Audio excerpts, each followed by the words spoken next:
challenge.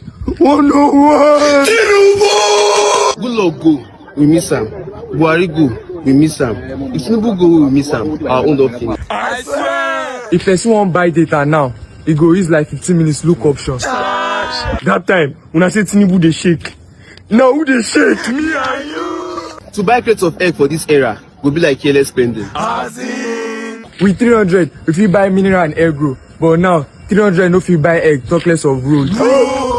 To chop single sausage shawarma now, person go dey do 2 weeks of planning. Country dey spoil dey go. One person dey one side dey shout, my father is the best president. Garri wey be poor man food, don turn gold. No be lie. President Tinubu, abeg, do something before something do us, abeg. Tinubu. 5 soldiers were killed in a recent ambush on a base in Borno. The attack was blamed on Boko Haram and Islamic State, West African province. Despite years of military action, insecurity persists. Analysts say corruption, poor funding, and weak border control continue to cripple counter-terror efforts. Our border is very porous. Very, very porous. Those who are strategizing, they are doing a lot. But the saboteurs are also doing a lot. That is why a lot not more needs to be done so that these things can be stopped. Most of these funds, when we get budgets, they are not released. They are not commensurate with what you have on paper. And the little you have, corruption is a bane in our society. Some of them also divert this fund. Borno remains ground zero in Nigeria's fight against terrorism, where tens of thousands have died and millions have been displaced. Recent attacks across Borno, Plateau, and Benue states have forced a new approach. Authorities are now leaning on local intelligence and boosting the civilian joint task force. But there are concerns over letting former militants into security systems. Another thing the government should try and the military should try to avoid this Boko Haram terrorists that claim they are repentant Boko Haram, and you are bringing them into the system. No. If we establish state police, the bulk of the people who are going to form the state police are people from the area, very familiar with the environment.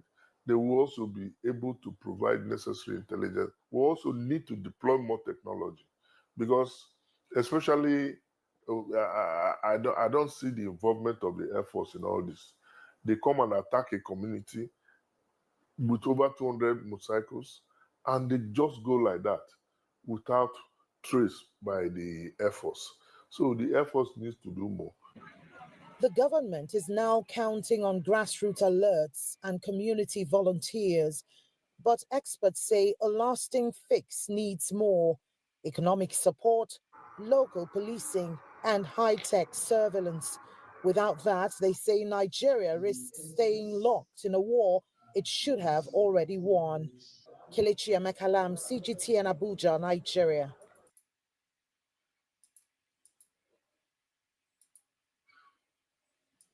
Office, South Africans are rallying behind their President Cyril Ramaphosa in refuting the white genocide claims that were made by the American President Donald Trump. The humiliation that he received from Donald Trump wasn't necessary, or we would say that it wasn't the right thing, because South Africa is an independent country. It's a sovereign nation. He's also leading his own people. People, they can always decide on what to do based on the policies and their constitution. So the fact that Donald Trump wanted to humiliate him in front of the cameras, pulling even the videos, playing videos of the CIC, of the EFF, Julius Selo Malema, playing the chants of kill the Boer, kill the farmer. That was not right. Now, amidst the defense, Ramaphosa's popularity has spiked in South Africa. Many South Africans are now praising the way that he handled the situation. Even though I feel like he didn't give enough information about the white genocide in South Africa. So I think by the hand of the situation very well, and I think he should have told him that we have a very ugly history, and songs like "Kill the Poor, Kill the Farmer" are just struggle songs, struggle chants, and it's not like people are gonna go out and kill anyone. They're in the farm. Earlier this week, South African President Cyril Ramaphosa had sought a meeting with Trump in an attempt to reset relations between the two nations and to negotiate critical new trade deals. So we want to advance more trade between the two of us, two countries, and our people now have been empowered by yourself and by myself to start engaging. And we hope that we will be able to fuel that engagement during our talks. And we also want to discuss issues that have to do with how we promote further investments in both countries.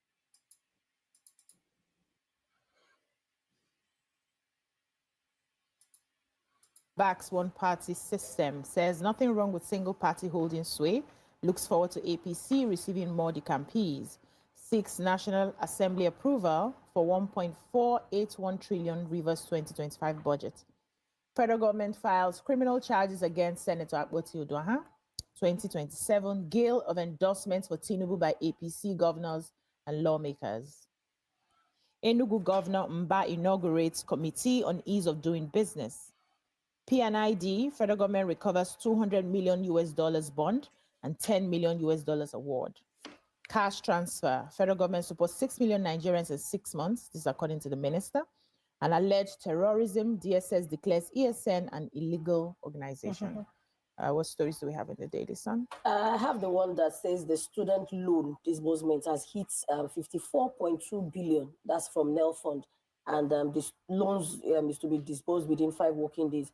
And this is saying that the Nigerian Education Loan Fund, NEL Fund, has disclosed that the student loan disbursement for the current cycle has hit 54.2 billion. The breakdown of the figures indicated that institutional fees paid to the institutions as of April 29, 2025 stood at 30,179,797,649 naira 20 kobo. These numbers do not confuse you. I'm trying. See, I'm trying to get the headlines out because some of all these things are important to hear. Good news and bad news.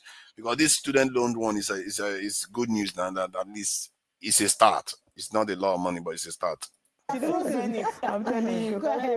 While upkeep allowance paid stood at 24 billion and 36,160,000, totaling 54,215,957,64920. The data which was obtained from NEL Fund further reveals that 596,061 students have registered for the loan, while 546,511 students have applied for the loan, indicating that 91% of the registrants successfully applied for the loan. And meanwhile, the Managing Director of Monitoring and Evaluation, Aliyu Mohammed, said that NEL Fund has been consistent in improving its system for overall efficiency and effective service delivery. He said, except for the unexpected changes and challenges or errors from the school, disbursement of loan, including tuition fees and schools, would take place within 5 working days. So I think it's good because we have a lot of deficits for students who want to go to the university, but they do not have funds.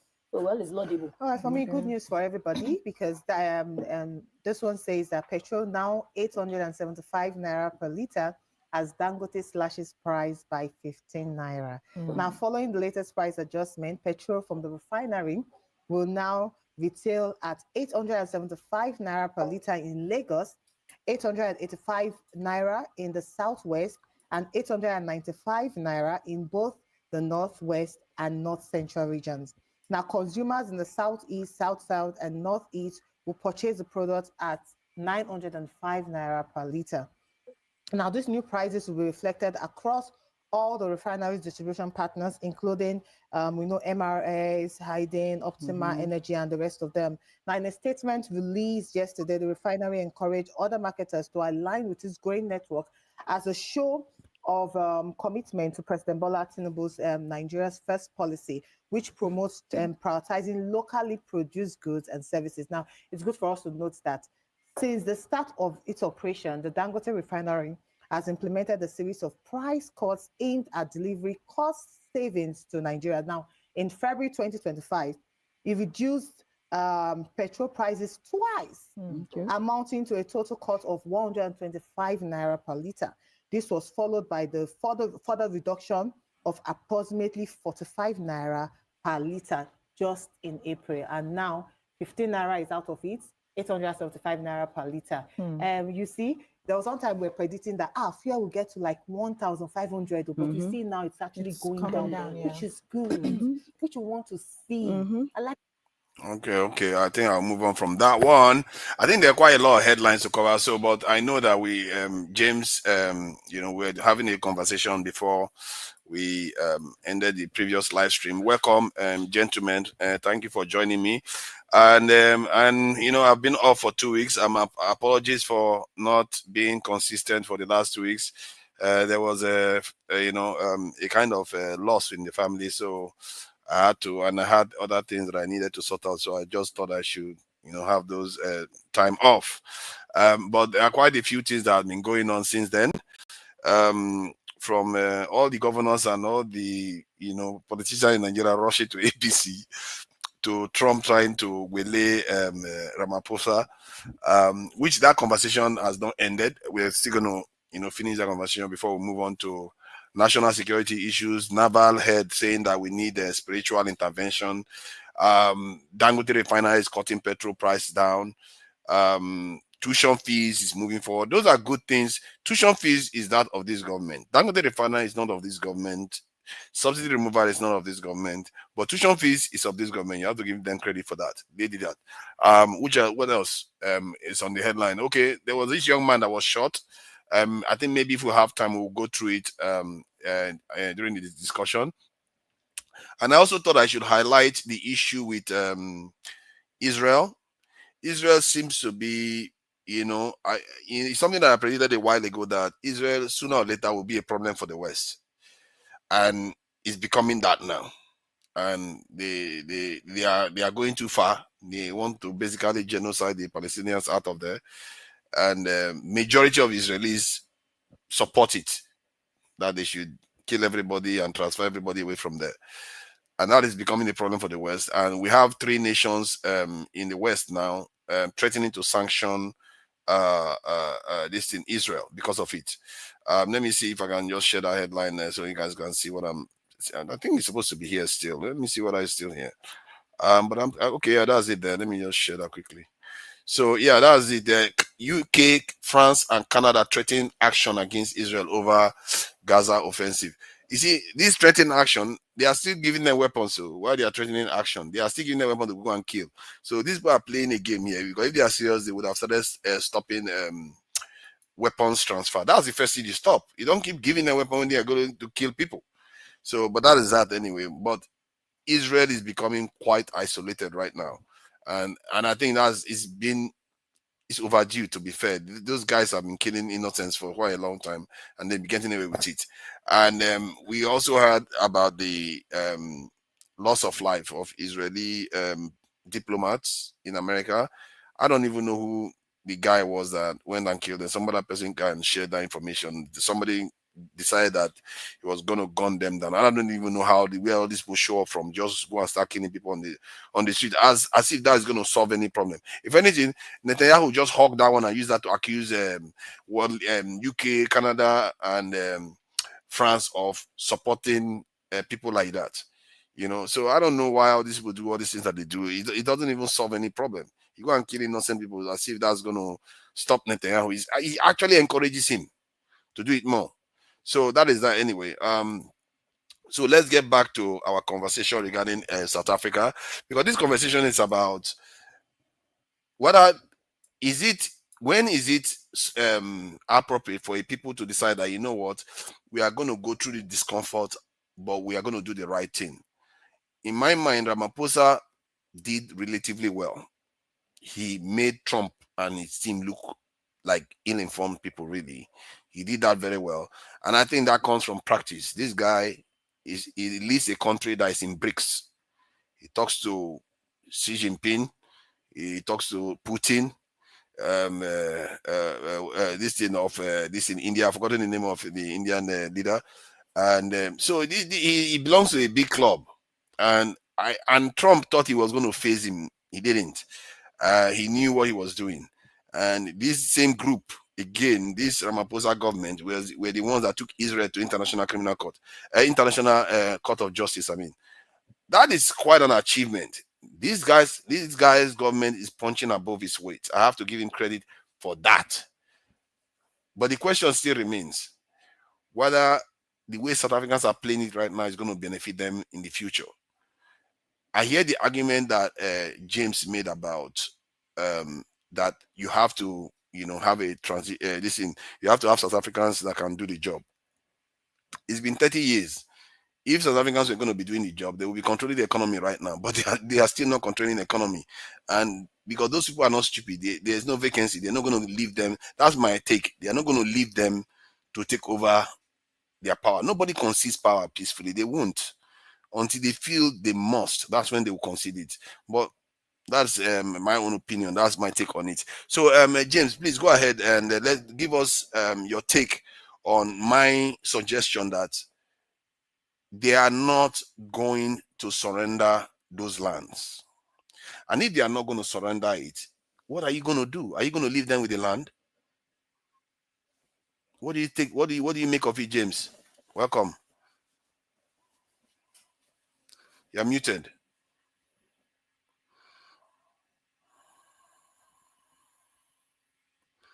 Still muted. It's okay. Thank you. All right. Land redistribution program is not a problem that can be solved even in a generation, because this problem we are grappling with started 400 years ago, and they gained their independence in 1995. How many years now? About 30 or so years. A problem that has been lingering for 400 years. I think 30 years is just too small. You see, we should treat our problem as a problem of the people of Africa, not of our generation. We live in a world we never made. Our ancestors made this world for us, which we inherited. We should prepare the ground for coming generation. But from what I'm seeing in Africa today, people want immediate results. If it's not benefiting us now, it's of no use. That is what I'm saying. I think, anyway, that's how I see it, because Zimbabwe... But there was transfer, but there is no transfer. And also, if you say the stuff was going on for 400 years, it's not part of the constitution. The constitution says they have to carry these things out. No. They didn't say you should wait for 30 years. It's a negotiated settlement. You get what I mean? It was a negotiated settlement, just like that of Zimbabwe. In the constitution. The constitution says South Africa, the land belongs to those who work it. That is what the constitution says. So if a white man is a South African and is working the land also belongs to the white man. But the problem now is that it's not equitably distributed. Because when I was there, I noticed that you see a man growing maybe sunflower. How big is his farm? The farm is almost as big as half of Benin City, just growing sunflower alone. Exactly. You get the point? Those growing maize is the same thing. The cattle, they own the land. There's no doubt about it. And when we talk of land, we're not just talking of agricultural land. What about the gold mine in Odendastros in the Free State? The gold mine in what they call Krugersdorp. And the land is loaded with minerals. So if whatever is in your land belongs to you. That is the situation they find themselves now. So it's not just what they should never have agreed to that. And that's a concession that they agreed to. And they agreed to it's not good enough. The issue is this. How do I put it?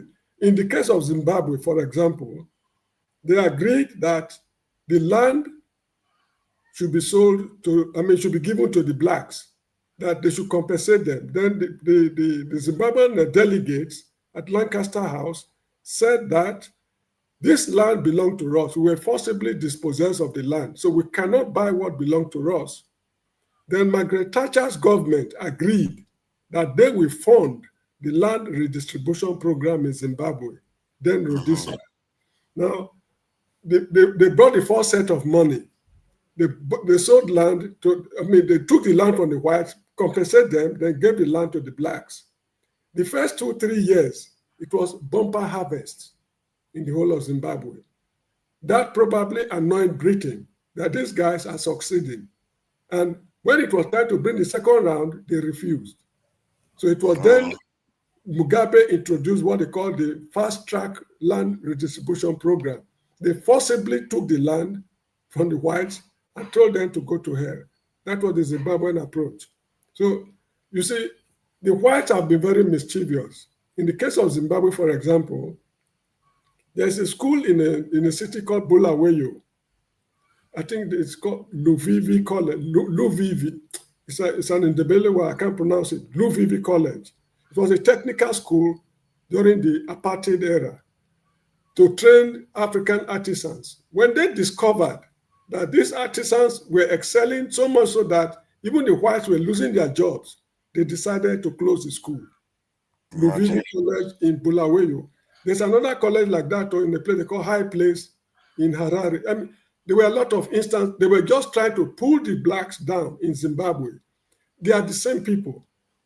My fear is if South Africa should collapse, that it becomes another Zimbabwe, are we capable of handling the problem? Because Nigeria would have been able to come to their rescue the way they rescued them during apartheid, war against apartheid. The money we spent would have been able to cushion the effect of a collapsed South Africa. But the present Nigerian government, I must admit, is grossly irresponsible.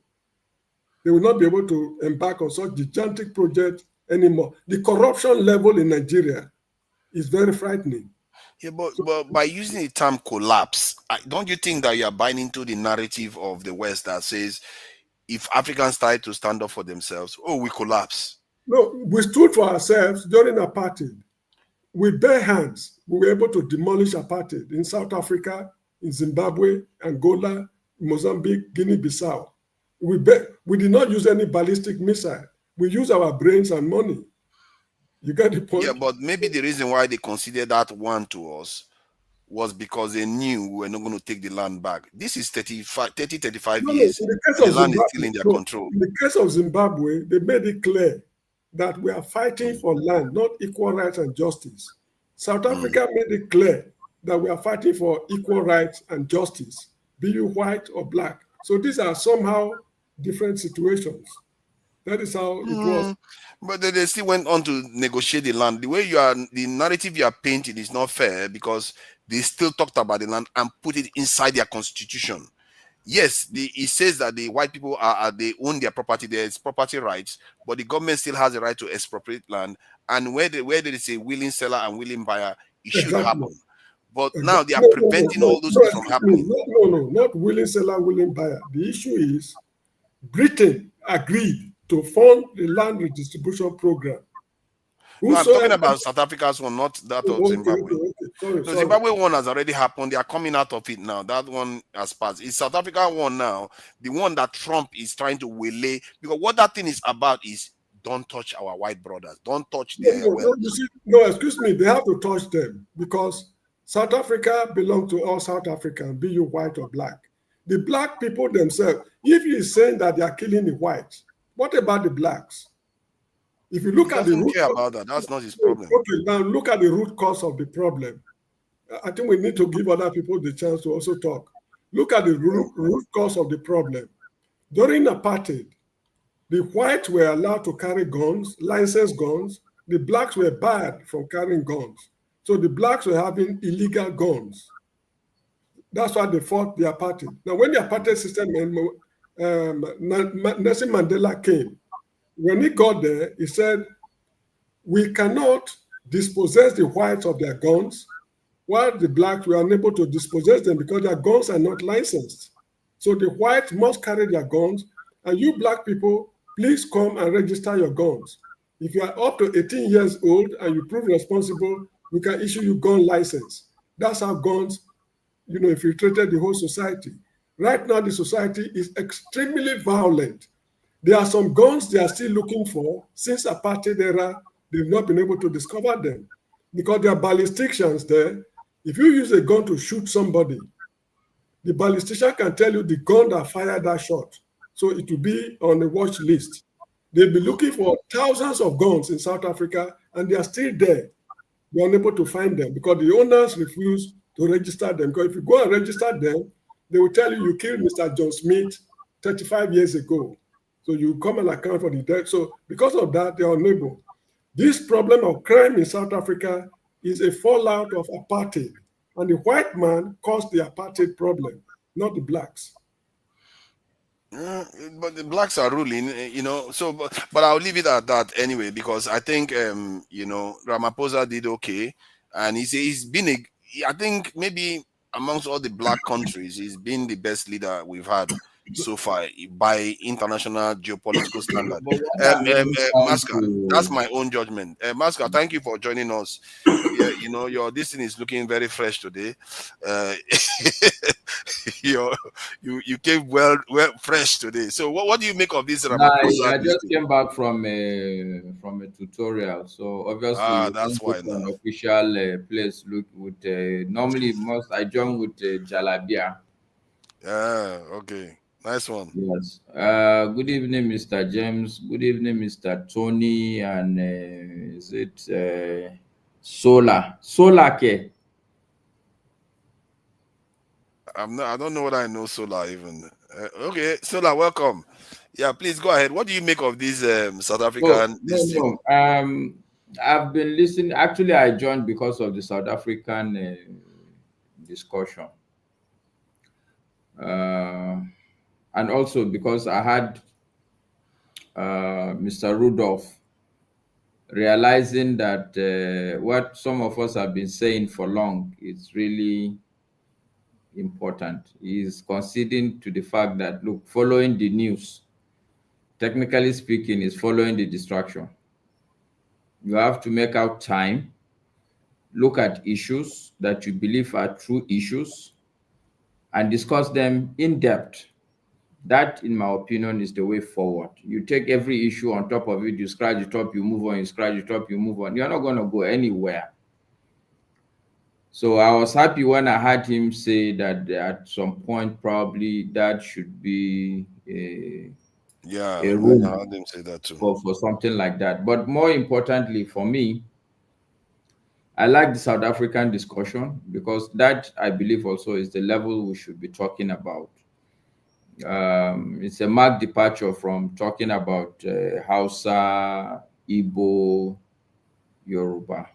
When we all look at ourselves as black people, even across countries, and say, look, a South African problem is my problem, I think that is the first step for the black man to move forward.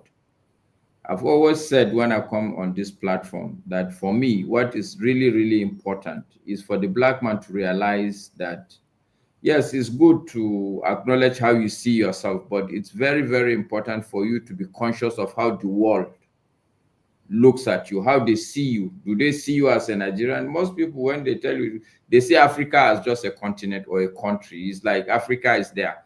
Anybody from Africa is one and the same. So it's good that we are having this South African discussion, even though we are predominantly Nigerians. My take, forefathers, is there's a very important point in what Mr. James is saying. It's easy to say out what you wish, what you pray, what you think you want to happen. But the reality is that it's always wiser to be circumspect, to take your steps gingerly, carefully, think through. If you listen to what Mr. James said, like when Nelson Mandela was saying, oh, this country is bought for blacks and whites, it's not just for pure love of the white person. it's out of an elderly wisdom to know that if I push these people away out of this place, there's going to be a catastrophe. And I used to work for an international company. Our headquarters in Africa was domiciled in South Africa. But what had always been curious for me is that at the top echelon, there's never any South African that is really a leader. It's either Kenyan or South African. Even though the headquarters, if you go to our headquarters in South Africa, it's mostly either Nigerian, Kenyan, so somebody from Cote d'Ivoire or Senegal, or you get what I'm saying. And but when Mr. James really made it, it's very clear. Okay, these people were not going to school. You can't just wake up, even if it's just a commercial company that just does buying and selling. You need to have to understand how to manage inventory. You can't just come because you're Black South African and then you're head of inventory management. It's not going to work. There's going to be problems. The point I think Mr. James is making, and I think you need to understand, is, look, you're right. They should take the land. But the question even I'm asking myself in this 21st century, honestly, okay, take the land and divide it to all South Africans. Then what happens? Are you not taking the country back? Because agriculture today should be commercial in nature, not the subsistence agriculture that we've been doing. So I think we should move away from the fixation of land. Look, if you ask me, if I'm the president of South Africa today, I'm not going to go and start redistributing this land. But if you are a white South African, you have a very big farm, you should be ready for the kind of tax I will tax you. Produce, be very commercial, be very profitable, but I'm going to tax you. I'm going to come with very stringent requirements in terms of the way it would benefit the larger society, so that you won't just be taking profits and probably be siphoning it out. In fact, if you have a South African farm, everything must remain in South Africa in terms of profit. No single kobo should go out of the country. Yeah, but let me ask though, you are willing for a European to control the land without considering the implication that if a Black person doesn't have control of all these things, they don't gain expertise. No, what you are missing, the point you are missing, forefathers, is, look, Blacks are now holding the control of the whole country itself. Yes, if you are on top of the country and you're really on top of your game, that it is, if the whole of South Africa is white people working, you should find a way of milking them out. I hear what you are saying. I'm actually going directly to the core issue, where the expertise of the land itself, knowing how to farm the land and all the rest, you are leaving it in the hands of a minority that could decide in any direction that they want to do with you, with your people. And there is the food of the country, actually. How do you know what they are putting in the food? What are you saying? So are you suggesting that the country as South Africa should not have any sort of regulation? There's no oversight in terms of farms. There is nothing like a NAFDAC. What are you suggesting? What I'm suggesting is that large corporations, large institutions tend to have more power than smaller ones. And if you leave expertise in the hands of only certain people, especially expertise that can be shared, like farming, if you're just continuing what your ancestors lost. You're just continuing it, saying that you don't want to change it. You have to power. I don't think Mr. There are certain James, things that are beyond. No, hold on, forefather, so that the discussion can be very profitable. I don't think Mr. James is suggesting that South Africans should not look into what these white people have been doing. What Mr. James have said, that if you are a serious-minded leader and you are a serious-minded country, there is what is called a transition process. There's always a lag time. When today you are the leader as far as political leadership is concerned, to when probably you would be the administrative leaders, and then subsequently when you would be the industrial leaders. All these things would not come at the same time. I think that's what Mr. James is simply saying. That Yeah, even I at hear this, what you are saying, I but remember you it say, sounds, it listen, smacks of just no, let the listen, colonization carry listen. on. I remember what Mr. James also said very clearly, that we should move away from this idea that everything we want must happen now and we must see it now. Some of these things we should plant the fruit so that it's only generations after us that will come and repeat. And I totally agree with that mentality. You see, I was going to stay away and just listen, but we find ourselves in that place again where, whilst I fully appreciate and understand the clarity that Mr. James gave in understanding some of the transitions that took place between apartheid and people like Mr. Smith in Zimbabwe, and when independence took place. You see, when we speak about 90% of the people being black and owning 6% of the economy, and the alternative is the actual reality for the whites, I think then we have to understand that for the 253, 400 years, 500 years maybe, that South Africa was predominantly white organized. Then over that period of time, I'm afraid that we all understand, as people who have come from colonial driven societies, that the land is very, very important. You can't say it's not important. I don't gather that.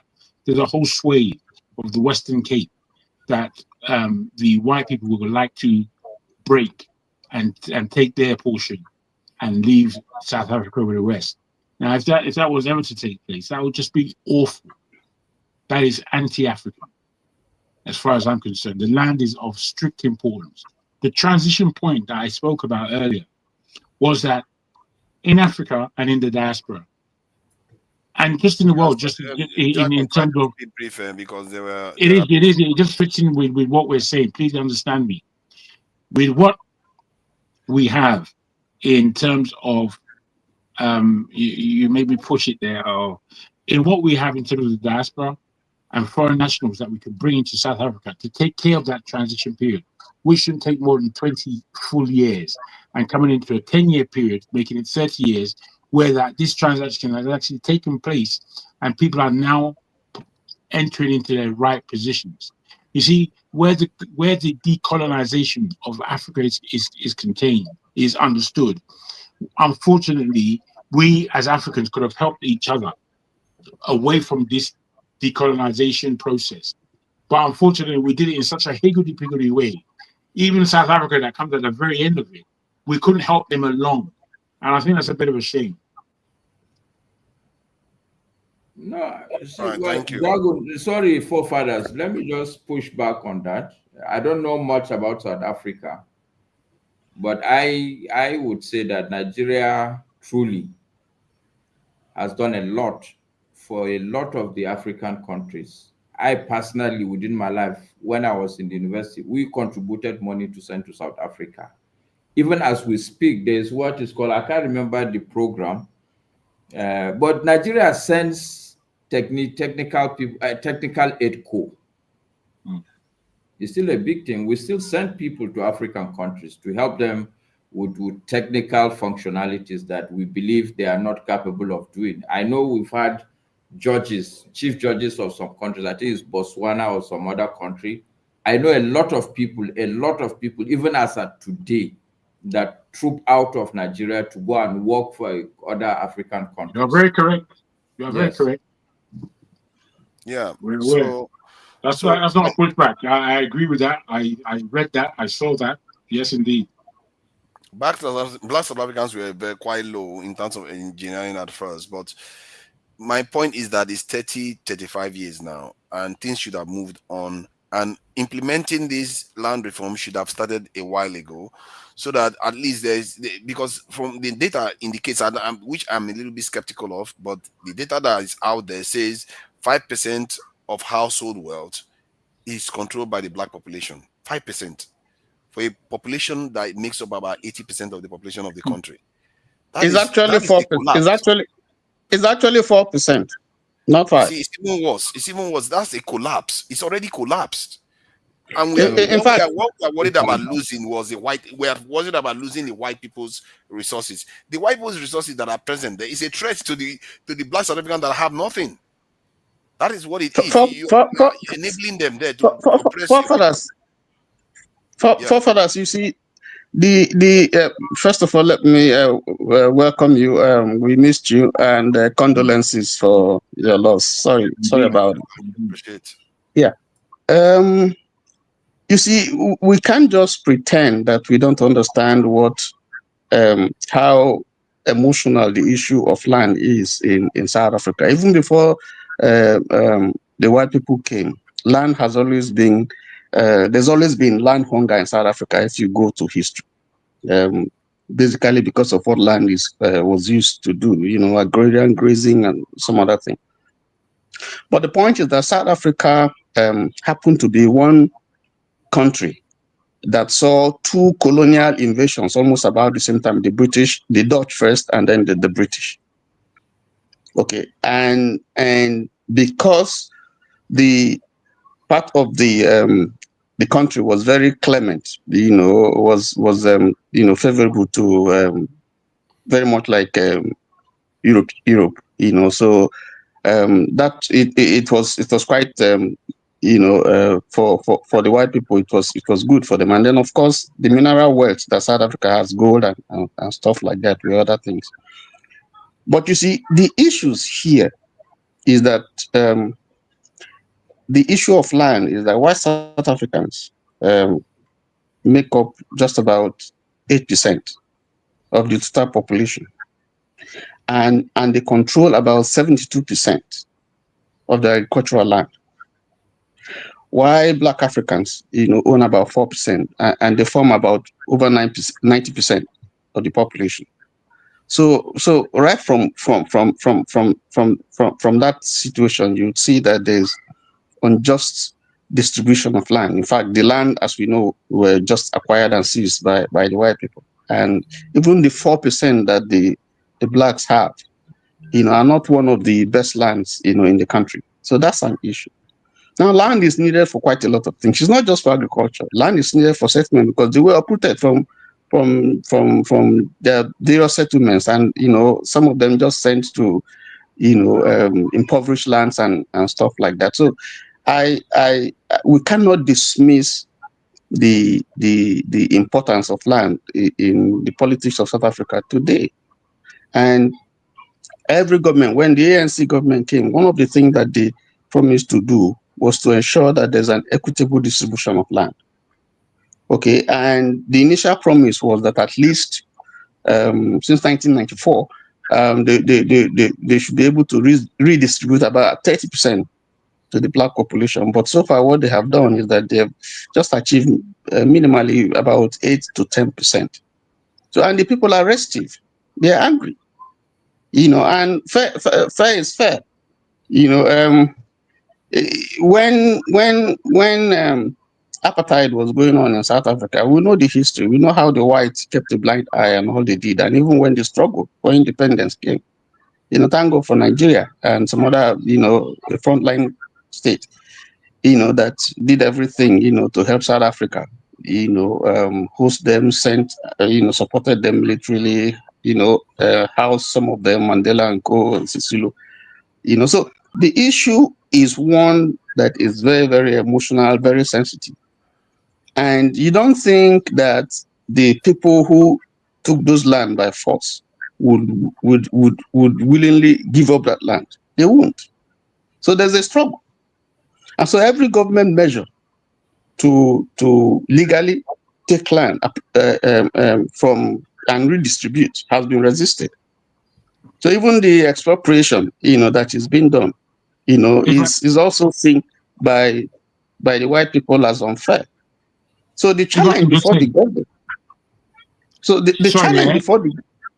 Sorry, Tommy, I beg your pardon. I'm so sorry.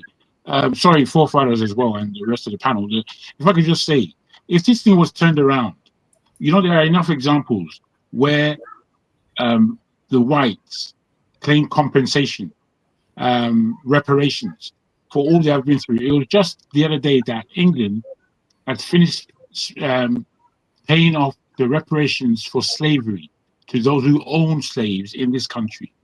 We paid them reparations from our tax money. Now, if South Africa was wanting to turn this thing on its head and say, listen, based on the fact that you have owned this land for X amount of years, you took it from us forcibly, and these were this is what happened to us due to loss of our land and terrain. This is how we're going to take it back in very much that same way, which is that you are paying. If you can't pay it all back right now, but you're going to pay it back, you people are going to pay it back. So if it's 50% of the land that they're taking straight away, and then the rest on some kind of regular installments of monies that are paid to the government in order to spread the wealth around, the problem that I think we have a lot of the times is we know the problems, but we are not good at negotiating the solution. And we have to start getting our minds around what is it that we need in recompense, because we have to be paid. Everyone else in the world is being paid. Why not? Jagun, I think there are two issues. I acknowledge your point of negotiation. But for me, I think the more important point, and which is Mr. James' point, is that whatever it is that you want to do, you should think through it. I mean, today, it's easy for somebody like Julius Malema to go into government and say, look, every white man, bring your land. It will happen. What would be the repercussions? Will it be in the best interest of the Black South Africans themselves? Will it be the best? You see that point you made. Let's run that point down. Whether it will be in the interest of Black South Africans. Let's game it out. What would happen? What are the things that are going to happen that is not happening to them now? Can I finish my point? Can I finish? The point is already made. They've forgotten about you. They moved on. No. It's that one that took words out of my mouth. I haven't landed, actually. You let me land. Sorry about that. I'm so sorry about that, Tony. We are going to come back to you. I'm sorry. It's not good to lose the point. No, okay, no problem. Yeah, that Masker just made just now, because I think that is the point James raised too about consequences, collapse. Keep using the term collapse, and that collapse is what puts the fear of God in South Africans in terms of trying to take their land back, actually doing what is in the constitution, something they negotiated. They are so scared of this. So the question is, what is going to happen? Let's game it out and see, okay, what is happening to the Black South Africans today that will happen, that is going to happen. I mean, that is going to be different from the consequences of actually executing this thing. What is in the constitution in terms of getting the land back? So let's game it out. What do you think is going to happen, Masker? Well, for one, I've said it. If you take the land and distribute it piecemeal among people, from an agricultural perspective, you're going to turn South Africa back centuries. That's not what's going to happen. That's not what's going to happen. I mean, come on. I don't believe that. Sorry, Django.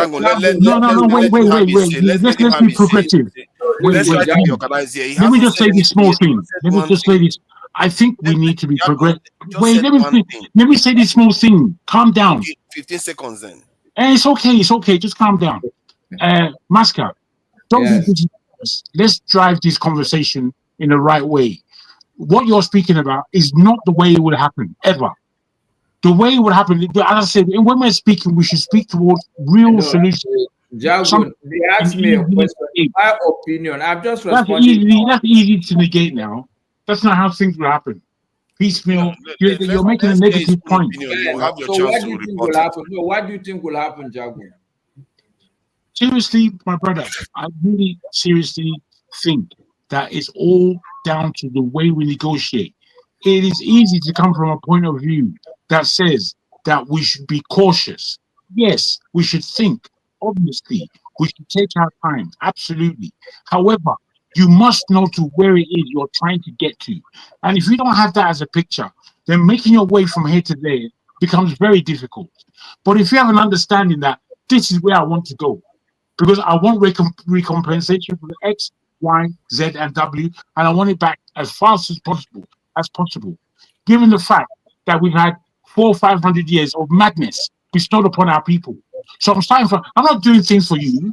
I'm doing things for our people. So my thought process is completely different than where you're coming from. Where I'm going over there. What's the easiest way to get there? How long would it reasonably take? And who do I need within me as a team that's going to get us to that point?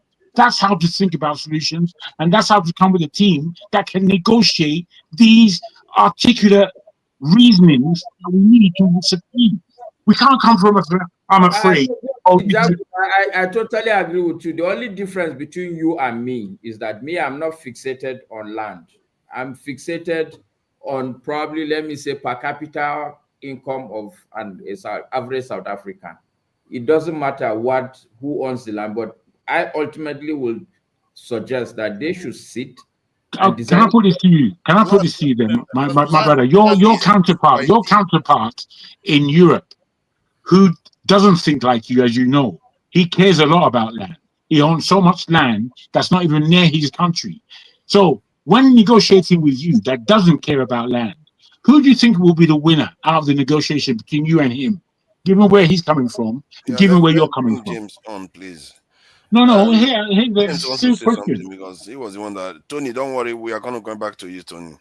Thank you. You see, South Africa is a non-racial society. If you are saying that it's a non-racial society, equality of all races. The data indicates that it's very, very racist. No. What I mean their policies, their laws. They fought apart. It's a country. On paper. You see, at the end of apartheid, discrimination was abolished. Nobody officially cared to know if you are white or black. Even places like Sandton, that used to be white neighborhood, rich black men were not allowed to go there to stay. Now, if you are saying that the white farmers should pay X amount of tax, the black farmers will also pay the same amount of tax. Remember, they have a policy they call Black Economic Empowerment, BEE. They're empowering the blacks, but you need the capability to be empowered. Most blacks have not attained enough capability to benefit from the empowerment program. Those who have attained some amount of empowerment, they have to pay the same amount of tax as the white people. That is their law. And but today, do you know that black South Africans still make up 13% of the engineering disciplines? This is after 30 straight years. Look at it this way. 13% of engineers in black South Africa, South Africa is black. Look at it this way. The United States and South Africa, they were almost at the same level during apartheid. It's a very, very advanced society. Now, assuming the whites in in the United States happen to quit and ask the blacks in the US to run the system, in 30 years' time, do you think they can sustain this level of economic development in the United States? Depends on interference. There's a lot of variables there, so I can't necessarily go there. These are some of the problems. We know that, sorry, let me add that we know that we've seen countries that are less developed. If you look at Singapore when they emerged, even China was an agrarian society that didn't have a lot of, highly educated people. But look at where they are today. So it's not impossible. If people are truly free, you will be able to train yourself. You'll be able to educate your people. If after 30 years you cannot get 6,000 black engineers. No, something wrong with that system. The number of engineers that matters. You can go and read nuclear physics, for example, or nuclear engineering. That does not mean that you can run a nuclear power station. In the nuclear power station, there are a lot of, there's serious division of labor, and you just have to be a specialist in each of the area. In Nigeria, despite our level of education, our nuclear physicists are very few, nuclear engineers. If we set up a nuclear power station today, we don't have enough Nigerians to run the whole show. How long do you think it will take? Well, I cannot say because that is not my area of specialization. Because it took China from 1959 to I think 50s. Well, I hope you're aware that We have a facility like that in weapons. Nigeria. 10 years it took them to build their nuclear weapons. And that was Russians coming in, teaching them how to do it. And when the Russians refused to teach them again, they kicked them out and say, we are building it ourselves. And they went on to build it themselves. So No, I it's agree not, with some you. of this knowledge is not impossible to attain. Iran started 1979. I just left high school that time when the Iranians started their own. Today, as I always say, Iran is a country to be feared by the United States because they got themselves organized. Now, in the case of South Africa, you have some people like Jacob Zuma and the Indians. I don't know why his affinity with Indians is very disturbing. Like Shabi Sheikh, the Gupta brothers and others. And what's his name? Mark Maharaj and all these Indian people. Now, the issue is, this man ruined the country. When we say ruin, he ruined the country beyond recognition. He looted the treasury. There's a company they call Tails in France. They awarded billions of rands to them to supply weapons, and it was all corruption. The period that man spent in office as vice president under Thabo Mbeki and as president on his own, there are years of backwardness. We have to subtract it from the years of independence. So I hear that what's his name? The consumer was not a very good leader for his country, but the people like him. He has a problem, a peculiar problem. Jacob Zuma never went to school, not even primary school. Imagine. His father died, I think, during the war. So the mother was a domestic servant. So the mother brought him up. He joined this ANC Bohala, moving up and down. So he was declared wanted. Then he ran to Swaziland, Babani. King Sobuza, the father of the present Swazi king, admitted him into his palace. That was where they taught him how to read and write. Now, while he was there, the apartheid government was breathing heavily on the Swazi government. So they asked him to leave. So he left for Zambia. From Zambia he was just roaming the whole world till 1994 when he returned. Jacob Zuma has no alma mater. I will not be surprised to hear that he has not read a novel all his life. He has no. I'm really shocked about the numbers of engineers, scientists in South Africa that are South African. These will have a lot of money. They have billions of dollars in their stock market and everything. They can't take 6,000 South Africans and send them overseas to go and learn. 4 or 5 years, they come back with expertise. For the life of me, I don't know what is wrong with those people. We have engineers in Nigeria. Sorry, I'm talking about why South Africa? Why is it that South Africa doesn't have more? They should have more. We should have more. You know how much we have in Nigeria. No, it's not. You see, forefather, one of the biggest mistakes you're also making. You can't take somebody from the street and start training him as an engineer. That guy must have gone through primary school, get all the basics in when he comes to secondary school, must have gone through good calculus, all these things. These things has to go way back. This is how proper society. I accept that now. My take is that even the China you are talking saying about, that they don't have secondary school graduates in South Africa that in terms of percentage, yes, I can tell you for free that I don't believe that South Africans were predominantly going to school during the apartheid. No, I mean now, or 10 years ago. Now that you're talking about is when. No, I'm saying 10 years ago, they should have gotten that. They should have more graduates that are engineers by now. You can't have a population like that, have only 1,600 engineers in the country. It's just too much. It's too bad. Look at it this way. During apartheid, there was Ministry of Education taking care of white education. The black people were under the Department of Ministry in charge of the Bantu affairs. That is black people's problems, and how they organize themselves. That's why they put black education. So the kind of education they were receiving, it was just worlds apart. And not only that, an engineering education, you can go to school, you can go to secondary school, but to be an engineer, you have to have the basics. Not just that you go to primary. But Maska, if you go to secondary school, generally, if you do science, you can go and do engineering. Generally, holding a degree in that South Africans don't do science in secondary school too. Generally, if that school is in the UK. Okay, let me put it this way. Point is, if you're about to run a country, you just came out of apartheid, like the way Nigerians did, If you just came out of apartheid and you know you need these engineers, right from the period of apartheid, you should have sent maybe 10,000 South Africans overseas to go and study, even if it's from secondary school level. That they go and study and return back, but they didn't do anything like that. Let me quickly interrupt you guys. You see, forefather, the unfortunate place you're coming from, although you're right, you are coming from a point where you are complaining about what is. I think it's better you accept what is. What is where we are now, and this is why we are feeling frustrated, weak politically, globally. Why I was frustrated myself with Ramaphosa performance in the White House. I didn't like it, which is opposed to the way I'm coming from the wait. Let me land. I find it very weak.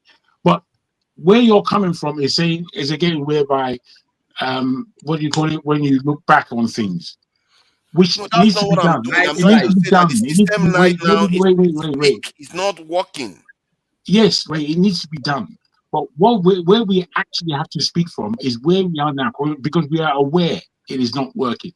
Where we are now is that for what all James has said, Baba James has said, he's accurate in telling us how we got here in so many different ways, which me personally, I have a lot of the similar information as he has, and I tend to agree with how he positions South Africa in this case particularly. What you need to do is to understand, yes, this is taking place. Where from here? Because in the African politics, in the African diaspora as a whole, when we look, as we are in the diaspora, we can see that there are patterns forming. And I want to analyze these patterns and see if we're getting any level of understanding with how these building blocks are now put together over the next 3 to 4 years. Let's test. Yeah, talking about the past, I hear or talking about let me add to status what you're quo. saying. Let me add to what you're saying. At the core of it is the fact that yes, we know how we got here. My problem is that they are not advocating that we should shift because the situation is not good. They are saying remain there because the thing is going to collapse if you try to do Who anything is saying about that? it. That's what you're saying now. You have to leave the land for them and tax them as if that's going to work. You're not going to tax them. Maybe what we should do what for what is name Mr. Rudolph suggested. Maybe I think South Africa is a big topic for Africa and especially for Nigerians. Maybe what we should do the right thing. Get all the facts. I know South Africa is doing a lot for their people. Now the issue is there are major roads. Control less than 5% of wealth. No, but yes, now. You are complaining about where we are. No, but you are using the term that they are doing a lot. That a lot amounts to 5% of wealth. No, which is understandable, forefather. But listen to where he was trying to go now. Let me cite an example with Nigerian military. At independence in 1960, the white military officers started leaving. Some remained, but the Nigerian government felt that the military should be Nigerianized. So a lot of military officers of Nigerian extraction were given responsibilities, military responsibilities they could not shoulder. They do not know where to draw the line between their official work and politics. They got themselves mixed up with politicians, and that is one of the causes of the Nigerian Civil War. They attended good military institutions in Britain, one called Sandhurst, Aldershot, West Point. Some went to Pakistan, like Tunde Diagba and others. Acquiring the knowledge is one thing, but putting the knowledge into practice is a different thing. I remember when I was in Israel, I went to a workshop to look for a job. The man asked me, okay, what can you do? I've never worked in a workshop in my life. So I told him, well, at school I was taught calculus. We did some differential equations, real analysis. He said, look, my boy, that is not how we work here. What can you do with your hands? That's what I'm interested in. That was, so he reluctantly gave me manual job to do. So in the course of doing the manual job, he discovered that there are some knowledge I had which was of use to him in his factory, because he was using some crude methods. So I taught him some elementary mathematical manipulations So it started giving me higher responsibilities. So the point I'm making is acquiring university degrees is one thing. Mastering the job, the way it should be practically, is a completely different thing. And it's possible for an engineer to be trained in the finest university in the world. When he gets to a factory, he cannot perform. He just have to understand certain people, know the intricacies of what is going on in the factory before he will take off and rise slowly to attain managerial position. That is how it is. Forefathers, can I do some intervention here? It's your listening. I think why a lot of people have joined. So Sola was here and he went out. So after you, he needs to speak. So that please go ahead, Tony. Welcome and not welcome. I think we are probably underestimating the complex problem that South Africa has or is going through. First of all, like we said, I thought about the colonial history. You can't compare it with that of any country in Africa, not even Congo. So that's one. And then the extent of segregation and the policies that were instituted, still the relics of those policies and so on are still there. It's not been broken down. When Mandela came, if you remember, the white man, the Boers didn't give up power because they felt it was right to do so. No, when they found out that it was almost becoming that they were losing power and that it wasn't difficult for them to sustain apartheid and to sustain their hegemony over the people, so they just had to, concede to majority rule. It wasn't independence. It was just that a change over from white minority rule to majority rule. So when Mandela took over, basically what he tried to do was, this was a divided nation. This was a nation that was segregated. So there was a need for him at that time. The principal policy that he wanted is to make sure that there's reconciliation. So he set up commissions and so on and so forth to make sure that the blacks, for instance, forgave, if that's possible, I put it in quote, would just forget the things, reconciliation, and accept the white people and so on and so forth for what they have done. So Mandela didn't do much in terms of development, but so what he did was, to see South Africa as a rainbow nation and to reconcile, all the bitterness, the frustration, over apartheid and what the whites have done over a period of time. So then you had the subsequent leaders that you had after him, now had to grapple with the problems of actual development. And one of the things was land distribution, because that was what everybody had. Land, those whose lands were taken, those who were driven away and put, in places in lands and confined to areas that were strictly, poverty-stricken, people who were living in shanties and so on and so forth. So there was a need to address the land question first, and then housing. Those are the critical issues that needed, to be addressed at that time. And over the period, the only person that has tried to address this problem is the current president. ANC, when they came up in 1994, they promised that for land they will try and ensure that there's a land distribution at least up to 30% to the black population. But up till now they haven't been able to do that, and the people are restive. They want their land. Not just for, like I said, not just the commercial lands only, land for housing. Land, because land is South Africa. If you go and look at the history, land is critical to everybody. So it was a critical issue.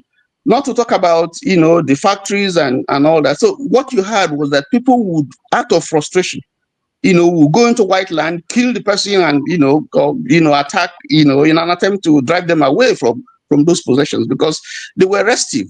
They just felt that the government wasn't doing much, even though the government was trying. So the critical issue that we have in South Africa, the apartheid policy, totally dehumanized the black population. And so the building efforts, the effort that is being made by subsequent governments to build. There are people like Malema who feel that the government is not doing enough. Like the government should be more forceful in grappling with the problem. Just like we have here in Nigeria, where some people are thinking that, no, listen, you have to, revolution, break down, and so on and so forth. So that is the critical issue right now in South Africa. How do you deal? And the bad thing is now that you now have some international connection. People are now beginning to look at South Africa. They didn't look at it when these problems were there. They're looking, no, the policies you are implementing, is against the white and so on and so forth, which is for me is nonsense. Tony, can I put this to you? Can I put this question to you, Tony? This let me allow me to put it to you, please. Try to be. It's gonna be very small. I know that your questions are quite incisive and useful, but there are people here that need to. Yeah, I honestly appreciate that, and I just want to say this. I just summarize. I just summarize. No, I'm not going to let you, stop me this time. So okay. There are people waiting. So the problem right now is, looking at South Africa, I think all those international Trump and all those people who are looking at South Africa and saying their policies are against the white people, they should leave the people, they should leave the government to deal with those issues in line with the constitution and in line with policies that is set out for himself, and not sensationalize this thing and make it look like it's a racial thing. That is the problem. Thank you. Sola, thank you for joining us. It's been a while. Yeah, so what do you make of this business? Because I think somebody said we have to think carefully. I think it was Mascara said, think carefully about this thing. Look at the issue closely before you make decision. Personally, I'm looking at it closely. I'm saying the Black South Africans right now, they are experiencing catastrophe. After how many years, they still have just about 1,000 something engineers, and they control 5% of wealth of the country. They are experiencing catastrophe already. I'm looking at it deeper. I'm not just looking at it at the surface that they have fancy economy, fancy big stuff. You have to look at the people that you are arguing for. Those ones, they are not seeing that wealth. It's just the people that you want to displace. Okay, so I will look at it from a different perspective. And the perspective of the first thing we need to ask us as African is, what is Africa to us? What is South Africa to them? What is Nigeria to us as Nigerians, Kenyans, and the likes of it? And I see Africans, or we Blacks, as a set of people who are not strategists. We are not. We want the honey, but we don't want the bee to sting us. After independence, like few people have said, what has the South African government year on year, and I mean the Black presidents, what have they done to ensure that even if we're going to take this land from these so-called white people and hand it over to the South Africans, how do we know that these guys are going to use it and even better them? Because at the end of the day, look, see, I'll give you an example. And for a Yoruba man like me, if you go to China now, there is a fabric known in a Yoruba land called Adire. Do you know that the Chinese are producing it in mass? In Nigeria, we don't value it because we are not selling ourselves, because we don't see it as something that is valuable to us.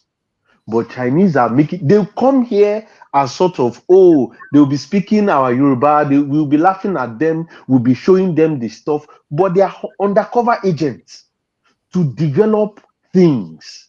Now, while the South Africans are in power, while the Black people were in power, or they've been in power for almost like 10, 15 years, what is the line of progression? While I was growing up in the 90s, if you say you travel to China or anything that comes from China, people will say, oh, no, we don't want it. But BYD is taking over the world. Huawei, all of these guys are taking over the world. Where do you think that all this technology is coming from? Because they're able to send people to abroad, paid for their masters and all of those stuffs, and these people learn it, they come back home, they develop it, they build it. So look, in my own take, regardless of if you like we cry foul or nothing, or any way we want to put it, I think the South African have to do it in a strategic way that doesn't look as if they want to take this thing from the white people, but they have to start showing progression. Progression. I give you the land. I see the way you guys are turning it into all those farm owners, those land owners. They need to understand that, look, I'm not going to give you this land if I know that it's not going to be profitable for the country. I'd rather keep it in the hand of the white people and see how I can get more money, more value for money, and boost more production. Why will I give a typical South African person, probably that wants to turn the land to something else? So for me, I think that we need to start building strategy. These white people, they've been at it for a long time. Okay, If let me ask you now. Let me ask you. So, what if they say take the land back from the white farmers, but rent it to them annually? Because ownership that is a matters. strategy. That is a strategy. Like you said, but like Maska said, you're not just going to take everything away just one time and say, oh, this is what we're going to do. Because one, But that is the other agreement. people are the They upper. knew, but hold on, that was See, the agreement. They knew about it when they agreed to it, even when forefathers. apartheid regime was still there. Forefathers.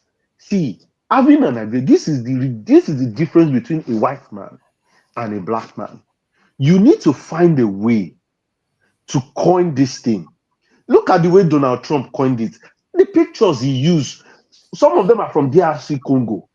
What am I saying is that you coin it, you start taking it gradually.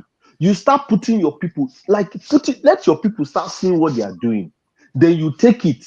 Then later you start saying, oh, we are taking some part of this, we are using it to do this experiment. Lie Do you have an everywhere. example? Do you have an example of where anybody has played this game and won it? Let me ask you now: do you have an example where some other person has played this game that we like to play? Like we think that the other side is they have blindfold on while you are doing all those things you are doing. That is an example. Because we think that one thing they have blindfold and you are doing all this strategy. let me give you an example. Let me give you an example. So you will always see the difference between India and Africa. There's a difference. You stop talking about India. India at the end of the day, India, yes, they could be poor. Look, see, Jagun, you can say it. I don't want Nigeria to be Wait. See, Indians can be poor. Anybody can say anything. But today, they are negotiating with them. Have they negotiated with any African countries? India has taken it on their own. India more or less make sure that whatever the white is bringing, yes, we are not saying you are not bringing in, but this is our stuff.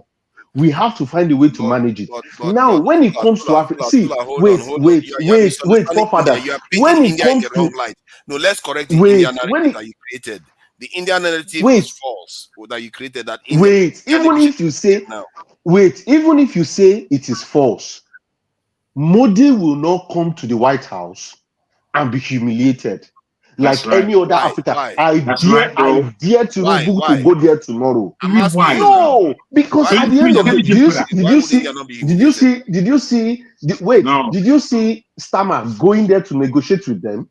Have they negotiated with any other African countries? The African countries, what are they asking for? Oh, what you've done to our forefathers. We want reparation. We want money from them. We want you to give us money. Look, in which they know they won't do anything with it.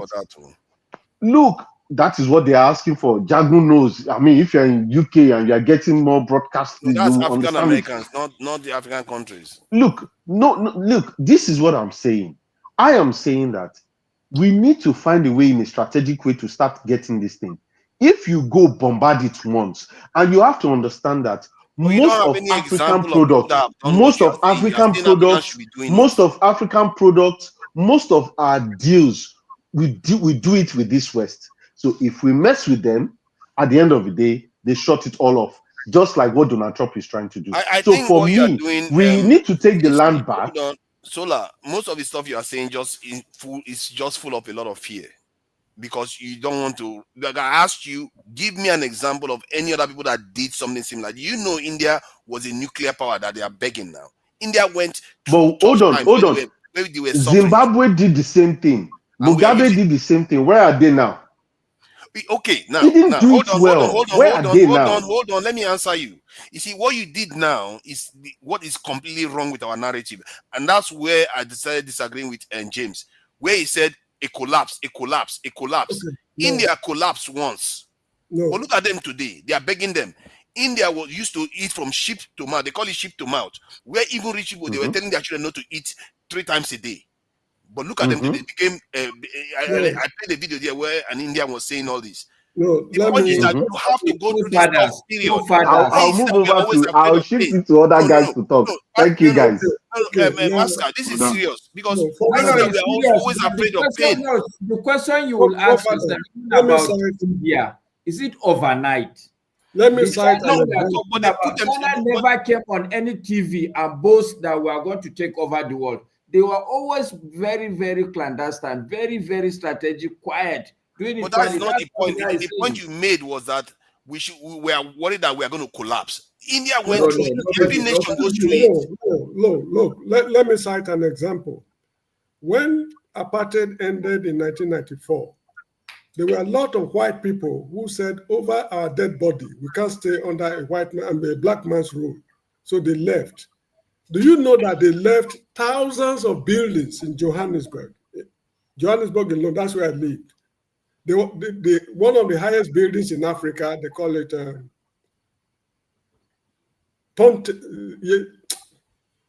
anyway, I'll remember the name. A lot of buildings, terribly high buildings, 40 stories, 50 stories.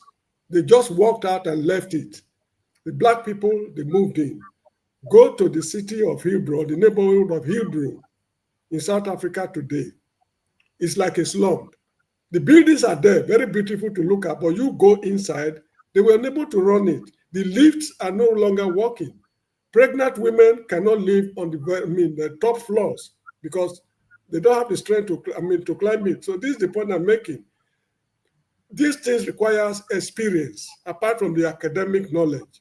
Now, if they give the land, take it from them forcefully and give it to the blacks.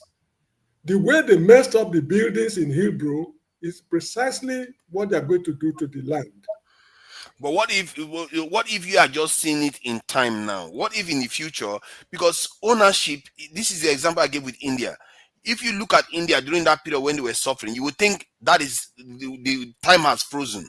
But look at them today. Sometimes there are certain things that are beyond immediate suffering. India was just like Nigeria. Sorry to say, during the military, a good example. The military in Nigeria were well organized. If you know the projects those guys executed for the period they were in office, is marvelous. The Indians, they got themselves together. They had one mind and they worked on policies. If you go to United States today, there is policy on immigration. There's policy on defense. There's policy on everything they do in the United States. Obama came, worked on the policies and left it. The other market, presidents come and go, but their policies remain the same thing. But in the case of Nigeria, tell me one policy that we have, either on immigration, industry. Nigeria has no policy. So how can we be like the Indians? No, I'm not comparing. I'm talking about South Africa versus India, because we are saying that South Africa should not feel the pain. We should be careful. We should always be careful. But if you are not ready to feel the pain, why would power concede power to you? They are making some progress now. Earlier on in the earlier program, I said that before 1994, it was impossible for you to see a black man running a company or heading a government department like post office or whatever it is. Today, almost all the administrative jobs, they are run by blacks. Now, and there is what they call black economic empowerment. It's just like our quota system. If two people are vying for a job, let's say one is white and the other is black, if the black man has the minimum qualification, maybe they need school set, Even if the white man is holding a PhD, they will bypass him because of black economic empowerment, unless there's no black man who is qualified to do that job before they give it to highly qualified white people. I mean, they are doing their best. Take it or leave it. That is my own opinion.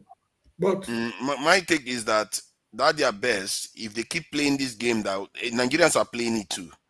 We want to make nice. We don't want to take any risk. Sooner or later, you'll find out that they too are seeing you. They are not stupid. They are seeing you, and they will come for you, and you will fail. They will get stronger, which they are already getting stronger. Sooner or later, you will fail. We've been here before. When Nigeria used to be strong in the 70s. That's my take. That's just my take. No, my take is that you are not giving these South Africans credit. The people that fought for their freedom and got it under such a very draconian rule.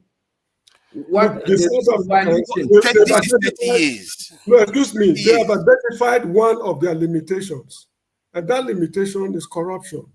Look at the way they handled Jacob Zuma, his financial advisor Shabi Sheikh, the case of Bulanali Nuka, and so many other cases. They don't play with God. Even Winnie Mandela, the wife of Nelson Mandela, was kicked out of parliament because of corruption.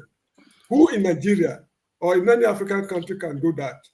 If you, if you kill a human being, shoot a man dead in South Africa, do you know that they will grant you bail? Yeah, I got that. If a minister should shoot a man dead, he's done. I mean, let him just forget everything about freedom. They descend heavily on those in power. Unlike but maybe there's a reason though, because it's not the same for every other country. You have to ask yourself, why is South Africa that unique? It's unique because the laws they inherited from the whites, the law, most of them are still intact. Excuse me. During apartheid, it was not an offense as such to kill a black man. So if the whites were doing it, that was nothing. But if a white man should kill a white man during apartheid, you can be, you can be the prime minister. Nobody cares.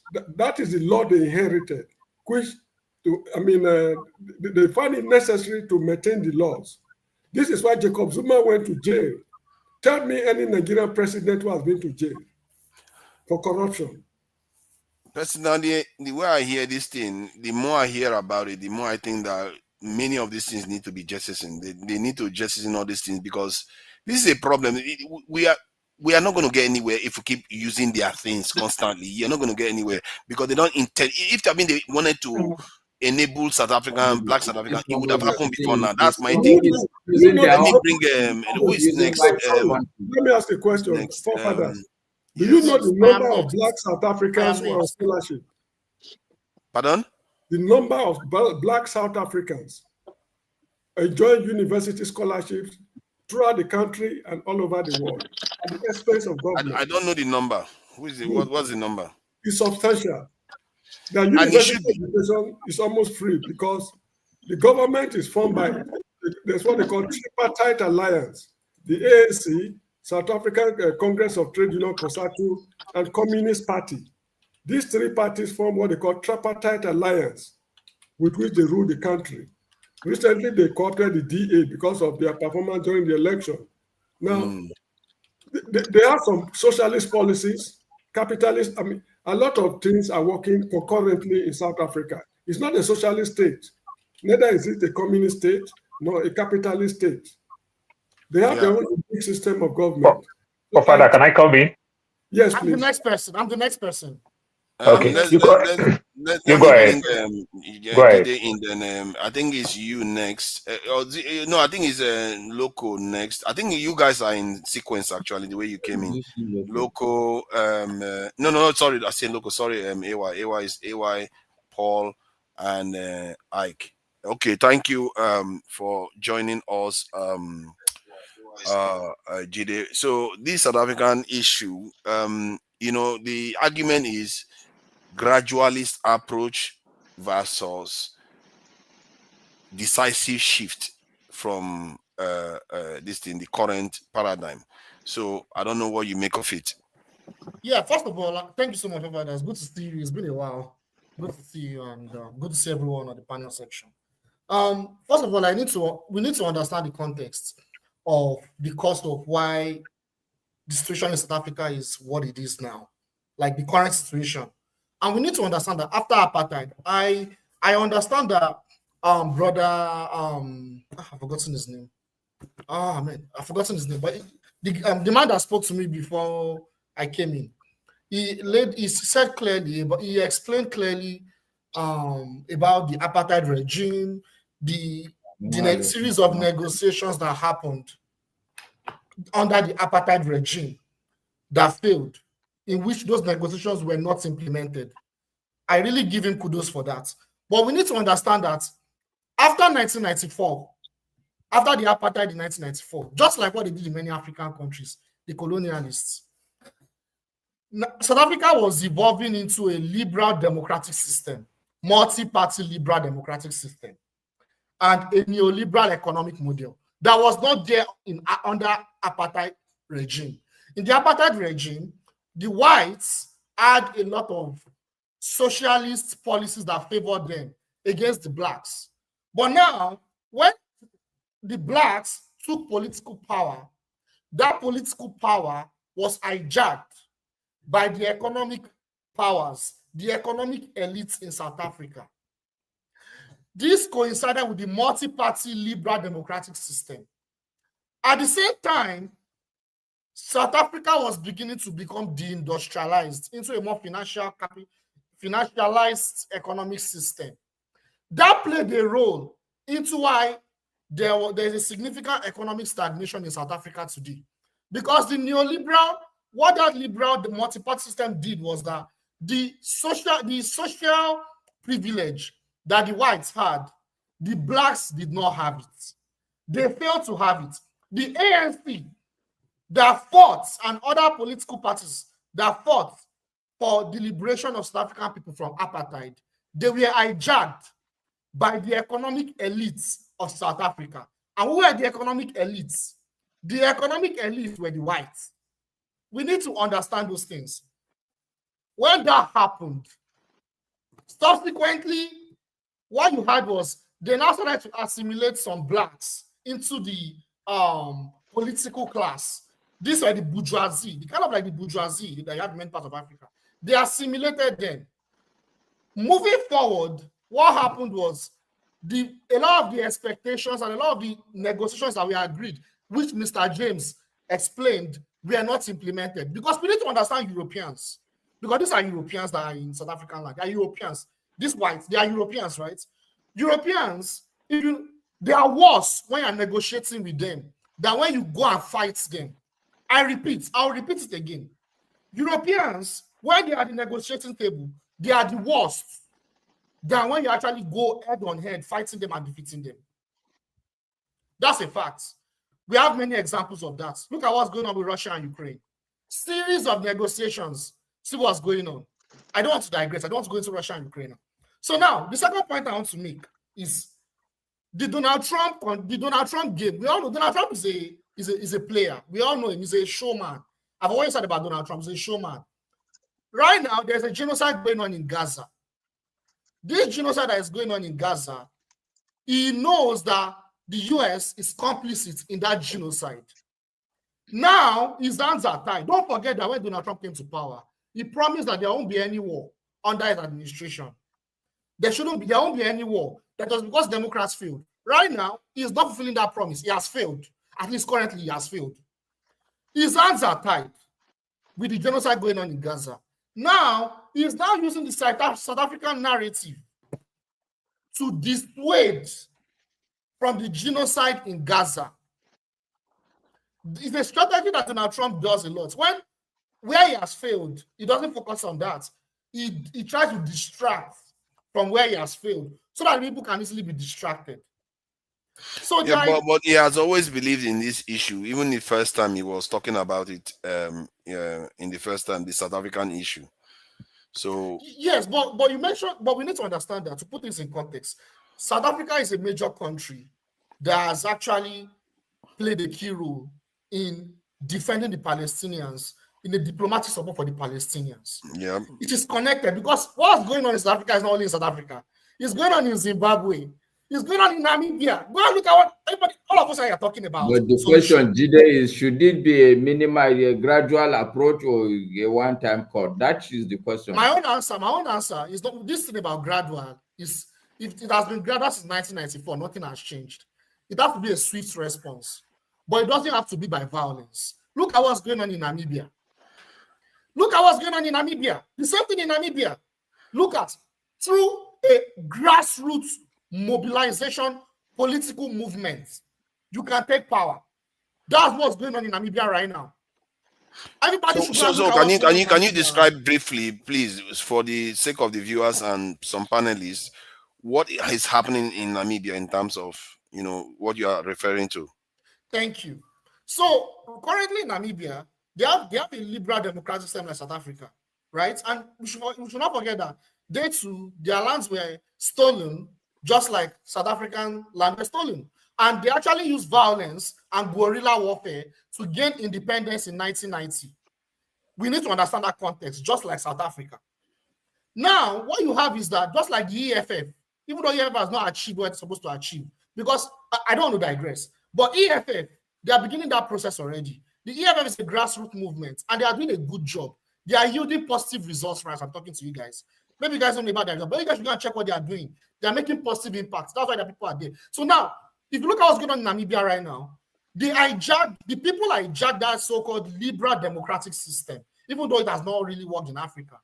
They now started to use a grassroots mobilization movement, and the political party that they are using is a political party that was part of that struggle, and they ensure that they were not compromised by NGOs, Western NGOs, economic elites, Western economic elites. This struggle now coalesced with I've forgotten the name of the political party. I need to check it after I stop talking. That political party coalesced with this struggle. It's a leftist political party. I can't remember their name. Under a woman, she's a I can't remember her name as well. I don't know. I keep forgetting people. But what have they achieved so far? They've achieved a lot in terms of literacy rates, in terms of acquiring more lands, in terms of literacy rates. They've achieved a lot. In terms of human capital development, they've achieved a lot as well. They are making a lot of great strides. So regarding the land achievement now, what is the land achievement they've achieved in terms of getting back more land? Because you're using them as an example of people that have gotten land back. Even if they've not gotten the land back, what is the prospect? What is the achievement in land? Let's put it that way. Yeah, first of all, they actually implemented land reforms. They implemented land reforms. I don't like saying what I don't know, right? But how long has she been in power, Jide? How long? She has not been in power for a long time. I think. So how many months? Because we can't be talking of people. Yeah, she has not been in power for 30 years. She has not been in power for 20 years. Jide, she just called me. Zimbabwe, the Germans still have good percentage of the land. I know it's not my turn. But what the problem that why Zimbabwe look more peaceful? No, not Zimbabwe, because the population of Zimbabwe cumulatively is just 2.3 million. Sorry, Namibia. I'm making a mistake. The population is just 2.3 million.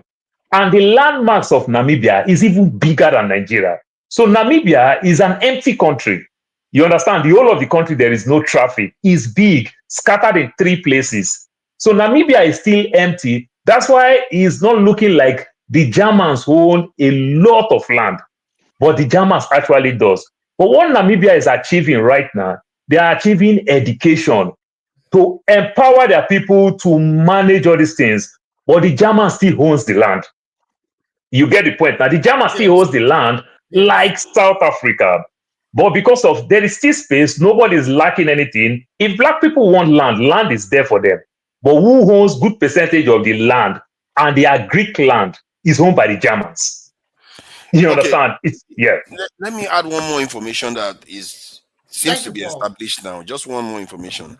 Elites in any country, black or white, it doesn't matter which country you're in, they are very, very hard to displace. If you look at every nation that you have to displace an elite that is entrenched, it tends to lead to a revolution.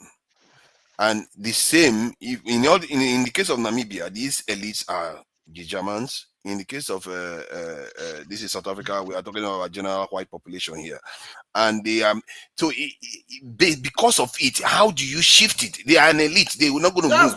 That's where the problem is actually. Every nation, think about it. Try to find out. Think about how you displace any elite. It's always result in massive upheaval in any nation. Yes, it's false. Even it doesn't matter what country. Cuba, look at what happened. I mean, Cuba is another example. They displaced. That's why I really am suspicious of this gradualist approach. People are thinking it's going to work. It's not going to. Elites they will never concede power. They never do. Fofara, I never agree with you like the way I agree with you when it comes to this issue. Look, Obasanjo fought for South Africa to the extent where Obasanjo, who happened to be a military man and active in service, Obasanjo even told Nigerians, say, any juju where you get, Mona bring, mo go use juju, fight these people. That's how Obasanjo fought for them. They come to Nigeria, they school, they do everything. But South Africa gained their freedom. I will use the word freedom, not independent now. 1994. As at 1995 ending stroke 1996, South Africa lost relationship with Nigeria. Ask yourself this question. Nigeria couldn't go to World Cup even when we are the defending champion, Nations Cup. Abacha, we couldn't go 1996 Nations Cup, we are the defending champion. You understand? We couldn't. That's how they plan this thing. They understand this concept as a union person. United we stand, divided we fall. And it has been their mantra. So the only way we can fight it is just two ways. But Father, let us go history memorially. Very many wars that America fought, they lost. But very many wars that America fought, they win in terms of the mind of the people. How did they win this war? They spend money on media. Look at what Al Jazeera is doing. Look at what Qatar is doing in a small country. We have to invest more in media. South Africa, knowing fully well that they are coming to the White House, spend money on MSNBC, spend money CBS, the other side of the channel. Spend money, go do your own propaganda. You understand? Go enlighten people. Spend money, do your own propaganda. You can't do the media war in this age and time. That is one, because what Trump is using, now they use the media war. The ordinary man who is not deep in politics like you and I, who refuse to watch Netflix that we're doing all this politics here, don't understand all these things. Maybe just few people like you and I that will understand it. So you spend money on media war. Then two, you got to take it by force. They will never give it to blacks. So for father, I agree with you. When you take it by force, then you use the media and everything. These people will never give it to us. See, these Dutch people, they give more privilege to the Indian. You know, there's a lot of Indian in South Africa. More privilege to Indian than black people. Just like they do to us here. You understand? Then they find our faults, then they escalate it, they blow it out of proportion. I'll need to talk about India. That country. Before you do, because I have to sleep now, man. I've been trying to keep up with you guys. You're racing ahead now. I just want to end like this before I sleep. I'm going as soon as I finish this. You know, there's a story to answer the question that forefathers put between Nyerere of Tanzania and Nkrumah of Ghana as to now or gradual approach. Nyerere won that debate on the gradual approach level, whereas my belief, and you know, when we look back, it tells us that Nkrumah was right, that we need to do these things now before they get a different grip on us, was basically the argument that he was coming from then. So now we are in the same position and we have similar issues to deal with. We really have to take stock of what's happened before, what we are really going through, and being able to identify it accurately, and then make the decisions to a solution. And my thinking is that we've been through it time and time again over the last 60 odd years. And I think that this is our time. The next 10 years, if we have a 10-year stretch of making correct negotiations that profit and tenure the African freedom and development program, as it were, if that's what we do over the next 10 years and we get our decisions correct, we've solved our problem, is my feeling. But thank you, guys. Good night and happy conversations. Thank you. So, Thank you for Forefather, let me touch one small part. Jide, sorry, please, let me Costa touch one hasn't said small part. anything, and Forefather, look at Mike, what Burkina Faso is doing with the media today, with artificial intelligence and the likes. So many propaganda. You understand? So you and I that is vast with what is going on. What has Toure has achieved? Nothing really much, but propaganda with the media. Somebody in America will say, do you know Burkina Faso started building EV cars? Airline is flying. This one is working. This one is working. Now they want to take him down. You understand? When we know that the highest thing he has achieved is just a tomato plantation farm, whatever, just little thing here that and is there. just being me. That's So no, it's not forefather, I'm just telling you the construction thing. But what I'm telling you is that he uses the media for people to now also use it to blackmail the West. You understand? Because they say he achieved this, he achieved that. We must understand how to use the media. That is exactly what that is what Trump used on this guy, make foolish of him and everything. And he couldn't fight back because he's thinking what just happened not so long. We must understand that you take it or you leave it. It's a propaganda war. You understand? But you must equally spend money in that propaganda. That's why Qatar spend that money on Al Jazeera. That's why Qatar is also using another part. We got to bribe these people. Because what is Israel is doing? They use APAC, you understand, to bribe American politicians. And they threaten you to primary you out. They bribe them and they get deals. And they get money. Sometimes the money that the Americans give to them, they use back to this politician and also get deals done. You understand? So the Middle East people, these guys, they look, the Saudi Arabia, the Bahrain, Jordan of this world, they're coming up with another strategy. You can see for the first time, Trump can travel those places, never went to Israel. You understand? And everything, never went to Israel. So there are strategies that we can wake up and everything. But first of all, we have to do our homework. Just watch the way the media does. If Britain can be scared of America, anything that America talk, Britain want to follow. You understand? You can see countries like Norway, Denmark, they're not supporting this thing. They started calling genocide and the like. Even when in court, they want to say we're also allied and everything. People have to understand that you got to use all these people. Pick the people who really have voice. Use their voice and everything. But guess what? You have to go ahead and do that thing that you want to do. But if you are waiting for gradual process, forefather, I agree with you. It will not work and it will never work. Where is the Dutch people that fight for their own people who migrate to South Africa? That America is carrying this fight in their head and everything. Why did they relocate? What Mr. James said. Do you know the numbers of South Africans that left 1994 to Australia? You understand? That's how black people be able to take over all those properties. They went to Australia. Guess what? They came back. The Jolly Ride was not there. They can still do the same farming. The Dutch, the Netherlands of this world, they're also big in farming.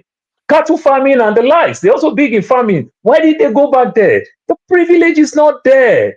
The profit margin is not there. You know, so the government needs to do, you can do it. Look, America that we're talking about, I live in an Indian state.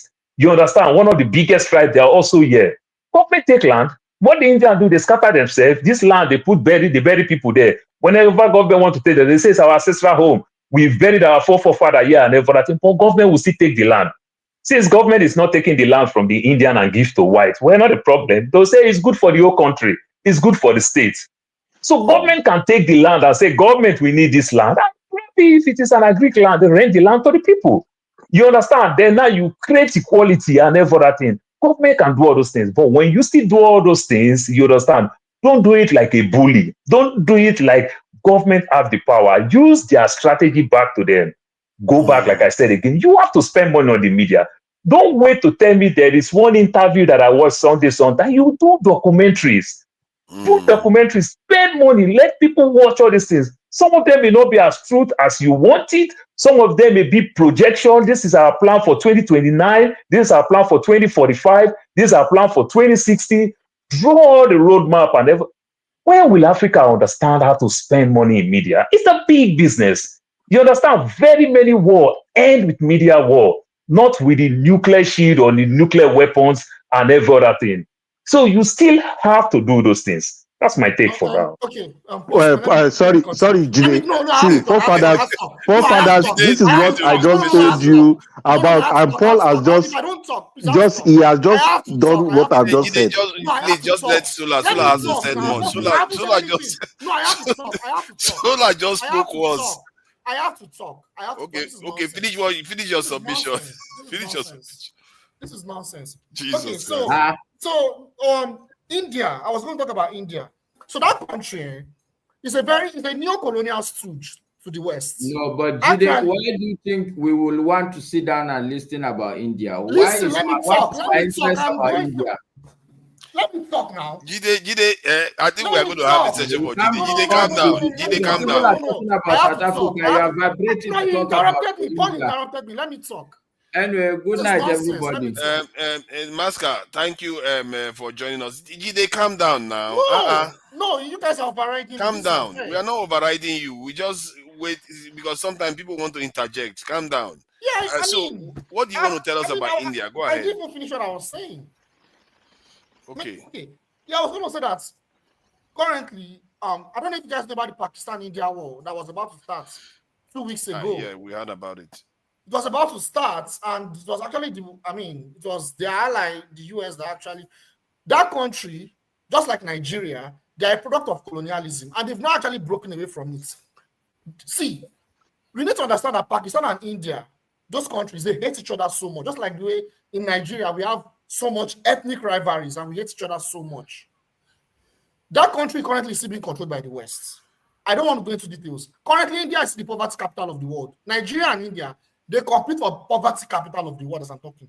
Go and check it. It's still there. Even though they are improving in their GDP, their economic productivity is improving. But the people in the rural areas, and a lot of their people are still very poor. So the point I'm making is that India, that country is still a product of Western imperialism. They are still being controlled by the Western imperialists, and they are entitled to BRICS. India currently, they are actually not in the movement of de-dollarizing their economy as fast as South Africa, Russia, and Britain and the others. Number one. Number two is that they hate their neighbors so much. I don't know why we keep using India as an example. They have all their foreign policy is most of their foreign policy is towards Pakistan. It's towards Pakistan and China. And China, yes, their system is to China. And honestly, we can't keep using India as a good example. They are not a good example at all. India is one of those countries that for some reason they always end up on the wrong end of the ledger all the time. Do you know India supports Israel against Palestine? Yes, what is wrong with this country? Is there any evil thing that they don't support? I would be surprised that they supported Hitler. There's something they don't support. I don't understand why they're always like that. I don't understand those guys. So, but so has Jide finished? Yeah, I think it's sorry, forefathers. I was just I haven't spoken. Yeah, sorry, forefathers. I was just buttressing what Paul said. See what, and I think that is what I'm not sure. That I think that is what Mr. James is also saying. We need to use their own coin. See, like Paul said, invest more. How many of our news outlets are being seen in international stages? Yeah. Do you understand? We carry more of this foreign news that they even carry more of our news. Like in the UK, you see knife crime, gun crime, snatching, and all of those stealing phones on the streets. It's never been reported, even in Nigeria. But if there's any evil thing that has happened in Africa or anywhere in South Africa, they will. So we need to. That's why I said that. Look, we have to be strategists. We've used guerrilla warfare and all of those things. Sometimes it doesn't. Most of the time, it doesn't work. You just collect it. What will now happen at the end of the day? The blacks will not be able to utilize it. See our oil at the end of the day. Before Buhari left, just hold on, please. Forefathers, you keep saying black people cannot do something. Why do you keep doing that? No. I'm not saying we can't. Okay, look at what Dangote has done. This is an African doing something. See what Boa is doing. That Dangote would have been able to do it. No. Look. Okay, let me give you an example of that Dangote that I'm saying. Buhari, before he left, they have already sold oil way forward into the years, even the one where we never use, is like selling cocoa for the next 5 or 10 years, in which you've not even the seed has not even come up. So what am I saying is that there are strategies. Yes, there are strategies we need to use. That at the end of the day, yes, some of them will look very, very difficult. Hard is a hard line. Some you do it on the ground. So that is just what I'm saying. Just like what Paul said, start pushing propaganda. YouTube pump money. Let people come and do more investigation. Do like Al Jazeera say. When was NTA before Al Jazeera came on? NTA has been in existence even before Al Jazeera. But now look at it now. Everybody knows Al Jazeera. So these are the things that I'm talking about. So we have to more or less be strategic, strategic, so that we can be able to claim these things back, even later, maybe by war or anything. But we need to build a very, very strong strategy so that our people, like the South Africans, they will invest more in their people and see how they can look at things. They can take land back, like Paul said, like GA said, then say, oh, government is using it, start giving it to their people, you know. So I think that is the way forward, and we'll be able to achieve it. Thank you. Thank you. It's a tight one. It's not that straightforward. I think the reason why it's a tight one. The reason why I felt like, this idea that, if we take it, the country is going to collapse. That's the one I felt like it's not necessary, because to me, they already collapsed. They are suffering. They are suffering like crazy. My goodness. I think it's Dexter, and then after Dexter, okay, Paul, have you? Oh God, I don't know whether Paul came first. Paul, you were last, weren't you? I already talked, so let it not look like I'm talking. Let's just let others also contribute. Dexter, welcome. Dexter, this is your pose that you pose every week. You must well get one picture. It's just he has that pose every week. So, what do you make of this gradualist approach, or actually getting on with the constitution? This is the constitution of the nation. It's not like they are breaking the law. Forefathers, when you see, there's one thing we must know. Let me just to give you a context. Look, the way we must realize something about social construct. The way the social construct is, there's always a large mass of people who are the middle class or who are below the middle class. You will always have in every country, every part of the world, a small set, 20%, even less than 20%, control the wealth of every nation in the world. Less than 20% control. There's no country in the world where you say, oh, everybody, oh, no, it's not true. Even in the Russias of the world you go to today, there's just an oligarchy that controls a big chunk of the resources. But the question is this: is that for the betterment of the people? Whatever they have, is it for the betterment to make sure that you keep the working class, you keep the social amenities going? Is that what it is for? Because there's this idea of always looking at, oh, this person has this thing, and this thing is, oh, now these people collect my money, so I need to get it back, or we collect it back.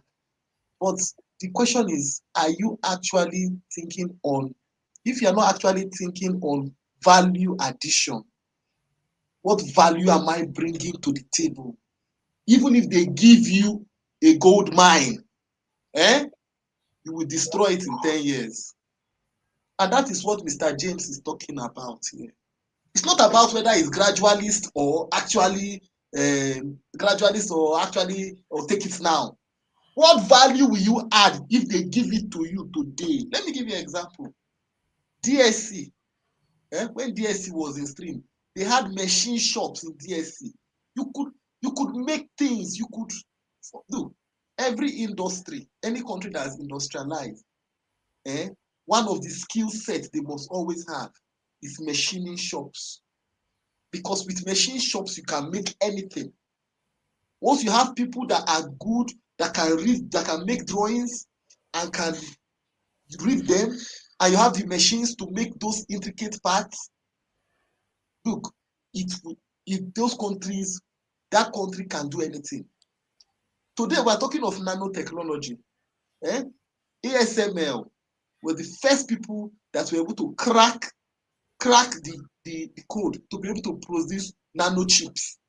It took them almost 19 years to crack that code. The company in Netherlands. They are the only one that produced that. That they have the machine they have the blueprint of the machine to produce the chip. They have one in America and they have one in Taiwan. So what is my point? What value they say this problem, I think, with the African race. We don't think of value addition. We just think grab. Let's grab it. What happened? Never don't take light. Maybe he's using his phone and he had a call. The internet Maybe a call disagrees. comes in and every thing. So, Fofana, talking about this grab it, the way he's talking about this grab it, I quite understand. But sometimes the way we talk and every thing, we should be very, very careful when people already have this strategy of putting you down.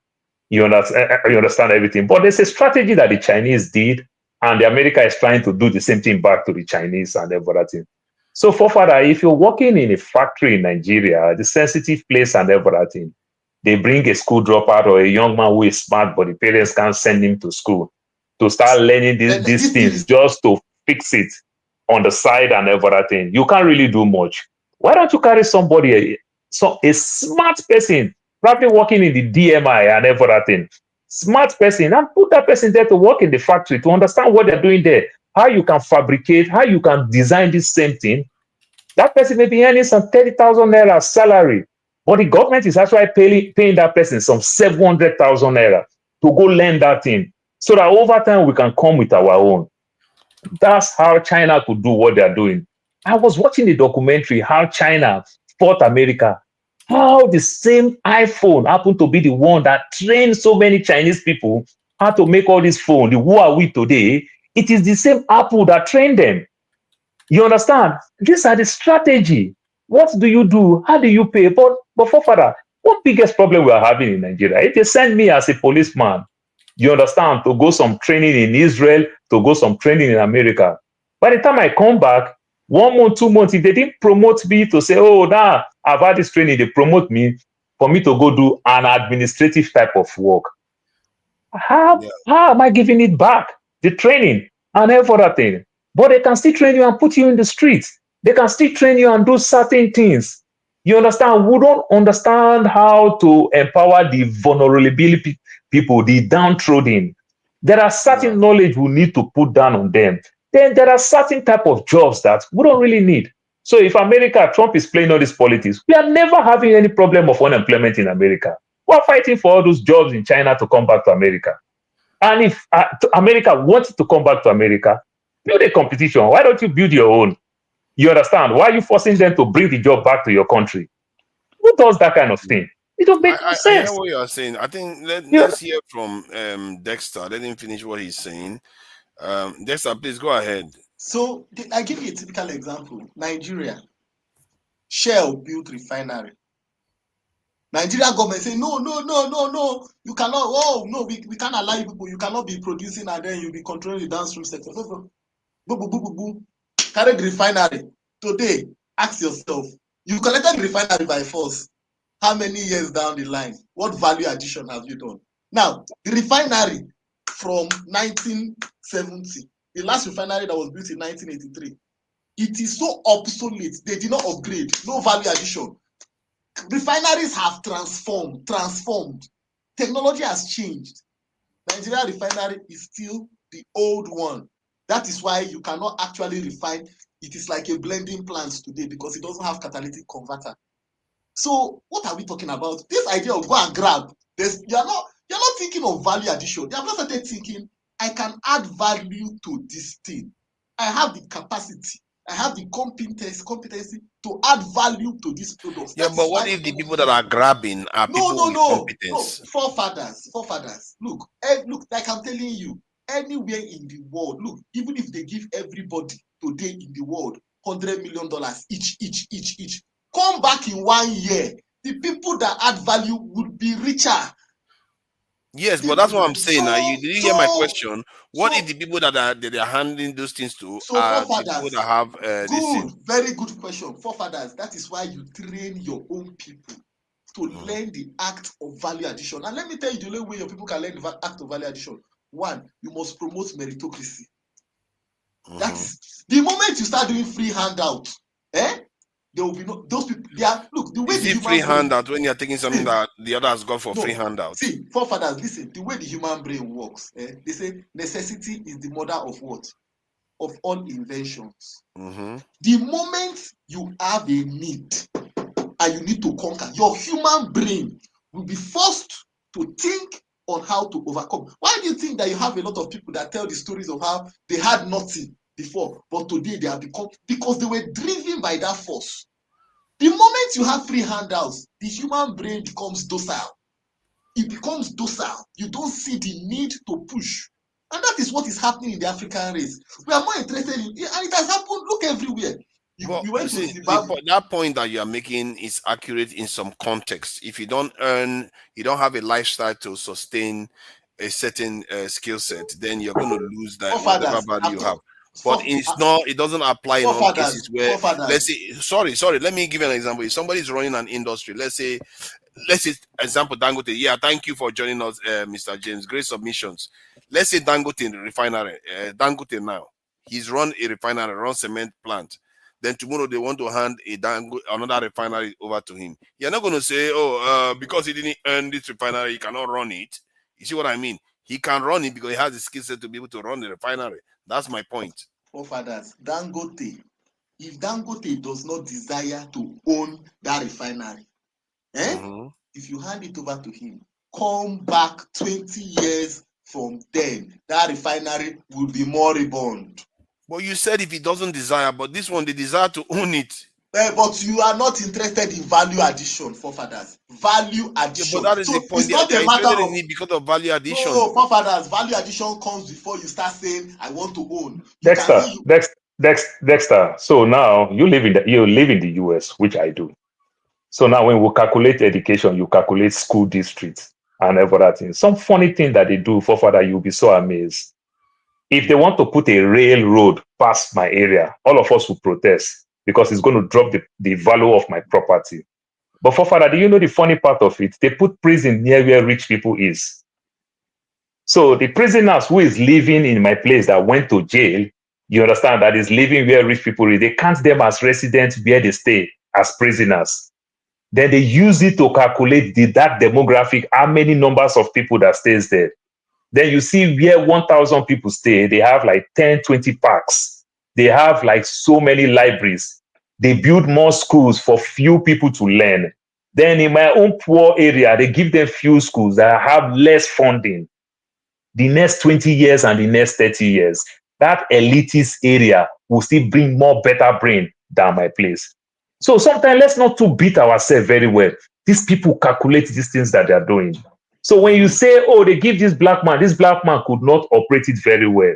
See, very many Nigerian doctors did not break record that we celebrate in Nigeria. But once they leave the shores of Nigeria, where they give them all the right tools to work, that's when you hear, oh, one doctor did this in Oklahoma, one doctor did that in London, one doctor did this, and everything, because now they have the opportunities. So sometimes let's not to beat ourselves when we did not give ourselves. Our leaders still need to wake up and understand the strategy that the same British colonized the Qatars of this world, the UAE of this world, but they still find a way of managing themselves. But what I'm saying that is that we cannot beat ourselves too much, but we can re-strategize. You know, just like what Awolowo did, send so many people to the UK to go to school, create free education, did so many things. One mistake that Awolowo did, that we will not call mistake, Awolowo sent the British people out. You understand? He sent the British. That's how you hear that white people, there's a lot of white people in Jos. You understand? Say, we are doing our tradition, we are doing this. They left. And when they left, these are the people that told Gowon, never leave power to these people. Because Awolowo know that they are very informed, they are more educated. That's how Gowon could last 9 years in power. You understand? Because there's a lot of British people who left places like junior officers and senior officers, GRUA, Ikeja, GRUA, Apapa. They all left. You understand? So these are the things. So systematically, what kind of knowledge are we getting before we will blame ourselves? If they didn't give you the right knowledge, I said something about Soludo the other day. You can be a good departmental manager, but you don't have the skill set, you understand, to be an administrative officer, to manage people, not to manage the skills that you know better. You understand? You're a cyber tech, cyber engineer. You can do that thing very well. But you don't want to grow to some extent, say, I own this business, now let me manage people. You may not have that skill set ready for you. You understand? So these are the things that you must understand. So I think in that way, we'll start looking how we can manage people. We can even bring a foreigners and still use this Chinese method. You understand? You must train our people while you are doing what you are doing. We pay you very well, but we are learning. Let me play this video because this may go to some of the issues we as the people tend to have. You know, let me play this video about this white woman. I think we all have seen this white lady becoming notorious online. Let me just play that quickly. If that means forwarding, helping white people achieve freedom of speech, real freedom of speech. To be clear, you just said to me you use the N-word regularly. In what context? Do you use it with black people? Yes, if it's appropriate. When would it be appropriate? Anytime I feel like it. So you're an unashamed racist. Correct. Well, do you understand that makes you a despicable human being? I guess so. I don't really care. So yeah, I mean, she's a certified racist, and she has actually even since doubled down and said that, if it came down to a race war, that black people wouldn't win. Take a look at what she said, and then take a look at this brother who, had a response for her and really broke it down. I love the blacks being like, oh, we're gonna get a race war. If there was a race war, you wouldn't win. Yes, we would. Now hear me out. I get it. White people, y'all make up 60% of the population in this country, right? Even if every single black, Asian, Polynesian, indigenous folk, everybody banded together to take y'all out, by the numbers, we wouldn't be able to. You're right. By the numbers, y'all got it. Think long term, though. After white people wipe out black people from this country, what would you guys have? What culture would you guys have? How would your food taste? How would your music sound like? Who are Does anyone see the problem there? Is it me, or does anyone see that the mass defense is after we are all dead, you will miss our food. You will miss our you will miss everything. For father, is that not why they can actually go bring people who are naturally organic races from South Africa? You understand? Who can play that card? Because these people see it just for father. Look, the story of though they are fired. They are fired. You understand? When you look at Princess Diana and though they are fired, you will understand. Sorry, Paul. The argument he could have made was, if you want to come after us, by the time you finish with us, we'll make sure that China will become superpower, because that's a good one. I think I agree. We just start practicing how to learn Chinese language, because by the time we are done with you, China will be the superpower in the world. That's kind of treasure. You see, our people, they are so literally admitted they are going to be wiped out, but in truth, you are not. That is the power of African America. They don't even know their power. But I'll leave it at that anyway. So it's very funny, because he came on live stream to go and say that they are going to die. And then you're going to miss our food. You're going to miss this, as if we didn't exist before without black people. What kind of yeah, forefather, will you blame me? Because when you stay in this culture, when you see the way they embrace our culture, the way they try to do everything, the way we service their lifestyle, the business that they own, the profit that they make, it is we that service their lifestyle. So I think that is where it's coming from. But these white people, they take it to the next level. They don't only do things for today, tomorrow. See, these people understand that Mexicans born like duck. They have kids. Scatter. They know African Americans have kids a lot.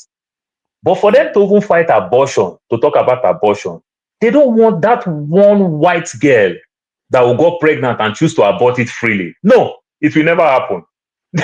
You understand?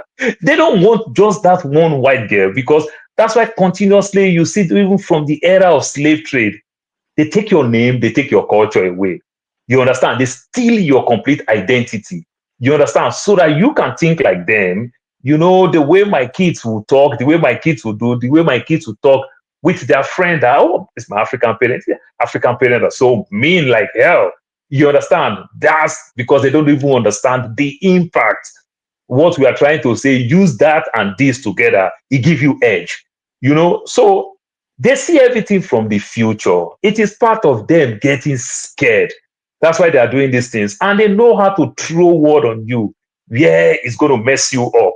You understand? Then you know the funny part, we blacks again, if they insult us, one black supports the people who insult us. Then we'll make mistake. Oh, black hate black. We keep fighting ourselves. Like we don't see white people who speak for us. So if black go against what I'm saying and everything, no, we don't really hate ourselves. We must always get those people among us. You understand? We see whites continuously that speak for us, and very many of them that don't speak for us. We must understand that, but continuously we still need to push our narrative. What that lady was doing there is barbaric. But you know the funny part of it, Papa, living in the US is a law. You understand that I cannot cause Jewish people and I cannot criticize Israel, but I can criticize the United States of America. I can call my president that President Obama is corrupt, President Trump is corrupt. I can write it in my car driving that fuck Trump boldly. I can do all type of thing. You understand? You can't see that small thing. You understand? That Jewish small thing in my car. I'm done for it. I'll lose my job. I'll lose everything. You understand? So these are the things. That guy really embarrassed me. And the funny thing about it, let me see, even the lady too embarrassed me, because she didn't even pick up on the fact that what the guy was saying was full of total weakness. Man, it's sad. Let me just finish it. Okay. Ain't nobody gonna be sagging their pants anymore. And white boys, the little white boys in the suburbs who want to emulate Playboy Cardi and The Weeknd so bad, who are they gonna emulate then? Tom McDonald? You need us. So yeah, by the numbers, sure, wipe us all out of existence, eradicate the black race, and see exactly what's gonna happen to the United States of America. Y'all couldn't even pick your own cotton. Y'all couldn't even raise your own kids without black people.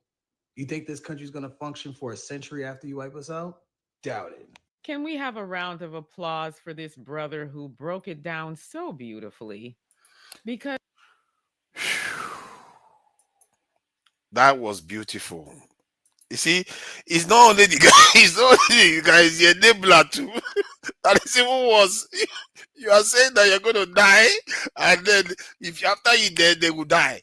Who told you they will die? That is ridiculous argument. I just can't believe some of the arguments, our mindset. And this is one of the discussion we're having today, where we would like, let's take it easy.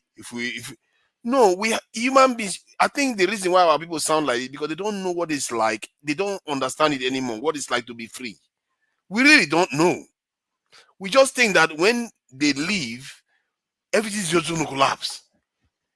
It's not that bad. North Korea, 80% of the structure was completely destroyed in that country when Americans fought them. They rebuilt because they were free. Their minds were free. We are not. And because of that, we just think that we cannot do anything. Oh, if they leave, the whole place will collapse. Personally, when you say collapse, you mean the Oyibo money will collapse, because the black people have already collapsed. I don't know what. Look at the crime rate in South Africa, all those things. It's already happened. What we are supposed to be thinking about is, okay, I think the way you should go about it is, I think Paul said it about media. Go with media big. Let everybody know this is the constitution. This is the process, and it's going to be done in a civil manner. And you go about systematically doing the willing seller, willing buyer, and moving those land away from this, because land is sacred. Land is not something you hand over to other people. Go and try it in Europe now. They will give you lease, but you will never own the land. I think in the UK it's like that too. You don't own the land. It's just lease you are going to get. They rarely give you land, so you just take it freehold and you just hold it forever. They rarely do that. So, Father, just go dig a little bit, touch a little bit. Saudi Arabia owns acres. They lease acres, and I can't remember the numbers of land in Arizona to plant these their corn feed for their goat and everything. In Arizona, there is desert. The people of Arizona come outside and started protesting. You understand? I think 1 acre they rent it for whether $25 or something. The people started protesting. Do you know why are they protesting? They say the water that they are taking on the ground to feed the corn feed is their problem. That they are stealing water from us. People are protesting. You see the way these people guide their own. You understand? Why would Saudi Arabia be planting all these things and export them to Saudi Arabia? You understand? They are protesting that if you can take this land there, Father, why will I take land that I will not have water? And I'm doing farm. Does that make any sense? You see the way they guide their own jealously and everything. But when it comes to other people, they tell you that you do too much, you ask too much, people ask for this, people on money will talk all type of things. You understand? But what type of negotiation? How they take advantage of us? You understand? So in excess of it, just fight and own this thing and use the media back. They never want you to succeed. It is crystal clear. But you have to fight and fight and fight. The world is changing. No two ways about it. So you have to fight and come up with a new method and everything. Because what they use to destroy us very well, it is the media. We hate to see a white man talk down on us in the media. You understand? You understand? He affects us like Dr. just said, oh, I just have cancer right now. You understand? And He I think hit me. buying the narrative that Zimbabwe has collapsed. Zimbabwe is building back. We It's buy into building the back. when our Forefathers, suffer. you are misinforming people. Don't Okay. say, stop misinforming us. In what way? You are saying that Zimbabwe has look. The Zimbabwe Has what? Where is Zimbabwe coming from? Are you aware that Zimbabwe have offered to pay the people that they sent away? The farmers they sent away, they have offered to pay them. I think 200. So why are they offering to pay? They are offering to pay for the land that they took away from them, so that you can take money. We get our land back. They are offering to. They are inviting them back. Let me tell you something, fathers. No. They are not inviting them to go and take the land. What are you saying? They are inviting them back? No, specify what you mean by that. Zimbabwe, it was not about land. The way we are talking of land, land. It's not about what you land. said now. It's about the farms. It was not just about land. It's about the farms that are on the land and the products from those farms. Now, Zimbabwe today, look, it's like you're producing something and nobody is buying it. Even the productivity of those lands have gone down. It has gone terribly down. What is so what? So what is so what? So fathers, do you know what you're talking about? You're like somebody. What you're saying is that, okay, I want to take this car, but this car that somebody is using to do transport and is giving the person money. Give me the car. They give you the car. The next thing, the car, you run the car down completely. It's not providing any service again. It's not providing any value. Then you say, so what? I say so what? Hold on, let me explain to you. See, you are being dogmatic now. Let's do dogmatic. 2 ways. Let's do it 2 ways. I was talking and you interrupted. This is the reason why we in Africa we are having the same problem. How can you be saying you're not thinking of value addition?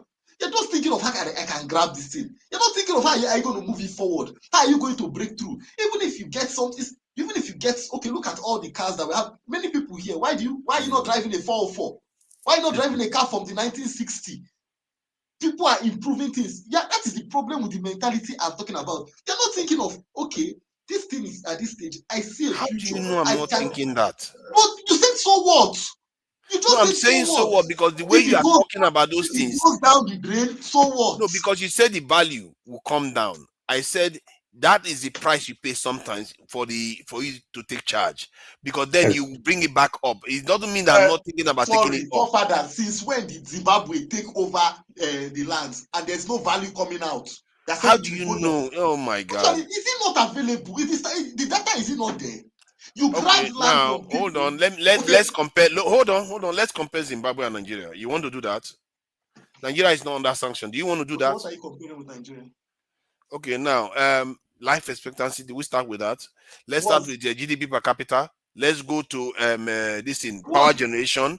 Power Name generation. it. Forefathers, do you know what power generation is for? Everywhere in the world, power generation is not about providing light for people. It's about driving industries. If you are generating power, so which industries is the so when you're telling me what industries is Zimbabwe's power, like I told you, the UK is generating power in gigawatts, and the UK population is less than half of Nigeria's population. So how do you justify that? Have you evaluated the percentage of power generated in Nigeria that is used by industry versus the population? Forefathers, you are not getting my point. Stop. What I'm trying to tell you is this. A small country like the Gambia can be generating power. It's not about the population. It's about capacity. Actually, you can use population to kind of evaluate what that population is capable of generating. Productivity is not about population. It's about value. And your power generation is tied to your industry. Let me interject. See, productivity is not necessarily all about population, but it can correlate with population too.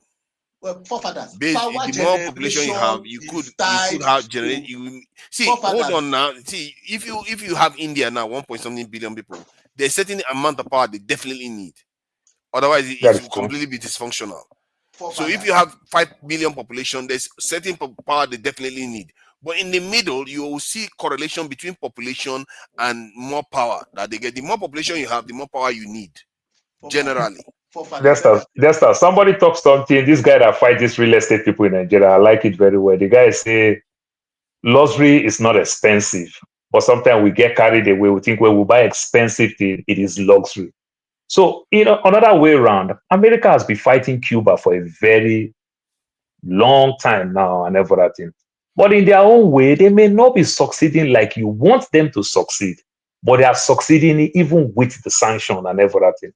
Sometimes Zimbabwe might not even release the right thing when it comes to their book, because some of the things that they produce, they can be sending it through black door.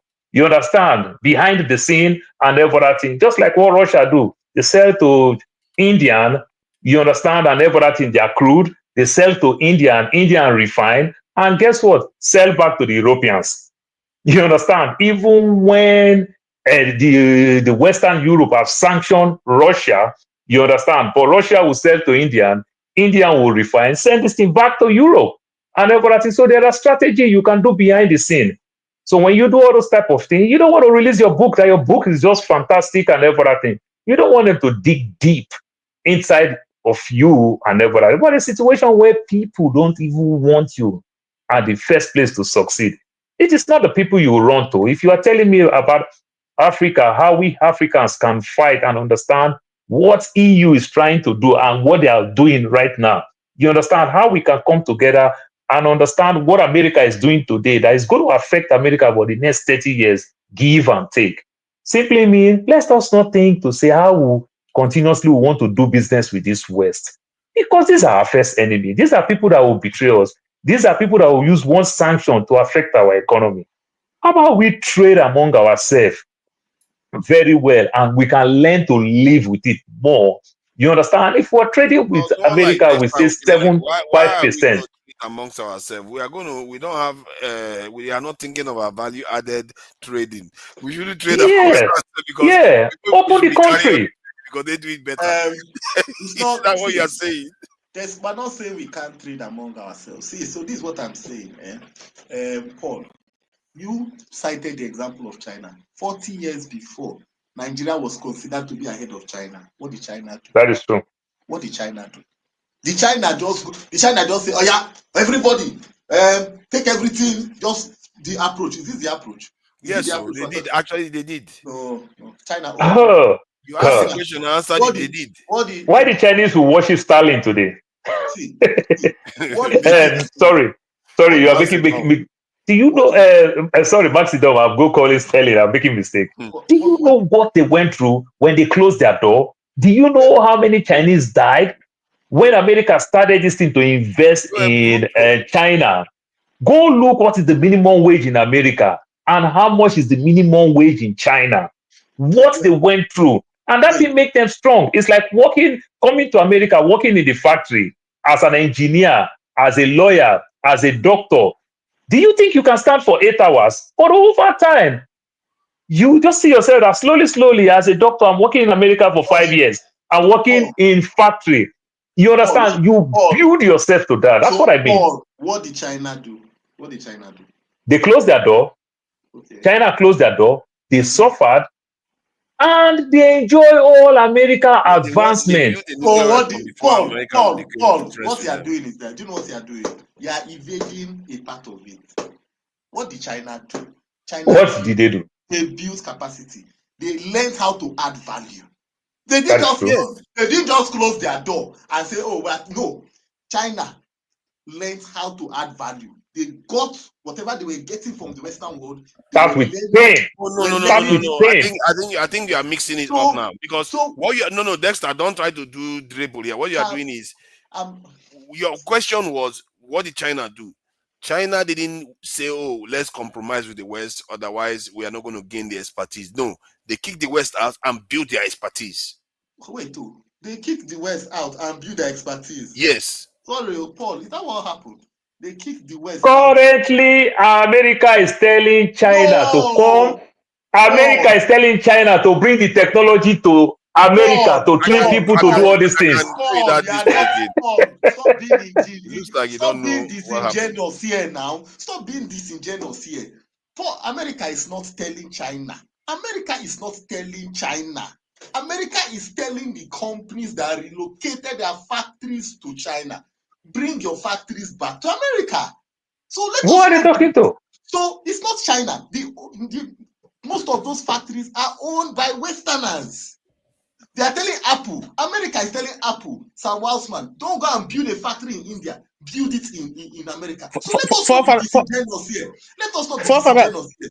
So one of the greatest problems, a mistake that America made is outsourcing. Because at some point it thought that outsourcing was going to help the American economy, as labor is very, very expensive and so on. So if you take it to a place where you can have raw materials and production will be cheap, and it's really cheap. By the time you put in all the factors of production and then you bring it to America, then it will be competitive. But they didn't look at, that's one side of looking at it. But they didn't look at the long-term implication, and that's why America is in this trouble that they're facing now. But Mr. Tony, America is not in trouble. Mr. Tony, you live in the America. They don't have problem of unemployment. It's just envy and scared of this world power thing. We don't have problem of unemployment. No, America is in trouble. I mean, hold on, because let's break this down. You see, there is no Trump is telling Apple, for instance. Yeah, I see you there.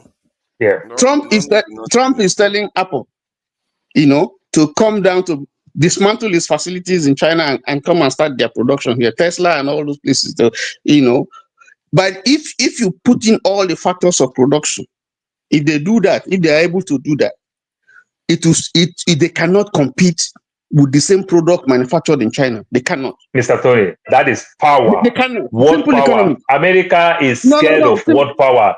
Economic-wise, we don't have problem with unemployment. You understand? How can we break these people down, the level that they are going? Not that it's affecting you, because you still have the knowledge. You have the technology to do it yourself. Do you get my point now? But how can we break these people down because they are going too fast? Listen, no country depends solely on services as the bane of its economy. None. So America mostly is services. That's where it gets this thing. So if I quote you and Dexter simultaneously, you understand? If we own the factories in China, then we have the knowledge. We can go anywhere. Do you get my point now? If we own the factory, we have the knowledge. The fear is not about the factory. You don't have the knowledge. The knowledge that you have. Listen, I listened to, where's my book? I listened to some Indian guru, and he says, listen, that what is keeping America is H-1B visas. Those people who come here, you know, they are the Silicon Valley of America. If they leave, No, that's a I mean, just like if they leave America, that is a lie. The H1B is a lie. Tony, Mr. Tony, don't believe that. H1B that you're talking about, H1B is like that doctor who study in UNN and UI. You understand? Come to America and deliver after more knowledge. H1B is cheap. If you understand Silicon Valley very well, H1B, do you know what they peg you? $30,000 that you can work in factory. And an American citizen is starting nothing less than $120,000. So it's cheap labor for these greedy guys. You are looking at it from a cheap labor for these greedy guys. Listen. I am talking economics. I'm not talking about you're looking at it from that's exactly what I'm talking. So when many Americans fight that, they don't want to employ them. Do you know why? Because if I have that cyber security knowledge now, say for example, cyber tech knowledge, and I'm starting with 120,000, and you got to go bring somebody from China or Nigeria, and you got to pay that person $30,000 for 5 years before the person will become permanent resident. That is a good, sweet deal. You understand? It's not. They are not having problem with people in America. Listen, you are talking about. Okay, Doctor, let me listen to you. Doctor, let me listen to you. When you finish, I'll come in. Yes, let me say something. You know, the way we tend to base our arguments on the now, the economics of the now. So when you say that thing about America doesn't, they are dependent on China, and the biggest mistake they made was to send it out, you must realize the global politics always has shifts in different decades. There was a time it was believed that the world was going to end, that global warming, that countries had to cut down their carbon emission. And do you know what the Western world did? One of the reasons that they outsourced, it was not just because they wanted to outsource for cheap labor also. One of the reasons for outsourcing was to outsource your carbon emission. Because by the time you move that factory that you move it, that is producing a lot of pollution in your environment, you send it to China, you send it to some parts of Asia, you have outsourced your carbon footprint, which is correct. Okay. Let me ask you a question. Let me ask you a question. Which country in the world today, in terms of depletion of the ozone layer, which one is the highest? Which is the highest culprit? Is it China? China is India. India. So you can see that argument doesn't work. The highest emission. So Tony, you are looking at. No, we pollute more, but it's affecting India more. The US and China pollute more, but it's affecting India tremendously. So the question, your question, Tony, let me address it. You know what the question is? What you have done is this. It's like somebody is at 100. I'm emitting 100, okay? And then somebody is emitting 20. Me that is at 100, I'm thinking of cutting down. I cut down from 100 to 60. I give you the 40, maybe you were doing 10. I give you the 40 of my, that I have cut, I give you the 40. You now say, but you are still emitting more now. You are still emitting more. That's the argument you are making. These people have outsourced that. That is the argument you've just made. No, hold on. The argument I'm making is that you said that the reason is to cut down on environmental degradation and pollution, by America. That's why they are outsourcing. And so I said to you, hold on. I said to you, if that is true, then America will not be one of the highest. In fact, I'm not sure they are signatories to that particular protocol. Depletion of ozone layer. Trump just pull out again. Trump just pull out again. How many years ago? Let's bring Ovie in. Ovie has been waiting for a long time. But this argument of we black people who cannot do anything, we don't have value added manufacturing or instincts at all. When history suggests that if you clear the deck of nonsense, you will be surprised. People will perform magic. We have very intelligent people, and we are not just tapping into them. But I don't know what you make of what you had so far, Ovie. Thank you for your patience, by the way. That was solid patience. Thank you, thank you, thank you. So where are we?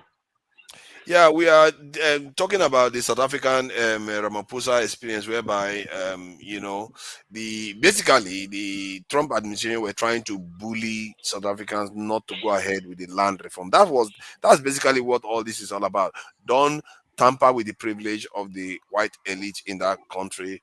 And when some African people like Dexter and a few others have argued that, oh, maybe we as black people should not do that. We should find a way to do it gradually, so that somehow, even when the constitution has been put in since 1995, that this is supposed to be done in the constitution of the country. And some of our people are still arguing that you have to leave it for a while. That if you take the land from them, it's not going to be productive. Dexter is arguing for value added thinking. You have to do value added thinking.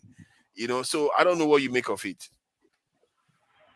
I think you made a very good point by saying that everything is around the center around the land redistribution bill that was passed in the January or February this year. But there's another bill too called the Exploration Act that was also passed 2024. So, as you rightly said, it's the people who are going to be quote unquote affected. I don't am fighting back, and you can only fight back with what you have. At this point, they are the top of the world. If you ask me, because the Trump administration is pretty much the South Africans have they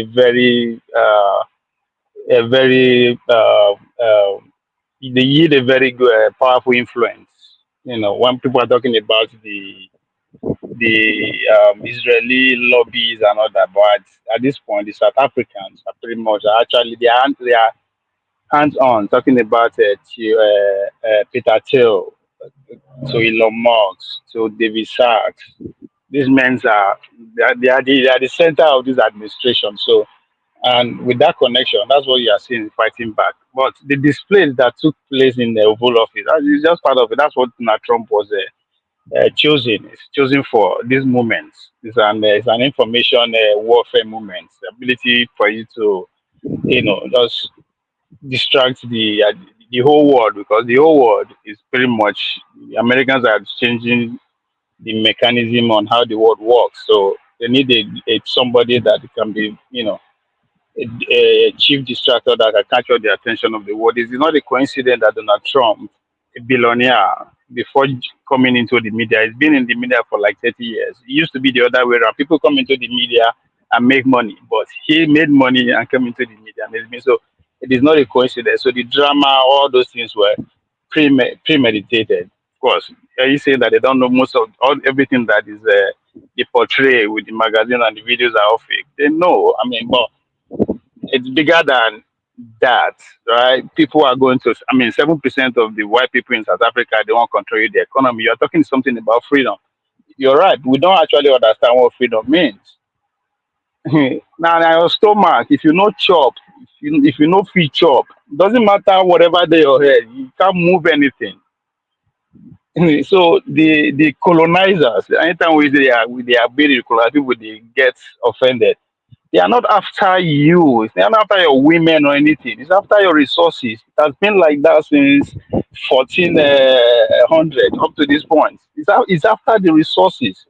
So from the 60s, since after the Second World War, America designed another tactics not to use the British direct getting access to your resources. No, they have designed the next technology, which pretty much revolve around the USAID soft power negotiation, how to manipulate people to put the people who will be their interest in power.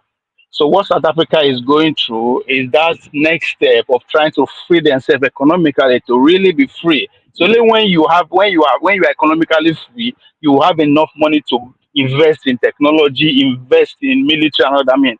The United Arab Emirates is a classical example. But if you don't control your resources, there's nothing you can do. Everything, no matter how you govern yourself, democratically, using whatever you choose, it doesn't matter. If you don't have money to actually bring your people outside out of poverty for them to actually be able to think outside the box and go into adventure in exploring and all that. So South Africa, that is at the core of it.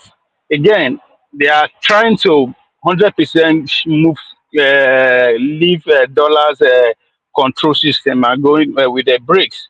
That's also at the center of it. When Trump comes, said it. If you are in that line of trying to fuck our dollar up, take whatever that is coming to you. He said it from day one. So that is also wrap around what you see that is going on. They don't free themselves, right? The people are saying the Vietnam people, oh, America went there, they did not win the war. But those people never nationally control their resources, which is what the world is all about. The same thing with Cuba. If you cannot exploit your resources, well, what is existence? Because the whole reason that your people are gathered in that land, it is because there is sustainability in that land. There's the resources that will sustain you. That's why people are gathered there. To go back to the issue of water and gathering. So if they are coming to you, however they come, they are not because you are too cute or handsome. Nobody give a fuck about your stinking ass. They need your resources, however they want to do it. So that's what is going on. So I think we should be. Kunanja, you said something about the president Ramaphosa that is you achieved something geopolitical. I totally agree with you because his response at that Oval Office is classic. He could decide to argue or not that. He said no.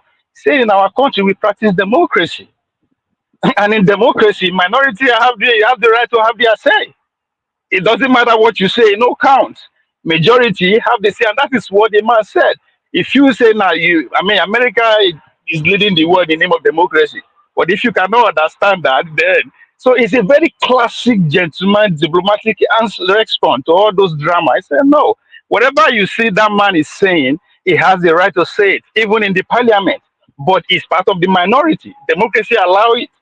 You are allowed Yeah. to say, right? Talk to the Democrats. Anytime when you say something about yank you up, right? So that was a very classical example. Whenever how you see him, he knows they are going to embarrass him. Sanction has been going on. USA, they don't call he went there to beg. That's another thing, right? So he knows that he's ready to accept anything that is thrown at him because there's pressure. They don't cut the money where they come for him for free. You know, they're there again. So there's pressure everywhere. He knows. Right, sanction is coming because again another sin that they committed is daring to take America towards ICC. Yeah. Right? I said Yeah. America. I mean, people say Israel. I know Yeah. that everybody that participated, admitted to everybody that. that took part in that exercise, they don't they feel them now. Even the judge, people that work at that, they don't all of them, they don't pursue them. So that is also now like three things that he knows they are going to throw at him: the land and those people that are fighting back, the BRICS angle of it, the economic angle, and the ICC. So he knows.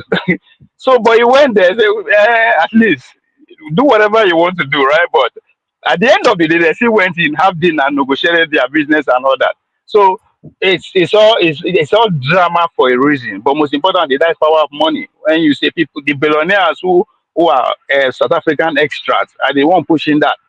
The role that the likes of Elon Musk plays, the David Sachs today, the role they play in bringing Trump back is not something that anybody can deny.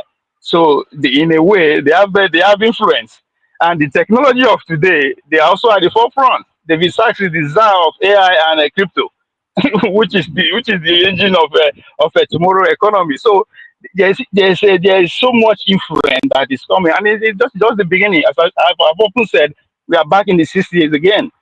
Those were the chair Traore and the rest. Give them 5 years. Nigeria was once in this position. If you look at our 70s, now the same thing. By the time they finish their putting China for where they belong, because that's what it's about. People they don't say, oh, China go this, China go this. No, America start the fight. There's a reason they start the fight. Everything was programmed to start at this point. So they know they are not threatened in any way. Yeah, that's Americans what I are was not saying. threatened by That China anyway. Let not people to get confused. No way. They don't stand are the you chance. sure? Are you sure? 100%. 100%. They don't stand the chance. What you don't understand is that You know why I think America? No, let me add, please. You know, I think America should be worried about China. America has internal problems, demographic issue going on that they have to deal with, and then No. China is building very rapidly too. That is two double whammy. And what Trump has done has even done more damage too. Now let me make you understand what you just said, right? America changed their economic and their socio-economic trajectory every 50 years. And they changed their institutions every 80 years. From 1776 to the second that led to civil war, which empowered the federal government, lands to the third phase that brought the second world war. So they know what they are doing. What you see happening is not no. They know. When I say China, I know still the chance they can build anything they want to build. They only have one narrow path to when it comes to war now to pack all their ship and everything. Only one narrow path. And as we speak today, anywhere they turn, America they look upon their head. 5 minutes is not go last. So they can build whatever they are building today, America allow them to build them. Just like the Japanese back in the days. They empower you, they know where you go reach before they unplug you. You understand? So that what you are seeing, just pay attention, is beyond Trump. After Trump go. The next person that will come will continue. It's going to last for the next 10 to 15 years before that. Yes, the demography, the internal rock we are seeing, if you pay attention to the coalition that brought Donald Trump in, they've said it even before they get to power, that this is the second revolution that we are going through. It is upon the Democrat to allow it go through peacefully, or if not gone, they are ready. This is not the plain clear. They started it. They are ready. So it is a change that is going on. Yeah, for you are you for the gradualist approach in South Africa, or just Ramaphosa should go ahead and carry out the land reform? No, they passed it already now. They don't get choice. Even the only problem now is that their last election, because Mr. James don't go. I think we have that conversation. Their last election was pretty much a rollback to the apartheid era, when they allowed the other party to have more sway, that they have to actually sit down and share the government with them. That is a big setback. You understand? Zuma, that was a walking disaster. That guy. No, so that is the power of money. Zuma work against that power of money. They infuse a lot of money. So good. Even again, the next 15 years will tell if the BRICS will feel recover from what is coming for them, right? But regardless of what, the next phase of the fight is what Malema represents. His message is very clear. It's all about economy. Either you like him, you don't like him, or it doesn't matter. Like they know where they are. They know what time is it. Unless they kill him. It's like Zuma is the article of. But at least Zuma was the president. Zuma is the article of South Africa that is just causing problems in political. He refused to go away. No, he just for the jail case and everything. What do you think? Pardon? You understand? Zuma with the corruption case that they leveled on him and everything. He felt betrayed, so he's fighting back. And because of he still believes that he have influence. Who asked you to be corrupt? Why I think South Africa deserve every support they need, because in our continent, if there's any country at all that has what it takes to be regional power, to be actually free themselves and regional power within the next 100 years, because the change that is taking place, they will power the next phase of the world where we will live. So if there's any country that's in that position in Africa, it's South Africa and Nigeria. But our own, now only God, our own. Leave our own. We need to fight another civil war before we go get there. Materials on the ground. South Africa has the materials on the ground. Yes, South Africa own. It is that economic freedom right? That is just the last stage. Once they get them, you will see how they will liberate themselves away from poverty within the short period of time. Then And okay, whatever they're saying about China today, they will replicate them like under okay, 20 years. that's exactly what I'm saying about the media.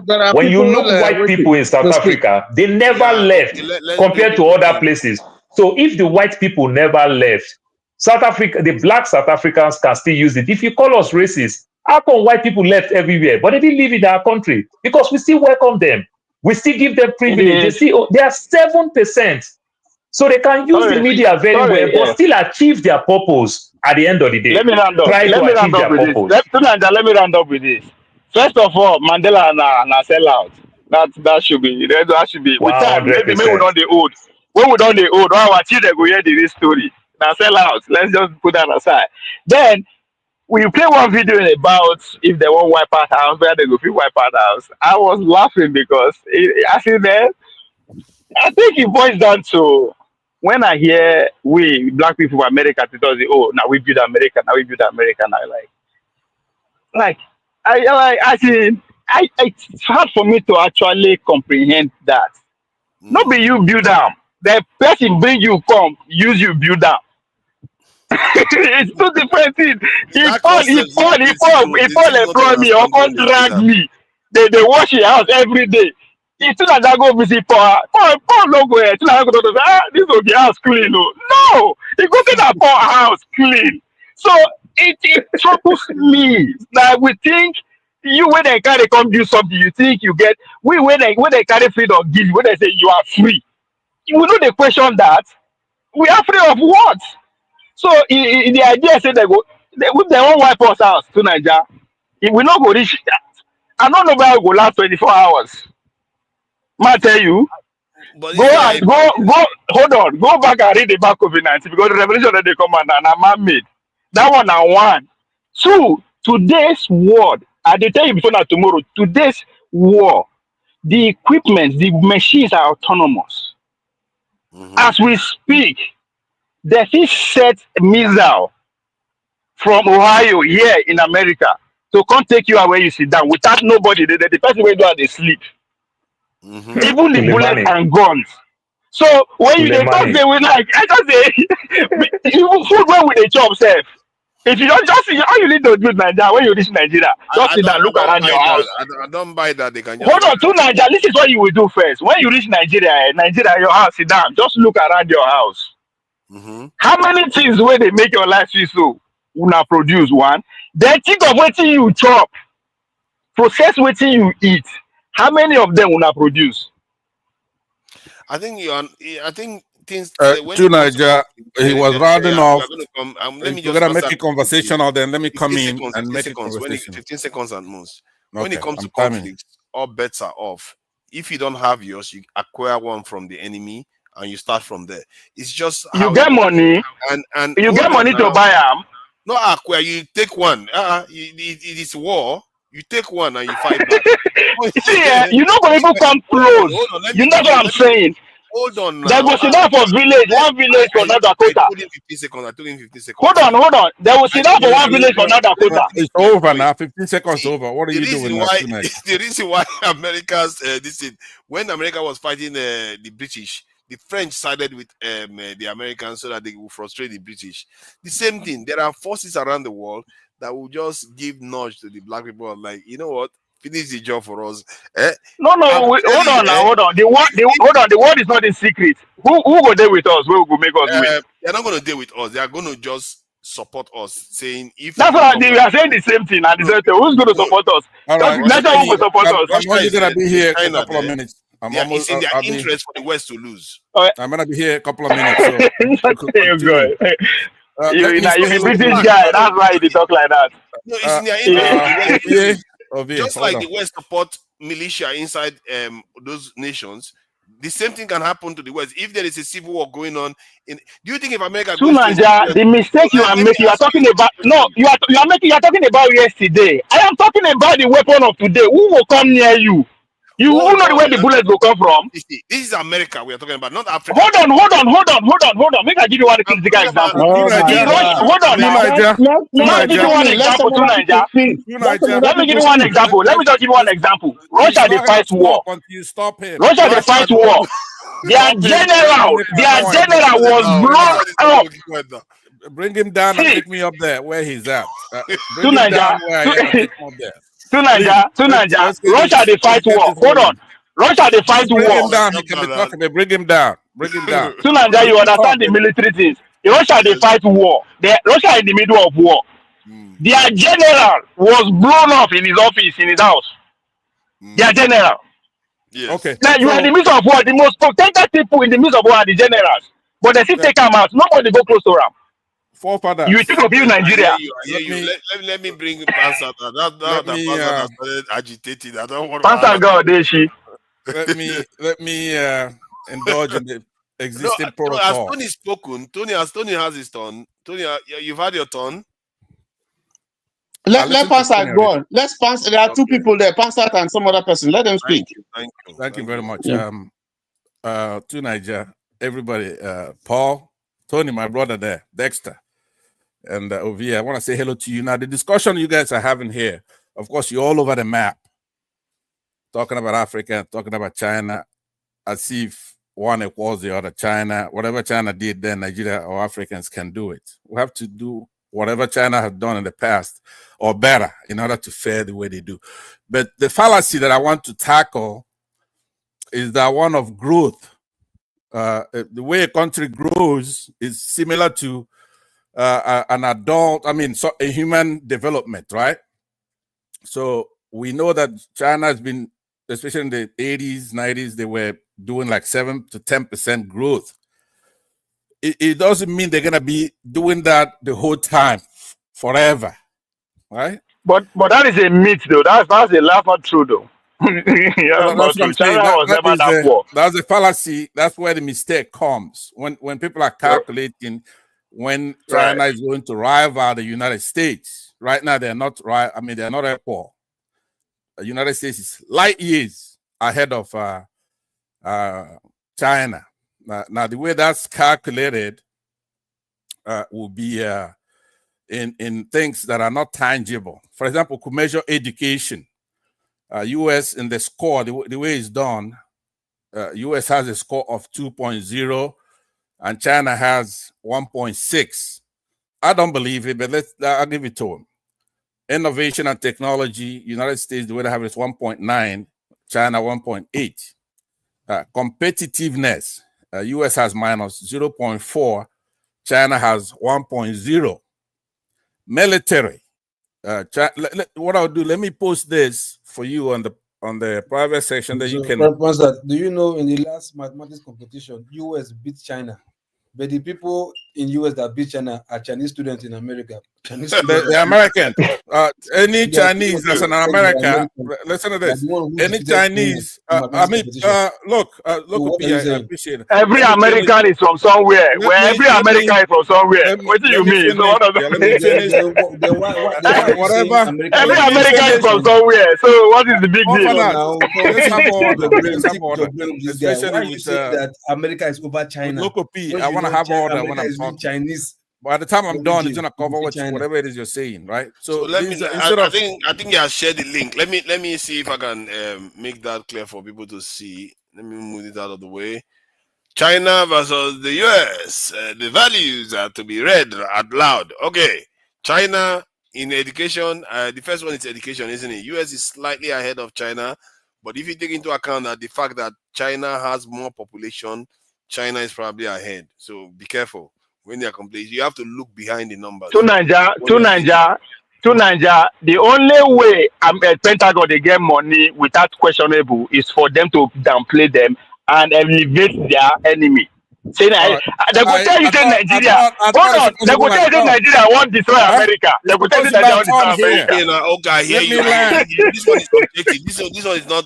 This one is objective. One. Some other person probably put this together. It says okay. Forget objective. Go read books. Forget objective. Now, here's what I want. I'm not gonna be here long. I'm trying to read your own document that you sent us. I know, but I want you to read it without people making noise so we can understand it. I need Ovie muted for now. Just mute him permanently.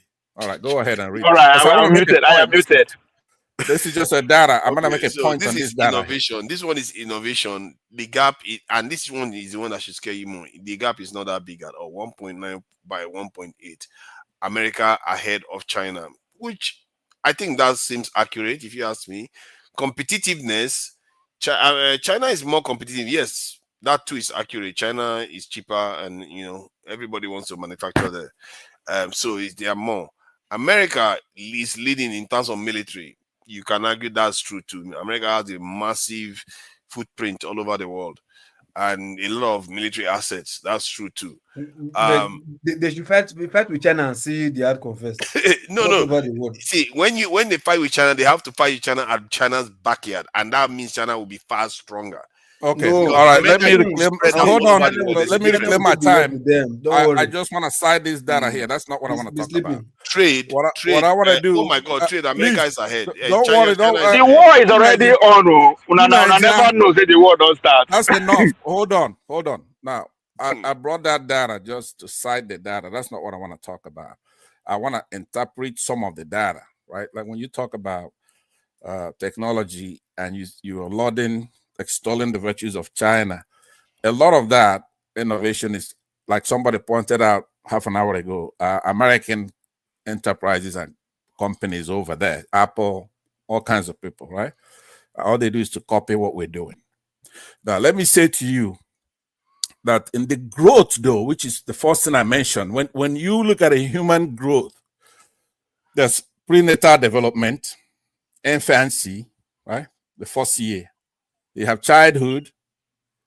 It's marked by a rapid growth, which would say China is either in infancy or in the adolescence, childhood, adolescence. And then when you get to adulthood, then it stops.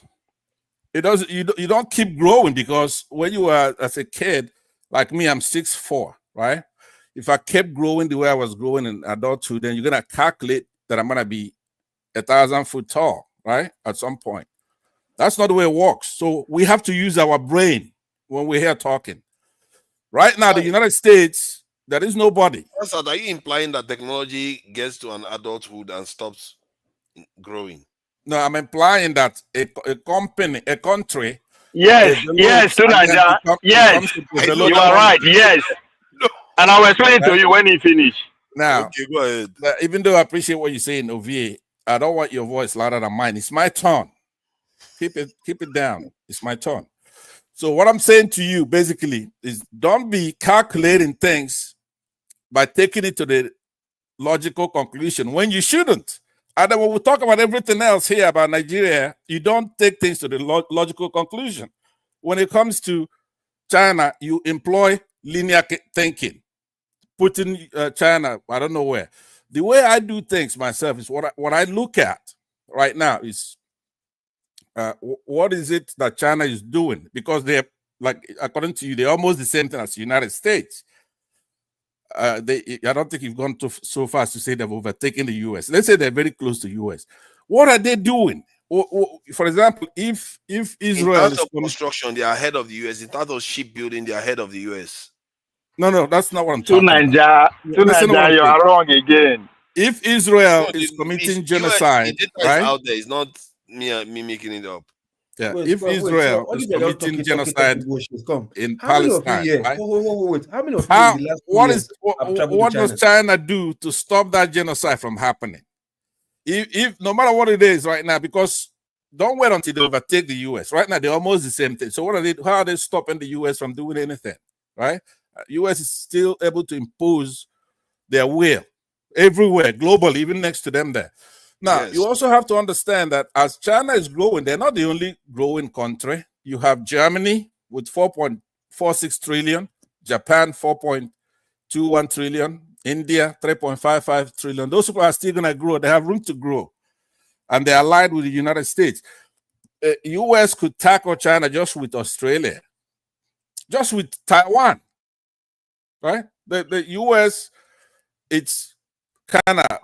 Can we come back to the South African situation? with what happened. Okay, fine. I just No, the major Papa, thing. before you go there, Papa, before you go there, since the coming of age of America, every country that grows on their tutelage, on their foundation.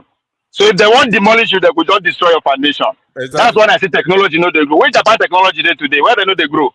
Exactly. That's Where they don't exactly stop right. growing? That's exactly right. China said don't stop grow. It don't stop grow already with this coming of All Trump. right. It has All stop right. growing.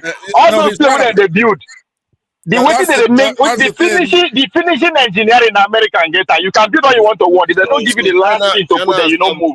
China is releasing the most used electric car. Let me take my time. Do you know China has released their own go operating China system before like you go see wetin Microsoft happen for there. Windows? You just be talking with your left ear. America will do, America will do, America will do that. You just not Okay. so America want make everybody be like now America let China be where it is. Okay, so let me say that. Let me wrap Nah, up the way they take build Japan and they take build China. China is not new. It's not something new. It's just new to you. It's not new to you. And then build Germany too. And then build Germany. So it's not new. It's not new to you. See, California Japan is just alone tech foundation. Go to China and see. Let me. Would you just One wait at until a it's time, your please. turn? Let me wrap up. I'm not. I don't. Only thing I want to say in growth, even in human growth, there's a hormone that comes in and then cuts it off. You don't grow anymore like that. I don't know. That's not how technology works. That's the way it works. Let me. African I'm talking about every country in the world. Like Britain used to be the hegemony for thousands of years, hundreds of years, right? At some point, then they stop. Right? They're no longer the hegemony, right? Then the US come in here. Are we gonna the US gonna last forever? I think so. There's never been a but they're not country using here. Gatling gun anymore now. They've moved on from Gatling gun to drones and all the rest. My point Okay, is I want to get to South Africa issue, but the only point I want to make is on that growth thing. I hate people calculating that growth to be in perpetuity. China going at 7%, 10%. That is not gonna happen. They've managed to play that game because of the United States, the administrations. For example, in the 70s, Richard Nixon let him in. They were a poor country, developing country at the best. But Richard Nixon let him in is because of entrepreneurs here in the United States that are going over there to make money with cheap labor. You know how capitalism works, right? If you read Marx's manifesto, he covered that very, very well. That's what's happening. So It's where does American. this African part fit in here? Let's know. It's gonna go to you've been indulging everybody, and every time you talk about China, US, you can't handle the truth, right? South Africa, All right, now, so I don't know anything about South Africa, but you don't want to give up. No. Over here, that's a nexus, right? That's a nexus to China and all this stuff we're talking about. When Trump ambushed Ramaphosa here in the White House, Oval Office. He's not the only one. He's done it to others. Did it to a petulant leader of Ukraine. You have to have some prestige for Trump to respect you. Africans don't have that prestige, right? So just because Elon Musk, who was born in South Africa, it's a busybody with Trump. That's what Trump is doing. That's a showman. So if Ramaphosa can try to shake that off, try to rebuild his relationship with Trump, it's still good for him. Okay, it's America is administration by administration. For it wasn't long ago here that Canada was indistinguishable from the United States, even with Biden, right? But when Trump comes in, then he's going to expose the fact that these Canadians here, our neighbors here, they're not the same thing as the United States, right? They can be a state because we're supporting them there. All they do there is rip us off here every day, you know? They got a king in our hemisphere. They got a king. King Charles is their king. So when Trump says he's gonna try to make him the fifth or fourth state, they say, "Oh wait, how can you talk to us like that? We are a sovereign country. Yeah, you're a sovereign country, but your king is King Charles of England. Here, if it's a black or brown country next to us, would the Americans put up with that? Of course, they won't put up with that. For hundreds of years, we ought to take him, make him the 54th state. There's nothing wrong with that. It's not like they're not used to outsiders being their head of state. So it's not the same thing now. Americans, because of white racism, they put up with Britain, for example. With everything Britain has done, they're not a democracy. They've never, ever picked a head of state. There are a lot of people there who yearn for that. For example, the organization called Republic. They're not supposed to have a bloody monarchy. They're only doing it because they're white.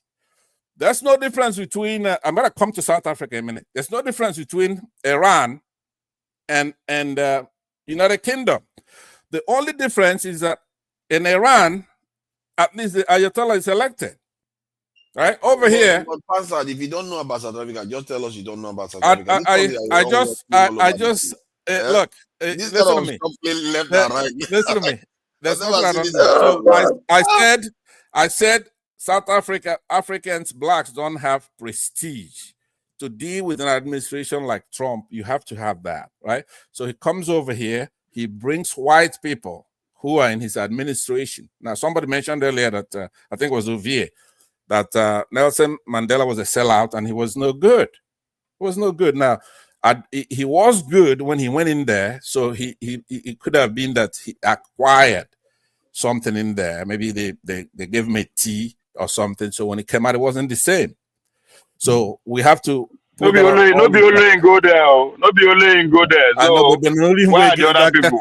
Like Abiola, when Abiola go in there, they gave him tea. There were other people in there who they didn't give tea, right? So it could be selective who you give tea, who's gonna emerge on top if you don't give him tea, right? So yeah, I agree with the thing that Nelson Mandela ended up being no good, but I believe it was acquired when he was in there. He was there for 27 years, for crying out loud. So now, all I'm saying is that there's a nexus between Nigerians doing very well. For example, in democracy. Sorry, Pastor, 27 years compared to the people that died is nothing. I know. I wasn't contrasting and comparing. I'm saying he was there sufficiently enough to develop mental stuff. Now, listen to what I'm saying, though. The nexus, forefathers and Ovie, is in Nigeria doing very well. Like somebody said, African, Nigeria, and South Africa. Yeah, there are others. We have to have democracy in our country. We have to be able to develop. Also, did you even watch the interaction between Ramaphosa and yes, I Trump? did. Yes, I did. Because when you are talking, it's like you didn't watch that, or if you want us to play it a little bit. No. I watched it. You're talking about intangible stuff that doesn't mean anything. I'm going for policy. I'm talking about stuff that matter. Now, if you go back there and Trump tell him to shut up and do all this or do whatever, that doesn't mean anything. Well, you've not addressed the point why did Trump do what he did, and is it about not having the white people lose their privilege in South Africa? Is why he's doing it? Because from what Trump is saying, he's telling them not to execute what is already in their constitution. He's considering the form of genocide. Right, and critics have pointed out that he was wrong about that. I said that South Africa does not have the prestige, right? So he goes there, he gets ambushed and assaulted. I covered that. You are looking at small stuff, right? America has a lot of leverage against South Africa. Now that's political talk, leverage. What does South Africa have? You gotta give him credit for going to repair the weird relationship South Africa has with United States. You gotta give him credit for that. Trump could do it. Trump could tell him to get on his knees there, right? Because America is a hegemon. He could do that. So it's not if he tells him get on your knees if you want me to do something for you. Well, he can, right? He can. So, but do you think? Okay, let me ask you this last question before we move on. Do you think that if Ramaphosa had decided to take a different tack and defended itself more aggressively and asserted the fact that South Africans needed to get their land back, maybe today Africa will be the hotter state? No. Do you think? Look, I give Ramaphosa credit. He made his point. Sanctions on South Africa. No. Go ahead. He made his points. Trump were citing things that are inaccurate, incorrect stuff, talking about genocide, and people who have eyes have already fact-checked. right? And Ramaphosa made his points. What do you want me to do? Start fighting? Yeah, but I'm thinking that maybe he should have to use, because personally, one of the reasons why I say Trump should win, because it's going to wake black people up. It's going to wake Africans up. Maybe if he had just decided to defend himself, Trump will even aggravate that this thing more. And that is the mistake you need them to make, so that Africans' eyes will wake up to the truth of this situation. Because clearly this is in the constitution, and you won't let them do their job in their own country. Yeah. That is supposed to be a democracy. So Right. if he had gone hard against Trump will go hard against him, and Africans will be complaining right now. All those things you're talking about. You see, now for that office, now that they solve problem. That office now for TV show. Nah, just for me and you.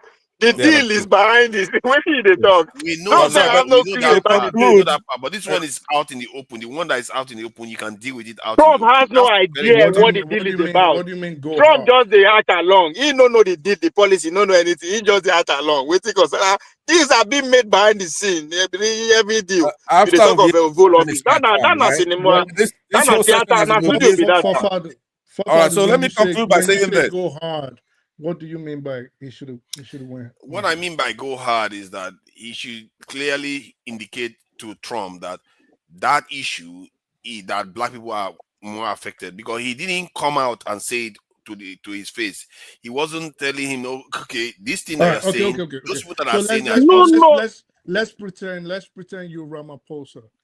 Let's give you 60 seconds or 120 seconds. Yes. Pretend you're addressing Trump. How would you have answered it? I would say that video. No, don't say. I would say. Tell us in your own words how you. The video you just played is that of Molema, and he has been taken to court. The court has found him innocent or fined him, whatever. The situation that has come from the court. The point is that he's free now. Then the images that you are showing about farmers getting attacked. That most of our people are the ones suffering the brunt. That in that country that we live in, that the white farmers are actually, in short, the white population there are enjoying far more benefit than even here in the US. Make it blatant that Trump will challenge you. So like Zelensky, Abi, like Zelensky did. Like Zelensky. Yes. But this Zelensky is Ukraine, but Trump is going to be dealing with the African continent now. In short, almost all the black people in the world. Forefathers, I think Ramaphosa made this point. I mean, he doesn't have to behave like very loud. He made his point.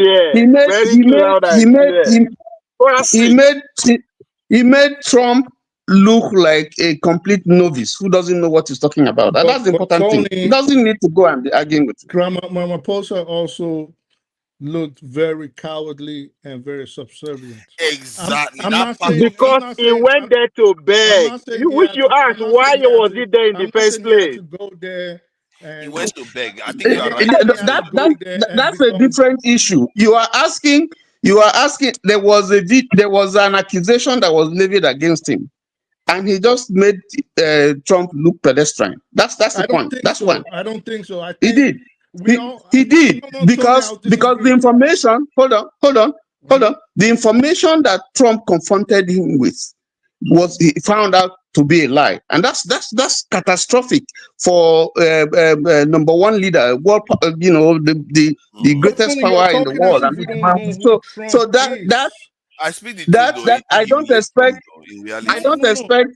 I don't expect Ramaphosa to go there and be wearing a glove to box Trump. I mean, that's Trump's territory.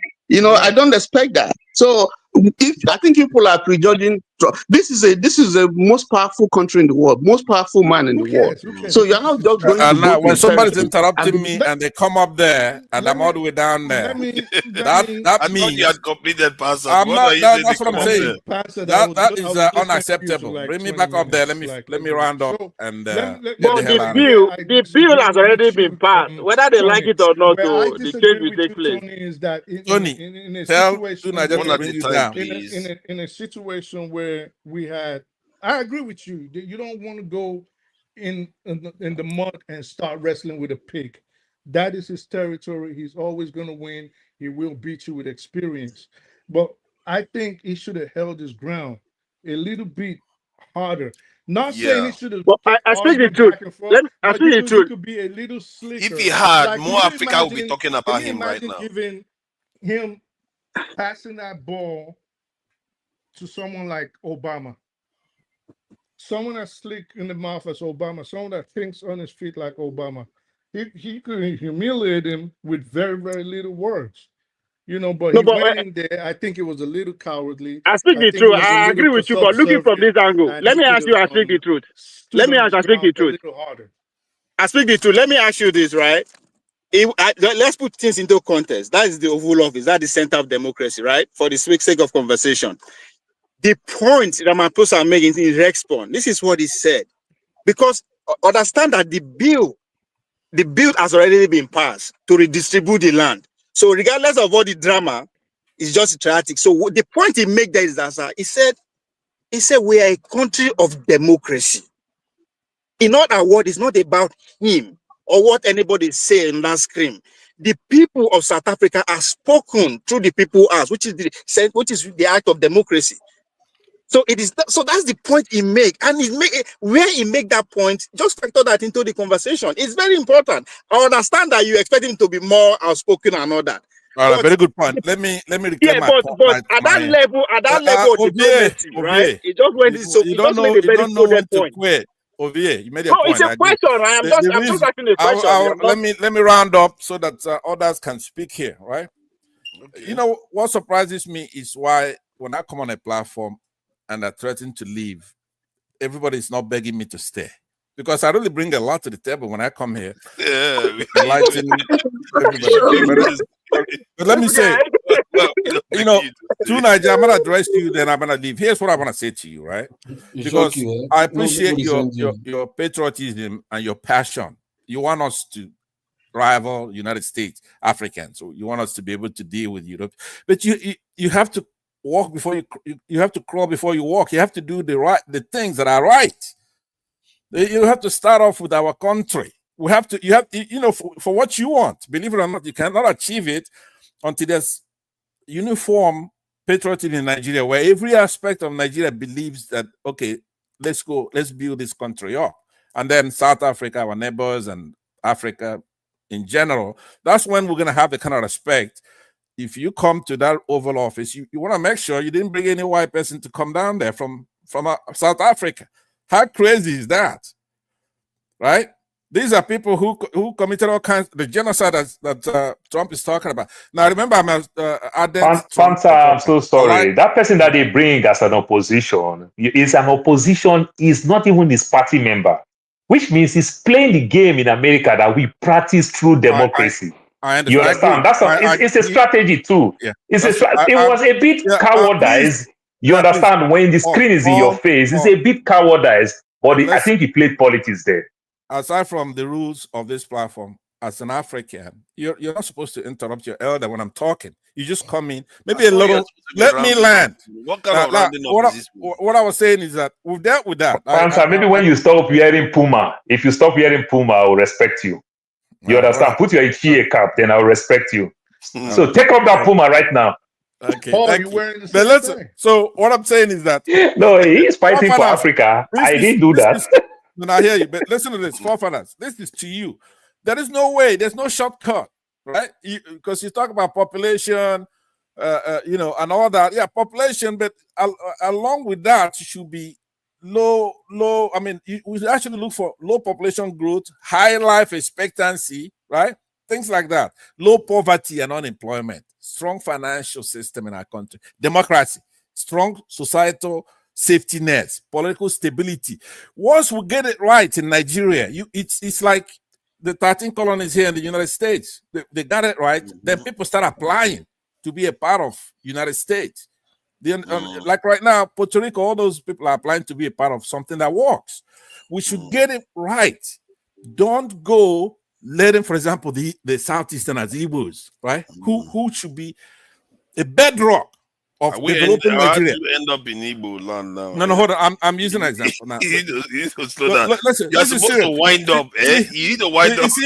This is what I'm talking about. Right? Things that you are doing. I'm saying, in order for us, 15 seconds. Yeah. In order for you to get to where you're going, you're going to have to make use of everything you've got. One of the things you have, believe it or not, now, Local P, maybe you wax your ear and listen to what I'm telling you now. You have to make use of those people in that Southeast, they're innovators, right? They've got everything, technology, right? They're going to school. They're fair. Now, we have that. Now, when I say the Igbos, who am I talking about? I'm talking about Thank you, Pansa. people who go to school, right? They can be fair. Let's let Lukopis have his say. Let's allow Lukopis have his say. Thank you very much. Is there anybody nice I'm skipping, just in case I'm not? I hope I'm not skipping somebody. Yeah, Lukopi, you saw what happened in this. We probably need to move on from this topic just to talk about Nigeria a little bit, because we've not said much about Nigeria. But you saw what happened in the Oval Office. They are trying to bully South Africans not to carry out the land reform, basically, and I hope they didn't succeed, because this thing, that is the critical thing. So what do you make of the conversation? You know, Ramaphosa, they said his popularity has spiked in South Africa. You know, people really like that he handled himself relatively well, and so that too is another aspect of the conversation. What do you make of it? Well, truth be told, I didn't listen to the conversation between both of them, but this snippet I was able to see was the video that Trump was showing playing for Ramaphosa, and I did not hear Malema saying white people. He said whiteists. Listen to that video again. He didn't say white people. He said whiteists. Now.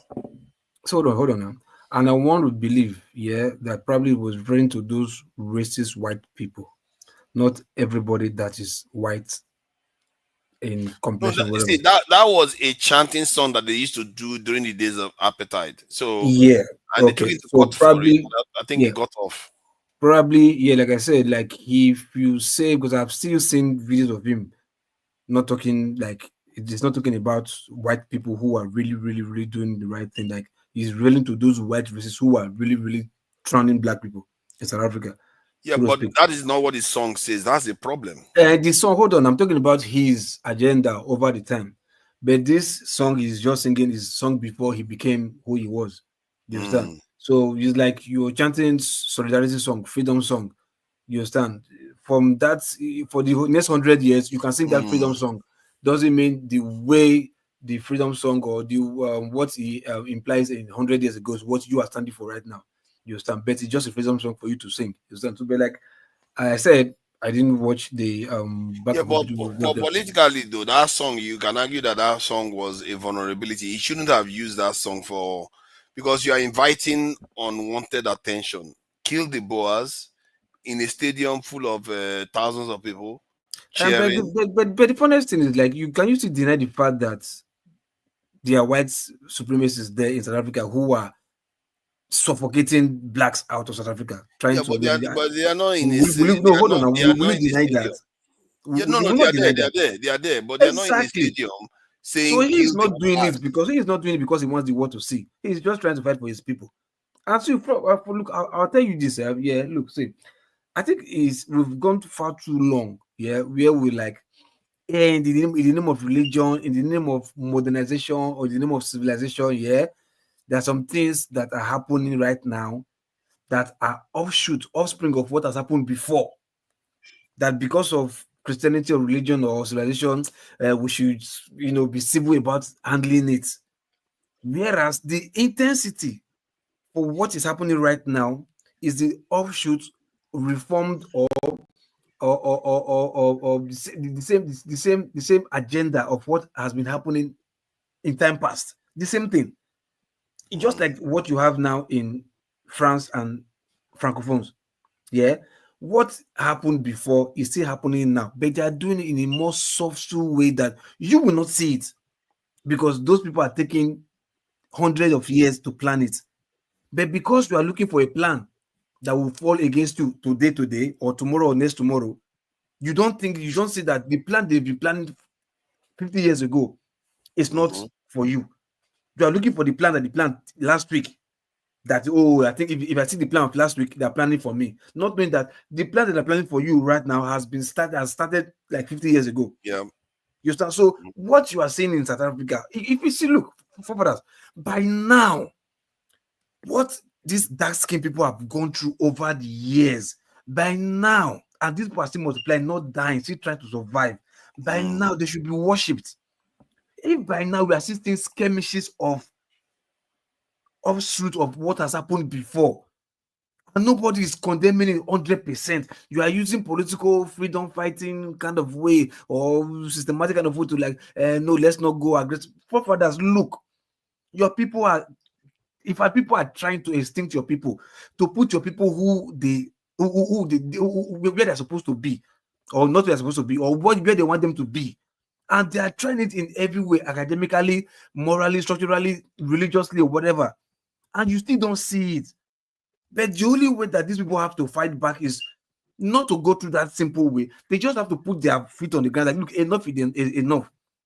The hard way, the only way. But you can't say no because he's singing it. Oh, he's like that. What about the hidden ones that they are passing through in their own state?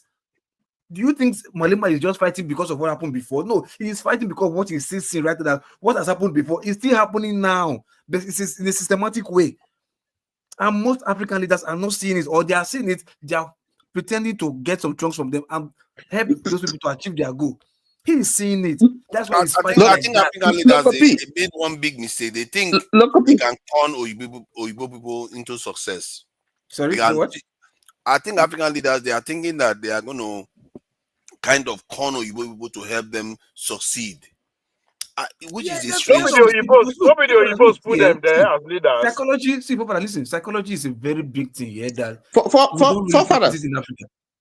Look, please, can I just say, just chip in something? I find it difficult to understand sometimes how we look at, we criticize the African leaders and say all kinds of things. You have someone in Burkina Faso who is trying to say, no, we can't do things the old way we're doing. And the Western America is saying no. We have it in Niger. They are saying no. Ramaphosa is trying to address the situation, a problem that's been there, and it's been, a problem because this land issue has been there for a long time. And so he is in his own wisdom, and he's trying to deal with the particular problem that is causing restiveness in his country. And then the outside world that has kept quiet and watched all the apartheid and watched all the paternalism and watched all the fleecing and the exploitation that has gone on and said nothing. And now people are beginning to wake up to say, listen, we can't continue this way. And then and we're supporting them. And we're coming to say they are right to challenge what we do in our country. Somebody comes to my house. I mean, we talk about Fulani and all those sort of things there, and we saw all kinds of things. Somebody comes to my land, imprisons me, takes my land, forcefully over a period of years, and implements the policies that are totally indefensible. Where you elevate even a dog, higher than an African. And now the people are beginning to try to see how they can restructure the country and move their people forward. But and we're here discussing and saying that's the hypocrisy of the West. What are you talking about? Today for America and London, dogs are treated better than a black man. If you look at, for example, Mr. Tone, with all that you say right now, so how would you now expect a pained African man to react? How would you not expect to react when he sees that, look, this is glaring, it's happening? You are keeping quiet. Like I told people, look, see, when you see white people, like maybe racist people, they'll tell you, no, I don't like the way you're treating black people. But they don't fight against the racist people because they like where that racist scenario they is like putting the them. power structure. You understand? It's putting them above other persons. Yeah. But they may not like the way they are doing it, but they like the goal of a racist person. It's always to put us ahead of other people. They like the formula. But the way you go in the party. So now how do you tell a pained man how to react When he Let sees me that, even say something that I Loco, think. simple as ABC. Look at let the me say aborigines something in that I think Australia. nobody has been Look addressing. For Canada. Look example, America. Anywhere you find if you black. look at Even look everything at that brown. Go everybody all the has way to been saying, for Argentina. example, right 2%. You understand? They've been doing this thing. It's been a long time. Anywhere you see other color, you see the same thing, the same pattern. Australia to Canada to the US to Argentina to the whole of Africa. If we're talking about democracy, okay, if we say the goal which Trump was trying to emphasize is the rule of law, democracy, what I haven't heard anybody say, and I don't know if they probably said it before I came, is the fact that this case was actually decided by the South African Supreme Court about a few weeks ago, and there was a final leave of appeal. But actually, in 2022, this whole case about kill the boys or take back the land or whatever the slogan is, was decided by the Equality Court in South Africa. And they said it did not constitute free hate speech, meaning it's fair game, you can say. Now, going to the United States to litigate your point again, and this is why I agree with Tony, like there's no point. Like if it's already in our books, it's in the Constitution, it's by the law, what are we arguing about? There's nothing to argue about.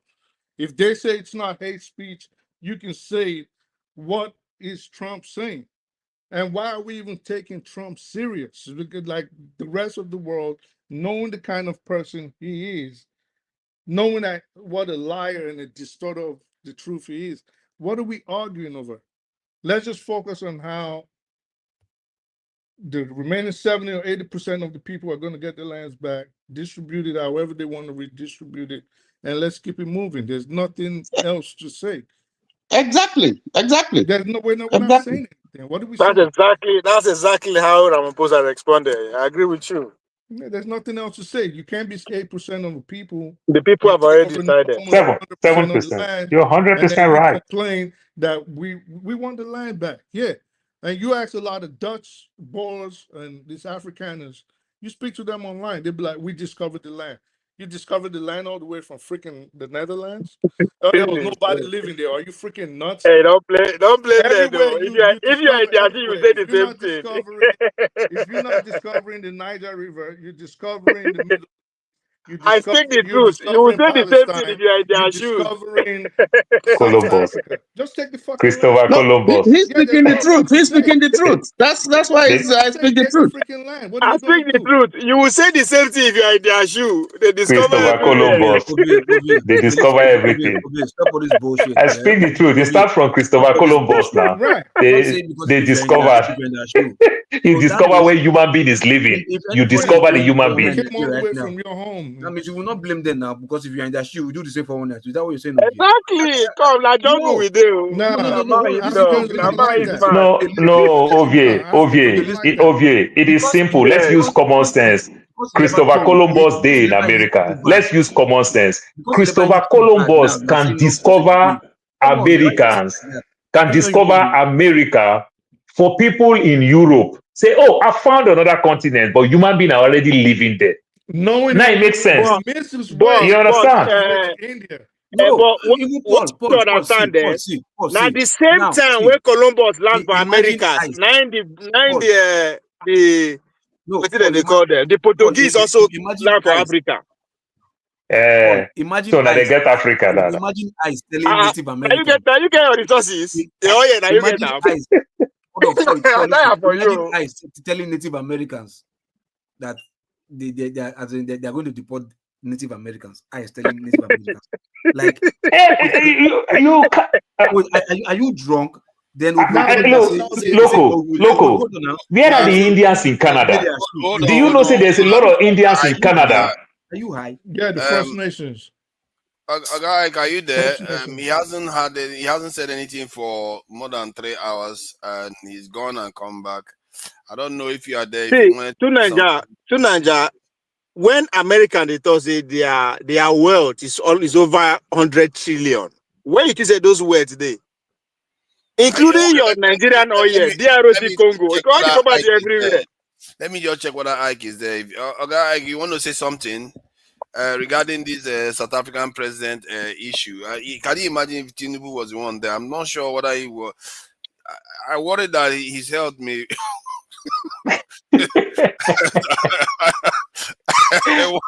I worry that leave my president alone.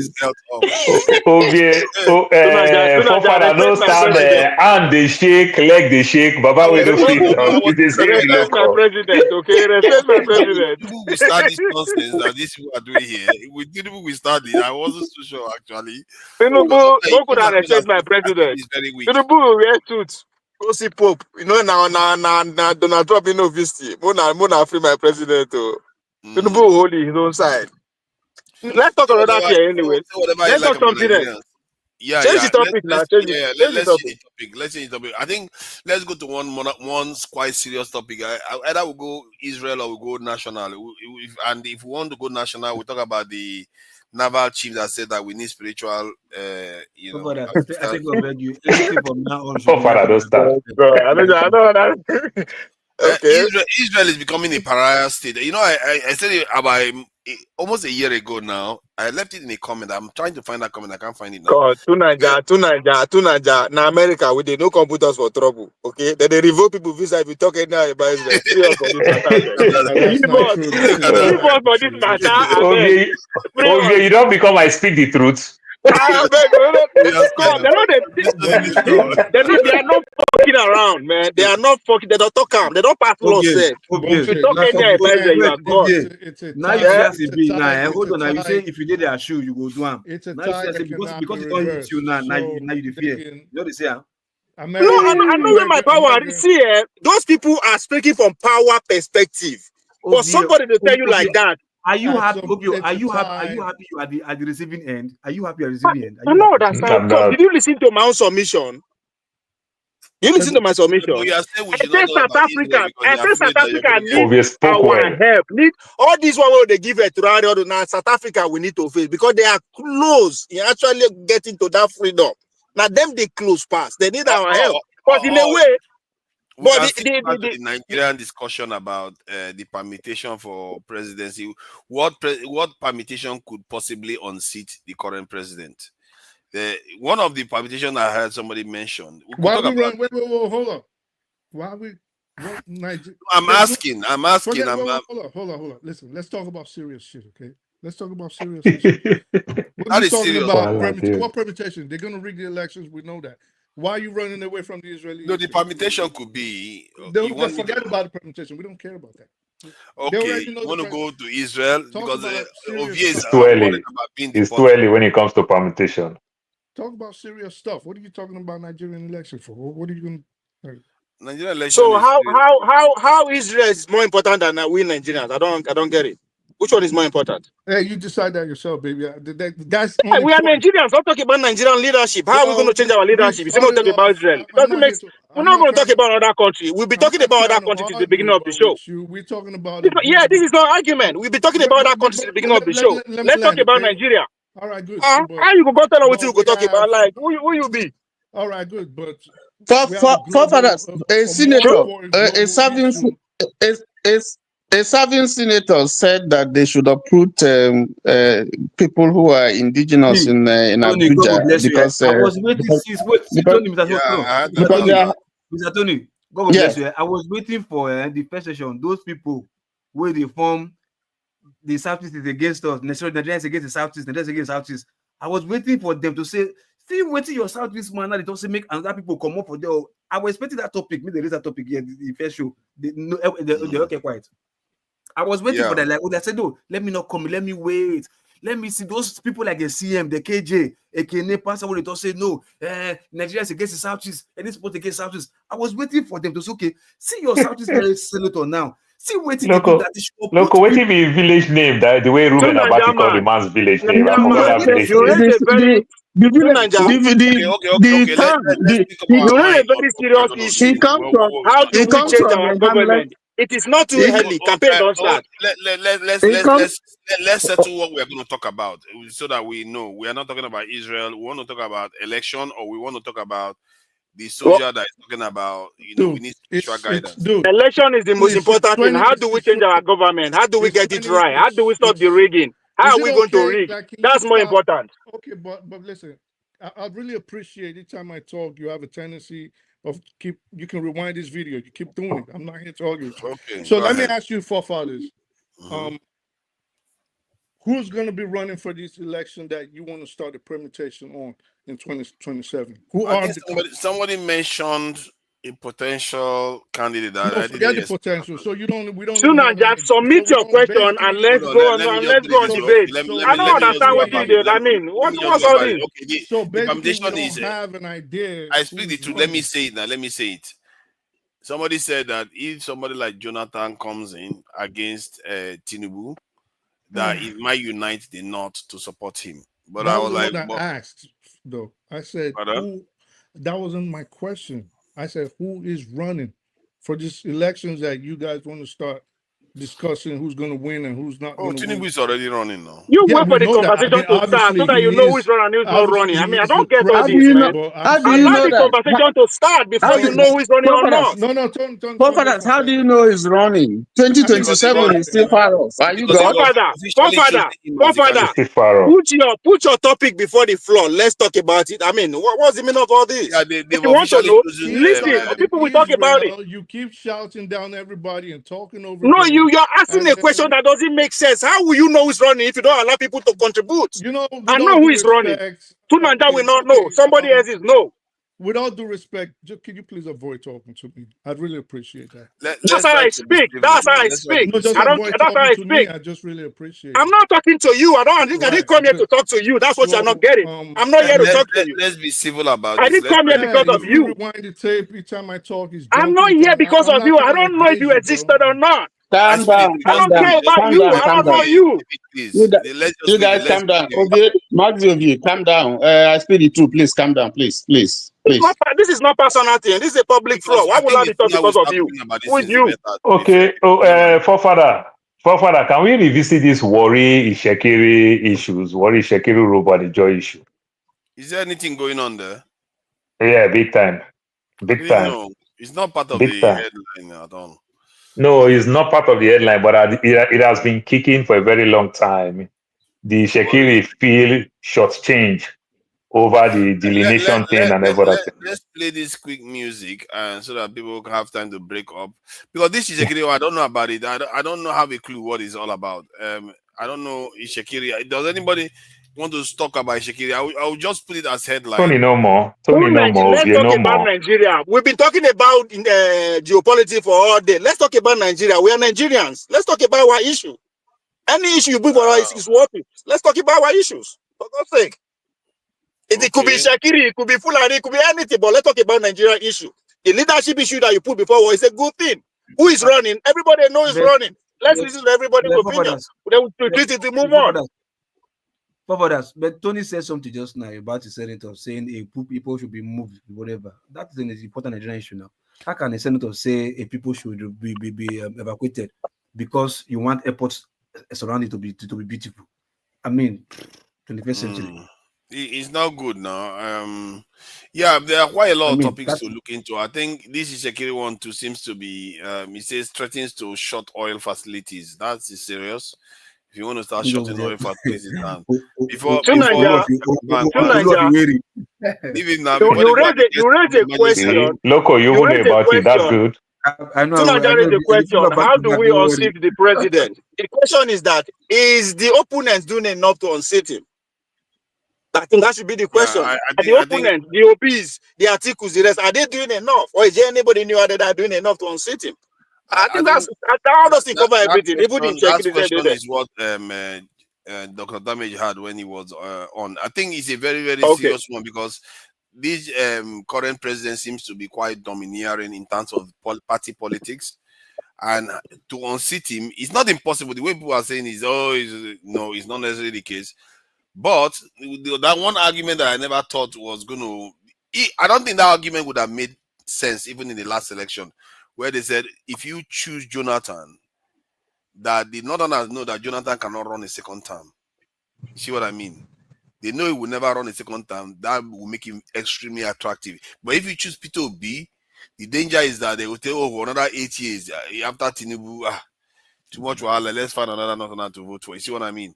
So that I found it quite weird that if Jonathan was interested and PDP and a few other people come together, but I don't think that's going to happen. But that's just one of those. Fofara, Jonathan have good edge if he's strong enough to play the politics. Exactly. You understand? So you know why? I said so. When you look, does he have the balls? That's exactly what I'm saying. But if if the oligarchy, if they push him very well, give him all the support. You go wrong. You understand? Because why I said so, when you look at the Southwest, say for example, demography, we are talking about Lagos. You understand? For you to win Nigeria election, you must either take these 3 big states, Lagos, Rivers, and Kano, and everything. Easily, Jonathan will take Rivers. Easily, Jonathan can take Lagos. How do you know that? How do you know that? Rivers and he will take Bayelsa. Easy. No. How do you know that? How do you know that he will take Rivers? Tony is just looking for trouble now. Jonathan is an Ijoma. No. How do you know? How do you know? Listen. How do you know? How do you know that he will take? And under what party is he going to run? I'm just telling you. If they ask the name Jonathan, if they put him at the forefront, if they put Jonathan at the forefront, Jonathan is an Ijoma. Majority ethnic group in Rivers State is an Ijo. Tribal politics is still very active. Very active. Have the Ijaw people been able to save Fubara from the mess that he's in? The question is that we are talking election. We are not. We are talking. We are talking. No, Ovie. We are talking election. So you're still going to respect the power, just like as you said about Supreme Court already freed Julius Malema. So we got to work with it.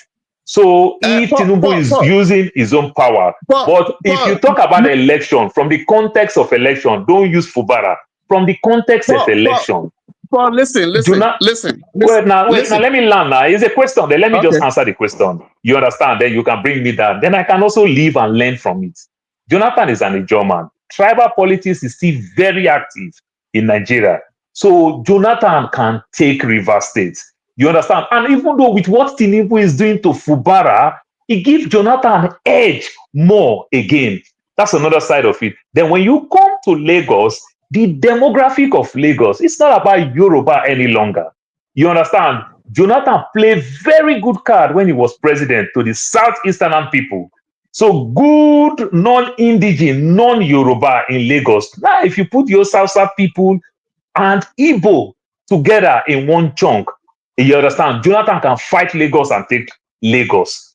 Do you get my point now? Even though Jonathan don't take Lagos, Jonathan going to get sufficient numbers of votes from Lagos. This is an advantage. It's an advantage. You take it or you leave it. Okay. You understand? I can pick it from the region. The thing that Jonathan did, you understand, when he was president, Jonathan worked tirelessly, you understand, in the north.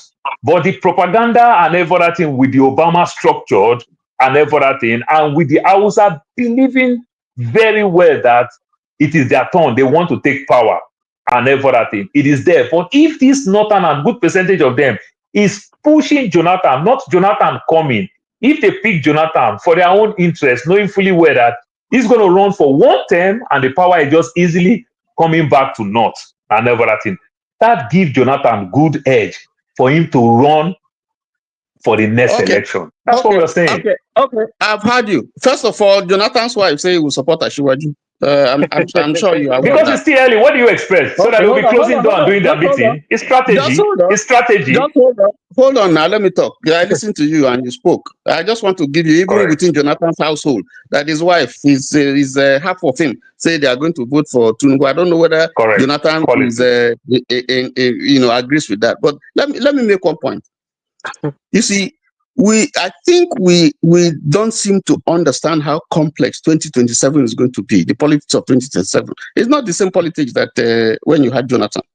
Mark you, Jonathan acceded to the throne by accident. You know, he became president by accident when Yaroda died. And then, of course, the politics of 2027 is a little bit more complex and complicated. Now, Jonathan today does not command. He doesn't have structure. It doesn't have structure. True. It doesn't have structure. It doesn't have a party. Hold on. Let me finish. Just let me I'm finish. agreeing with you. I'm not arguing. It doesn't have structure. It doesn't have a party. I'm not sure he's even interested, to pull out. And he's a very intelligent man, knowing that if anybody is asking, they did it before, Mucha did before. If people are asking him to come out, it's a contraption because some sections of the country maybe you want to use him so that they can achieve their ambition. You see, the thing they have been talking about the North, Buhari tried everything to become president. He failed. In spite of how popular he is in the North, he failed. True. What is the vice president? Has been since 1992 or 1993, has been trying to become president. He has failed. Atiku, yes, he has failed. So that tells you that the North alone, all these things they say in the North will determine the North. Listen, the critical mass that will determine who become the president, is not just the North. I'm not demeaning the North. I'm not saying they're not a force. But even now, the North is split. Because it's not the same North that you see when Jonathan was president that you see have here. The North is split. The APC even itself is split. If you go by recent developments. The point I'm trying to make is that there are power blocks now that those who are looking for coalition or merger are looking at. Because they know that they constitute some force. No one single person or one single block is going to be able to win unless he negotiates, unless he reaches out, to some other. That's how Buhari became president, because by itself, with his popularity, he couldn't win. Atiku, the greatest mistake that he made, is when it came for him to step down and say, okay, my assistant, I support you, and then take his support, and we wouldn't have been talking about this issue. So now, the bride that you have now that is just sitting and looking is Obi. APC versus Obi alone, may not deliver the goods. If Obi is able to win some people, some of these people who are looking for coalition to himself, if they're able to agree and sort out whatever it is, that becomes a critical mass. If Atiku goes alone without Obi, if you like, let him go with Kwankwaso, he's not going to succeed. So it's complex now. And then, but what I'm saying is that 2027 is too far. Anything can happen because we're just seeing things that are unfolding. There are coalitions here and there, people meeting, and trying to plan and strategize, new party or measure or whatever, and so on and so forth. And all these people that you are seeing that are moving, that appear to be moving, and we're talking about one party state. Listen, let me tell you, let us watch what is going to happen before 2027. You're going to see an implosion. I said it, and I believe him. Because these are strange bedfellows right now. Yes, these are strange bedfellows. You're not expecting that will be front runners. Mr. Tony, yes, when you said that word, Mr. Tony, Tony, let me disagree with you. I've not finished. Let me disagree with you. Let me finish. If they go in and they find out that what they're looking for is not guaranteed, they're just like the man from Anambra who went in and he saw her.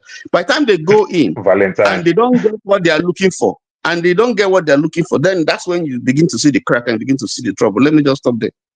That's why when you ask, say, does Jonathan have a party? Okay, please, I'm sorry. That's why when you say, does Jonathan have a party? I said, true, he don't have a party. What I'm telling you, I said, when people bring Jonathan, I'm telling you, like, if they conclude and said, this is the face, this is who will represent us, you understand? It is different from Jonathan coming out like an Atiku Abubakar, who is coming out and always come out on the wrong way. Atiku come out 1993, 92, 93. MKO was very popular than him. He was not known then. After then, Atiku come on the wrong, this thing. Obasanjo was bringing the Yaradua.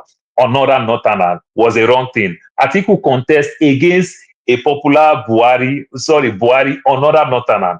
So all his strategy was completely wrong. When he want to contest with a Southerner again, he break boundaries with somebody like Obi. You understand? He couldn't manage Wike very well. So that's a loss for him. But I'm talking about a Jonathan, not Jonathan contesting like an Atiku. I'm talking if they bring Jonathan with what the North Central is going through, the Christian North are going through today, if they bring Jonathan, that North Central, Jonathan have good hedge there. Remember, I'm not using the word win. You understand? But when you look at this permutation, everything, and with the level of the way the economy is, Jonathan have edge. But can this strange bedfellow be able to compromise themselves and say, unanimously, this is who we want to bring? Not when 50% of them will also fall aside again, then some will run back to APC. You remember some of them that you are seeing today, they plant them as disruption, as an informant. That's still going to leave. You understand? Some of these people that you are saying, you might be shocked that El-Rufai too, they plant him. You understand? You might be shocked that El-Rufai might betray these people. They might even plant him to go do disruption, to go cause any type of thing. Give us feedback. How do we go about it? We don't know. But if they bring a Jonathan and the North felt within themselves that I think it's clear, the next 4 years, easily, the power is coming back to us. That's a good strategy for Jonathan. That's all I'm saying. Then you talk about permutation, popularity. Remember, the country is getting bad by the day. If we condemn what Jonathan did, we tend to say, we thought Jonathan was bad. Buhari dealt with us tremendously. Now people say, we really like Buhari because Tinubu is dealing with us. So in that context and every other thing, some people may not want to vote for Tinubu. You understand? But how these people, this strange bedfellow, can put themselves together in truth and come out? And what is the percentage of the people that will fall back? When I mean the people that will fall back, the informant and the one who is just greedy that want to use these people for their own greedy purpose, and it didn't work out for them, then they'll just walk away. You understand? And every other thing. But if they can come together like Tinubu succeeding, remember, Tinubu tried the strategy with an Atiku. It didn't work, but it worked with Buhari. Remember, Atiku was the first one, but it never worked, but it worked for Buhari. You understand? So I'm talking from the place of if he actually work, you understand? That would be a very sweet. For people like us who like election, my brother will go really enjoy the election. We will stop doing overtime at work. You understand? That's what I'm saying.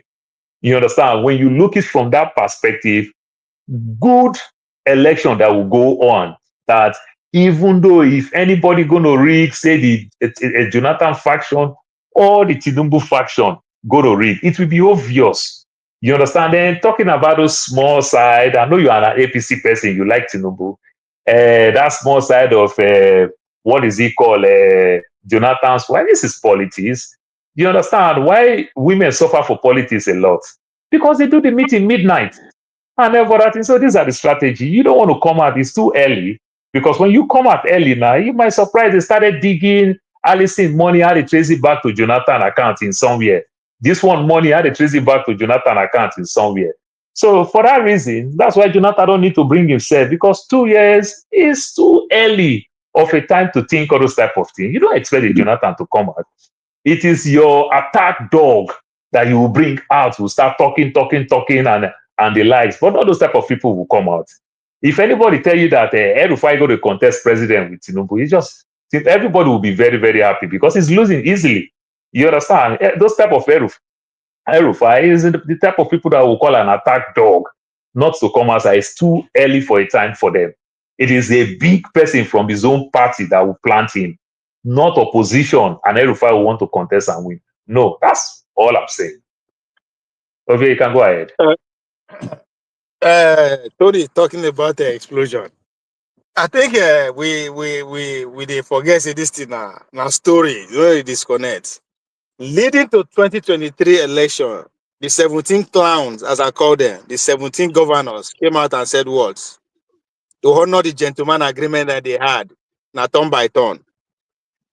So that is that's the movement where they see. So it is continuation of that movement to finish the agreement turn by turn. Tinubu 2027 is not in any way, shape, or form they shake. It's very solid. what you are, the other side of 2027 that you are going to see is Obi versus the North. Now, the North, Obi popularity as it's going with that number, if he achieved the same number a little better than that, it will be a problem come 2023, 2031. Now, the northern candidate, the northern presidential candidate that will run 2027, everybody is making move to be in a better position because come 2031 is going to be consensus. The North will always come out with their consensus candidate. Obi said he's not going to run.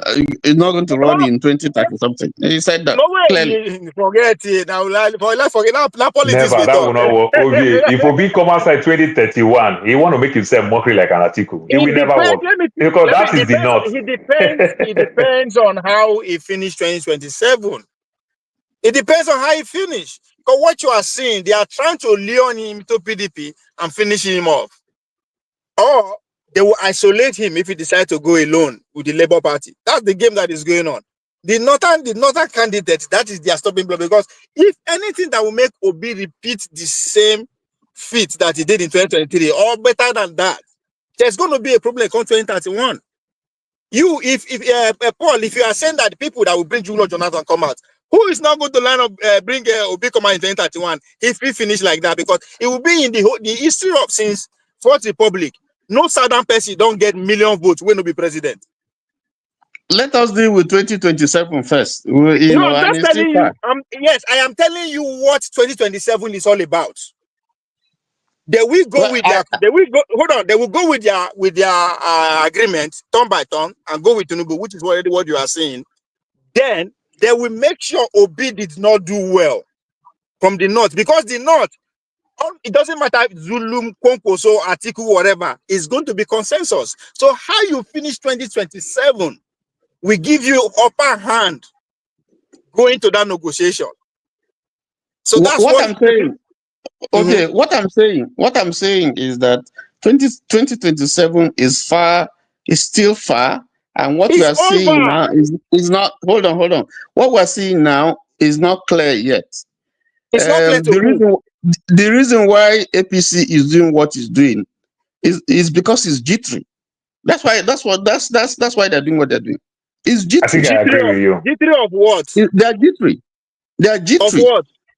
Okay, no, the G3 is there. If this coalition go well unanimously like APC, that's a good strategy. Hold on. If they are G3, hold on. If they are G3, but it's a good thing. It's bringing them. It's making them stronger. So good. Listen. Yes. Okay. That's true. I get what you're saying. Everybody is playing politics. Everybody is playing politics. Hold on. Tony. Hold on. APC. They are telling you that's their candidate. Okay. Because you're not looking at it. Hold on. You're looking at that at the whole country. No, that is APC business. They are saying Tinubu is our candidate. So who is the next candidate that will beat him? So I am saying that I have heard you. I have heard you. He's the president. 2027, they not have no choice than to honor the agreement that they have. Okay. I am a Christian, and I know that people's destiny, your life, is in the hands of God. What is going to happen tomorrow or next tomorrow depends on God. We don't know. Our president is a Muslim. Your Christian no count. No, that doesn't. Listen. He believes in God. He believes in God. Okay. He believes in God. So hold on. Let me make the point I'm making. I am saying that 2027 is still far for anybody to say this is the direction in which things will go. Does the incumbent, wait now, I listen to you.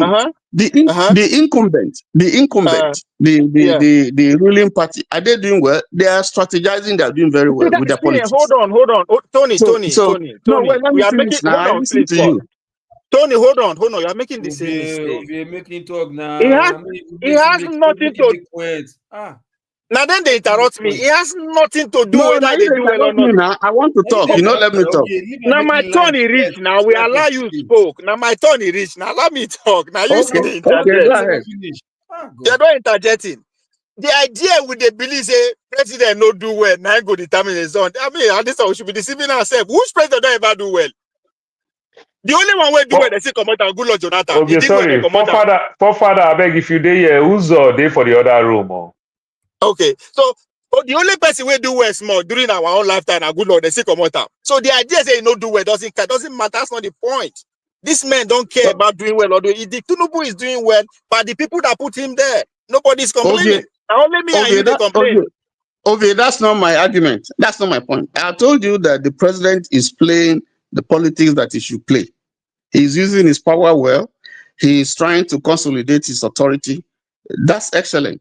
That's what I'm saying. So the question, saying, before you say it's not over, you now say, okay, oh, what is the opponent doing? Now, hold on now. Let me. I get your point. My question to you is that what is the opponent doing if you say it's not over? See you, sir. Okay. Okay, Obie, what I'm telling you. Well, also, can I talk now? No, I never allowed. Can I talk now? Hold on, Tony. Tony, do you know why this is not fair? You had your time. If you know all this, if you don't talk, listen, I have not spoken really. Hold on. Let's be mature here. Wait for your next time. You had your time. You need to say whatever you want. Allow me to say whatever I want with my own time. You've been talking. You allow people to talk. You are not to stop it. Nobody. Did I stop when you were talking? He'll never finish. He'll never finish. Okay, go ahead. How can I finish when you keep interjecting? Okay, go ahead. No, go ahead. Go ahead. Okay, finish your talk. Oh, you continue. Finish your talk. No, Mona, go. Talk. Your father. Make my point for me. No, let Tony make my point. You know my point. Make it. Since you want you use my point, join your own. Make them. Okay, you know say I know where Ososo did. You know that I have been to Ososo. That's the end of the world. After that place, no road again. I know Ososo very well, and I have friends there in Ososo. You have your time now. Maybe just to make point, they talk another thing. When I start to talk, now you interject. It doesn't make sense. Okay. Thank God that you allowed me to speak. Okay. Thank God that you allowed me to speak. The point that I'm trying to make, and I was actually addressing not you. I was addressing Paul, who spoke. I wasn't addressing you. I was saying Paul is talking about Jonathan, and that's what I'm responding to. I'm not responding to what you're saying. You are the one that you are kind of responding to what I had said. The point that I'm making now, what we see, I said that what we see is a jostling for power, okay, against the ruling party, because they have command authority right now, and so they are doing whatever they can to consolidate their power and authority. And I said that they have done well in that respect. But having said that, I am saying that the opposition, though may appear disunited right now, but we are watching what is unfolding. Because listen, again, I just want to use Obi as reference. Now I am saying that APC was in power when Obi started. In less than 1 year, he was able to mobilize what he mobilized against all skepticism by people. Now he was able to defeat APC, the ruling party, even in Aso Rock, even in Abuja, even in Lagos, even in the constituency of Ashwaju, even in Nasarawa, where the chairman of APC came, with the little structure that he has. Now, what I'm saying is that anybody who is coming to say that it's not possible to remove the incumbent is not following the history of Nigeria, because Jonathan was removed. Now, the thing that will determine whether Ashwaju, that is if he's going to run, and then if he's going to be there in 2027, the thing that is going to determine who is going to win is not APC. It is the opposition and the people who back them. That's all. So opposition may look right now as if it's weak, but if they are able to put their ass together, because if you put the votes together, the votes that were allocated to them, okay, if you look at the votes that was allocated, if it wasn't for selfishness, the opposition would have been in power. Because if you put it 50-something% as against 30-something%, so if they make that mistake again, to split their votes, and then bring out this person, bring out this person, bring out this person, and they all run against the ruling party. They're going to fail. So I'm not talking about whether the party is doing well, the ruling party is doing well or is not doing well or whatever. That's not the issue. But I'm telling you what the issues are. If they come together, if they're able reasonably, some powerful blocks come together, and they decide and bury whatever personal issues that they have and so on, and look more, they will. That is when you will see real politics. That's what I'm saying. And I'm saying that the opposition knows that. Let me say something here that maybe if people don't know. I have worked for Ashwaju. I know some of them from very close quarters. If you think that you are going to get power easily from Ashwaju, you are mistaken. But there's a strategy. There's a strategy to unseat him. There is a strategy to unseat him. And that is the strategy that he's trying to dismantle. Everything that he's doing is to dismantle that strategy. That's why I said they are jittery. Unless they are not able to dismantle that strategy, unless they are not able to implement that strategy, that's the only thing. That's the point I'm trying to make.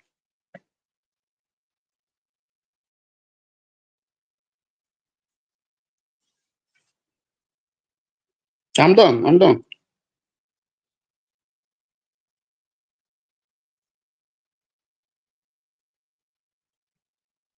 Okay. It looked like Ovie left. It looked like Ovie. Yeah. Where's everybody now? Yeah, I'm here. Can't you hear me? I'm here. Yeah, Ovie left. I think I Speak the Truth is doing some other thing. Then same thing with the local, but Ovie left. And so for me, I'm just saying the politics of bringing a good luck Jonathan. It's a good strategy. It's a good run for his money. And then another thing again, I'm not supporting Tinubu, and anytime soon, I'm not supporting Tinubu, except I see drastic change. But what I'm saying is that even though if a good luck Jonathan come out, it is even good for the politics to say they play real politics and everything. It is even good. You understand? That's exactly what I'm saying. So it's a good strategy for the politics and the calculation and everything. Because the way Tinubu is using this formidable force, like backdotting, the way he's challenging some of these governors, these senators, House of Representatives, and everything. Because he's doing it so that even though if he's going to rig the election, he's still going to look popular. You understand? Because with popular, if you are so popular, you understand, you just imagine you have 28 governors out of 36 governors. You understand? And you rig the election with that. Of course, you can go anywhere in the media, you can defend yourself. You understand? Say, how do I have all these things? I have these numbers of senators, these numbers of House of Representatives, and everything. That's a good strategy for him. You understand? To rig the election. You still need to make yourself popular. Paul, in our state, the press carried that every PDP, everybody in PDP has gone to APC. But that's just press this thing, because there were people appointed by Boriwori who refused. They said they are not going to join APC. No, many. Yeah. I read it. Many have not moved to the other party. They've not moved, because if they say they move, where did you register? Where is your membership card? So when they say these things, that's what I'm telling you. When they say these things, we know what they want. We know what they're trying to protect. Everybody knows. Nobody is a fool, But they are speaking with both sides of their mouth. Correct. Okay. And somebody mentioned that the former governor went soon to go and campaign, and his people drove him away. The one in Akwa Ibom is saying that if you don't follow me, if you don't follow me, I'll go. Why is he saying that? Because there are people who said, we're not following you on your own.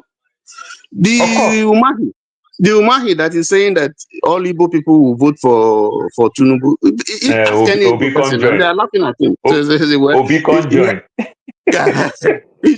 he's doing his job. He's doing his job that he's paid for.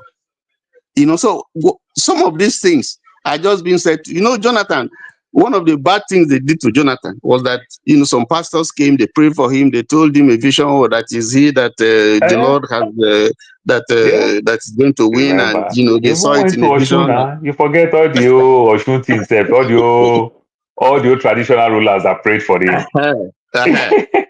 So it's not new. We have seen people when Abacha was there, where everybody say, oh, all of them were saying, oh, Daniel yeah, Kalu. that you are the only one, you know. So I think we're trying to lose. We don't seem to understand our history, because when it comes to brass tacks, everybody is looking for everybody look for a head, everybody look for in shop. I mean, nobody Remember take it. that Hausa fight in Abia that time, in Aba that time? When they fought those fights, the Igbo people went back during Oju Zokalu's time. Oju Zokalu came. He said the Hausas as being their friend, their brothers. In fact, good percentage of people from Aba today are Muslims and everything. Oju Zokalu spoke all the right things. When Oju Zokalu is leaving, he tell his people there. Yes, now. You know, he was it's even politics. saying, he was even saying that he's working so hard for, you know, to win up their state for APC. Everybody's laughing because they are doing their job. Everybody no talk. Yes, Yeah, they are doing their join job. the talking drum. Yes, they make the man feel good so that he won't remove you. Make the Join the man feel talking good so drum. that But does this drum have any rhythm to dance? That's another thing. So It's not that's why just to I'm be saying banging that. on it. Yeah, that's why I'm saying that what we're doing now are playing chess. You know, everybody is just playing along. Don't offend the big guy. Yeah, from both. Don't make him That's single exactly you what I'm out. saying. I say from both Yes. sides. That's why I said if they bring an Obi where you see an article stand up and said, Obi, I give you my blessing. Good and better. If they bring a Jonathan, good and better, because these people have the popularity. You understand? That is if they bring them for the right purpose, not they use them as a pawn to cut a deal behind the scene. Yeah. You understand? To cut a deal. But if they bring them for the right purpose, it's a good thing. Like I said, Tinubu brought an article, you understand, but almost for the wrong time, because Obasanjo was in power. Obasanjo fought tooth and nail for Yaradua. You understand? And everything, which does make sense. Anyway, you understand? And as at that time, PDP had 28 states out of 36. You understand? So what do you expect? And that 28 states out of 36, that is exactly what Tinubu is looking for today. You understand? Like the Obasanjo 2006, 2007, that he brought Yaradua. Because PDP is largely majority. You understand? Almost 2/3 of the country, PDP covers. That's why even when Yaradua could not campaign, but Obasanjo still went everywhere and used the governors and everything. Because the governors is like your commando. You understand? It's your artillery and everything. That strategy is what Tinubu is doing today.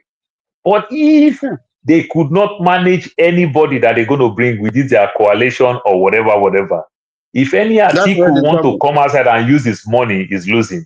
If any Obi want to come outside and use his money, is losing. If any Jonathan want to come outside and use his money, is any Kwankwaso is losing. But if they can come together unanimously, one aspect of it, then remember again, one thing again that I like with Trump, you understand? I like it with Trump and I hate it with Trump, 50-50. What do I mean by that? Remember, thank God you live in America with me. Anything Obama did, Trump always want to go against it. That's the Iran problem that they are facing right now. Remember, Obama kicked Jonathan out. If the Jonathan people played a good card and go negotiate with Trump, I'm telling you, Trump will watch Tinubu. And you know, Trump like deal.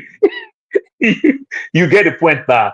So I'm talking now from the international aspect of it, because it is obvious, clear that it was Barack Obama worked tremendously that kicked Jonathan out. He would bring back our girl state with all those things, those kidnapping. America quick to come outside and tell Jonathan that we're going to help you. and they said Jonathan didn't respond on time. That's why everything happened. These are good strategy.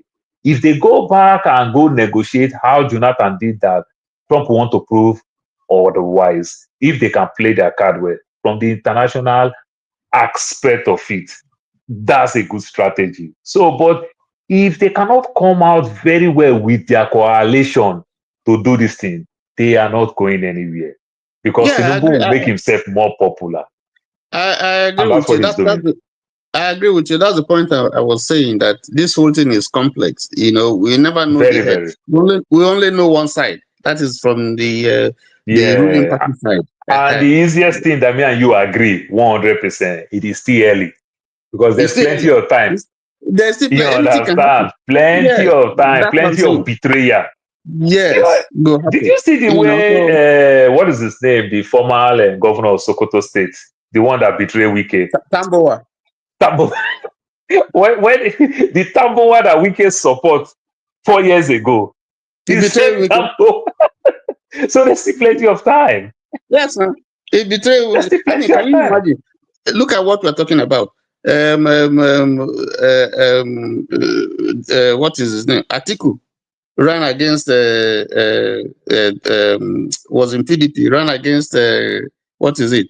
Tinubu them, you know, then ran away from there, went to Tinubu, ran, came back, you know, ran, Yes. and so on. So you can see that the whole jostling that you're seeing, everybody they position, they look for where, you know, where the thing go better for me. That's the primary thing. Nobody is and anything can change. Anything can change. I agree with You you know, 100%. anything can I change. That's agree. what I'm saying. Anything can happen between now, before we begin to really see the real thing. Maybe it could be 2026 or something like that. We now begin to Obviously, say, because you can say certainly that. anything that anybody going to do now, it is too early. They're going to use the DSS, they're going to use the EFCC, they're going to Yes. frustrate your team. You Yes. understand? They may not attack you directly, but your team. You see the way they Yes. did with the Peter Obi. Yeah. Donyo Okugbe, they hit him out. You Yeah. understand? And you can Yeah. understand that the Donyo Okugbe, with the end of Donyo Okugbe, I mean, God bless him wherever he is right now. You understand? With the end, the way Donyo Okugbe come back here, started supporting Tinubu, you know that, okay, look like truly they really plant this guy there. Yes, man. You Bola and understand? and all those people. Yes, you know. Yes, you know. It's unfortunate, you know. Our politics is without morals, no conscience, no Very ideology, dirty. nothing. No policy Money. statement. Nothing. Is so. If you say this man is your enemy today, there's nothing like that in Nigerian politics. That man that's your enemy today, tomorrow. I mean, look at Akpabio. You see how he has moved PDP to this one, APC now. He's saying when he was in PDP, the same thing he's saying now. That was what he was saying when he was in PDP. Now he's in APC. Look at what he's saying. Obviously, it's just about me because tomorrow they will counter Akpabio, will say he's the juggernaut when it comes to politics. How do you say he's the juggernaut? He was a commissioner, governor, senator, minister, senate president. Yeah. Is that not how they call Tinubu? They call Tinubu senator, governor, president. No, senator, governor, godfather, national leader, party leader, president. President. You understand? So that's how pressmen will address him. You understand? Akpabio come as a commissioner to governor, to senator. You understand? To minister, senior minister for that matter. Then he becomes a governor, a senate president. You understand? So he will tell you that he knows everything. But you and I know that everything that he knows is all dirty politics. If there's any time you and I can appreciate Akpabio, was when he was governor. You understand? It was when he was governor, and he was a governor because there was a court case, all those money, and everything. He enjoyed those money very well, and I give it to him. He used it very well too. You understand? He may make money from it, but he did a great work. There's a great transformation. Yeah, but somewhere along the line, he started abusing it. We saw one or two things that he did, yes, when he was governor, So, well, the only thing we can do, we just watch and do a little bit, but I don't want to lose sleep over Nigeria. I don't want to have headache over Nigeria because... Oh, no. It's two elites is fighting, and they use the people just the Yes, people are just the people are just the board for them to play ping pong. You yes, understand? Because yes, if there's a policy statement, we will understand. But it's not yes, about policy. So the people are just the ping pong that they yeah. just be pushing it from one place. Look at Rotimi Amechi and Evorati. They will come back and tell us that we are not fighting, we are not fighting. Look the way you are fighting. We are not What is stoning them. different from the way other people is doing it? You We are not understand? stoning them. You don't even It's want because to go to police station, go sleep one night. You understand? But you want me and you to be foolishly go sleep in be EFCC. stoning them. You know, so all of them. He has not done any job since he finished youth corps. He has not. He has his politics, just like Not politics from the house and every other thing. This Rotimi Amechi that is talking, you will just marvel and he's saying all this nonsense getting out of his mouth. You look at him, say, "What are you talking? You are so entitled and every other thing." Just like the way I attack some of my people sometimes when they talk about this.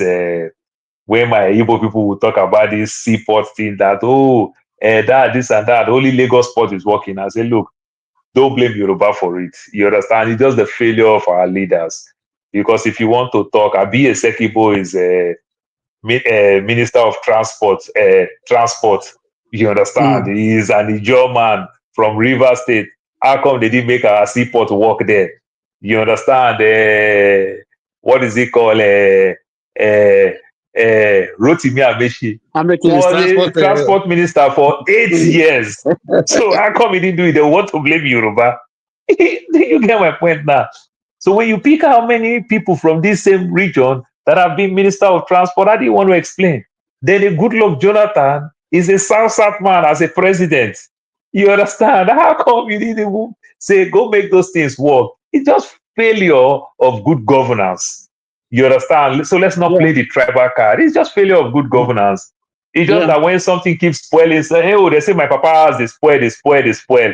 At all, we still want to paint the outside so that whenever people come home for burial, nobody will know. Like, but inside, everything is gone. But we continue to paint the outside because people going to come from UK, America, Lagos, and Abuja. They'll say, oh, look at his father's compound, it's still standing. But the house don't die. Structural wise, it's gone. Yes.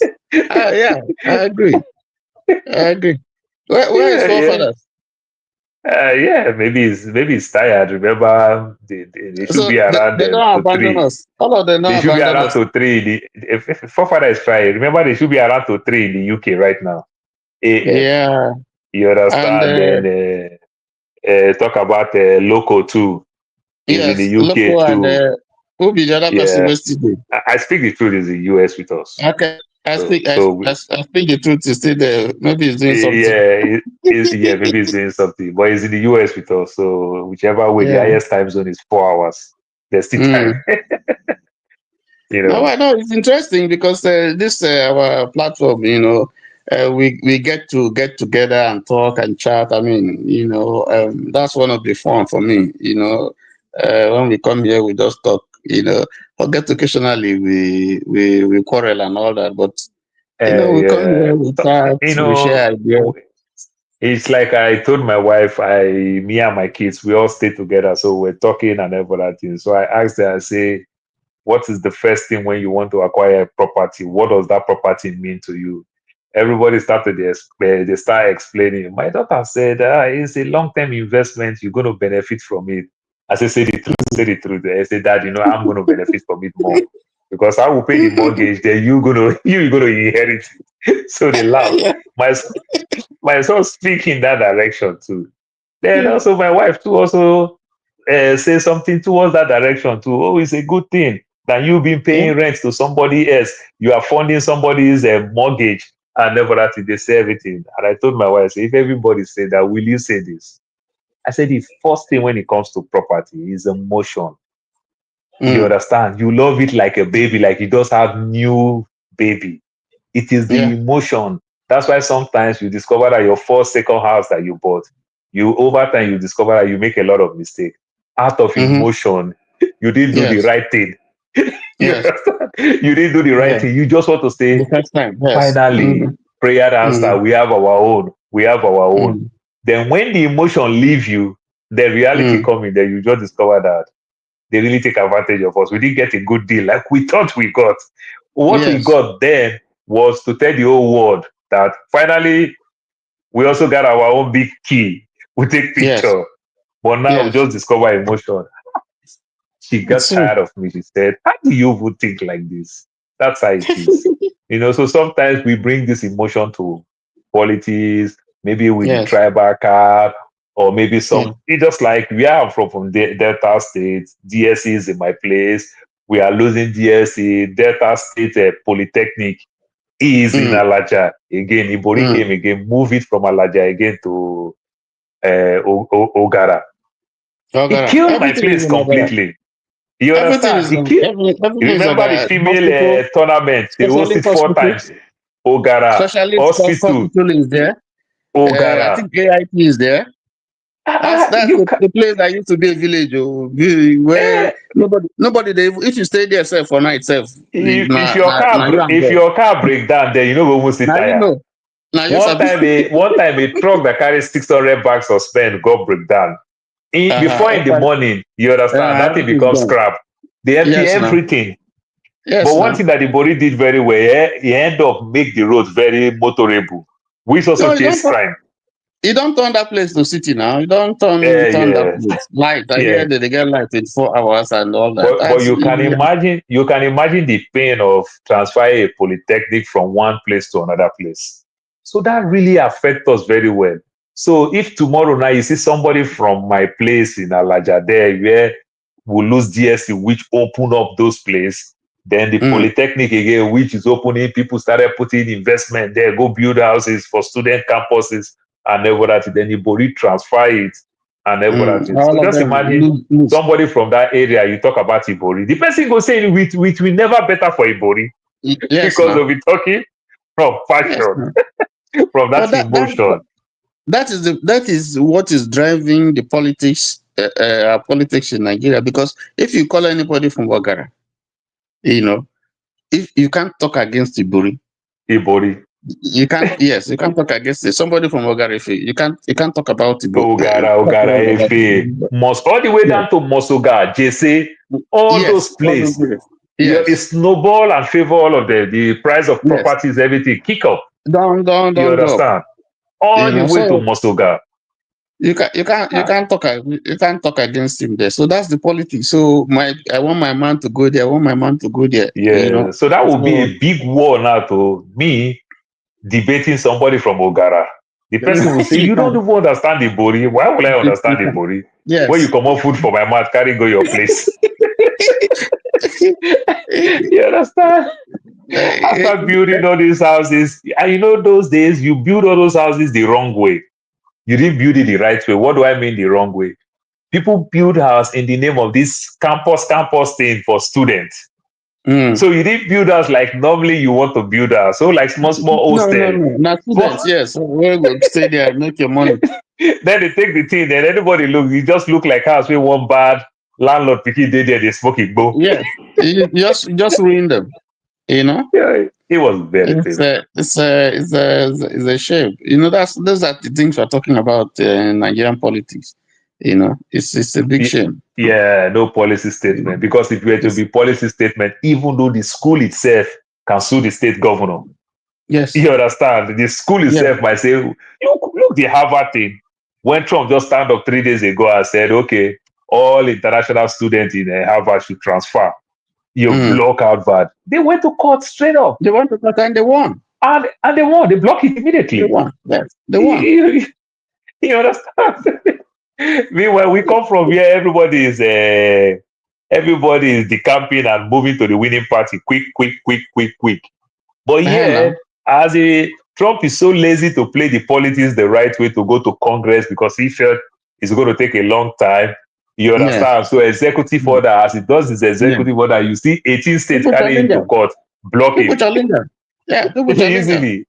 Yeah. And the court rule, not be the kind court we will get here. The court rule, even though. And the funny part of it. So when they try to argue that, if somebody try to go this type of thing, let it not be for the 50 state, let it be for that state and everything. Then people will say, Republican, you forget when Texas used to do it to Democrats. You forget when Florida used to do it. It become precedents. You Yeah. know, if a president can stand up and punish one company, Apple, say, oh, you are going to India, we're going to knock you 40% tariff. No, One company, you know, but at least they still have institutions. You understand? That still yeah. listening and still going to work. You understand? Yes. Yeah, good for Yeah. them. But you Yes. can't even. Okay, do you know the level of percentage that Tinubu increased tariff when Tinubu entered? To ship one container to Nigeria now, it is between 19 to 23 million naira to clear a container. It has dropped now. People know those who they ship things now. You know, they Mr. don't. Tony, because I do that a lot. Custom, they call you. Clearing is a problem. Even when you So allow I them to say clear in a while. custom they call now, say you no go get any problem seamlessly. You don't even need to take it to bonded terminal. From wharf, your container is out. Terminal is empty. No nothing. You understand? Yes. But the funny part of it, your container come, they frustrate you because this is the only one that they have. If only to bring that container out will cost me 25 million. Now calculate how much goods did I buy How in much this you go sell container in dollar? if not things where you go sell? How much goods did I put in that container? Calculate how much.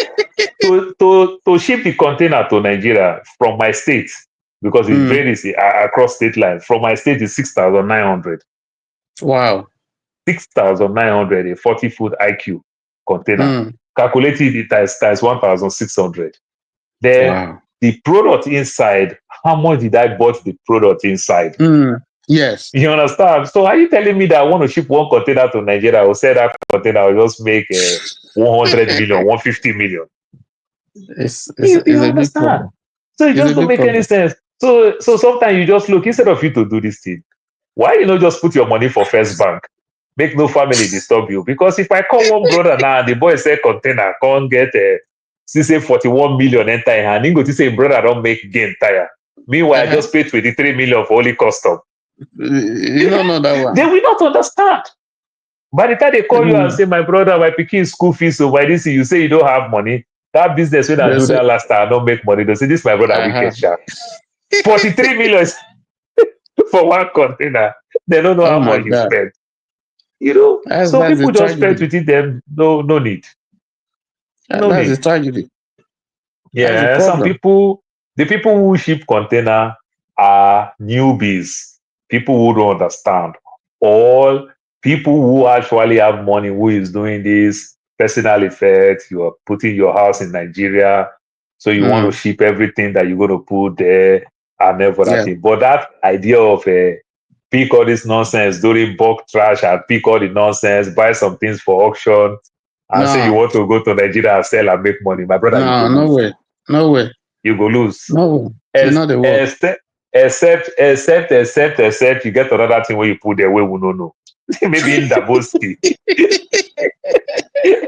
You get another thing where it is here where we don't know. You go lose. Nigeria, you go lose. You go lose. Okay. I won't go sleep, though. Okay. Yeah, thank you, Well Mr. done. Tony. Yeah. Good talking to you, my brother. Sometimes let us drag. You see this, thank God, you see this worry security. It's still kicking on, oh.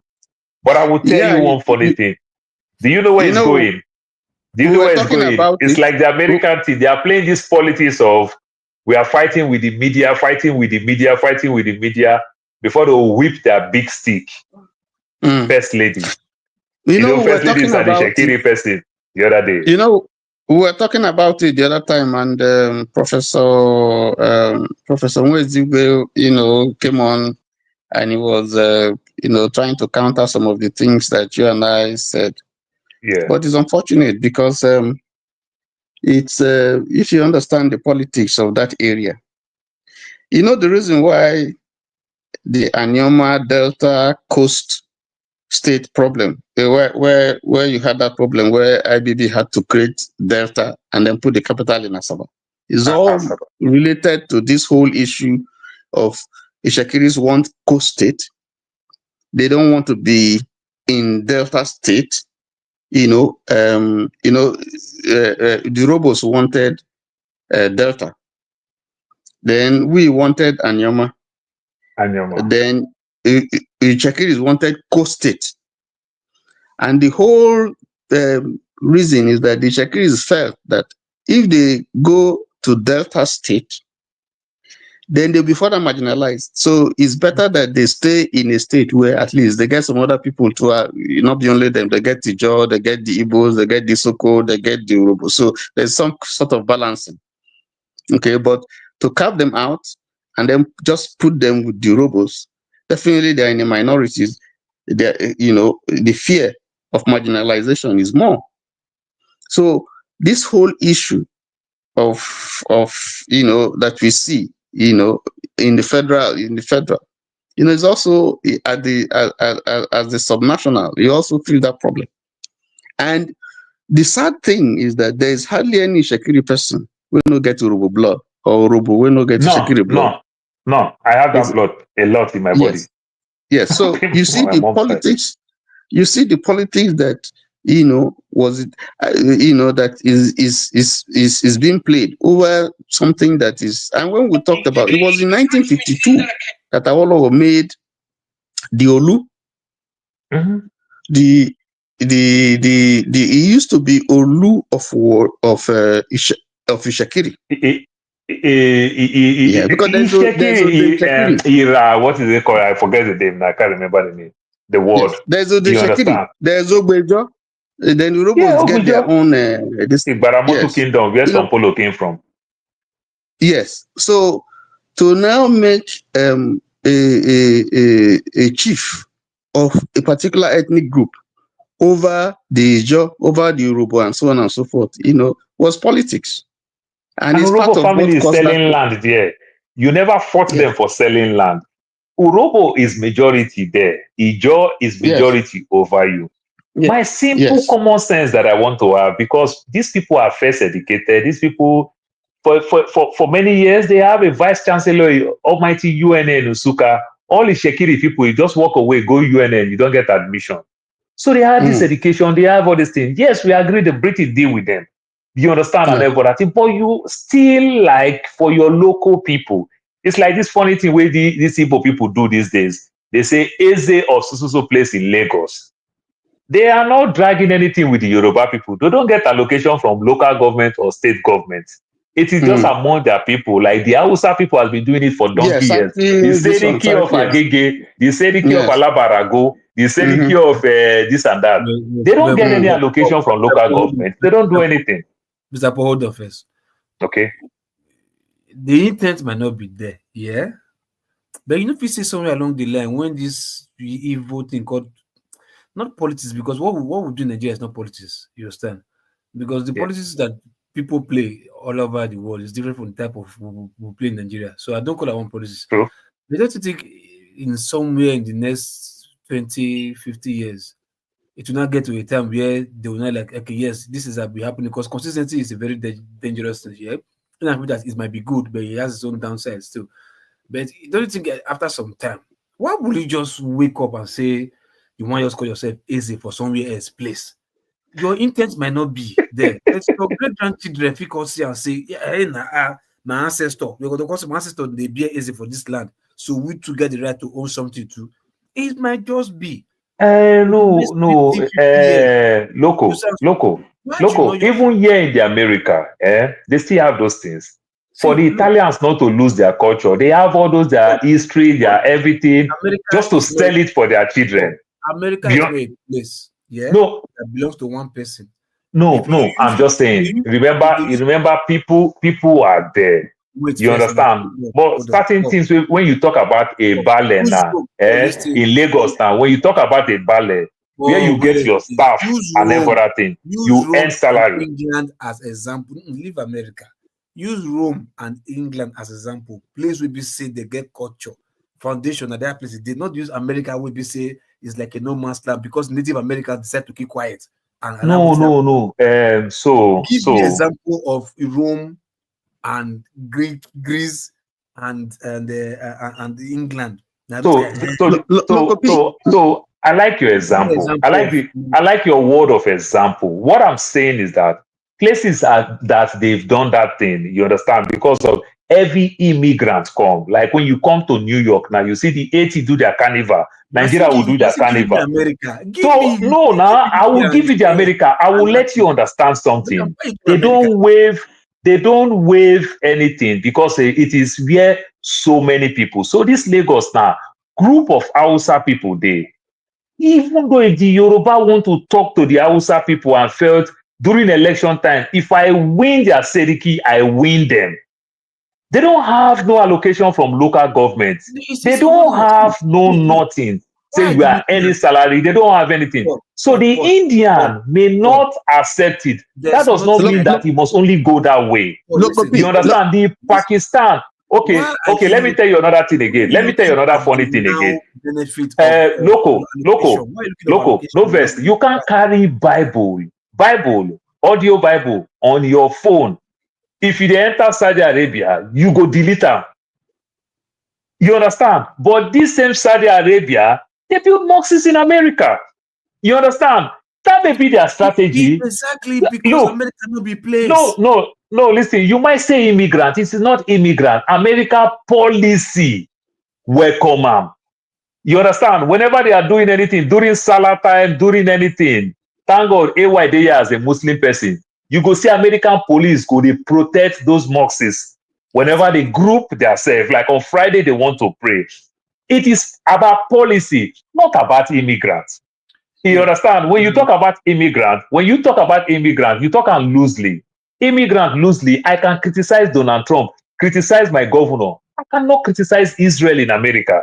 You see, where we are talking about policy, American policy, they make them law. You cannot criticize a Jewish or an Israeli person. That's why. But I can criticize Nigeria. Example. You are getting it wrong when you say so. It is still a policy statement for me not to practice my Christianity in Saudi Arabia. And it's still a policy statement. You understand? For me to practice my religion in America. See, if America put the policy, whether immigrant or no immigrant, you cannot, just like they say, you cannot criticize Jewish or Israelis in America. So it's a policy statement. Other people's policy might be driven from culture. Correct. And okay, it's policy. Let's make it policy because there's an English word called policy. So no matter what we put it out there, we'll say it's a policy. Even if we don't want to call it law or call it, we'll say okay, it's policy. But in America, their own is not derived from any culture. It's just some group of men in the name of want to be lead, just smoking one corner. We're sitting here. We are the owners of this America. Okay, let's make this policy. It didn't come from a culture. It comes it's a law. It's a law. Congress pass them. Congress, Democrat and Republican. This will not be say Democrat and Republican. Call them. What do you want? Call them. It's an English word. It did not come from culture. That's what I'm telling you. That is it. But remember, say the law is stronger than the culture. Oh fuck. The law is stronger than the culture. What are you talking about? Listen, look. What are you talking? The law is still stronger than the culture. Wait first. Because the law is the circular. But listen, you they travel, carry me go where no, they go front. And they tell you origin and foundation. Now they stuck on. You they carry me go, okay, I supposed to be in the futuristic, whatever. Even if they make a law or they make a dictator or decree, nobody cares. But I'm telling you, like, whatever is supposed to be, all those things supposed to stem from culture. Now, from culture, they will come make law, not from policy. But in America, why American case is different? They don't have a culture. It's just a group of persons that came together. So, okay, let's just do it. It didn't come out of culture. It came out of agreement. You may say selfishness. Hey, hold on. How will you say America don't have a culture? I don't know what they talk about. See. I think I don't know what they talk about. You ask me what I mean first. Not just drop inside you say. You ask me what do you mean? I say you just keep let me finish. I tell Paul, not they use America as example. Why would you say America don't have a culture? Now say use place like people will get. You cannot tell me where to use. That's what I'm telling you. And even if you could tell me, I try to tell you both sides of it. Every place has an origin. An origin. They get culture. You get my point? Is Oh, So in America okay, of Peter. today, the America of today Loco, has you many help me with one thing. of the Peter indigenous Obi of tell us today. about how in Dubai they build a big Catholic church in Dubai. What are you talking about? Okay, what about that one? That's a strong Muslim country, but Let they me build say, a massive No, Catholic see, church listen, over no, no, there. see. Dubai was, who are the indigenous of Dubai? Origin, what native. are you talking about? Shut up, my finish. In the year 1700, what country were Who they were the practicing there? origin? You get my point. Muslim. So if at all they can't become Muslim now, the type of Muslim way come the Emirate we did there right now, not be that type of like the Sultan kind of Muslim where we say, man, if you fuck up, they take their culture serious. So Dubai right now allow church there, not just because of the way religion don't go right now for political, okay, leave them there. But go tell Dubai people now, say Their their policy. policies is Hold on. changing. Say any other policy where they want to make not come from culture. Like say, for instance, woman can be this, that. No, let me. Woman is too recent because na human being. Like, so okay, you can't put like I say Bishop General. As a big Catholic here, may they put Bishop General of Dubai, Archbishop of the Dubai Diocese, or of the What is wrong with that? Do you know they don't even have it? Shut up. Exactly. The Catholic there. Are you telling me the Catholic there, their priest, they be a imam? First of all, Are you telling me the Catholic in Dubai, their priest, they be a imam? hold on, You're still not getting my point. Listen, Paul, see what listen to see what where they I'm go. Let's allow let AY to add to the conversation now, please. Paul, see where they go. The Paul, see where they problem, go. hold And on, they go hold say, on, Locopi. as you now have, you say like the Archbishop of Loco, Canterbury. can you please Abi? allow Sometimes, AY to see, contribute? listen. You are We see are the not. Archbishop of Canterbury now. Now you can't see as they see the Sultan of all these Emirates or whatever. You can say in England they get the Sultan of England or the Emir of England, this and that. You don't, even if they get church mosques here plenty. Oh, yeah, are you crazy? I not be at this day. You know they or there. You know they. How do I know? You know they not be at this day. Guy, Have not you be ever display your your life? ignorance for social Sultan of media. England. This is a Okay. So public America platform, get please. culture. First of all, no say America no get culture. If you want It's me to tell you, I'll tell you so many. supposed to be Native American and not be the carry. Native allow America AY is to add to America. the conversation now. Allow him. Native America is America. AY, go ahead. Believe Sorry. me, you know this Man, is you guys are just something local. Even on this platform, some of us, we are from 36 different states coming here. You don't that means have culture. There is a culture on this platform. Culture does not have to be how you were born, Sorry, how your great grandfather lived. Yeah, is rule. No culture is rule. No, it's a culture. You don't. That's where you have the problem first. No. How will you say America don't have a culture? There No. is no place without culture. Culture. Your whole definition of culture is how our great grandfather used to live. That's where you have the problem. There is a culture. Wait, what do you mean? Hold on. The Aboriginals, how they live. Paul is explaining to you that some of the stuff you're talking about, they are policies. They are not necessarily culture. Even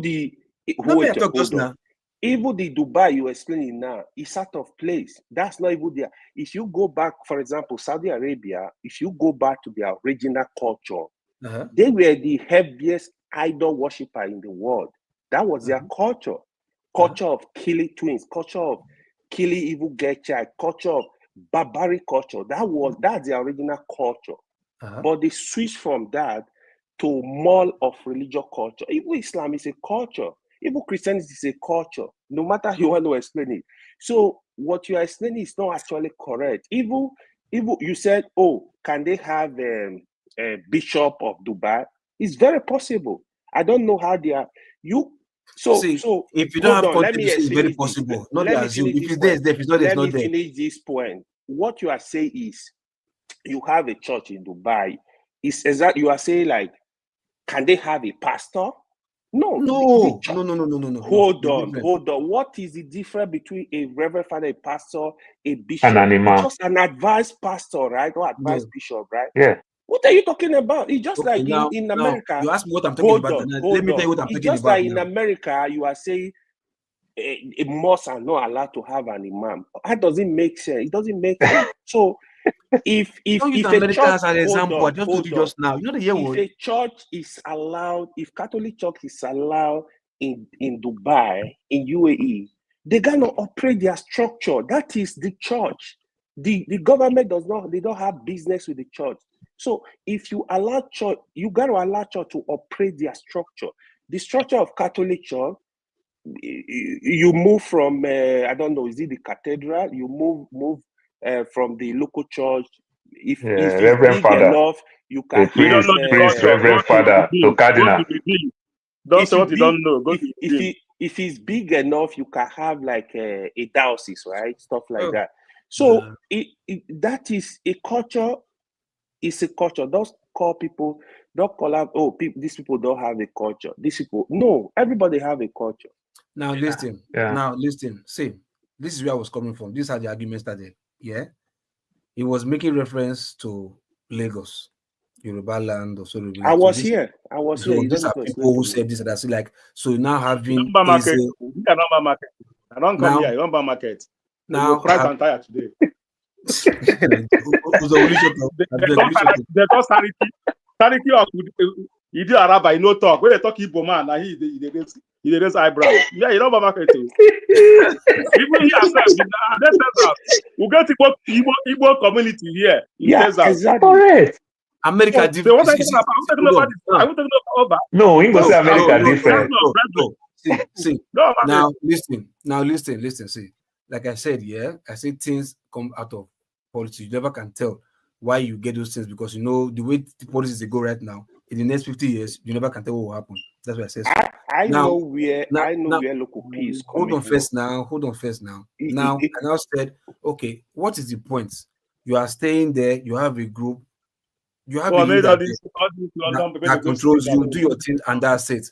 Why trying to establish? Before you establish, you don't establish past where if you go cause problem in the next 50 years. That's what I just said. I don't know if you tell you. Yeah.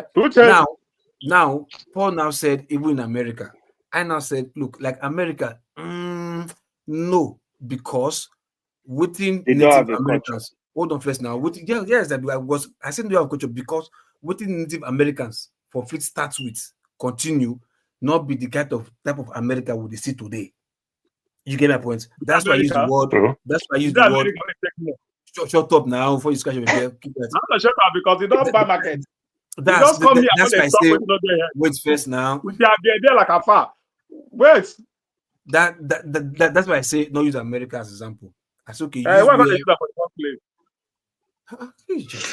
Lokopi. The argument. The argument. I say use England, Saudi Arabia, or Greece. The argument that Paul. I use those four wait. Those people get history. Wait. The argument kind of history. Lokopi. The argument. Wait, Lokopi. The argument that Paul was making, because I remember that he did mention that even in Lagos you have Sarki Muslimi, you have it all over the country where they settle. So, which I simply say, and he did say. Hold on. He did say that even when they want, even the Yorubas themselves, even when the governors and all that, the political authority, when they want to make consultations, they go to those Sariki, and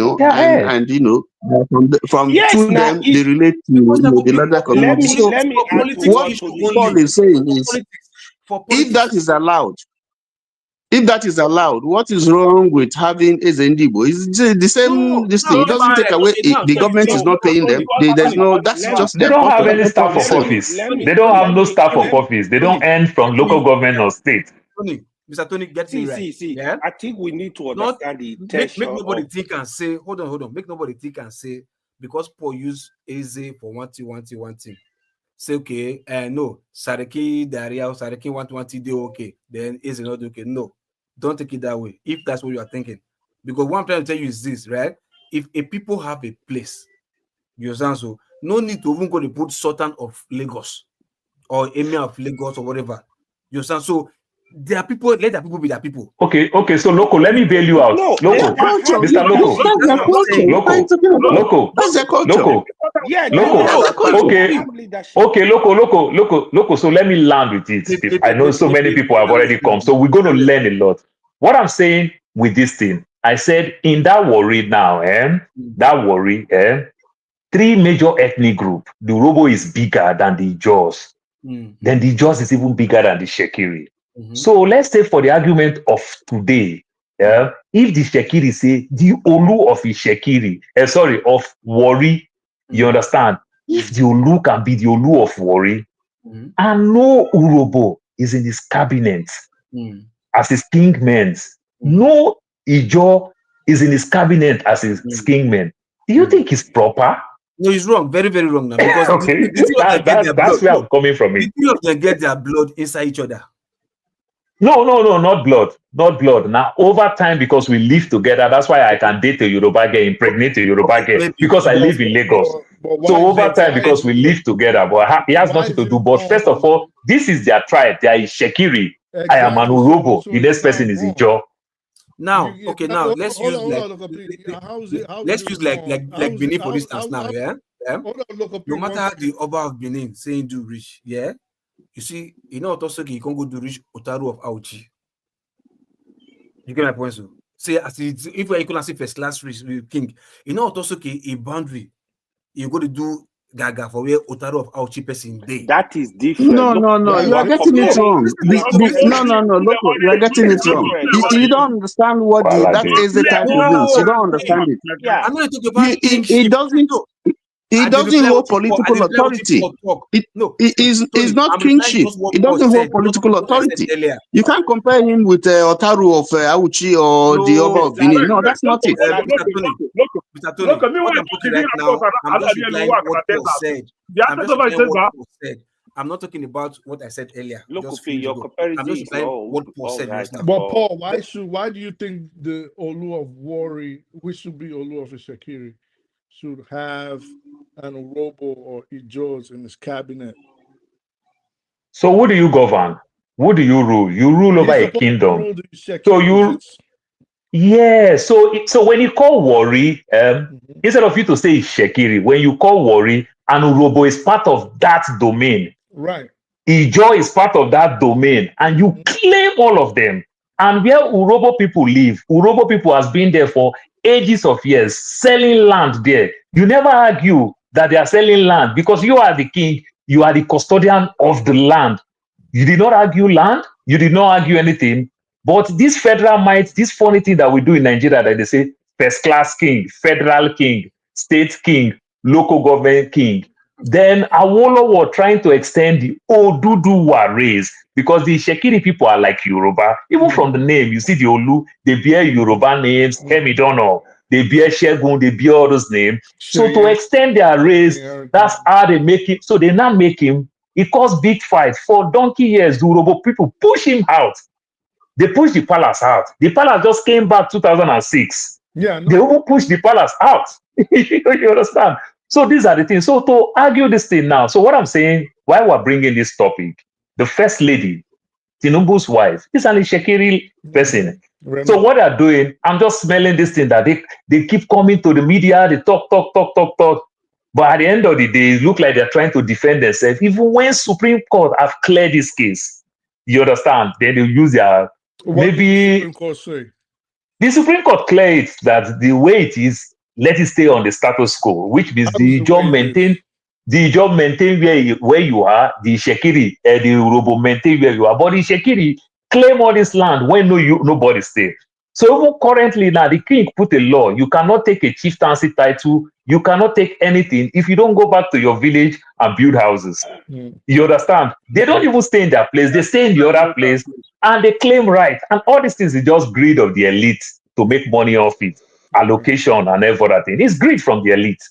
Don't get me wrong, because the people, We flow together, we go along together, we marry, we do everything together. But the influence of government making money from the multinationals, you understand? And the king, in turn, when people want to come negotiate, new oil companies coming, they go straight to go talk to the king. And you want to put a business and Urobo community. You want to put a business and a job, or you are negotiating with a stranger. That's how the Urobo man will see that. That person that you talk to on your own is not part of me, is not my king. Right. You understand? So just stay as the Olu of Ishekiri, right. not the Olu of the whole of Ori. No. Yeah. Yeah. All right. Yeah, I agree with you. Yeah. Come, Loco P, I'm so surprised at the statement you made earlier. That what? Okay. Loco, don't I'm buy so surprised that first you gotta talk about America not having a culture. What is culture? It's a way of living. Okay, wait. Should I explain? I said, right, Native American, which is the owners of the land. Okay. Living in America. Are we also gonna leave the UK? Right, are we gonna say there is no mosque in UK? Are we gonna say there is no Muslims and mosque in UK? What are we talking about? I didn't hear what Loco P said though. That's not what I said though. Sorry. Okay. When they talk about a mosque being in America, you said America doesn't have have a culture, so they should leave America out of it. I'm not saying is it UK that now have a culture that will also not live apart, or is it Canada? Okay, now for me that's not what I said anyway. It's not what I'm trying to. Probably when you were saying it, talk all these things. Probably when you were saying it, you didn't understand yourself. Okay. Ezendibo doesn't mean that he's ruling everybody there. He's not ruling. Okay, He's just a title. He's just a representative, someone that can coordinate themselves. That's all. I agree. See where I did go from waiting you talk here. Where I was going was this, right? Now is like the English meaning of what you are saying is you are having a king in a place. It's just a title. It's a king. You do call him Ezeo because don't me bet. What is the name Eze? Even if you don't answer Obi, but it's still even like Igwe. Look, you see me as I myself here. So the interpretation it means king of a place. But that is still their culture. No, it's not like they're taking over the land. The question is, they just want leadership in that place. They just want their whole leadership. Now, okay, wait. Why did you just choose? You know how sensitive these people anybody can be when it comes to tribe. No, why would you just choose to use? Hold on. Why you not use President General? Yeah. No. Hold on. They have President General also. No. Oh, why if it's just a title that we use and it will not cause controversy? Why not use President General or Emperor General? You understand? Look, I'm not where you are coming from. This is like that they are arrested. That's where you are coming from. And that's what that is only. He doesn't have. I'm coming from here. Sorry. You are talking too fast. So don't go there at all. Don't go there. Bro, you see, I'm coming from here now. I'm coming from here. Loki P. In my small village. Wait, let me understand Uzo first now, one at a time. Uzo, what did you say? Igbo, Hausa, Yoruba, Igbo other minority group that live in my village, my own village, they have a king. They have like king leadership. They call them by their name. In my own small village, that is, maybe it's not even more than 100,000 people. What is the name? Name of here? The king, the leader. What did they call him? They call them the way they call AZ. They call you know the English. Call the name now. We are Nigerians. Call the name. Sanki. Why would you say this? All those names now. In my place, listen, Famausa, they can't start it up for what. If governor wants to go meet the person want to collect the land. See, what I'm trying to say, in the name of king that we use here in Nigeria, yeah, or the name of traditional leadership, we use emir. We use sultan. No. Emir is a religious leader. Sariki is king. Sariki is king, like Eze. That's what I'm saying now. Mr. Tony, I call different types, different leadership, ruler, whatever title. You understand? You never let me land with Sariki, you don't attack me. What I'm trying to say is this here. I'm not saying because I think somebody, which is somebody like Uzo, you think say, as Paul used example of Eze, and I say no. You think say I allow Sariki for Lagos, they okay, but Eze for Lagos not they okay. That is your thought. Now I tell you, because let me answer you. You make a statement of that. You say leave them alone. You make 50 years, they take over. That's what you're saying. So yeah, that was his argument. Yes. That's the listen to me. Listen to me. I tell you the same word. Listen, tell me anything. Listen to me. Listen. You can't make about it. Uzo, I tell you, say I dey respond to wetin Paul talk because of name where he use. No, that's not because what Paul talk. Paul was in a different level, but in between Shekiri and the job. No. Paul used Eze of Shekiri quiet. No, not the same thing. See, Paul, I'm not talking about a man. Loco, before you continue. For place like Lagos. He said, Loco, before you continue. He talk. If he had used Sariki or any other whatever of Oba of Lagos or whatever, okay, no, Oba de Lagos, because Oba maybe like Olu of Lagos or whatever, I was still telling him the same thing. You they think because of your mindset. You talk about you use Paul tell you that I will not be here when you gaslight every other person here. I'm not very excited to gaslight, try to cause confusion. Paul told you that even the outside Idi Araba, they have Sariki of Idi Araba, Sariki of Agege, and they have Eze in Lagos. You only pick one. Why was it Eze in Lagos? Now Eze, no. Don't tell me, don't gaslight. Tell me what to do. Now Eze use first before you see people, my friend. Not pull up. Now Eze use first before you use the rest. Now Eze, more change topic. More change topic. Uzo, you don't do. Agwachi. How far the budget in your state? Uzo, man, you see the Medicaid, they gotta cut the Medicaid. Man, listen to me now. I'm not like for brother, are they okay? The first word he used before. You don't look around. You understand? So now they tell me say because your mindset when you get now say no, I don't you want to touch. Now they make a mistake. That's why we call it even Muslim and say using church like Sultan of England or whatever. You understand? No, because you use that one. You understand? So look, we don't hear. More change topic. I beg. Go sleep. Without America, it's not after 9. What's it after 9? I think never thought night food. Don't sleep, my friend. Tomorrow is the topic. Paul, how far with the budget in your state? The budget has not passed yet now. Would you guys survive it? The budget has not passed yet. The budget has not passed yet. The MAGA people, they were crying all morning. We were watching them all crying all morning. I was laughing. No. 100% Trump is corrupt. Look, we know that. Like I tell you, I said in good conscience, everybody formulate that decision. I never vote for Trump and I never vote for Kamala Harris. I vote for Dr. Jill's time. You wasted your vote. That's why I'm angry at you. That is your thinking. Everybody know what's the peak. You understand? My red flag is that I cannot watch Kamala Harris. You understand? For 30,000 people dying, and I'm going to vote for her. I can't do that. You understand? But at the same is it better now? Aha.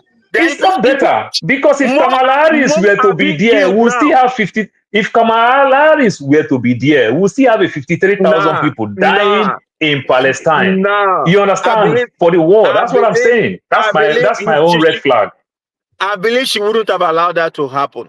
I'm telling you. No, if she allowed it as at that time, they pass a bill, they do all that. They pass a bill in the United States for us not to criticize Jewish nor Israel. but I can criticize Nigeria, I can criticize England, I can criticize Canada, I can criticize the president of America, but I cannot criticize only one country out of almost 190 something countries in the world and everything. I don't see myself. It just don't work with me. That's my own decision.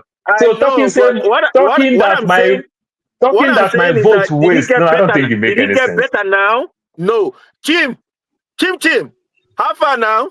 No, you can't be. Look, my brother. My good friend. Canada is a part of America now. You guys are 54 states. My brother, you are in California. You are buying gas for $7 plus because of Democrats and everything. Are you enjoying it? And I'm not complaining because so who tell you that I'm complaining? For many years, school meal for my kids, I pay because they say I make too much. You understand? Yeah, I pay because they say I make too much. So, you understand? Paul, sorry, Prince, I thought we have gone. How many months ago did this election hold? I don't know. No, you are my friend, and I will keep saying it till tomorrow. Hold on. All the people that supported MAGA. I never supported MAGA. I never supported MAGA, and I will not. Prince, whether I like it or not, that's my business. Prince, sorry. The elections are over. Let's move on. And Uzo supported him because he thought he was gonna give him Biafra. Uzo how market? Uzo, how market now? I've been buying fuel 47. If I do for some, I'm gonna buy at 245. Now I be taking that one. Nothing change for me. If Trump won't give them Biafra, Trump go collect a River Niger Bridge. He go do deal. Go collect River Niger Bridge. He go do deal. You don't say about like deal. No, they go buy him another private jet. They go buy him another jet. No, he go first collect River Niger Bridge. They pay gate fee to enter River Niger. He go first collect the bridge. Are you guys unhappy with the? You know, say God has levels of gas for Imo State. We go left side for Imo State to America to take Chimadi. Wait, Chim. What did Chim say? Everybody talk at the same time. Yeah, Chim, please say it. Let me hear. You and Paul, are you unhappy with the business investments that this guy is attracting to the US? Who benefits from it? No. There's no business. There's no business. He never brought any business. He never brought any business. There is no business. There is none. Scammer. Somebody that is fighting for the Doge not to be disposed. They never brought any business. Chim, they never brought any business. You understand? We don't make business. We close down for my company. OTC just closed 2 weeks ago. My brother, even though we are me at the work stuff, they shake. Make I no lie for yourself. If my mama they alive now, my mama for the church they pray. I no lie for you. Even where I'm working to is shaking. Don't worry. Uzo, Shebi they Texas. Una go hear them. Una where be say now we they give una small money. Now we they give una small money. We go closer. We won't give you guys any money. And they buy gas for Sam's $2.35. California come buy gas now. In short, $7 from my community, half of the California get to the country. How they here? Near me house they here. This house they here so that's probably 2 flats. You don't put that $50,000. I love it. I love it. 4 parking, 2 garage, 2 parking space. Come by you, no there the way. No problem. We are still driving. You want me to show you the freeway? Cars are still filled there. That man is $7. We are still okay. We're not crying. So why do you think it's not okay in other places? So Prince, why do you think it's not okay in other places? Look, let me tell you. The demographic that vote for Trump, it is that demographic that will suffer more. The Midwest states. These are poor states. I'm not from the Midwest states. These are poor states. The people that, and remember, these people that vote for Trump, if you tell yourself the truth, they are coming from a good place. But remember, many of them may be ignorant. believing that this warehouses, this factory is coming back. This factory will never come back. It will never come back. It will never come back. And even if it come back, if he come back, the people that think that they're going to do the job, we never do those jobs. Because it's come back now, it become an high tech. You understand? St. Louis the other day, the hurricane just swept through St. Louis, but because they defunded FEMA and brought down a lot of the agencies that are responsible for they couldn't get nothing. People that a hurricane is coming. There was no fund, there was nobody, no officers, nothing. There's something going on in St. Louis right now. All over, even in Memphis, and my friend is there. Memphis, even the Carolinas, South Carolina too. So they defunded FEMA and everything. Yes. No, we're loving it. We're sitting over here eating our popcorn and watching them. Yeah, I know. So people comparing California is expensive. We need California is a big economy. The GDP of California is bigger than the whole of Africa. The whole of seventh Africa largest in the world. Yeah. It's 4-something trillion. So that is expected. But people's salary are paid accordingly, right? Yeah, we get it. But the issue of Trump supporters, they are the biggest. They deceive themselves so much that I can't even understand it. Okay, no, you go let me finish. That's not right, man. Look at Don't it. say that. Don't say you don't dress. Of course, everybody know Trump is a con man, right? Look at what Trump. Hold up, please. Look at what Trump is doing with Harvard, a whole Harvard University. Look at what he's doing with them. And people will come. Trump just want to be a dictator. What really amazes me is how people will criticize Tinubu in Nigeria for doing the same thing. Just to add to what you're saying, to what you're saying, the Harvard own is because his son didn't get in there, and Obama's daughter just got in there on merit.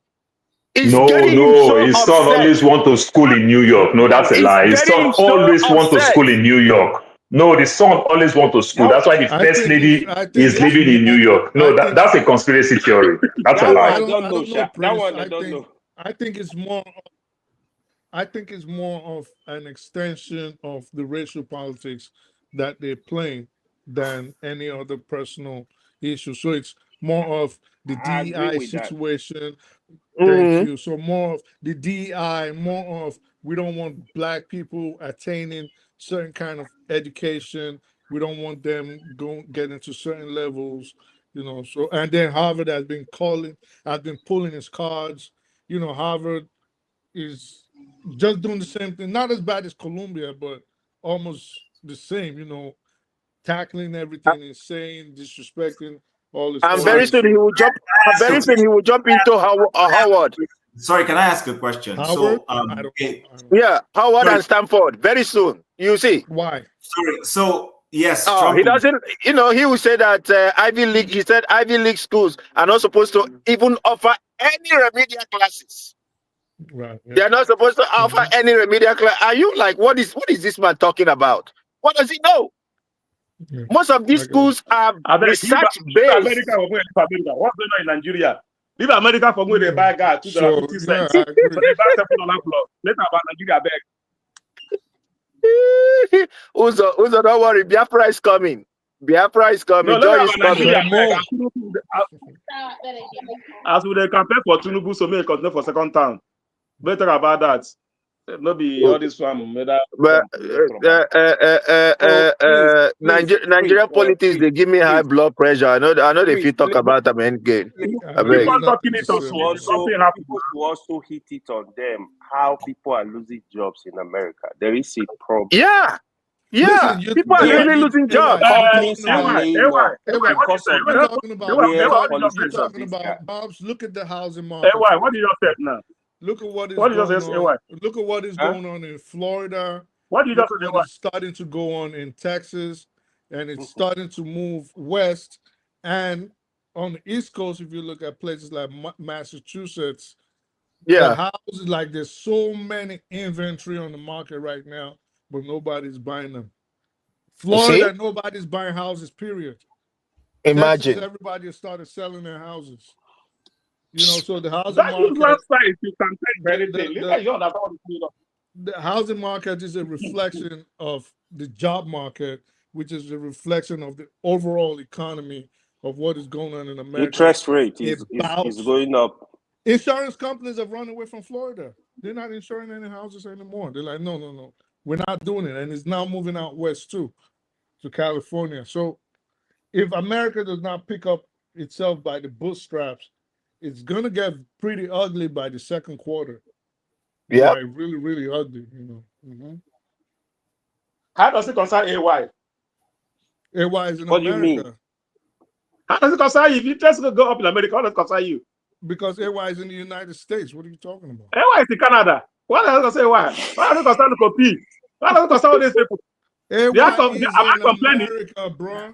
That's why I'm not talking. Can we just discuss something else? This world does not revolve around these Americans, please. I'm just going to. Yeah, that's about something else. Leave we that are living here. AY is in America. They say now who not get money, now they complain say for a dear. If you get money, no complain. Oh, my brother. Look at that. If you don't get money, no complain. Don't worry. Listen. As who they complain, my house I pay 6.7% on it. At the PM, I don't tell me borrowing money. Uzo, let me clear this for people that don't know, right? Sometimes when I speak on issue in America, they say, "Oh, you live in Canada." When I speak on issue in Canada, you live in America. I have equal right in both countries. I'm very active in both countries. I have 100% right in both countries. So when you hear me speaking on any of the issue, I represent both countries. So I'm here for all of you. No wonder you're confused, Bello. Huh? No, you're confused, my brother. I'm confused both countries, both in politics, both in the economy. Gas station, don't buy gas as we buy every week. I got to take the president. You drive that gas station. Look, gas station. You and they say 247, 248, gas across the border. But you choose to buy the day cheaper. I go no say you know what's going on. As far as you then buy, you're buying. Guy, let me explain this basic economy for you. The job you will do in Texas, in Houston, for $50 an hour, in California they will do it for $100 an hour. So that's the difference. And the life I will live in Texas with $50 per hour, a California can only live such a life. I tell you, they have the money to spend. They are born. They don't have the money. So there is so much money, and people are leaving the place. They don't look how much I spend here. I will go to club. I'll buy a pot of anything for $350. In California, I will go to club. We buy for $600, $700. Is it something? Ballers. They got the money. That you don't see understand it. So okay, let me explain it to you better. If a company employ you, they employ both of us. They sending me to California. They sending you to Texas. They will pay me more money. That has to do because for me to rent a hotel in California, I should be expecting a 4-star hotel from $300, $400 upward. They pay more to. For me to be in Houston, Texas, it's a 5-star hotel. I pay like 150, 170. So. That's a balance. Let's Femi talk. It's a balance. Let me give you a real life experience I had. I spent 7.5 years in New York City, right? And New York City is probably just as expensive, if not more expensive than California. Way more expensive. That's a fact. Actually, way more. When I moved down to, as a matter of fact, just to get an ID card, the last time I checked, I don't remember what now, it was about $150.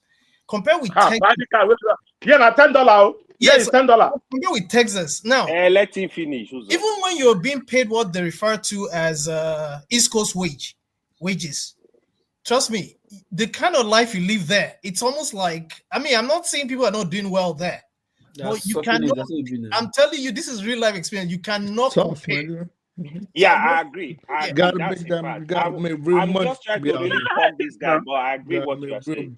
I've experienced those kind of life, so I know what it is, man. I don't believe it.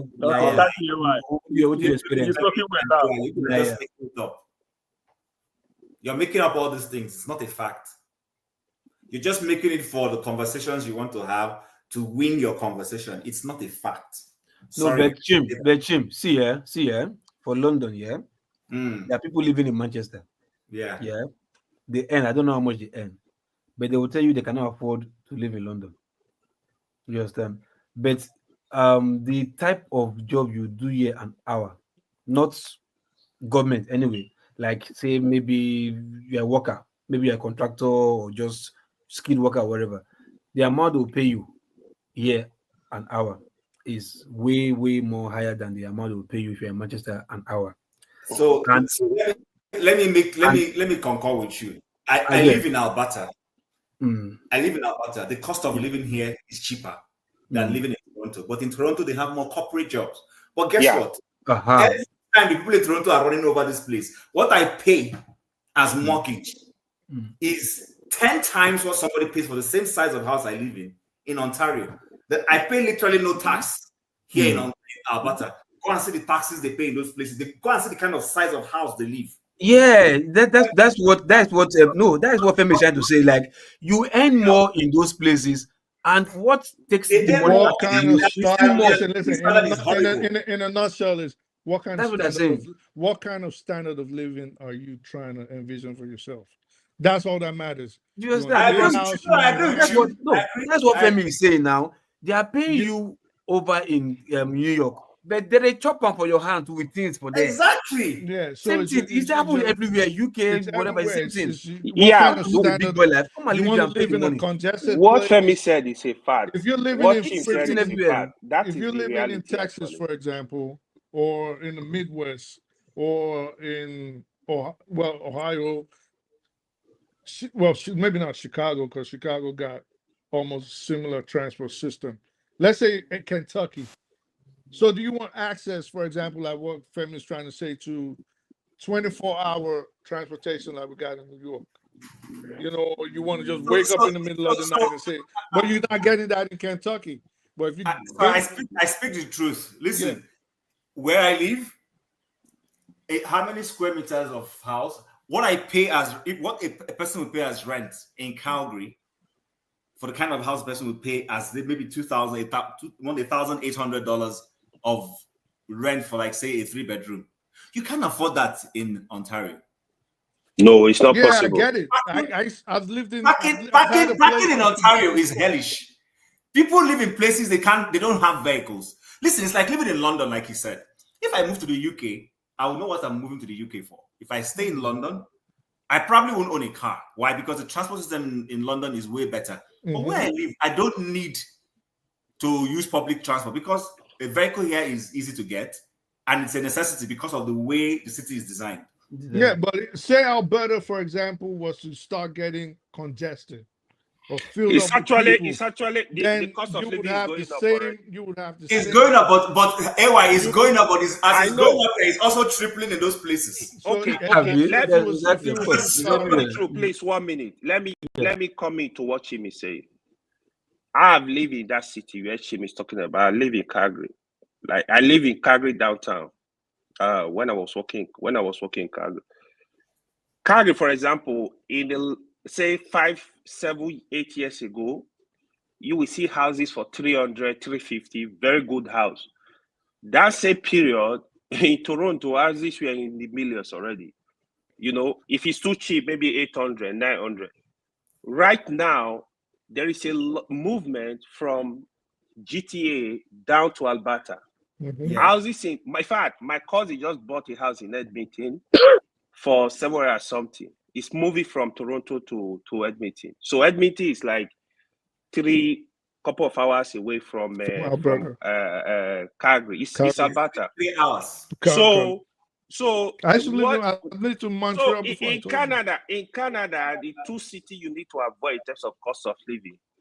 Toronto, Vancouver, they are crazy places. And Montreal. The big money. Montreal is even good now. The big money.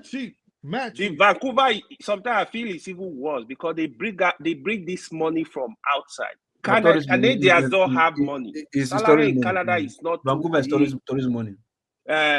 Salary in Canada is not too big. They just live this like they are just happy people. They don't have money. Even when they pay you, if they pay you 200K in Canada, more government go start the money self. You go fear. So isn't Vancouver one of the fishing cities in Canada? yeah, they have islands. It's a very beautiful place. Terms of that, just below it's Washington. close to Seattle. Above Close to Washington. Seattle. Yeah, above Seattle, Washington just State. close to the border of Washington State. So There's yeah, Vancouver, Washington too. Yeah, even now the place Jim is calling like Calgary is getting expensive too. Yeah. I'm hearing houses Calgary now. haven't been no, don't see AY. They are not comparison. They are not. You can't compare them. Not But like Toronto. I'm just saying, AY, comparatively, life is not getting any cheaper anywhere in the world. So everything is Canada, America, they still have cheap cities though. No, you know the thing about America, you people have population. Yeah. You have the population. So where there is population, economically, life is cheaper because more people are paying the taxes. We don't have the population here. So whatever taxes we have to pay, we also have to pay because they have to spread it across to everybody. Chim, if you don't mind. Let me say something. We have population. Let me say something. Even though we have population here, even though we have population in America, however, I speak the truth, we know this very well. There's about 20 states where, like North Dakota, South Dakota, there's some states that there's literally nothing happening there. You'll be shocked. No, I agree with you. I know that. Wyoming, Montana. So you know, Mississippi, the whole of the old southern states. Atlanta City is richer than the whole of the old southern states. Not the state of Georgia. Only Atlanta is richer than Alabama, Mississippi. It's richer than many of those states there. You understand? So we also have poor states that people are not, but also things are cheap over there too. That's another thing too. Yeah, but who wants to, for example, what Chief said, like, to be honest, in all these big, even the Texas we are calling here, Texas is cheap, good. Do you know, 5 years ago, the house you would buy in Texas for like $350, you will not see it for $500 now. 350 5 years ago, you see houses there for like 250, 150. 150 in other area, 200 in some area in Houston. But now they are. But it's also another scam. They bring you in to charge you a lot of property tax. Yeah, they are also. Guys, let's compare Nigeria. When I was back home, the highest rent I paid up until 2016 was 400,000 naira. When I came to Canada, for the same size of the same house, maybe just slightly different because I didn't have a basement back home and I have a basement here when I came. I was paying $1,400 every month. Translate that to naira. That was more than my annual rent in Nigeria. But guess what? The job I was doing was compensating for that rent. You can't compare naira and dollar. Forget that matter. You go cry. Even the Nigerian real estate market. The Nigerian real estate market doesn't even make any sense. Like, somebody's it's very asking, unstable. What is the inflated? There's no regulation. So it makes the no way sense. I deal with Nigeria and abroad, right? Somebody's asking, what is the search engine do you use for finding property in Canada? Sorry, what did you say that again? You can use on the chat session asking what search engine do you use looking for properties in Canada? What do you mean by what was that thing that ended with an X? Somebody just asked a question. You can read the comments. Sorry, hold on. I think I have an idea of what he's saying. Let me help. Yeah, like how do you look for property in Canada? What like search sites, engine? Is he talking about rent or buying? Yeah, a lot of places. The both should be in one platform now. They should be for rent. Even there's multiple ones. Just do Google search, you will see. Yeah, there's multiple ones. No, there are multiple, but each of the sites will take both rent, lease, and buy and purchase. So we have Rent Faster. Rent Faster. There's Rent Faster. There is another one. I'm trying to remember its name. Sorry. He's saying do for those in the US, like there's one they call Redfin, yeah. If you have Redfin, but Rent Faster is what I've always used. You can also go on Kijiji, but I don't go on Kijiji because Kijiji has there are houses on Kijiji, even apartments.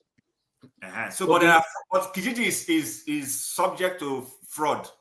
What of buying? What of buying? Like purchasing? So when you want to buy, the system here is different. When you want to buy, you approach a mortgage broker, agent, and they just help you do it, and then you work with your builders. If you're buying a brand new house, you work with the builder to specify. No, not brand new. Like somebody but Tim, you know the way you go online, you are buying a brand new or not even brand new, you old house and everything. You go online where you can shop around the city what you're looking for and everything. Exactly, like Tim now. Tim, you want to sell your house now. It's not brand new. You want to sell it. Wait, where is the person asking the question? Maybe it's just asking like you want to buy. Well, where is the person? Because you can use Zillow, you can use Sotheby's, you can use Padmapper. There's one that starts with an X. I'm with.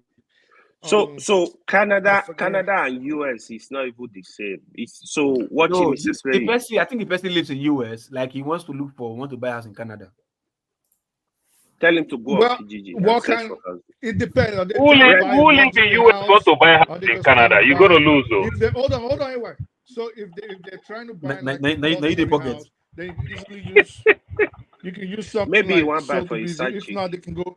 Okay, because Canada is there. Canada is really expensive. You can easily. Why do you guys act like this? So you can go to Zillow. Yeah, like so you can tell the person to go to like Zillow, for example. So Zillow covers American and I think Canadian real estate market. I don't know if Redfin does it.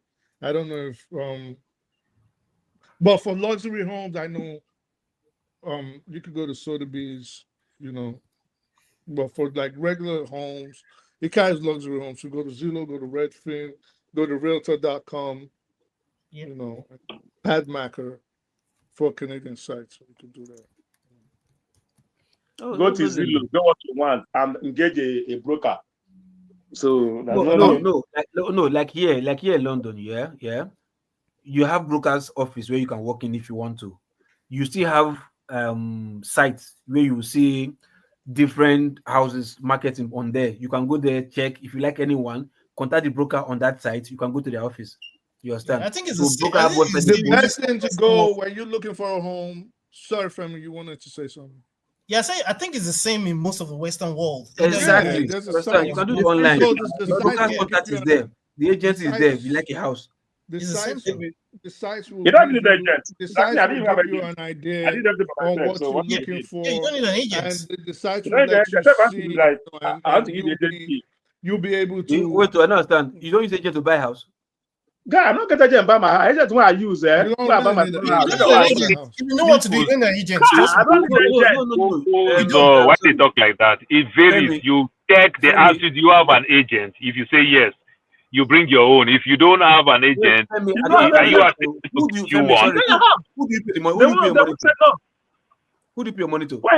To the loan office. Money to the bank. You get bank, get your deposit. What the agent will do, you can do it if you have the right information. If you know what you're doing. If you know what you're doing, trust me. If you don't know what you're doing, you are open.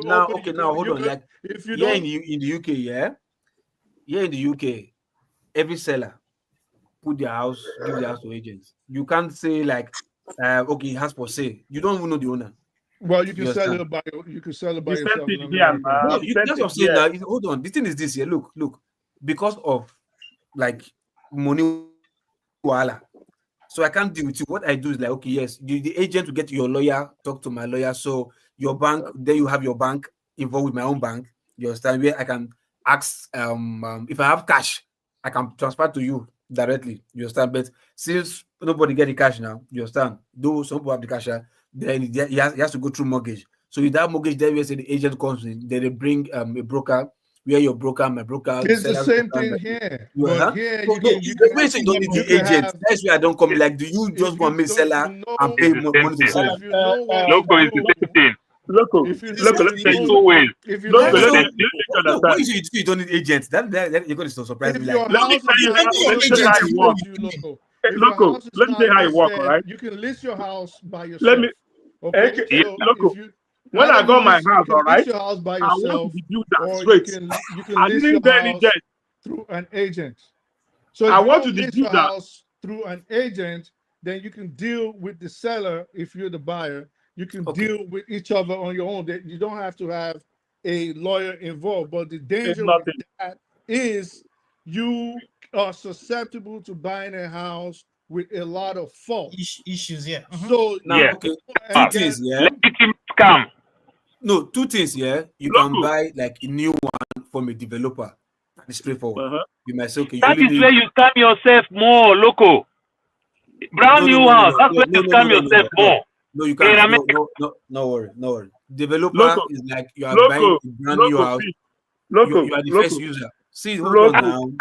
What is new? I said if you are buying a brand new house in America, that's where you scam yourself more. If you don't use a proper agent or you don't know what you are doing. What do you mean? So, okay, now in the UK, yeah, you don't get scammed. You don't get scammed by developer. Hold on. The truth just a good question. So what do I mean by scam? Hold on, Paul. What do you mean scam yourself more? Good question. So what do I mean by scam yourself more? A new developing area, because that's where you get brand new house. New developed area, you are buying your house newly. Guess what you are buying from the city as at that time? Land. The land use charge, everything, it is land. So you pay less. You don't know after 2 years, then they start charging you for house. My brother, that mortgage that you tell all your Nigerian community.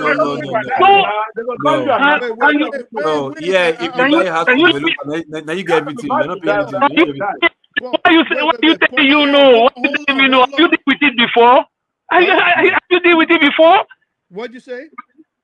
Have you done it before, loco? Have you done it before? Not done it before. Paul, let me explain to you. You somebody that's done it before. Yeah, Paul, here in the UK. Wait, Paul. Wait, hold on. You say in the UK, but you here in the US. Yeah, in my What do you mean scam yourself more? That's what I'm trying to understand. I just explain it clearly to you. No, a brand new developing. So just let me land with it. New developing area. Why you are buying this property? Why they are developing? Why you check everything? You are working with them. They are building for you. They already build like two. They show you the pattern of what you want. You understand? You pick and choose. Maybe you want your house to be a 3-car garage, 4-bedroom, or 3-bedroom. I do it. That's what I want to. Okay. So this part, you work on those parts and everything. But what you are paying, why you make all the agreements, why you sign all your dotted line, you don't really know that what they are charging you as your property charge. You understand? It is land as at that time when you are signing all this paper. After 2 years. What are you saying? What you're saying doesn't even make sense at all. Of course, it will not make sense to you.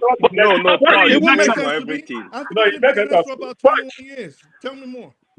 So look, there is difference between how much you are buying your house and how much they are charging you for property charge. As at that time that you are signing this thing for a brand new house. What are you understand? Do you mean property taxes? Sorry, who is charging you for property? Who is charging you for Can property? I say something, please? Hello, everyone. Can you guys hear me? No, can't hear you. Loud and Can clear. you guys hear me? We can't hear you. We can't hear you. We can't hear you. You can't hear me. No, we can't hear you. Don't mind him. Of course he's hearing you. Just cause him his chief. We can't hear you. We can't hear you. What's up? We can hear you now. Paul, I don't understand what you're saying, and I just wanted to throw this in. Why you guys are having a conversation? If you don't understand, can you let me learn so that I can also learn from you? But I'm telling you facts. I can send you 1,000 videos about this mistake that many of us have made. You understand? If you don't understand, maybe because you didn't even let me learn. But go ahead. Listening, no, but I've been listening to you. The point I'm finding is with your conversation is the more you're talking, the more I'm getting confused. So that's why I'm saying that. Could you please get to the point so that we can go to the. I wanted to bring another topic because I would like for you guys to address that and to hear your opinion on those topics. We don't dive with that. No, but me, I know you. I know you are right. I'm here for you today. Now, me and you. So I started from what get ready. I started from what Uzo is talking about, buying a property with no agent. Mostly when you don't even have license. You understand? In that state, you understand, as a realtor, you don't have the license. You just feel you're gonna figure it out. But over time, you discover that you make couple of mistakes. You understand? Things that agents can help you through, but you might just think you understand it, you check Google, you watch YouTube and every other thing. But over time, what you are saying now, Paul, sorry, before you continue. When you say agent, what do you mean by agent? Your realtor. Your realtor. Broker, like broker now. Broker, broker. If one buy a car, I get agent for car, agent for house. Yeah. So I'm just talking from the place of Uzo. That's why I call it what I call legitimate scam. So what you close the book, you may be happy, you tell people this is what you pay and everything. Then you know the funny part of it, the city does not come. Mostly when you're buying a new development area, somewhere along the line after 2 years, you just see some outrageous prices. By the time you start asking questions, they'll say, oh, we got to develop this new area. We put a mall, we put a school, we put this, we put that. So the price is going up. You understand? So let me explain to you.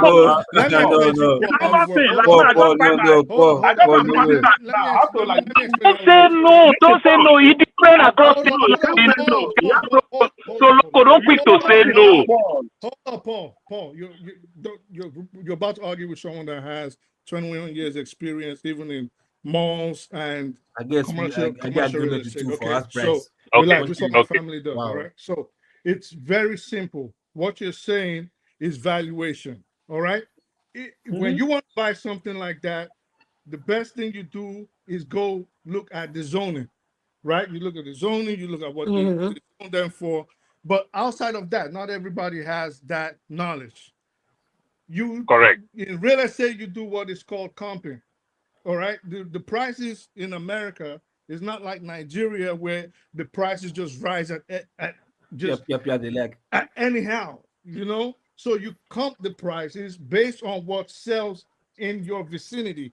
So you're not going to sell me a house now for, let's say, $200 per square feet, and then the house next door you want to sell it for $700 per square feet. No, that's not what I'm saying. It has to be the same, but based on, for example, conditions of the house, you can effectively gauge what it is supposed to cost. You get what I'm saying? So you're not going to just buy a house now and say, well, next week, the one down the street. Do you guys pay property tax monthly? Well, annually, that's that much I know. Yeah, you can pay monthly. You can do monthly. You can pay monthly. Monthly, but it's included in But you your pay to monthly, you pay monthly. No, just but like you can pay off. You can pay. It's technically monthly now. Yeah, you can pay one time. Technically monthly. Yeah. Does it also change annually? Do you get reassessed every year? Yes. Sometimes it comes down. So, Paul, my question to you, why I came in is that when you were speaking earlier, when I don't know who was moderating. I think it was Forefather. You said something about Forefather has not been here for the part. He's with his just leave him. I'll focus on him later. I saw the moment the lady. Forefather be here listening from background.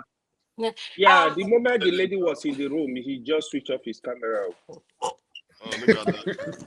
It's quiet. It's a quiet lady. Oh, you said something about that the prison center being built are built in an expensive neighborhood. Do you remember that conversation that that comment you made? The what center? I do. Yeah. So I know you live in the United States, and I live there. A couple of us, most of us live there. Okay. So what do you mean by the prison are built in an expensive neighborhood? Because I don't see any prison in my neighborhood. No, prisons are usually built in isolated areas. Thank you. But Paul said they are building. He said he's building an expensive neighborhood. So I want him to clarify that. What do you mean by that? Correction center or prison? Which one? They are different things. So. Wait, was it prison or mall? Was it prison or mall? Who said that? Right now, Paul said that. Yes, I do say that. Which of them? So we have. Which one have you been that you know the difference? This is different. It's a county one that in downtown. Those that are like 10-story building, they're expensive. Those are detention centers, but the prison, correctional facilities are usually in isolated areas. In isolated, boom. Don't answer that. We know the answer to that. Don't answer anything. I want Paul to speak for himself because we have people listening to us. So, Paul, could you explain to us what you mean by they are built like in affluent area, rich? So, tell me, what do you mean by that? No, but sorry, exactly. That's what we were saying. I think we're trying to say. Paul, I guess what Paul was trying to say. No, hold on now. What do you guys call mouthpiece now? Why are you a local mouthpiece? Sorry? No. Why are you two poor mouthpiece? The person that said it is sitting right here and can defend himself. I'm not trying to defend it, but I people to give their own input so that I just answer. So here's my understanding of what Paul was saying. When you're building in a new area, the cost of that property at that time might be, say, maybe you bought it for 400,000. Then later on, more people start coming there. Then they build a school in that neighborhood. Maybe there's a community center that they put in. Then markets start springing up. All of these things add up to make the property tax of that place to go up. Exactly. It also increases the value of the property. The valuation of the house goes up. So this year it happened to me. Since I bought house every year, I get a new evaluation. So this year I pushed back. I called the city to say, why are you evaluating a house I bought for 400,000? You're saying now it's worth 800 or something thousand. Please explain to me. They said, a lot of people are renting, basements are coming up, blah, blah, blah. So I said, okay, did you ask me if my own basement was already completed? So those are some of the things that help me. So that I understand. Maybe it was a slip of tongue when he now mentioned prison. No, I gotta say maybe no. It's different topic. The prison was a different topic completely. It's a different topic, Chief. Completely. Prison was a different topic, not now. From 3-4 hours ago. It's asking for different entirely. It's asking different entirely. But of a true, Paul. Even your argument, we still not hold water because of it true. You are talking to say additional charge. If it's just property tax, because of returning to hybrid area, that is different from the amount you are buying. You bought the house. I thought you were trying to tell me maybe you bought the house so amount. After some time, they'll be adding money for you. That is different from property tax. Property tax is just a different thing on its own. It's a different thing on. Exactly. Local. You live, you learn. Is that not so? Which means you learn every day. So when you are buying property, Paul to educate us. Paul, please like I said, when you are buying property, the first thing you buy emotion. You understand? You buy emotion, the love, the way you see your wife will value the kitchen, the way you see everything, the way you think, the children room. You buy emotion. Over time, 1, 3, 4, 5 years, you start discovering that we didn't get a good deal like we thought we got. Sometimes you may also got a good deal. Do you get my point now? So across state line, these things are different. You understand? Now, I am going somewhere, my brother. The gray hair here. The gray hair, not be BBL. Not be fake one. The gray hair, not be BBL, not be fake one, original one. So I talk like good person now. So what do I mean by that? When you buy these things, you understand, when you start, because of, I make mention of Uzo, say he didn't have no agent. Sometimes you negotiate all these things where your relator, professional, like I speak the truth, will tell you what you will expect in the next 2 years, what you will expect in the next 3 years. Some of us buy property to sell in the next 5 years. Some of us buy property to sell in a very short time. Some of us buy property to say, I want to live here for a very long time. Do you get my point now? So your relator will advise you. This is how you will negotiate and even bring the price down. This is how you will envisage to understand that, hey, you might get this thing, you are paying property tax for $200, but guess what? The next 48 months, This property tax might go up to $600. That will add to your mortgage. Do you get my point? HOA, there's something we call HOA. You understand? What is the cost of your HOA? So when you let me explain this thing, I'll break it for you. No, So you listen, boom, boom. Leave him alone. We got this. We got this. So when you factor all these things, that's when normally you form your decision. You understand? You got to bring all these things into the table for you to make that decision. But what we do oftentimes, because we don't really know much about it, we just hear the numbers. This house is 400,000. What will cost me for the closing costs? What am I putting down as my down payment? We close the deal. You understand? We didn't even ask many things. That, then the next minute you say how much are you paying for your mortgage? When you put all these things together, you are paying 2,100. It sounds good, but guess what? 2,100, maybe after 2 years, this 2,100 might go 2,900. Will that affect you? That's why so many people lose their houses, because they based on this amount. So this is where professional will advise you short-term, long-term, and everything. That's what I'm saying. That's where I'm going. See my question, yeah? See my question. Now, property tax, yeah, is different from mortgage. It is not different from mortgage. You put all those things to form your decision whether we can buy this 500,000 house or we downsize to a 400,000, so that what am I budgeting for my monthly payment? That is what is important. Can I please hold on? What are you budgeting if you calculate everything after your down payment and your closing deal? Can I say something, please? You will tell you sometimes like this time now you can negotiate where the person who is selling house will pay the closing cost. Paul, you're not listening. You're missing. Paul, can I say something? From your explanation, hold on, Local P. In order for us to have this conversation, we have to allow people to push back, interject. After you finish speaking, they don't agree with what you're saying. So before I push back, I want you to make sure you understand the question I asked you. I said to you, don't answer your question. I have never answered your question. I only answered local. So you've never answered my question. No. Local answer question, not you. I never answer your question. You asked prison. You didn't ask anything about real estate. All right, that might ask Okay, so this is my question, Paul. My question is: you said the affluent area in America are where they build the prison, and I want you to explain what you mean. Chim has answered that question already. No, Chim doesn't. Why would Chim answer that? No. Chim didn't answer the question. Chim was not even here. He didn't hear about it. He was not here. Okay, so Paul, answer the question, please. So now, when you ask these questions, the good thing is that you've been here for some time. We have all type of. We have state prison, we have federal prison, we have so many small private prisons and everything. We have all those things. So when you see these private prisons and some of these things, what most of these contractors sometimes they deliberately to do it and everything to favor certain type of cities. You understand? Even why they are cutting the deals to get this approval, they say, how about you put it this way? And everything. And they use it for population-wise to bring more things to their city. That's what I'm telling you. There are strong federal prisons that you can access. There are strong state prisons and everything. So we have all type of prisons. It's a big business in the United States. But wait, Paulo, what's the kind of prison do? I know Thank you. It's a business. It's a business in America. It's a business in America.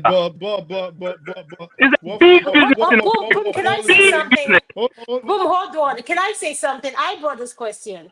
So let me land with this. So Pilot, please, let me land with this. 2 weeks ago, and Chim, now that you said this thing, 2 weeks ago, the mayor in one of the biggest cities in America, around under 20 cities in America, the mayor of one of the biggest cities, and the mayor of New York City is as popular as the governor of New Jersey. You understand? That's how, like New York, New Jersey. The mayor, they arrest him. ICE arrest him last 2 weeks here. Yeah, but it was more ceremonial. Him too. He said he don't even know. This is what you do. This is what you do. The mayor says he don't even know him. He said he don't even know. That's a private place. Go ahead. All right, so let me I can explain. Well, this is what you're doing. I don't think you understand the question, but being that Boom Boom Ray knows where I'm coming from, and we both have lived in the United States and we know the system, and I can tell you for a fact that prisons are not built in affluential neighborhood. No. No, It it's not. will drive down the value of the home. Thank you. It drives down the value of the property. But They this is where cannot. I get where Paul is going to, okay? And Mhm. Uzo mentioned it. So I think Okay, what I'm coming. Paul is saying in Oh, places, yeah, for you go put example, them like in. in Newark, like he mentioned, in places like in Brooklyn and Queens and Manhattan, highly in Cook County in Chicago, LA County, in places like that, because the metropolitan area is very congested. They have the county jails, which also usually are contracted out to the federal government to house federal detainees, not the inmates, the detainees, the people awaiting trial. They usually housed in a place like in Brooklyn, we got the MDC. In LA, you got the LA County. In Chicago, you got Cook County. So they hold county inmates and they also lease them out to the federal government. The marshals houses federal detainees awaiting their time in trial or awaiting their journey to whatever facilities they are being sentenced to. That said, most prisons, state prisons, federal prisons, are usually outside the cities. They are usually in the rural areas. This is what brings jobs to the rural areas, from like the foods, the bedding supplies, hygiene supplies, telephones, so they increase the cost of these things just to bring some semblance of economic activity to those societies. But to say that they usually put incarceration facilities or detention facilities in affluent areas, that is a fallacy. It doesn't work like that. If they did that, nobody would want to live in certain areas because they are too close to people and people will get scared. So they definitely don't do that. There's different reasons why they put these facilities in rural areas. And the most notable one is economic. I just want to switch this topic a little bit because we've been talking about the real estate market and everything. And I wanted to get you guys' opinion on the story that happened. Was it last week or this week in regards to the jam section where they said how many students took the exam, only a certain percentage, and a certain people in a demographic area that failed. And the Minister of Education was saying, well, it's not my fault because your kids are dumb. They can't, all the I'm sorry. I'm just, I have to get you guys riled up so that we can have this conversation. So my question to you guys, those of you that have lived in Nigeria that took those jam exam and what you're hearing now, do you think it's fair for those kids and for that girl who took her life because of jam result? Do you think we need a reform in the educational system in Nigeria, given that we're behind in a lot of things? So that's my question. So can I go? Do you understand what I said? You're staring at me, so I I know didn't you hear the will. question, please, so repeat. So Okay, the question is, okay, um, the Minister of Education came out. A girl took her life over her jam results not meeting a certain percentage, or I don't know if I should use GPA, but I'm just going to keep quiet. But come to find out, let's say 1,900 students took that jam exam, whatever exam they did, and 1,500 students failed. And those students that failed in a certain demographic area. So I don't know what the jam result is. I've never taken one. So I wanted to ask you guys, What is your opinion on that? And is this something that has been going on that we're just noticing out now? Because someone from the north came out and say that's why their people have never been at the top of education, because the people in charge of this result were not being fair to them as well. So that's why I'm asking this question. Please, Jim, let me go first, Jim, please. So I'll tell a story that I've told several times. At the time, just before, long before we even dreamt about taking computer-based exams, even in probably even in America, or not to talk of Nigeria. At the time, I took the Nigerian Defense Academy exam, and it was computer-based. Now, one thing that you quickly realize, and it's only gotten worse now, and not surprisingly, is that there's all kind of shenanigans that even happens, even in the back end of things. That's not to say that things cannot fail. After all, there's been reported situations, even in America, where SAT exams have experienced situations with technicalities. Sometimes you can't glitches. avoid, you understand? It's just that when you now add the so-called Nigerian factor, again, I experienced something similar.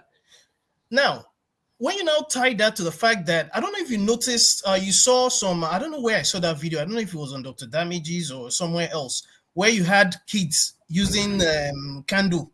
I don't know if it was a pre-planting to take their, was it NECO or GC?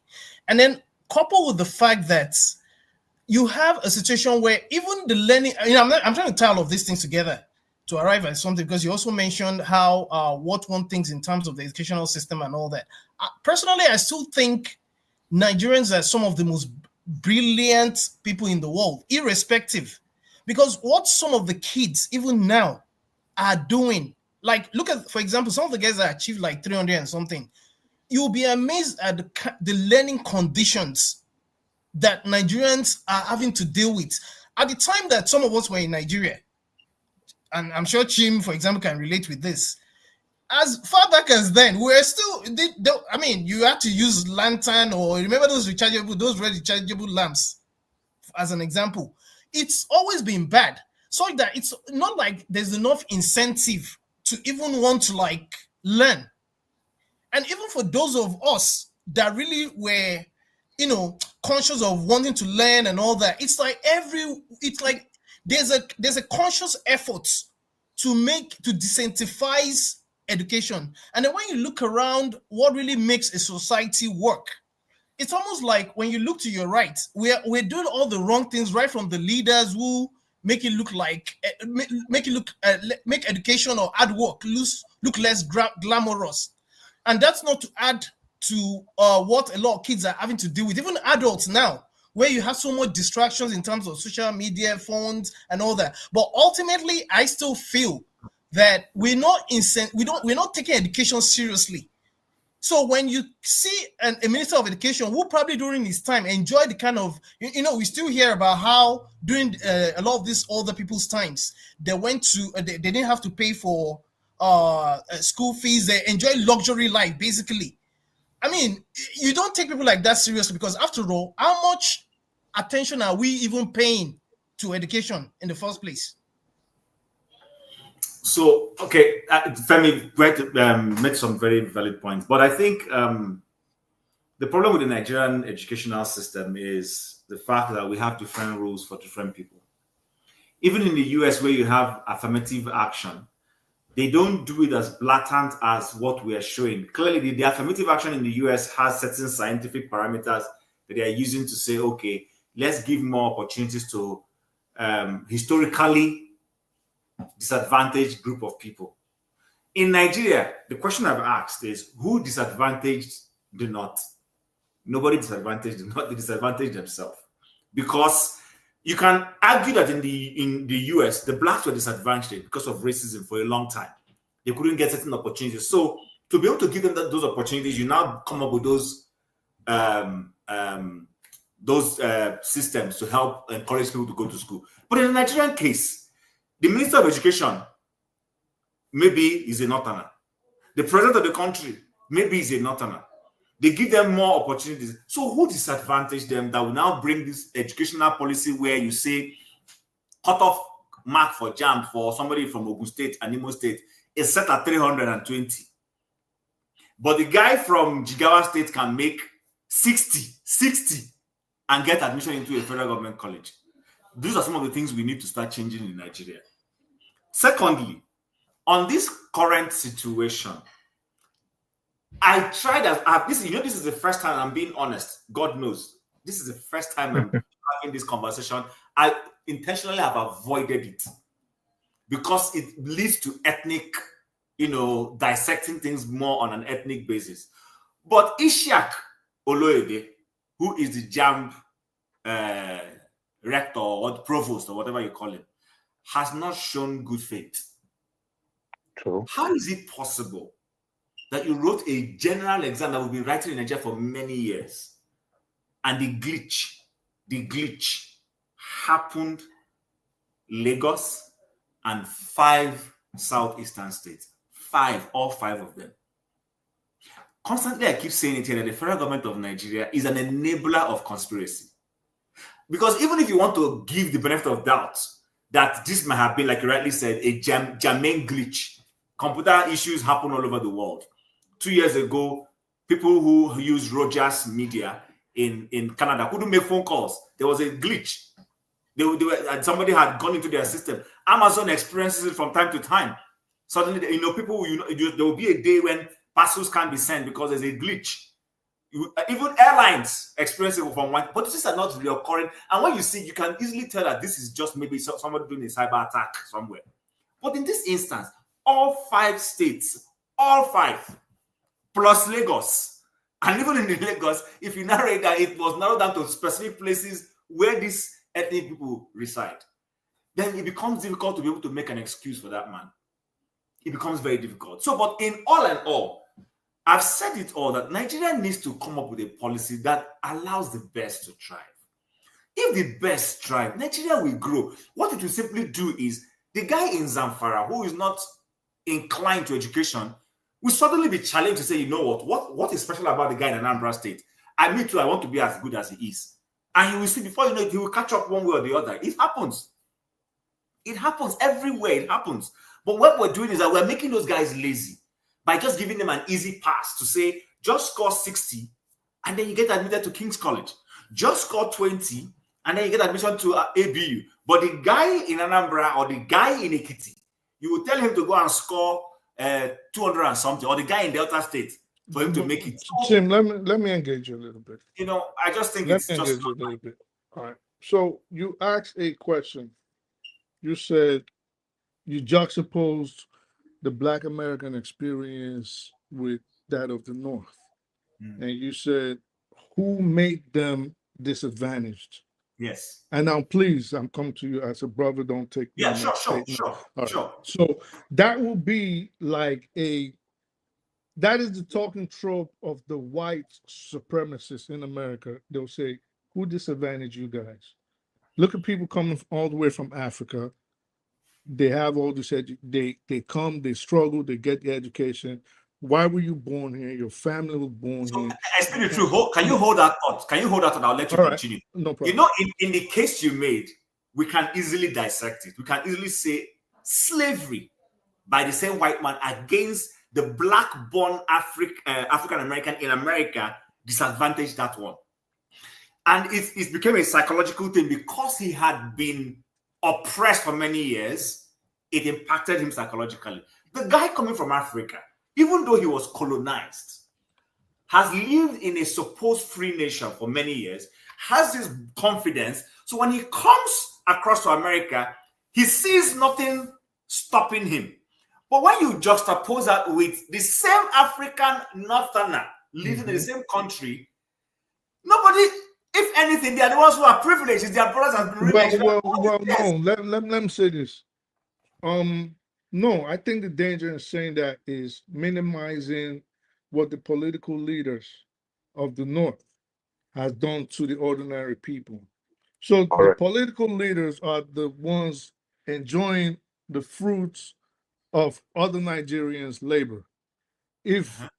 But their actions and their own policies or lack thereof is what has put the Northerners in the same footing. Not exactly because they have different historical. But remember, it's like saying it's like the white Irish guy in the US saying he's oppressed, but his Irish brothers are the ones running things.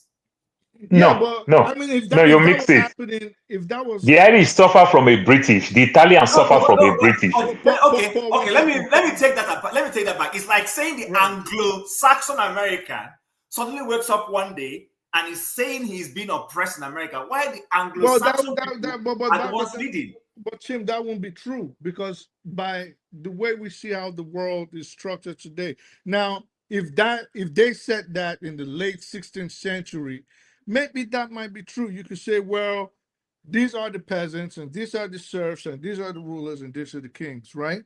Maybe they had that hierarchy, but by virtue of a person just being white in the United States today, they are in a place of privilege, rightfully or wrongfully so, regardless of how we want to see it, depending on what we call privilege. You know, if it might be economic, we might say, well, you're not walking down the street and you're not subject to racial discrimination by the police. Profiling, thank you very much. You're not going to get shot. So depending on what we call privilege. But now let's go back to the North. And this is why I think as Nigerians, we really need to think about these things, because I understand that a lot of us have a gripe on the political class of Nigeria, the political class of the North. But I think we mistakenly sometimes put that on the ordinary Northerners, right? The bottom line of this is, if we want a successful country, if we want a developed country, if we want a country that we as Black people will be proud of, the North has to get educated. It has to get educated. They have to be trained. I mean, I'm not saying they all have to be lawyers and doctors or engineers, but at least they have to be skilled in one way or another. Now, how do we achieve that?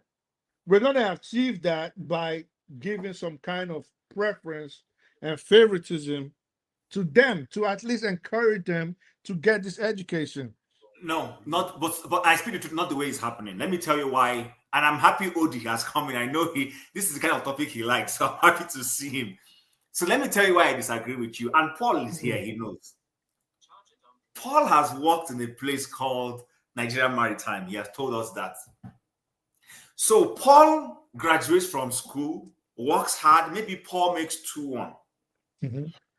Now, Paul is coming from a state where they give, because Nigerian Maritime is part of this Nigerian civil service one way or the other, even though it's a semi-autonomous organization. Yeah. They quoterize how you get It's a parasector. But you still go through the civil service system to get that job too, one way or the other. So Paul applies for this job, and they tell Paul that there are only 6 slots for Delta State. 6. But the guy from Zamfara doesn't even need to do any of those things. He just walks. Needs to show up. He just shows up and he gets the job. Now, Paul, I will go and be struggling with some other people to get that slot and be sweating it out. I'm telling you this because I've been evicted. NDA. Let me mention NDA. Right. Nigerian NMS. I'll tell you my experience further about NDA. Let me start from NMS. I wrote NMS. I wrote Command Secondary School. My grades were given to another person. My grades were given to a Northerner to get the person in. How did I find out? To God be the glory, my father knows some military men, and they pursued it. And they came back and said they are ashamed that they discovered that my grade was high, that I was supposed to go in, and they gave that grade to someone else. You just try next year. Good.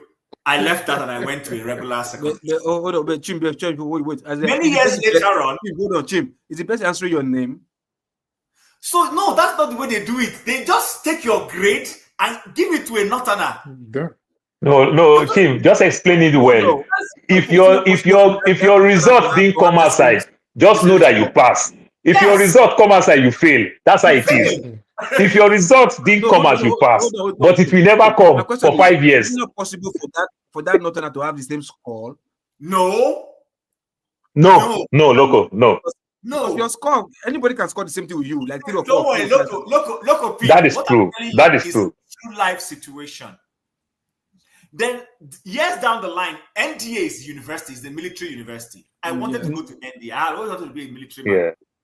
But guess what? I wrote that same exam, and the same thing happened again. Yeah, you just need to leave Nigeria. Man. So that was I said, okay, this is not for me. I'm done with all of this. Let me ask something. Kim, you need to go to Zaria, College of Aviation, Zaria. You go see somebody who say they don't use Hausa teach and chemistry, and he knows how to speak English. And they pass science class. Let me add something real quick to what Kim said. You see, when I took ND at the time, my uncle was an instructor at ND. Keep in mind, I'd gone to the Air Force Primary School in Kaduna before we moved to Lagos. Yeah. When I took ND, I had to go all the way down to Zaria for good reasons, because we were trying to avoid all these shenanigans, thinking that that would help.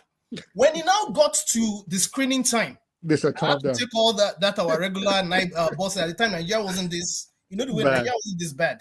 Right. The first day we sat on the floor. Then NDA was still in Kawu. Now he's in Mando on the way out of Kaduna, where they kidnapped those cadets the other year. So the first day we sat on the floor. We had our credentials. In Nigeria now, again to Chim's point, they'll tell you 5 credits. It's the same with ND, including maths and English. I kid you not. One of the first things as a barely 17-year-old, when you see certain things, you are traumatized. Right. The first thing we noticed was we're seeing things like buses from Jigawa states, Kano states, basically northern states. The second thing we noticed was when we now start looking at the results. Again, keep in mind, I went to school with some very brilliant northerners. But when you see a lot of the results, I kid you not, I saw results like 3 Fs, 2. I promise you, by the time we got to the medical, they'll be telling you your enemy, his eyes cannot see well. I promise you, a lot of the kids that have nothing to. That was when I decided, to your point, I speak the truth, that I was going to leave Nigeria.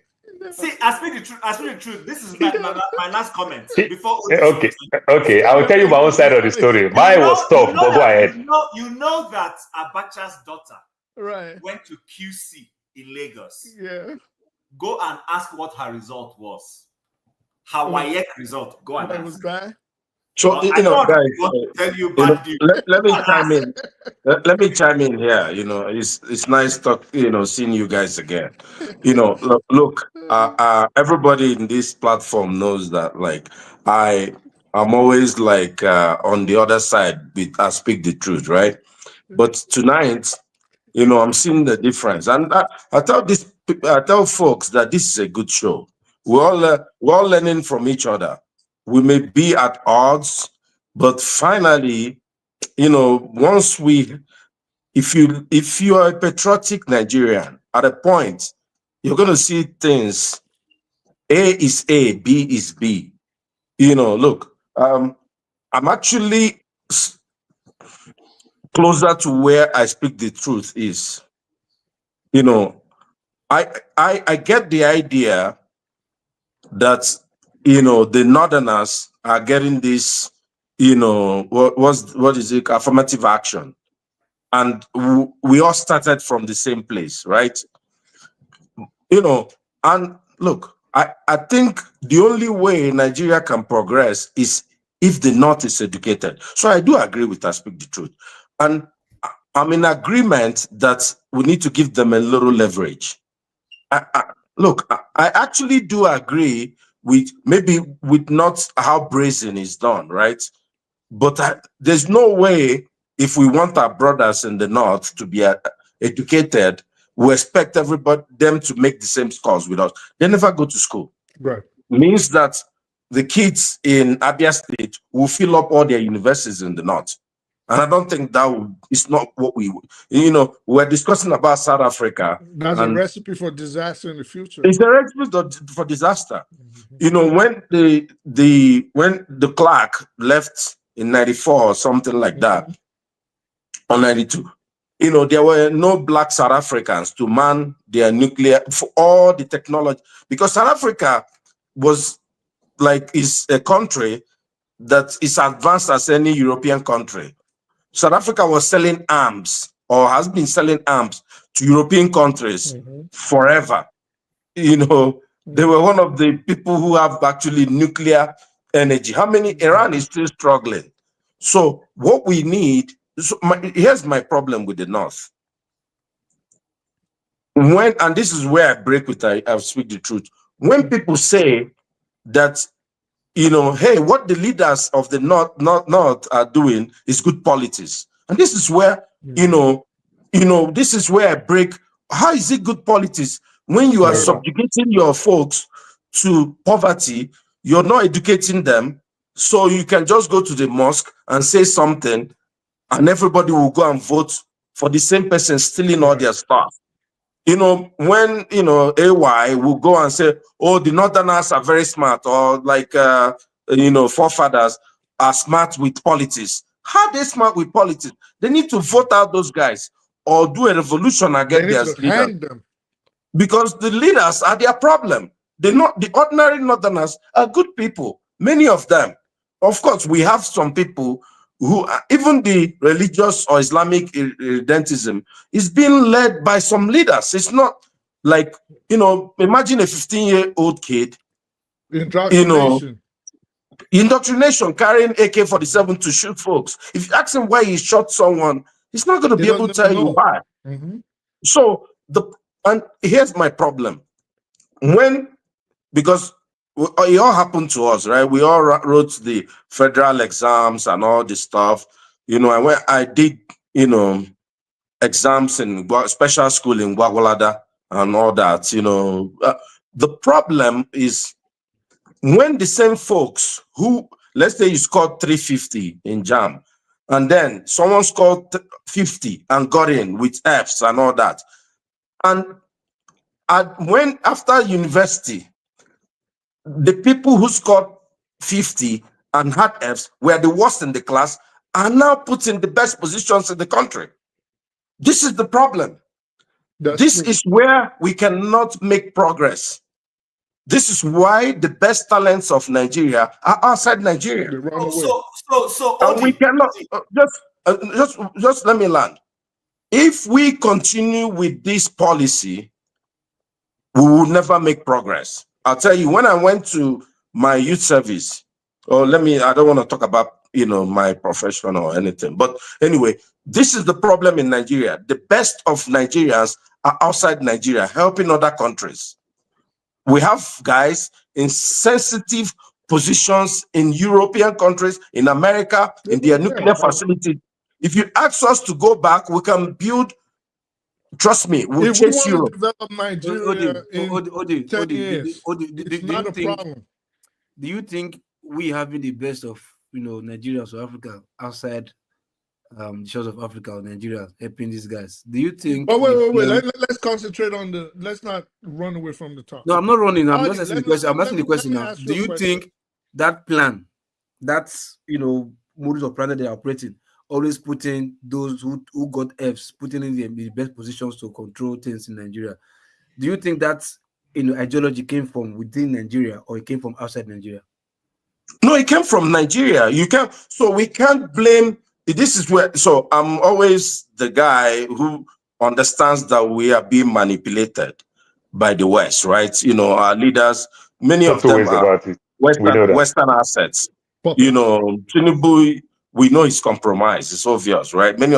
But the problem is, the idea that, you look at Tinubu's government, the idea that people praise him for filling all the cabinets with his folks, with his, with people, I can even understand many of them are fairly educated, You know, look at the guy that that was the Minister of Aviation, right, under Buhari, Sarika or something.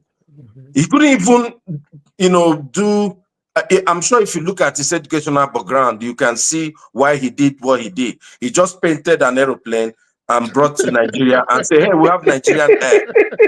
You know, even like at least you need to be a little smart to do You don't have no Jay-Z in his house. You know, like you don't have no Jay-Z in his house. You could see his IQ. And when I speak the truth says we have low IQ, it's those guys you're talking about. It's not us. Tim, let me ask you a question, please. 1 second. Okay. Thank you.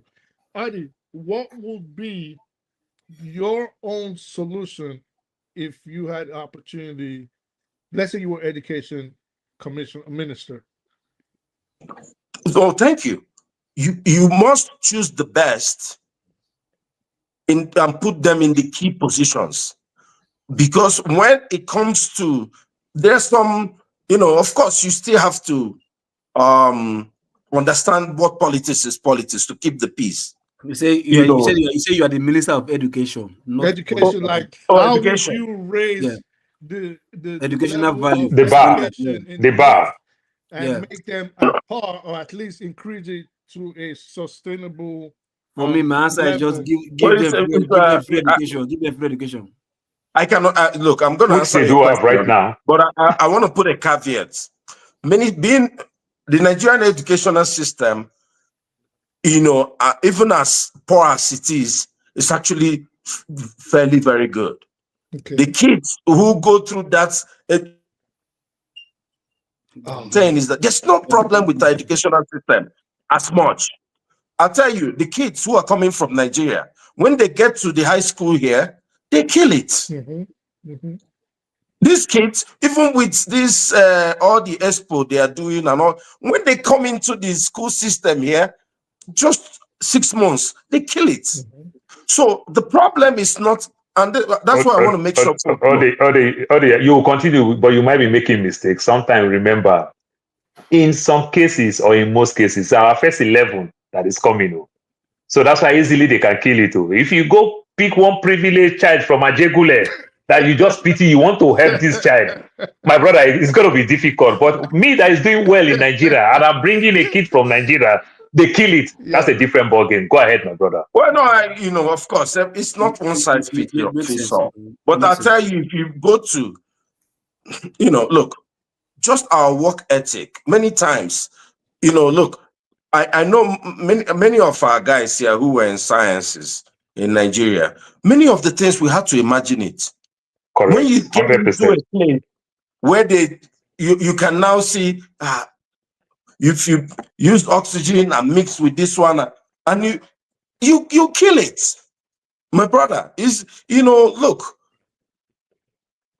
But going back to your question, what we need to do, I'm all for affirmative action for the North. I can't hide that. Because those, even in the East, in Ebonyi State, there's some sort of affirmative action for those guys also, right? I agree. People who are behind, they cost them a lot. Yeah. So, and you know, and that has helped many folks. But the problem I have, so you know, if you, I believe that everybody needs to have free education, at least primary, basic, universal, basic education. From the formation age. At least up to high school level. Up to that formation age, from that early stage. Level. Right. And if you can afford, because this is how you build your economy, and everybody must not go to college, right? Everybody must not go to college. You go to technical school. Let me tell you, let me make my last statement about the North. Part of the problems that the North has. How many times have you gone to see a Northerner who's a mechanic? Or who is a good skilled carpenter? It's not, you know, we keep talking about the Northerner. But Adi, let me ask, are you saying in the North, the artisans are also non-Northerners? Yes, if you go to the North, good percentage of them, people who are the mechanics are people from the South. They're just skilled with farming. Okay. They're just skilled with farming. And, you know, farming which is it not can bad. Which is not bad. But the problem is not the large-scale farming. It's subsistence farming. Yeah, It's not, they are strange when you it go comes to to your mechanical farm farming, and mechanized farming make now. small. But It's not a isn't skill. that then the problem of? Oh, Tim wanted to say something. Sorry. No, so even the northerners, you can get more vocational schools for them. Teach them a skill. Let them get. Odi. So this is where I understand the principle of what you and I Speak the Truth are pushing. That yes, the better in terms of education those guys have, the better overall for the nation. I agree, because of the population and the fact that however you educate people in the South, if we have this army of uneducated people from the North, it dilutes everything. I agree. Correct. But see where I have a problem. Once in a while, one or two people from very disadvantaged positions in that demography end up at the top and they do nothing with it. I'll mention two names. There was a lady when in 2023, when the presidential election was going on, she comes from the same axis as Shetima. People were thinking that Tinubu will pick her as vice president candidate. You know the woman I'm talking about. That woman's father was a military driver. She was from, and she has boasted about how today now she sits with the children of the people her father served. But the question is, what has she done with her privilege? She has been a 3-time senator from Adamawa State, I think. She is in top political portfolio right now. What has she done with it? She hasn't done anything with it. So here, I guess my argument is simply this. We can do affirmative action that makes sense. Right now, the one we're doing does not make sense. You can, in the midst of affirmative action, pick the best from that disadvantaged demography. It is not the best. What we're seeing is people scoring 60. 6-0. Listen, my younger sister went to this gifted school in They just wrote their name down. My younger sister went to this gifted school in Suleja. Right. She scored 500 That's something. that's the school I'm talking about in Suleja. Yes. Sorry, I said Gwagwala. Okay. My sister scored 500 and something in the year she wrote JAMB, and is that group they take? Her result was supposed to take her into QC, Queen's College, but to God be the glory, they schemed her out. Do you know how all of this eventually happened? Our neighbor across the road was friends with Babs Fafunwa, who used to be the Minister of Finance. Yes, and he knew he was just on my father. Guru, what's going on with this, your daughter? Then my father narrated was the man was like, what? In front of them, they didn't even leave that scene. The man said, come into my house. He just picked up the phone, one dial, and the minister picked up the phone. You know, when somebody is your person, he just said, Tunde, what are you doing in that ministry? That's how the thing changed. So the man said he was going to look into it. He now looked into it and said, okay, you know what? Since the girl scored this grade, she doesn't even need to go to the Queen's College. Forget about Queen's College, which is my backyard. She will go to Suleja, which is cost-free for her. The federal government is going to pay her school fees all through. That's how, because if they had not made that call, they would have also schemed her out of that one too. So my point being, don't make it too glaring. If you are even saying the child in the north who scored 150 versus the child from the south who is scoring 300 and 400 and 500, it will make sense to me. I'm seeing 60. But someone is scoring 300. Sorry. I wrote the entrance exam to that gifted school in Suleja. I didn't see the result till tomorrow. I never saw That is the strategy. If you didn't see results, you pass.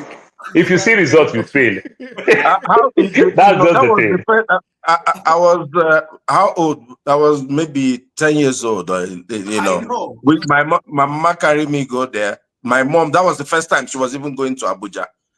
We don't see results. Where you go see results? They don't take a sell akara. You go and get it next week. So I see the truth. Let me land here. Do you know a major Nigerian sports administrator is rumored to come from Osun State in Nigeria, but had to use a semi-northern name and claim to come from a northern state to progress his career as for many years, donkey years. Donkey years. Paul knows this person. I won't mention the person's name. Donkey years. That's the problem. Amos. I don't call it the ready one. Now, scenario painted of okay, why you have a problem with it? If we give them the chance to get in a place where everybody else has to score 550, for example, and they got to go in there with 30 or 40 or 50, right? But then you really didn't have a problem with that. But what you had a problem with was what happens after. So, well, right? to an extent, yes. Yeah, to an extent. I'm just like basically paraphrasing what you said, right? So basically, you're like, well, we let them in, but then they come in through the door, and then 10 years later, I did better than him. I went out and got all these degrees, and then he's in charge of my livelihood. And he had no idea what he's doing because he's not educated. But that is more of a Nigerian problem than the policy of affirmative action that we have in Nigeria. True. So basically, Nigeria is not being run properly. It's both. See, you know, so you see, I heard us praise South Africa now. Right. Let me be honest with you. Well, while I might understand the South African one, just the way I understand the Black American one, I don't understand the Nigerian one with the Northerners. I'm still struggling with it. But you know that even that South Africa, it hasn't really produced the results. Right. Do you guys know that? Right, true. That is true. Because that if it did, we will not have people doing xenophobia. Right. Because Nigerians come into those environments, Zimbabweans are one of the most educated Africans. No, Tim. Let me quickly come in on that xenophobic thing. I studied some hours past in this show. The xenophobic thing. Just imagine the way Nigerians, we fought for South Africa. Obasanjo was in power, 76, 79. Obasanjo got tired, active military man. Obasanjo would tell Nigeria, any juju way you people get, bring, let us use. Even Obasanjo who want to go spiritual for South Africa, we gave them education, many of their leaders in school here. But guess what? South Africa got their freedom. You know, we can't even call it independent, their freedom 1994. As at 1995, we started having issues with South Africa.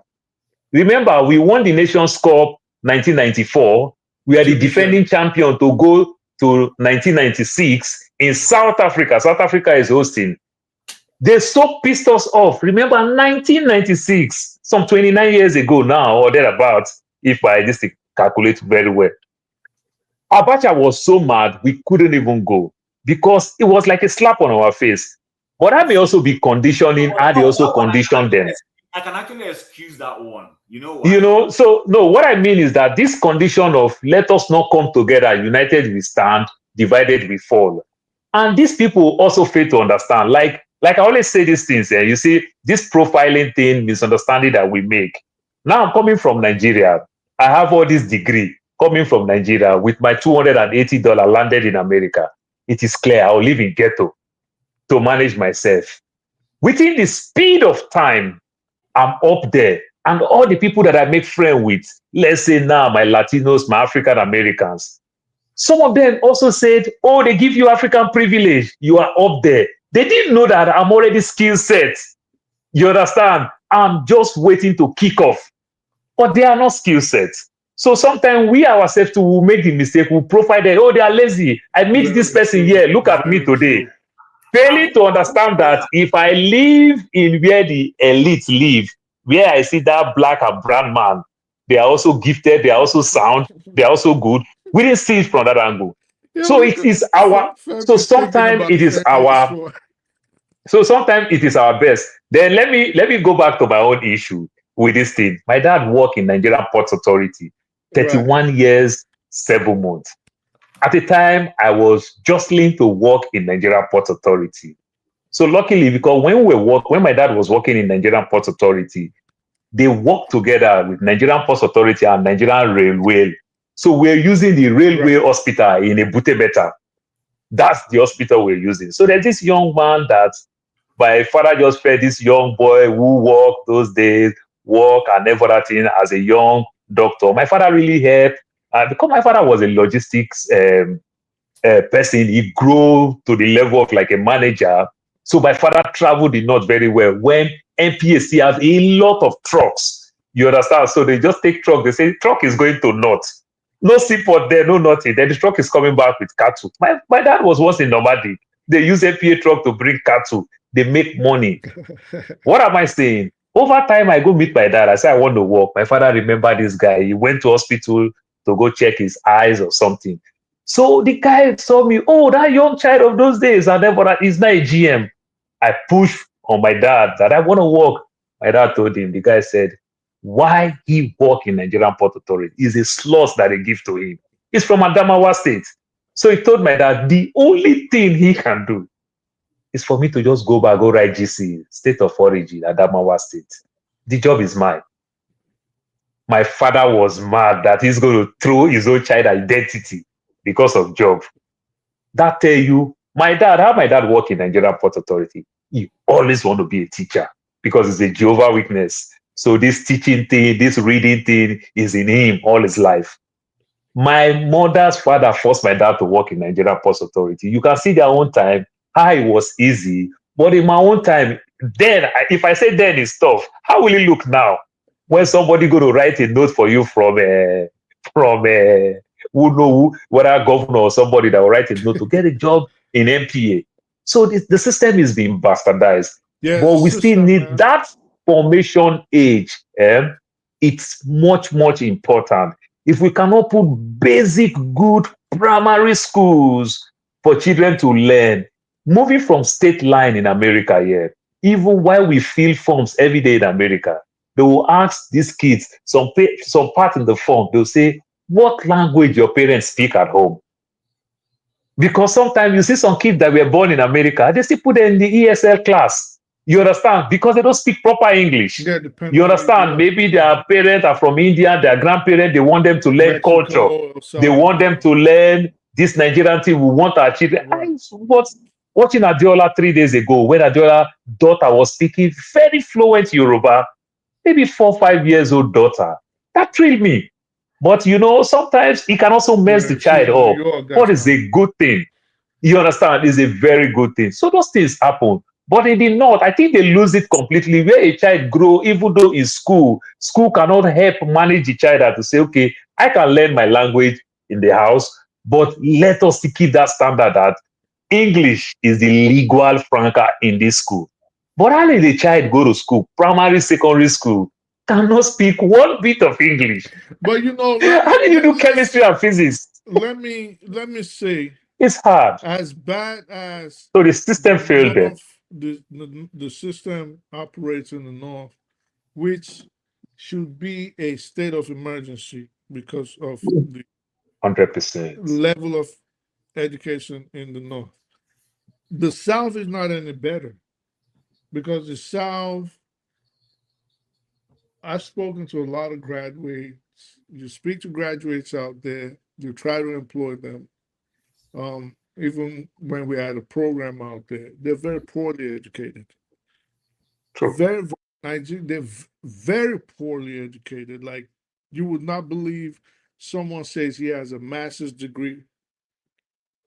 You're not talking, the person writes and operates on a 10th or 11th grade level. Even their critical thinking is a mess. And when you look at it, I just think Nigeria, like we all know, just needs a complete overhaul, a complete one. Because everything we're saying, like Audie rightly said, everybody here is passionate about making our home better. Correct. But if we don't do something and we keep letting the same people over and over and over and over, like today, they want us to start talking about the elections in 2027. Like, what are we talking about? You want us to argue about putting Tinubu back or Obi or Atiku or Kwankwan? So these are not people we need. We don't need any of these guys. These guys, these are the people that have been in charge at least the last 30 years. if you had friendship with a person and the person never improved your life in any way for 3 decades, why are you just hungry for failure? Like, are you like determined to just be a loser the rest of your life? We don't need all these people. So it's just painful because the North, that in its own is something that's going to combust and blow up in everybody's faces. It's already That's happening. what we're facing right now. It's already happening. It's already happening. It's already happening. It's happening. Traveling with guns from one part of the country and they just killing everything they see, anything in sight, they're mowing it down. What do you think is going to happen in the South? Because the South is going that way too. That's true. So Nigeria is in a big, that country is in a big problem. And I think, can I add this in? I have to commend everybody for being able to conduct themselves even without moderation, even with my guidance. Everybody, yes, exactly. Without anything. No, maybe now with you forefathers, you blow the whole place up. Don't start now. Don't start. We are happy. Maybe I think you need to go back to hibernation. I know. But the suggestion that Nigeria is blowing up, we have to rein that in, because the other day, the reason why I said, because the other day I was talking to South Sudanese, and this guy, they broke away from Sudan. The argument was they want to break into three again because one tribe is dominating the country that they created.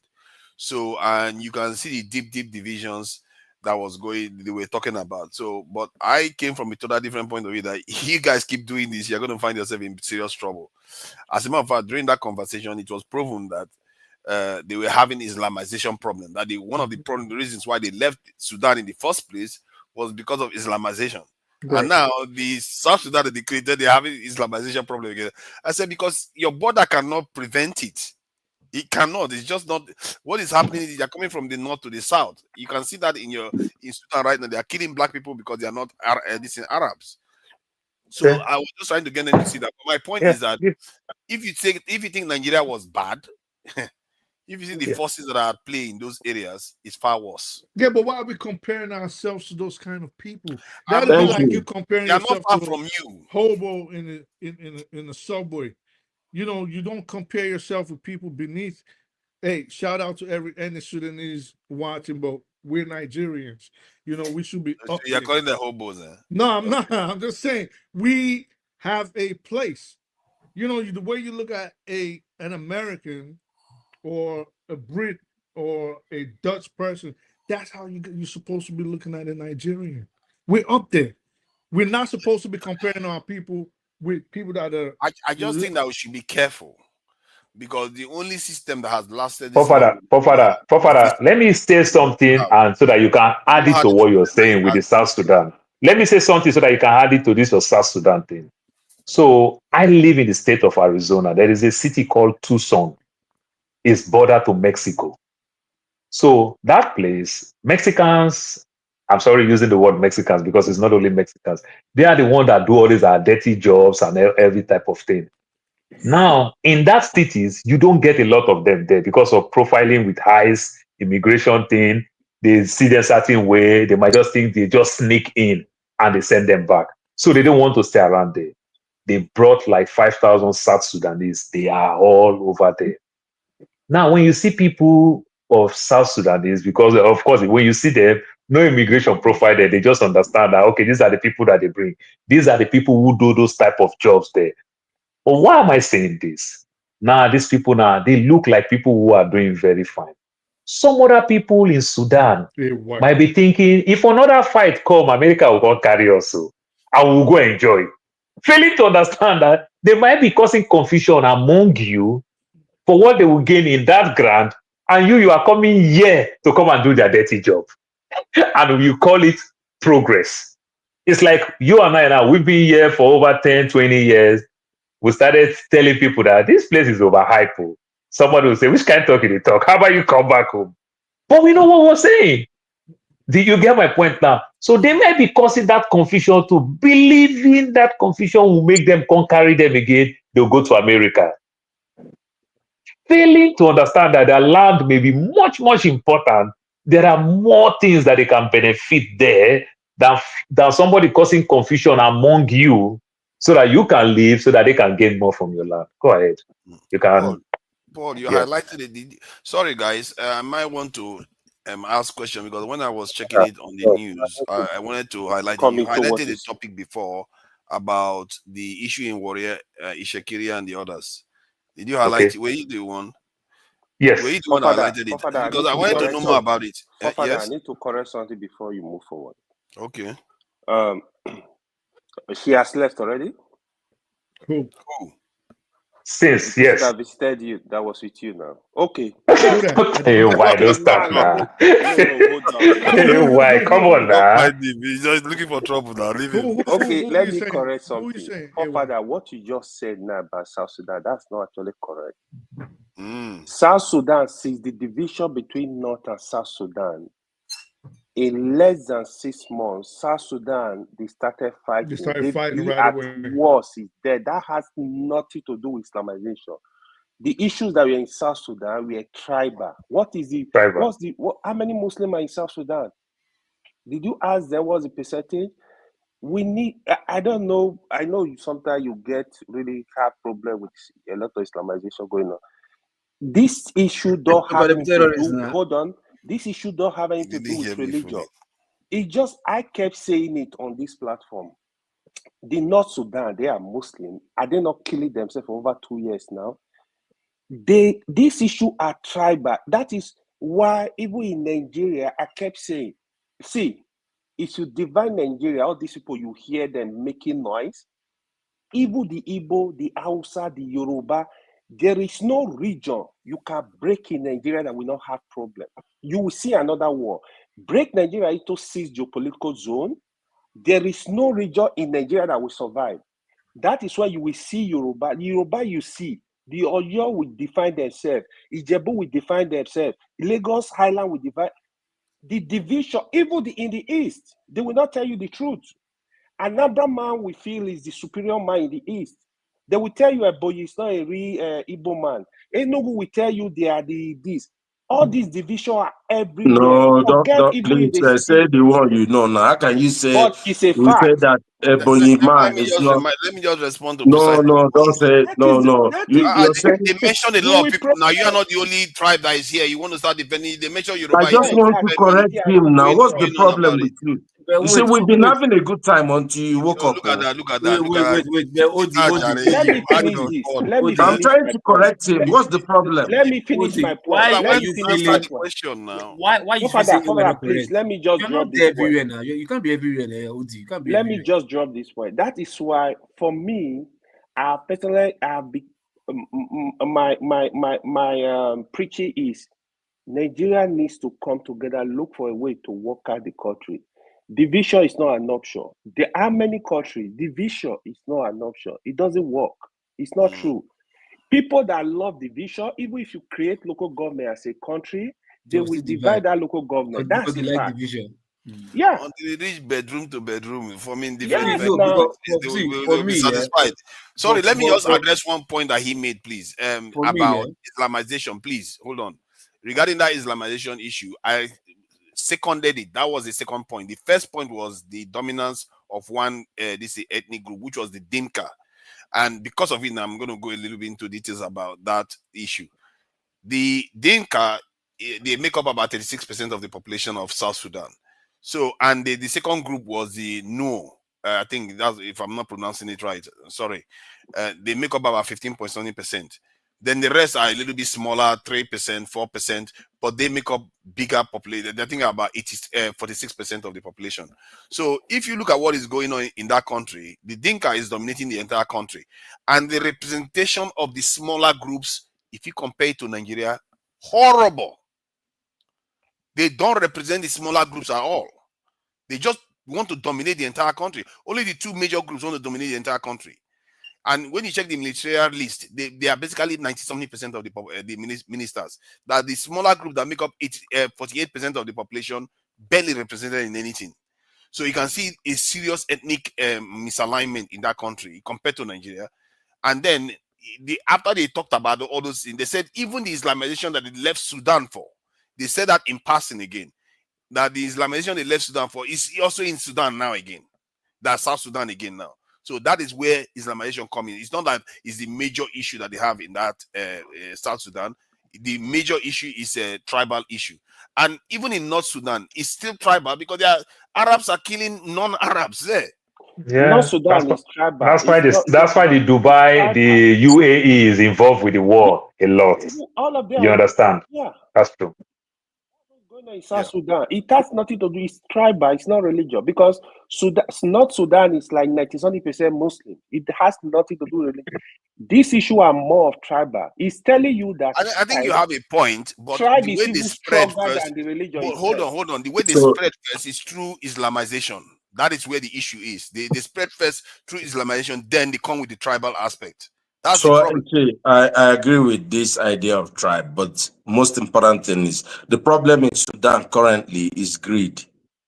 It's not, between these two, RSF and the core guys, this is just pure greed, of the elite. And the elite in Africa is killing all of us. Yeah. Look at if in Nigeria, when you go to Lagos, most people are relating well. See, all our tribes are even overhyped. Many of us have different tribes in Nigeria who are our friends. I keep mentioning this. When you walk into Walmart and you see a black person, you don't know what the hell that person is coming from. There's a gentle nod. You feel safe that you're there and that guy is there. You go to a high-profile, high-level meeting and you see another black guy, there's a certain joy and certain calmness or like acceptance or welcoming effect that guy is there. That guy may not speak any word of, African language. He may just be a black guy, even from Australia or something, or from India even. But the idea that we keep talking about our tribal problem are from our elites. Somebody goes to say, Tinubu we're winning you people. You will never be president. You will be this one, you be this one. When these people are suffering, I speak the truth. Everybody today, both of us concord on many things, which is unusual. But the truth is, the problem in the North, which he alluded to, is from the elite. We've been living together. Even the people, the major players in the war that Nigeria had, were all born in the North. They all could speak Hausa. But the people they fought are their friends. It was an elite problem. It's still an elite problem in the North. It's an elite problem in Nigeria. The people who played all the roles leading to all our problems in Nigeria, it's part of also the hierarchy of the Bini, monarchy. They didn't have to do that. How is anybody benefiting from what we have now? Forget about this. You think people care about Islam and Christian and all those things? It's just a few fanatics. But most of the majority of us, what we want is just good life. The idea, you see, is just when all this elite, when they stoke division and all of us, of course, it's easy to, when you see someone attacking someone who is your tribe, I use Oji Carlo as my punching bag, right? And I say, oh, tomorrow someone will say Oji Carlo is turned for Igbo president. Let Oji Carlo go and contest. If Tinubu and Oji Carlo were on the same path, I will vote for Tinubu. Even I know that Tinubu will feel it with audio. Because Tinubu probably make a better decision. Oh, don't they preach tribal hate? Your Igbo people will come for you. No, they won't. Trust me. And this is what people don't get. The idea of the Igbo people. The Igbo people are the most liberated people in Nigeria. Whether you like it or not. You can call them names or look, we kill our own before we bring it to you. when our own is not doing well, we know. It's this Obi that we are jumping all over him.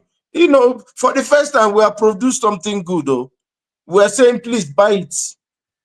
And people are saying, you know, for the first time, you yes, guys now, you know, look at Mr. Odi, people are beating even Azikiwe, who was the pan-Nigeria of all pan-Nigeria.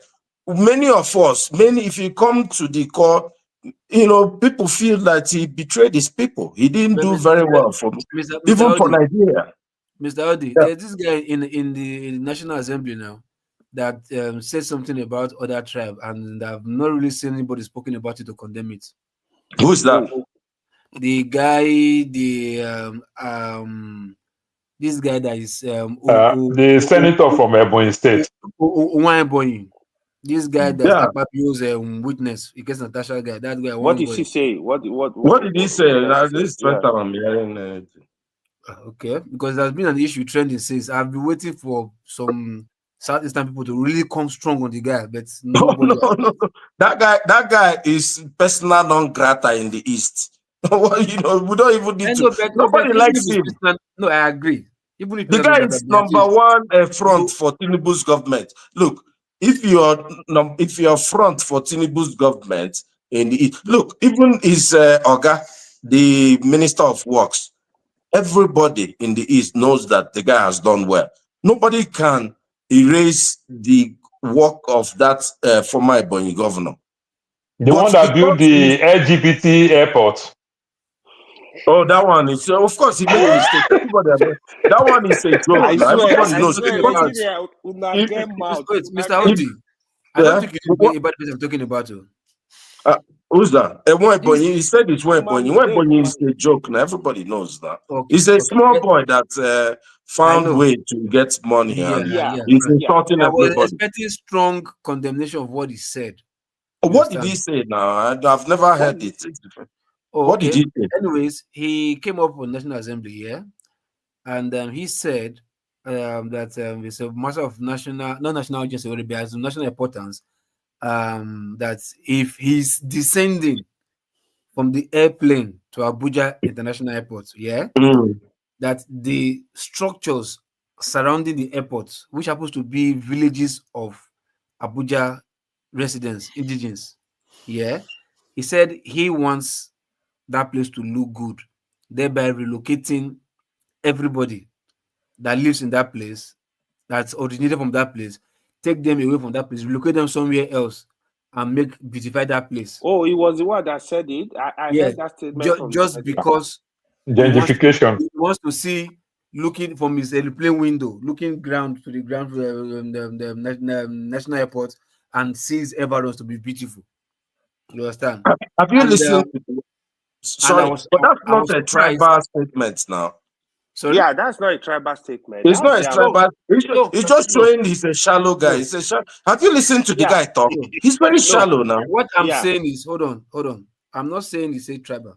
What I'm saying is a people, a village should go because he wants to see Abuja Airport to be beautiful. Is the shallowness Ode is talking about? It's shallow. That's what I'm saying. I was expecting, like maybe other senators will walk away, or at the normal walk away, or blast him there.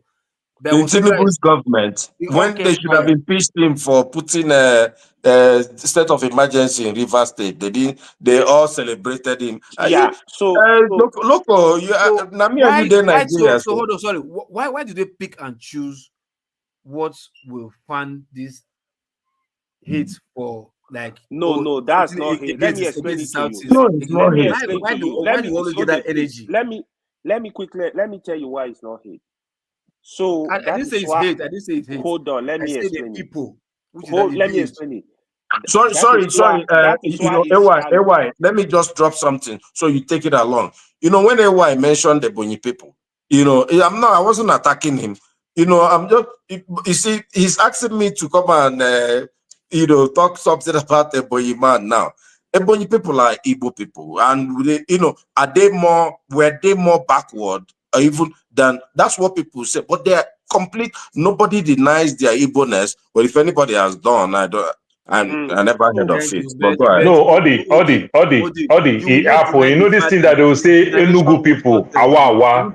They say Ebonyi people, they are not more of Igbo. They are like Benue people because of the borderline and everything. But Odi, the thing is that growing in Lagos all my life, over time, as I get more matured, I get to understand these things. So yesterday it might look like cause, but this is joke that people joke, like the way you see black people call themselves the N-word. You understand? So like this thing now, you see the Yoruba will say Omaje Kutama Momi, the Igbo will say Ndofe Manu. You understand? So it's just joke thing within Anambra and Ebonyi and Abia. Bad people. What do you know? You know, it's a joke thing. And everybody has a joke for every part of Igbo land. Let me tell you, the Enugu people were that, you know, of course, they will call them Wawa people, right? Because of their language. But it's not, it's a little derogatory, but it doesn't deny any Igbo-ness. Remember, the Enugu people, this was the capital of the East Central states. People from Cameroon, it was their capital, and for everybody. You know, but you know, but it's not denying their Igbo-ness. Were they a little more behind? Yes, you know, but it's not. You know, people make jokes now. So that's part of it, right? That's part of the clarification I wanted to make, right? When we are discussing like educational less developed state in Nigeria, educational less developed state were not only the northern state. Ebonyi was also an educational less developed state. There are some states, I think even I know quite a number of states in the south. Few of them were also educational less developed states. What that means is, of course, what will you say in places like Bayelsa? You understand? By the time when you come to South now, you say Delta, Edo. You understand? It's like that. What is also true, I heard they mention my name. I need to clear this. What is also true, here is the problem in the north. The north, they have educated people, not only educated, brilliant people. I would say it on this platform. Some of the most brilliant minds in Nigeria, you will find them in the north. But the problem is in terms of percentage, the illiteracy level is too high. So I will attribute this problem to the leaders, no other person. The leaders are the problem. Sorry to cut you short. I will attribute that problem. I think I will not 100% agree with you. No, why I said so? So that you can add, so that you can add. This thing that the Northern will tell you that IBB stay in his hilltop, eat with 5,000 people. IBB will come down, eat with 5,000 ordinary people. That is what the question. So the question that I'm asking, I want to see IBB children also eat with those people. His children is not there. Yeah. So you are indirectly breeding them as your food soldier, but your children is in Germany where you call the practice gay. You will not let me talk. I understand this. That is where I'm going. So there is what is called my friend from Anambra will tell you, Igbo man will call from Lagos. The first day they will call help you wash car. Brother, bros. Henry will tell you, say the next day you will just hear the little boy will come and meet you. Uncle, I need 5 million naira. I want to start a business. He said if you don't give her, you don't go see him again. So what that means is they don't want you to be feeding them every day. They don't want you, they will come, you give them a plate of rice. So they want you empower me, let me be independent. That is the problem in the north. So teach them how to fish, just don't give them fish. The Talakawas, finish anyway. Let me explain this. The Talakawas, they prefer that plate of food than pay for a scholarship in UK to go to school. This is the part of the problem. So the leaders, the so-called leaders, they take advantage of these people. Instead of you to be, I will give you an example. When Yerima was governor of Zamfara State, if Yerima is coming to Gusau, you will think one king is coming. Like even married men, they will rush to his house. You know what they do? They start sharing like 200 naira. Yerima did not build one school in Zafra for 8 years. So if you are not sharing that money, they will hate you. They will not like you. So instead of investing in education, the whole A zone is sitting on a keg of powder. So even the Yerima can build a school where he will tell people that you eat morning, afternoon, and night, which I do benefit in Lagos in Jakonde time as a young child. Right. So for that reason alone, those children will want to go to school. But try as much as possible to put the education. You can make their Islamic study, you understand, as a major curriculum, since they value it very well. But they will still teach them maths, English, elementary science, and the likes. Okay, than only just go to an Islamic school. Wait, the question I want to ask you, the number of children that let me break your heart Islamic first. school and attend conventional school, which is more? Break your heart first. Let me break your heart first. You will be shocked. You need to talk to Nota if you are not a friend. You will be shocked at percentage of these people that don't understand nothing about Islam. They don't have Islamic education. You will be shocked. You will not believe it because you are not a Muslim. You will not understand it. When you talk to people that understand this issue, even the Islamic knowledge, a high percentage of them, they don't have it. It's the same thing with Christians. Now that's why I will talk. We say, my pastor, my pastor. The same thing with we Christians too. My pastor, my GO, my daddy. What is the population of Amajiri? Hold on, please. I really need you guys to understand what is going on in the north. When you hear the Alimajiri system, do you know what they do? Paul, you live in the north. Alimajiri system, here is the idea. The idea is to send children. That's the definition. That's definition supposed to. Hold on. What is I'm talking about? What is practice? The outcome of it. Be an active listener, my friend. What do you want to be about the Amajiri? I know. What is the okay? What I is need the to break something down practice? for you. Hold on. I need to break something down for you. The Alimajiri system. Here is the original idea. Is to send children to a madrasa, which is the Islamic school, with a malam, which is an imam, a teacher, Islamic teacher, so that they can learn Quran, they can learn Islam. But this is not happening. No. This so-called malam, they will not send these children outside. They make them to do domestic work for their family. They make them to go beg for food outside. The parent will not provide food for them. They are not learning the Quran. They are not learning the Islam. So, but what is the point you are making then? No, I'm trying to explain the issues around education in the north. People don't get. It's very deep. So what are they doing with the malam? What are they doing with try to throw enlightenment for a 15-year-old boy to have 7, 5, 6 kids? I don't even have a house. Since they don't learn it there, if you know they don't learn there, why are you using Islamic studies to deceive them from their parents and go and dump them there? It's more than that. Hold on. It's more than that. This issue are very deep. You have some of the parents, they want to get rid of these children at early age. They will keep the female children. The male children, they more like throw you outside. So you go to the north, you see a 10-year-old sleepy. Paul he can live in the north. He understands what the issues here. They will be sleeping on the street. You go to a restaurant, for example, they don't even have food to eat. You buy food, like you said, oh, let me just stand up. You are eating, right? Let me just go to washroom. Somebody will come and grab it because of the hunger. Their parents don't provide for them. They are on the street. So what do you expect if they go into criminality? Yeah. No. Leave criminality. I'm talking about the Alimajiri system first. Leave criminality. The Alimajiri system is messed up.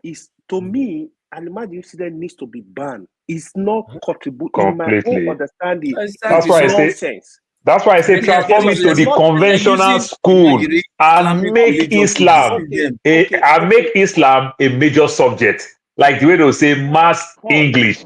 We don't even need to make a major subject. Learn something else first.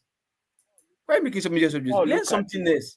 No, local. No, since they value it. So another way to catch them, since they value it, so let it not look like during my time, we just do this religious this thing only on Friday, and everything is not so big. If they value it very well, you understand? See, guys. Is it the children? The parents, the parents too, let me plus check the parents. The children do not value it. It's the parents that are forcing them there. Let me chip something. I think I agree. Hold on 1 second. See, the problem here is the educated northerners. You see, we are here as the South. Most of all of us here are Southerners. And we are trying to evaluate what's going in the North, profile, solutions. The problem is that the educated folks like us, because like AY said, they're very intelligent people in the North. Of course, every society has that. But when those people start picking up, those people, how many of them will sacrifice themselves because they're going to lose popularity, right?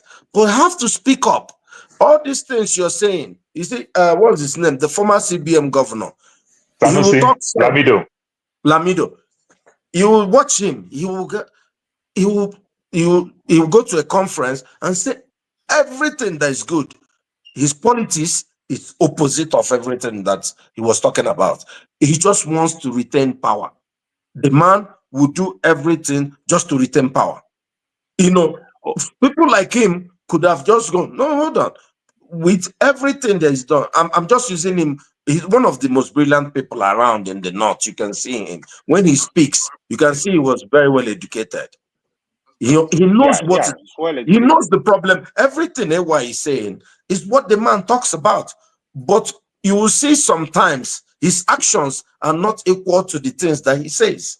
There's a problem in the North now. So let me say this. In Kanu, right? And he's in this, he's in the middle of it. Correct. He wants to be Emir of Kanu. Okay, let me even say this. He's Emir of Kanu. Well, he's one of the Emirs. I think I agree. Let me say this. Let's assume you want your children to have Islamic and Western education.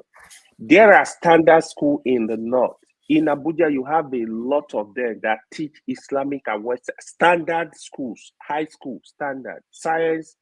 Why are you not taking the children there to learn Islamic and Western education? Why are you not taking them there? You see, you're talking high. That's why I use the IBB concept. If IBB can eat with 5,000 of them, but his son and his daughter is not there, you are training them. You are breeding them to be your foot soldiers.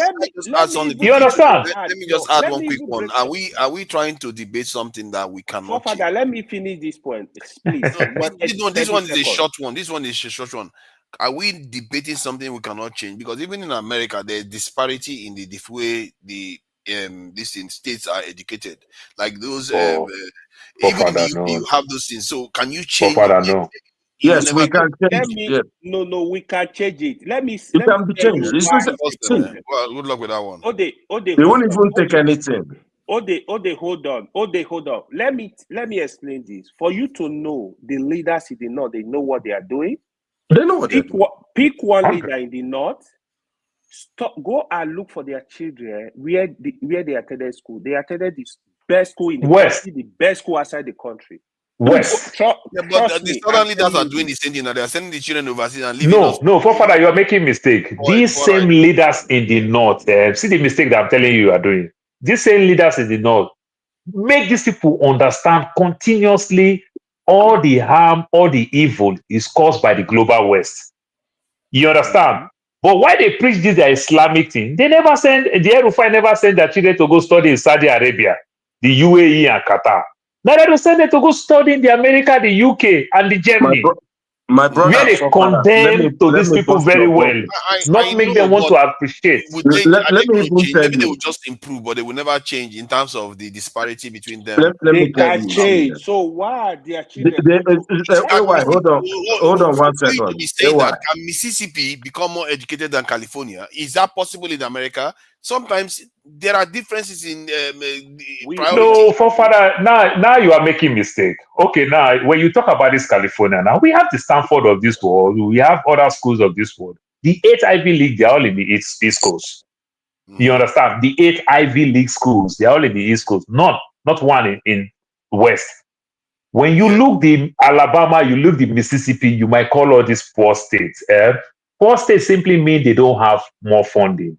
But you're still going to find good schools there.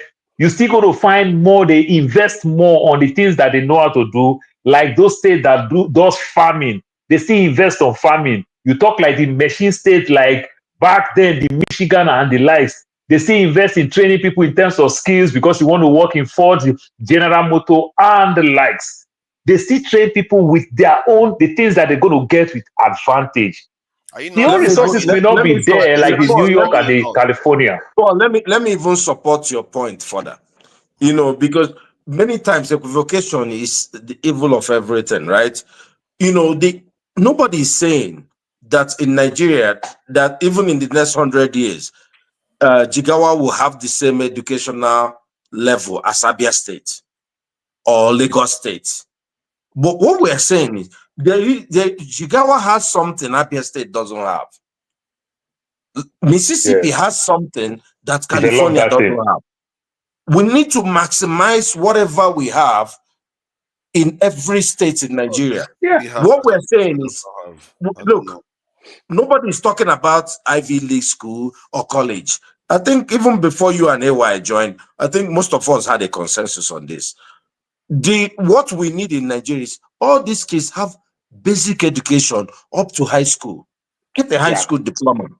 Nobody's asking people in the north to go and become lawyers and doctors, and you don't need if you have doctors from Edo State that will cover Nigeria, we are okay. You know what I mentioned something. I said, how many northerners have you gone to see who have mechanic workshop? You know, they have different priorities. They don't have your priority. That's the difference. Okay, for father, if they don't do mechanic and plumber, at least put schools of agriculture in the north where they can even grow that their local farming. All right, I'm just saying that maybe you are banging because sometimes the way we talk and they will be listening to you saying, look at how these people are just talking about us. No, for father. That's what I'm taking it. The problem is people like you do not want the North to hear the truth. How can they, if we keep trying to say, oh, it's not so bad, you people are doing okay, even them, look, nobody has been more harsh to the North than Emir Sanusi.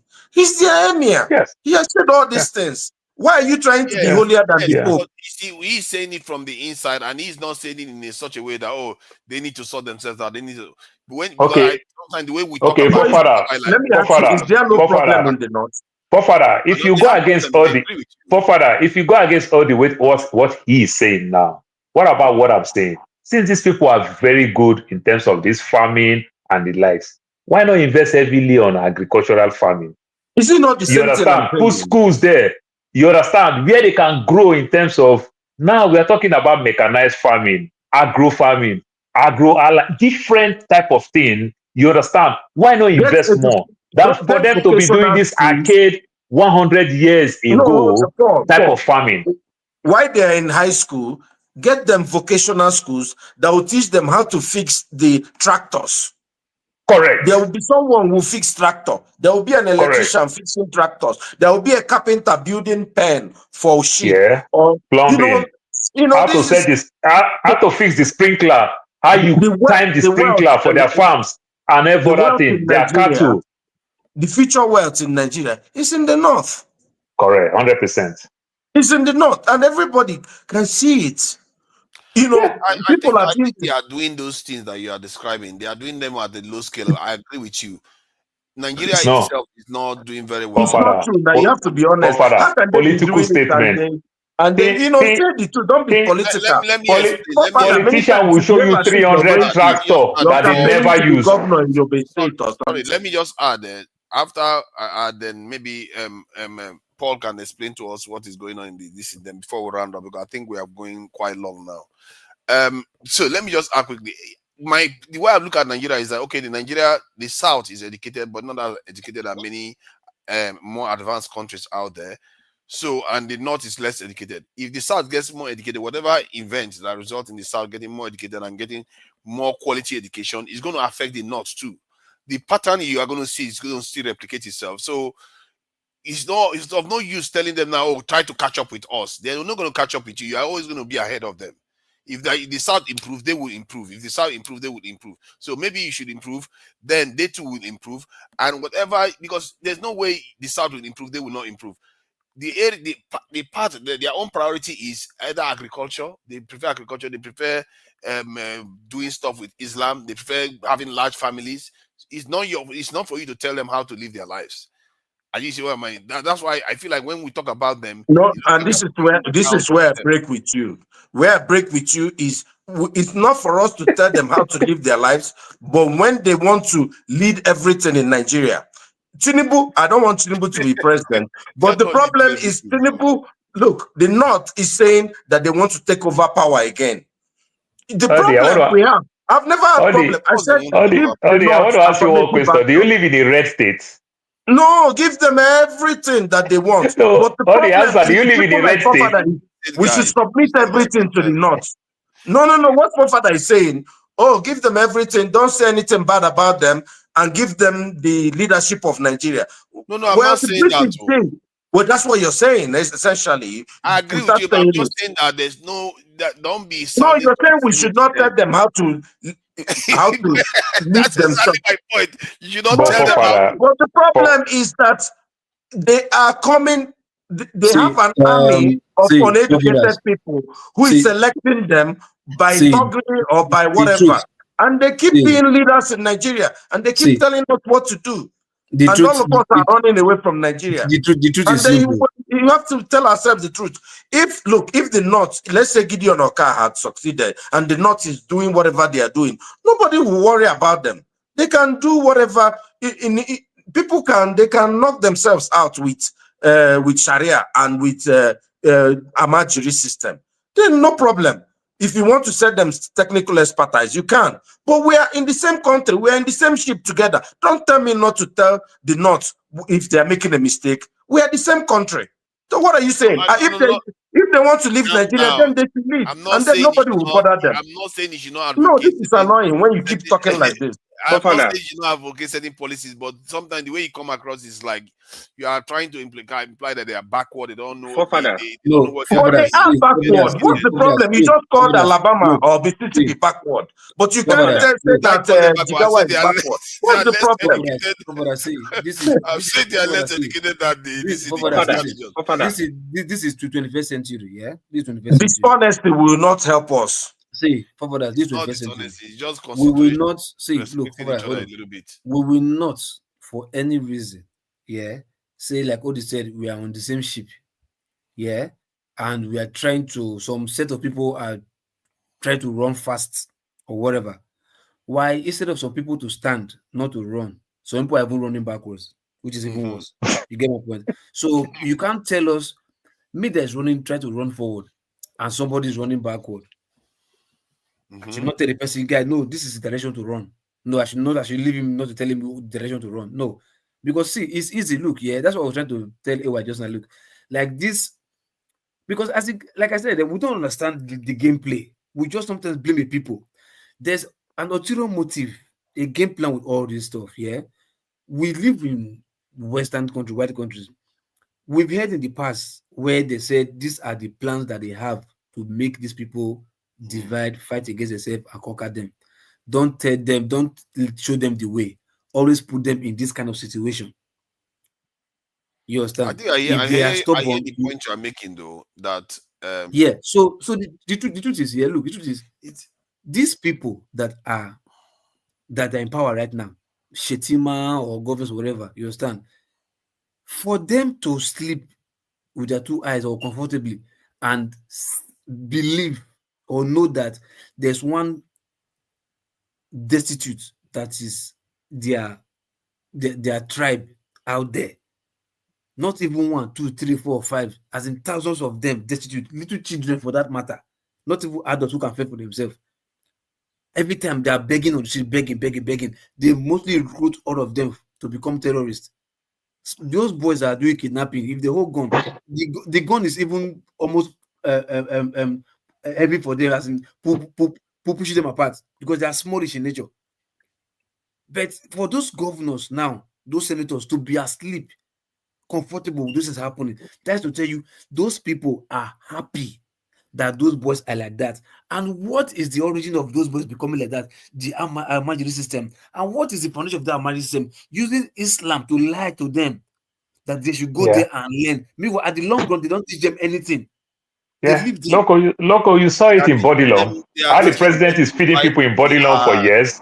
You saw it. How the president is feeding people in Bodilon for years. To fight look jihad. At the number of people. I don't know why we keep saying they are not teaching them anything. They are teaching them to fight jihad. Hold on. Like what Paul said now, those people now, what is the demographic? What demographic of those people from the north? And I see no reason why any senator from even the states, not talk of the whole region, will be happy to see their own children going to another region to become destitute there, and they'll be happy. They are happy like that. It's a deliberate act. And trust me, and forefathers say we should leave them to do whatever. I can help you with that. Where do they get this idea? Have their realities. You have to acknowledge. Forefather, did you guys discuss Tinubu endorsement? Where do those northerners in the show with those senators? Where did they get their idea? Let me make a comment on Tinubu endorsement. Tinubu cannot have more endorsement than Abacha. And Abacha was even a military man. Daniel Kalu. He's learning work. You know, Abacha was the worst. The 05 party endorsed Abacha. Tinubu is just a military man in Agbada. We know, obviously. Yeah. You know, I think he wished he went through the NDA. He carried gun. Sorry to break your heart. It is different. You know why? Because the mentality of people in Abacha's time is far, far better than the docile mentality of people we have now. It's always a low bar. I'm just saying that you're the one that is saying some people is drawing us back. It's always a low bar. I was there during Abacha. Everybody endorsed Abacha for president. The 5 party. Even Babangida, before he did the election, people were endorsing Babangida now. Everybody endorsed Babangida. These people are learning. Everybody endorsed Jonathan. Now it's just a few governors that ran away. If it's the pattern that everybody endorses, like I think somebody Buhari didn't get challenged when he was president too. So yes, right. It's not new thing that anybody that was a former a president, that is a sitting president, gets you enjoy that right of first choice. But that's a different. That's a different thing that Tinubu has now is the case for Southerners is not the same as the Northerners. You know, how is Tinubu's and this is what I mentioned earlier. The North in Nigeria believes that they are born to rule. The leadership of Nigeria is their property. That makes it different. I don't know why you're saying it's different. No. Am I saying something? I'm confused. Forefather, they forced Sokoto to change their slogan. Sokoto's slogan used to be "Born to Rule." They forced them to change that slogan. That's a Mumu slogan, but they can carry on. Born to Rule. Yes. Look, what you have not true. No, what you have in Nigeria now with Tinubu's government is that a bunch of guys in the North want to take back power from him. And of course, Tinubu is not ruling very well in Nigeria, obviously. True, 100%. And even with, I'm not even worried about all these defections and all these endorsements. You can't see, there's not enough position to share in Nigeria. The average Nigerian police is very extremely greedy. As people are coming into APC, you think they are displacing people now. If you take this and put inside water, it will some water that is full. The water it's will simple. stay. It's simple. Leader in my state used to be Omo Agege, Senator Omo Agege. Then the governor automatically the person who fought for them now become is no longer a leader in Delta State. No. And meanwhile, let me just land. Then you continue. And what we are talking about is our elite. The focus for us is our elite. Look, the only thing that will return Tinubu to the presidency in 2027, if this same electoral law remains in place, Nigerians say nothing, and there is no like complete, civil disobedience, going to the election, which if the Northerners get what they want, there will be civil disobedience. You're not going to get as much in the north, in the South, because most people are docile, but you see, if there is free and fair election in Nigeria, you don't have to worry about. You see, this defection is like the Delta people. What are they defecting to? Obi beat them hands and beat them with black and blue even with their governors. The idea of defection, you may not know the way they are looking at it is that even if they don't win the state outright, they'll get significant votes at least. Defection is for rigging. Defection. Defection is just to find a popular thing to defend. Defection is for rigging. Is to have rigging apparatus intact. That's what it is. Simple. And if they want to win, if you want to beat Tinubu, it's up to the other parties too. The other parties, they are not helping the situation. They in short, they are crazy. They don't seem to have. They are not even opposing Tinubu's government. No, Forefather, you are getting it. You are getting it wrong because you are seeing it from the perspective of Jonathan. So when you talk about this coalition now, that's exactly what you are talking. So the defection that you are talking about, what they are doing now, that works. Now we're talking about the coalition to come together, how they can take power from Tinubu. It's a strategy. You understand? 2 years of a time, it is too early to do that. Because if you do it so early, they're going to break you. They're going to make some people compromise. They're going to promise some people things. They're going to threaten some people with EFCC case. These guys are politicians. Their house is stained. They're going to dig deep, background, the ones that is coming from abroad. They're going to dig deep. So it's too early of a time. That's why you could see, for example, like a patient Jonathan who quick to say, I don't, drive that point. What do you mean it's too early of a time to form a coalition? If they didn't stupidly break apart the first time, maybe Tinubu wouldn't be in government today. 2 years of a time to say this politician, different of them will come together and stay. All they just need to do is only one thing they need to agree on, that they can win. You understand? How they can sit down together as elites and unanimously, happily pick somebody and everybody agree to that person that we go to support you. For example, now, if an article come outside tomorrow Sunday, raise Obi and say, I support you in this coalition that we are going in. They've not even started. I give you my support. That's a win strategy. Do you get my point now? Atiku raise his hand before they are even going in. Because if they go in and come back, we don't know what is going on. Yeah, let me make you now. Let me talk. There's a big chances that they're going to win. I'm not a robot here. I'm still a human being. Let me say this, right? So, first of all, let me point of correction.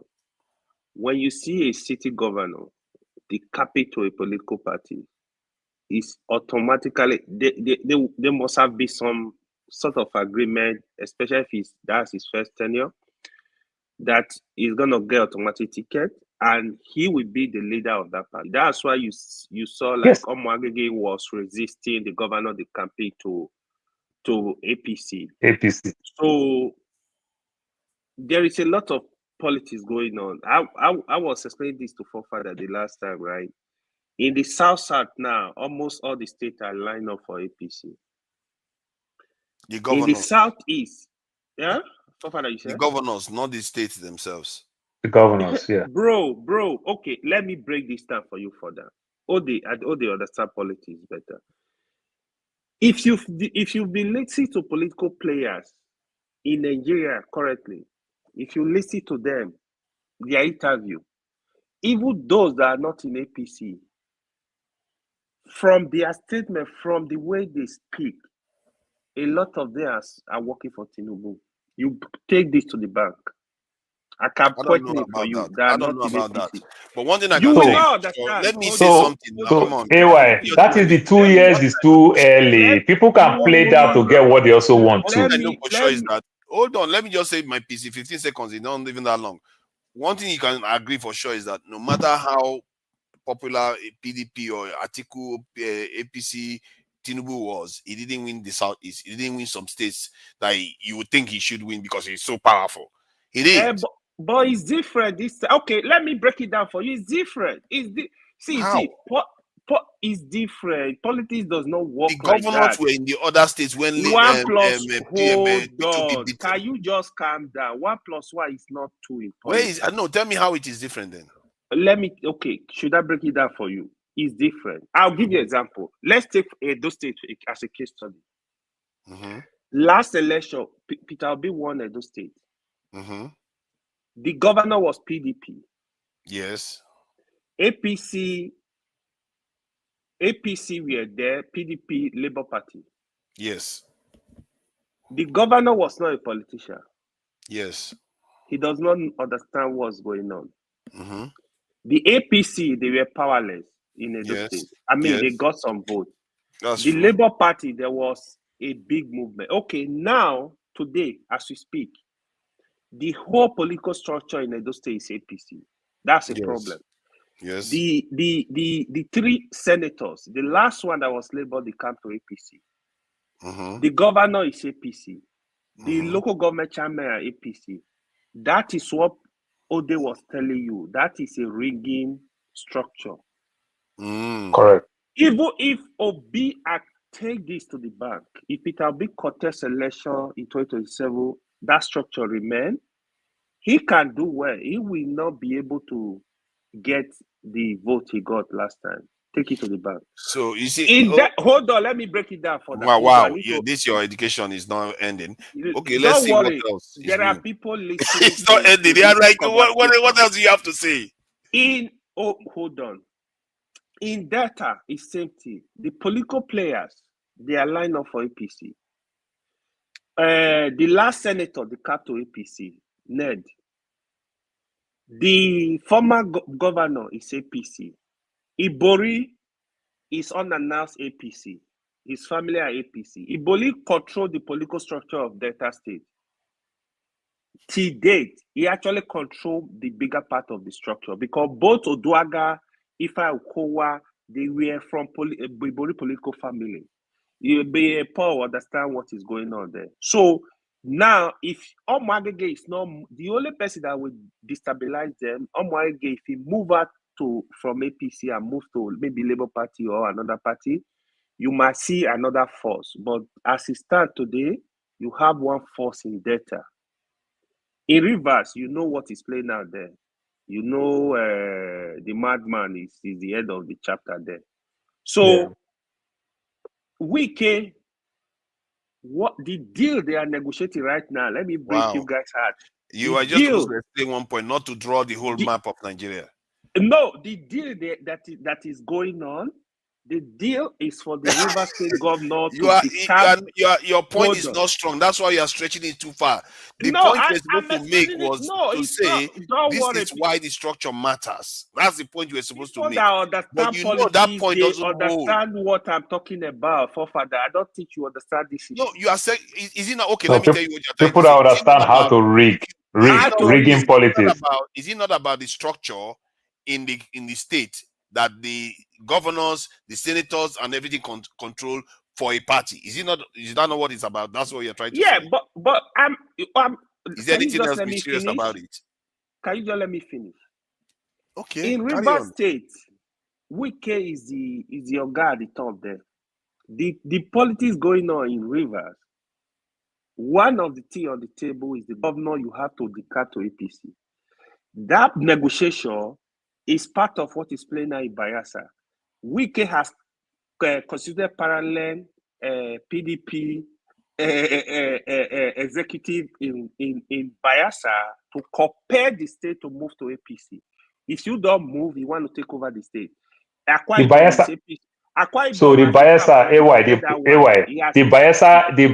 is not going. Do you know why? You will see. Just watch. No, hold on. You might say you will see. No, you might say you will see on the low level because it is still early. Like I said, there is a good luck Jonathan that the North is also talking to come back again. Come back You again. understand? To I run think for Nigerians, president. you are very, very Good cunning will not people. run. You are very, very cunning people. No, I just made said a the point that don't North understand is anymore. talking to him.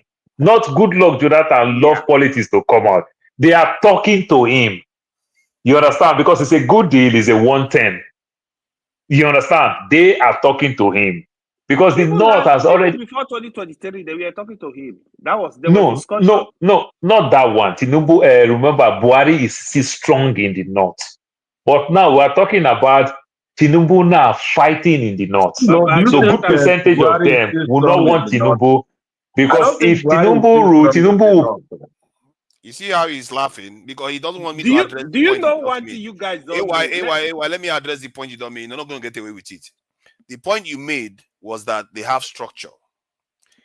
Lagos had structure. P2B won it.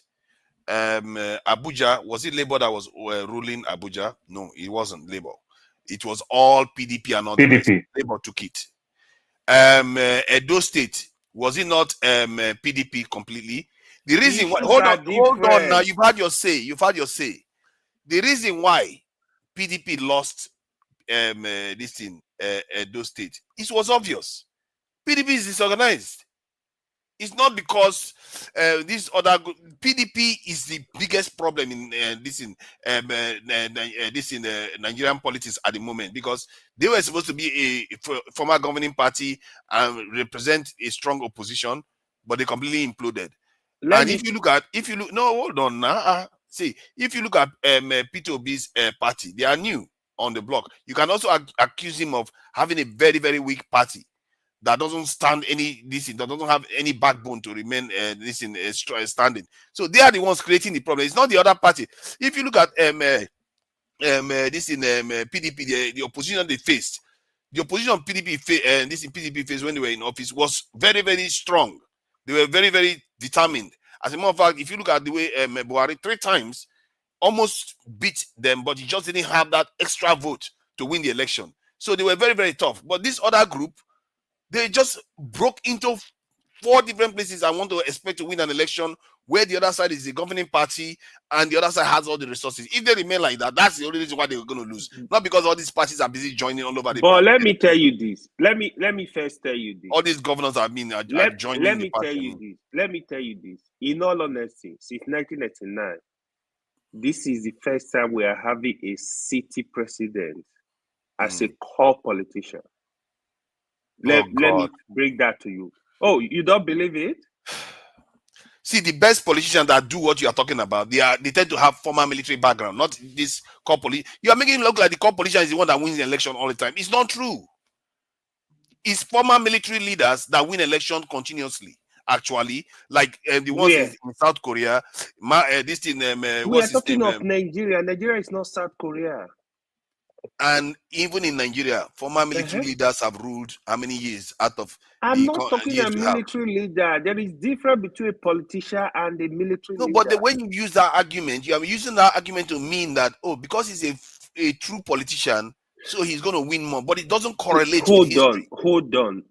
You are underestimate. See, the part of the reason why what happened in 2023 happened.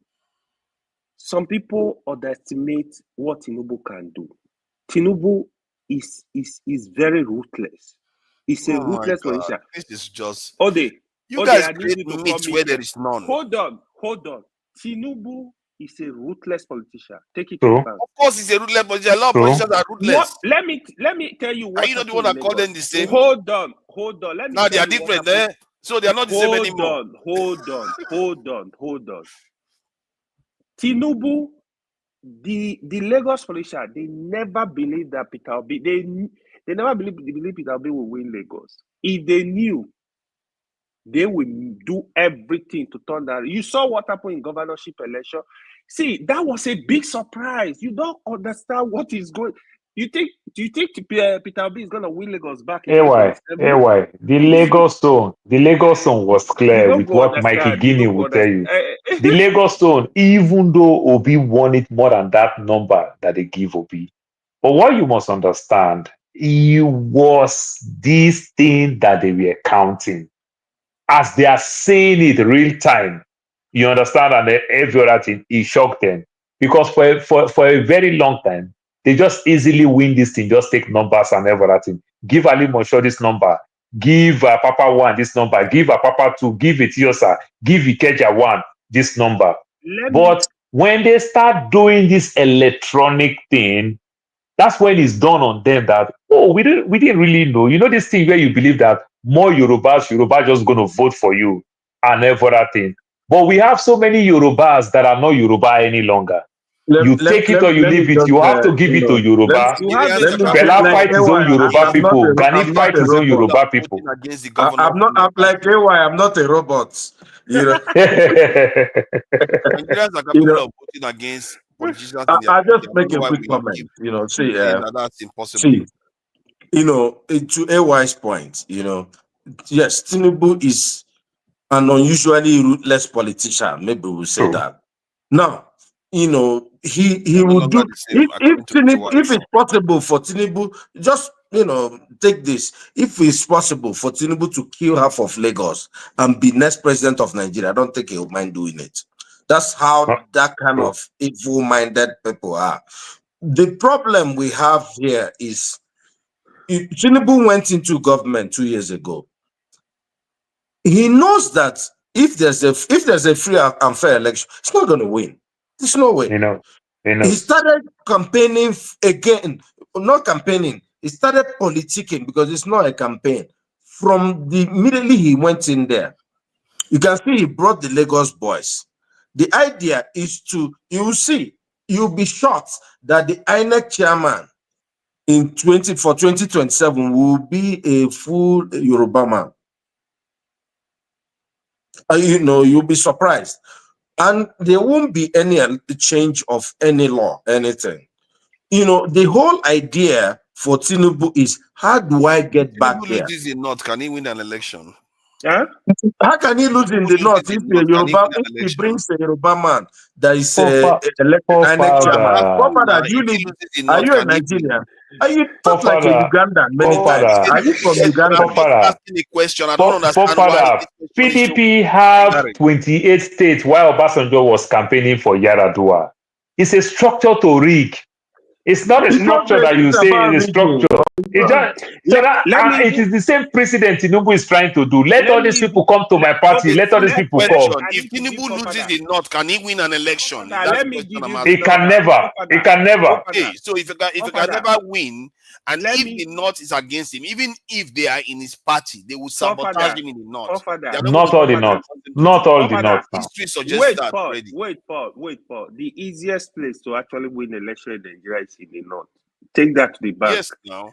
Let me give you number. I need to give you number. Since Tinubu became the president, 87, the last count, 87 members of the National Assembly have decamped to APC.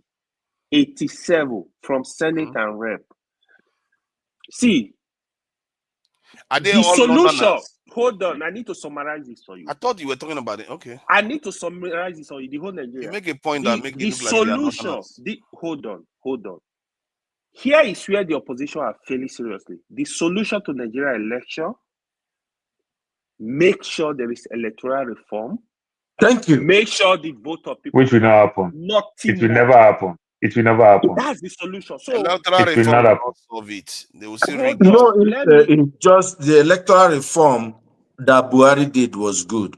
All they need to do is transmission. That's the only last part. Electronic transmission. Electronic real time. Real time. Once you do that, meanwhile, you keep talking about the North. Look, Tinubu understands. You see, we beat El-Rufai up all the time. Tinubu understands. El-Rufai is the same ilk as Tinubu. People like me, I respect El-Rufai. I don't have to like him. But Tinubu understands that people like El-Rufai will spoil the waters in the North for him. They will even carry axe and be waiting for him on that day on election. Why? What is he doing now? He's trying to solidify the South. Like AY said. What he's trying to do is get everybody. what Tinubu is trying to do is, let me make sure I get all the infrastructure of rigging in the South intact. Correct.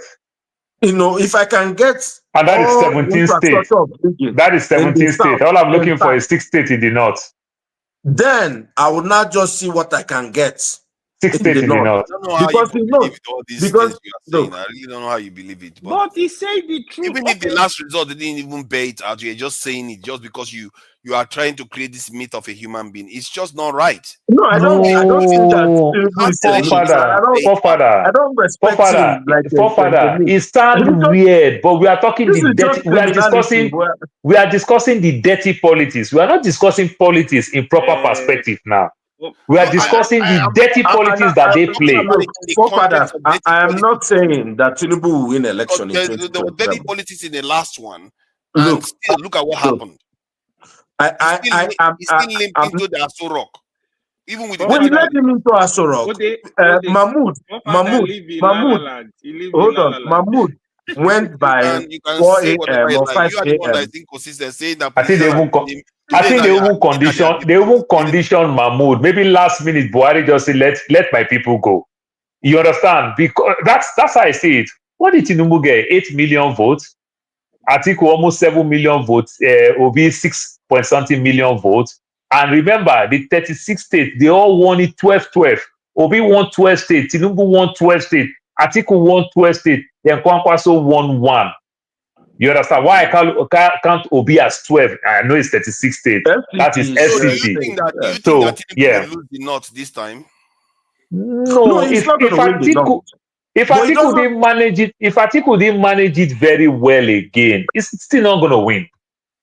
So Tinubu is not going to win the North. So if he doesn't win the North, so all his hope is on the South. Tinubu cannot.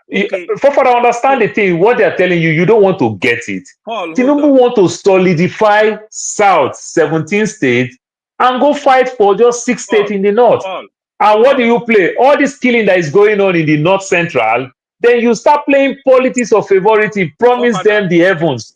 All you just need, you want to go get 6 states over there. That's it. You understand? The team are going to do everything within his reach to give his state. All the South state into APC, rig all the no, that is the structure is Putin. It's not. Remember, he won with only 12 states, not 23 states. Are you getting me? He won with only 12. That is if they divide the vote. That's why I say it's the opposition. If they divide the vote, they have the problem, not Tinubu. No, but Father, what you're saying is correct. Yes, now, but see, let me even land on one point. I know we're close to. Look, have you ever wondered why it doesn't look like Tinubu cares about what's going on in Borno? Have you ever thought about it?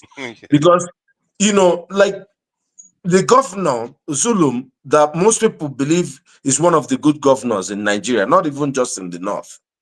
Most people believe that Zulum is a reasonable governor. And he's just educated. He's an APC guy, and from the state of the vice president. And the man comes every day to say, do something. They will take over this local government.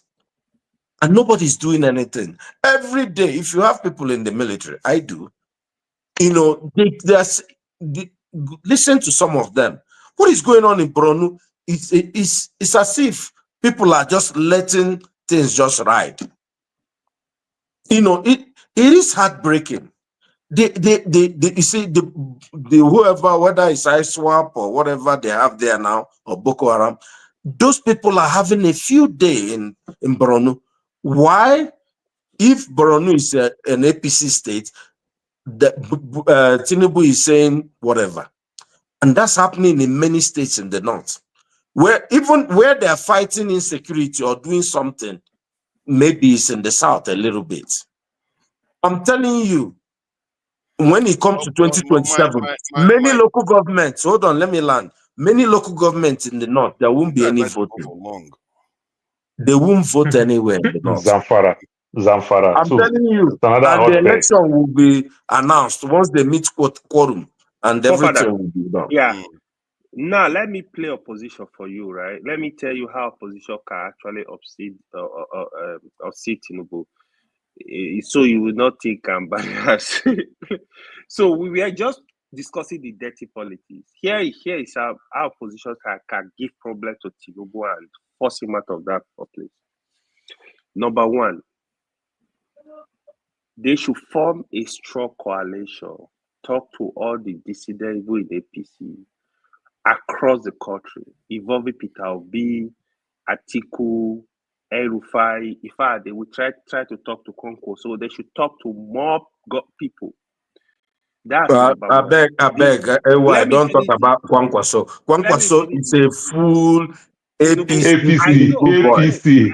I know. That one is a full Tinubu boy. Please don't talk about How it. do you know it's full Tinubu? Is he APC now? Kwankwaso is full Tinubu. Everybody, if you know politics now, you know now. Kwankwaso is a full Tinubu Kwankwaso is like a Jehovah Witness. He's the gentle one. But it's a full APC. The only reason you see Kwankwaso have not discount to APC is because of Ganduje. There are issues. So let's just leave that. Kwankwaso is Tinubu guy. Even in 2023, it was just a destroyer. Don't worry. We know. Don't worry. We know what's going on. It was just a destroyer that almost cost Tinubu the election. It right. When you form, see, no matter what you will call APC opposition coalition in 2014, that was a strong one. So they need to remove greed. Abubakar Atiku, he needs to address Nigeria, tell Nigeria, I want this country to be good. I'm too old. I'm not going to be contesting. Thank you. I need Boris Sanders. Hold on. He's going to drive that change, but it's not going to contest. Tell them, I want this country to be good. I'm old enough. I don't know, but I'm close to my grave. I want this younger one. Bring Peter Obi. Look for a stronger candidate in the north. Say, listen, I want this country to be good in my lifetime. Let me see this country work. Buy people emotions. Talk to who you can. I think he has political capital. He has structure. Talk to people, galvanize people, encourage people. Then they will be protesting. You see that thing, they call now. Make sure they should do a strong protest in Abuja. Make sure they demand for automatic transmission of results. Thank you. They should make changes to that electoral system. If Atiku go to Abuja and all the leaders and Peter Obi, they stay on the street of Abuja for 1 week, I demand that use the international community, use the civil society organization. You got to put pressure, pressure group to make sure they make amendment to that electoral system. So that greed, they should remove it. If they come with that force, you see that Tinubu self go say, you go sit up. Before you go into the coalition, that's when Atiku will do is say, why I'm going, I endorse this person before I even enter into this coalition. You understand? That's a good thing. But if they go close door and come outside and say, we choose this person, believe me, they're going to betray themselves somewhere along the line. The plan is going to be in the pocket. You got to operate on it. Atiku will remove it. Look, making it very simple. If there were 3 main candidates in the last election, leave Kwankwaso. Yeah. Kwankwaso is Tinubu, babe. You just didn't want to lose Kanu. Kwankwaso is Tinubu guy. That's just the truth. Yeah, the 3 guys were Tinubu, Obi, and Atiku. Let me tell you, if Atiku goes again in this election, Tinubu will be president. They will lose. Yeah. He doesn't even need to do anything. No, nobody is going to side with Atiku. That's for sure. PDP is split now. Tinubu is gonna be easy right for Tinubu. Let me paint my own way. I agree with you that if Atiku hands up and selects somebody, it's a big one. It's a big one. Change. Yeah, because that one of the flanks that broke in because Nigerians are tired of Atiku. They will feel that you are too desperate. And if somebody like P2B was running at the top of the ticket, because P2B has quite low negatives, even if you don't support P2B, you don't hate him with a passion. He's not that kind of person. So he's a very, very strong candidate to be at the front of the ticket. Europa creates strong emotions in people. People don't, either you like him or you hate him, but P2B doesn't generate that. So someone like Peter Obi at the top of the ticket is quite good, and Erufai has to be part of it because Erufai is a political machine in terms of the North, very, very powerful. No, Erufai is a good candidate, even in terms of intelligence. Very, very intelligent. That's for sure. He's a beast. He's a beast in the North. Erufai is a first-class graduate. He's a first-class graduate. I know. And when if Peter Obi is on the ticket, a lot of the southern states is already gone. And if Tinubu is Atiku endorses him, a lot of the northern states is already gone. Erufai is on one side. Is going to be so tight. But one of the areas that I fear for Peter Obi is that the North will be like, this guy has already ruled for 4 years. And now the Peter Obi is going to come again and rule for 8 years. That could be a problem. It's a factor. So my thing is like, what if they chose someone like that's the problem. I don't know about Jonathan. Oh, Father, good morning. Now where you don't come now. You don't get time. You are getting. Yeah, but finally, anyway, you have done a great job on Forefather. Forefather, don't come. Yeah. What kind of talk is this one? I got this one already. You're born again. Forefather. Like Jonathan. So Forefather. No. See, let me say. Trust me. I wouldn't like to say this, but if Obi would, if me, I won't talk for Bill, but if I'm Obi, if the deal is just do 4 years and give power back to the North, in 4 years he can set Nigeria right, but he will not be in the right position to get the right Northerner. Because the problem is, for me, the problem with all these Atiku and Tinubu is they will take this government and give Shetima or his ilk. Look, my favorite ticket for 2020 is Obi with Zulum, if they can pull it off.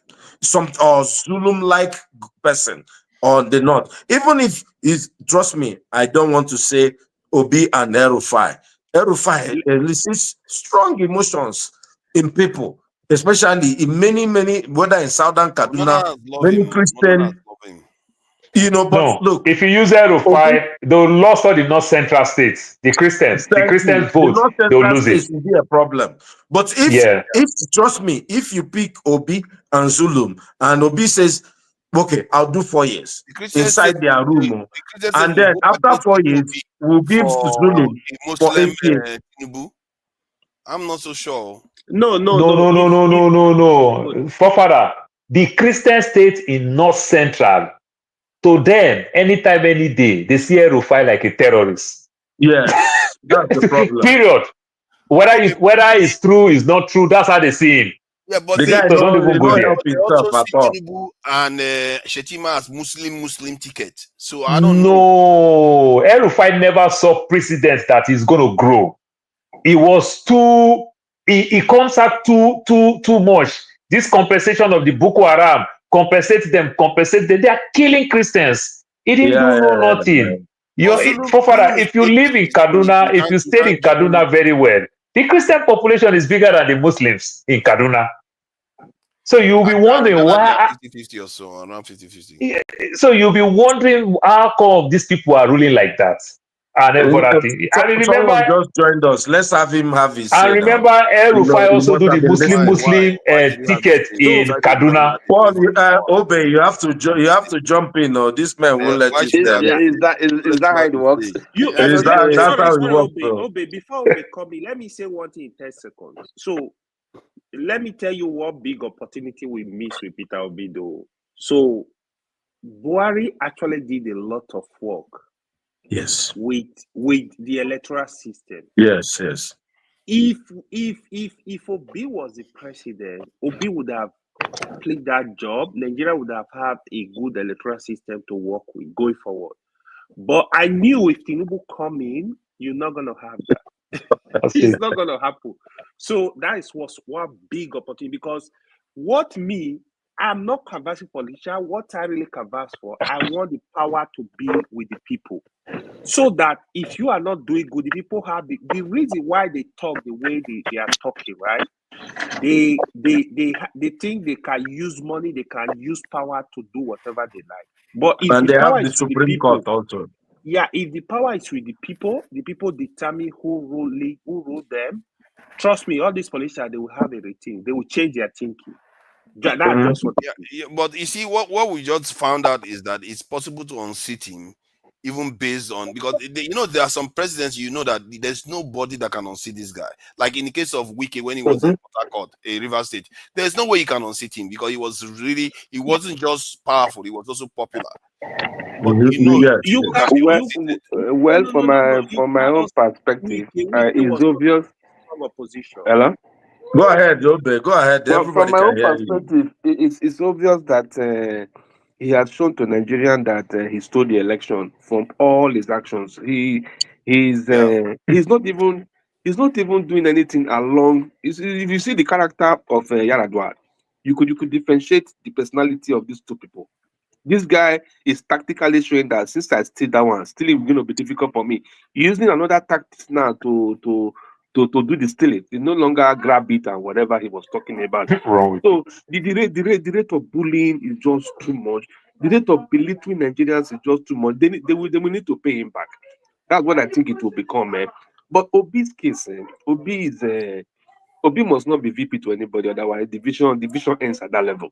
He will make the biggest mistake of his life. He isn't going to do that. 5 million, 6 million Yeah, votes. all what they are doing now is that they are frustrating the structure that will spur him out into the field. That's what they're doing, so that to make it so to a lot of rancor, a lot of trouble, to make it not to be organized, and that's the tactics they are using. I think this guy has a strategic planner who is trying to exploit these options to see how they soften the ground for him to come back.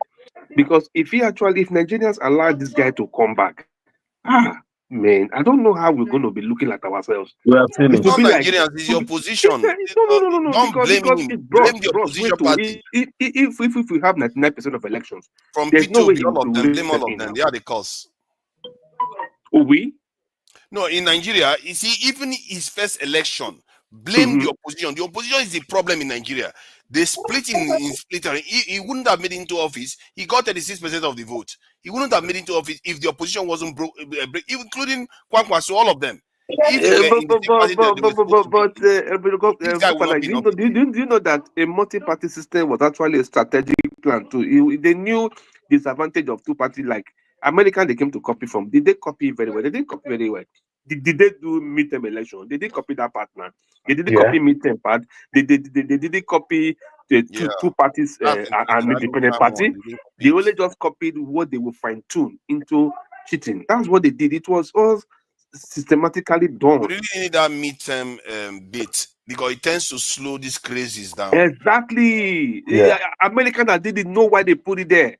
Know why it's there to checkmate the excesses of this idiot that is there now. That's why it's there. Then on top of it, America again, it is states that also run state election. Correct. You understand? Not like federal run the state election. America is state that runs state election. Yeah, so like I said, he blamed the opposition. In the case of Nigeria right now, even if you look at all these states that APC has won so far, and even governor, it's the opposition that is decaying. It's not APC that is, Tinubu is doing machination behind the scenes. But still, it's still the opposition that is failing, including Labour Party. Can you even imagine that? A party that Labour Party is now just acting silly. It's a branch of APC now. Everybody knows that. I really don't understand. Abure is Tinubu's agent. Abure is an agent. Everybody knows now. All those one has been bought. There's nothing like Labour Party anymore. Of course. Even the Supreme Court, what I find most funny is they went to court. Supreme Court gave a ruling. Nobody can interpret the ruling. Even the Nigeria is finished. Even the Supreme Court, they didn't even get shame. Those people, those justices, they are so shameless. Are they not in their houses where everybody is interpreting their judgment differently? That's not fair. So how can that not be fair now? That's not fair. Verify what their judgment is. That's not fair. I don't understand. Look, when people say these things, sometimes it pisses me off. How do you expect a Supreme Court judge can't send their children to go school in ordinary UK? So make everybody they make money, make me I don't make money. Sometimes they even write the result for the Supreme Court. Say just read this one out. I get where you're coming from. I'm telling you. You know, but you know, so that's the problem. Even the Labour Party people, you know, they have gone to court. You know, who is in charge?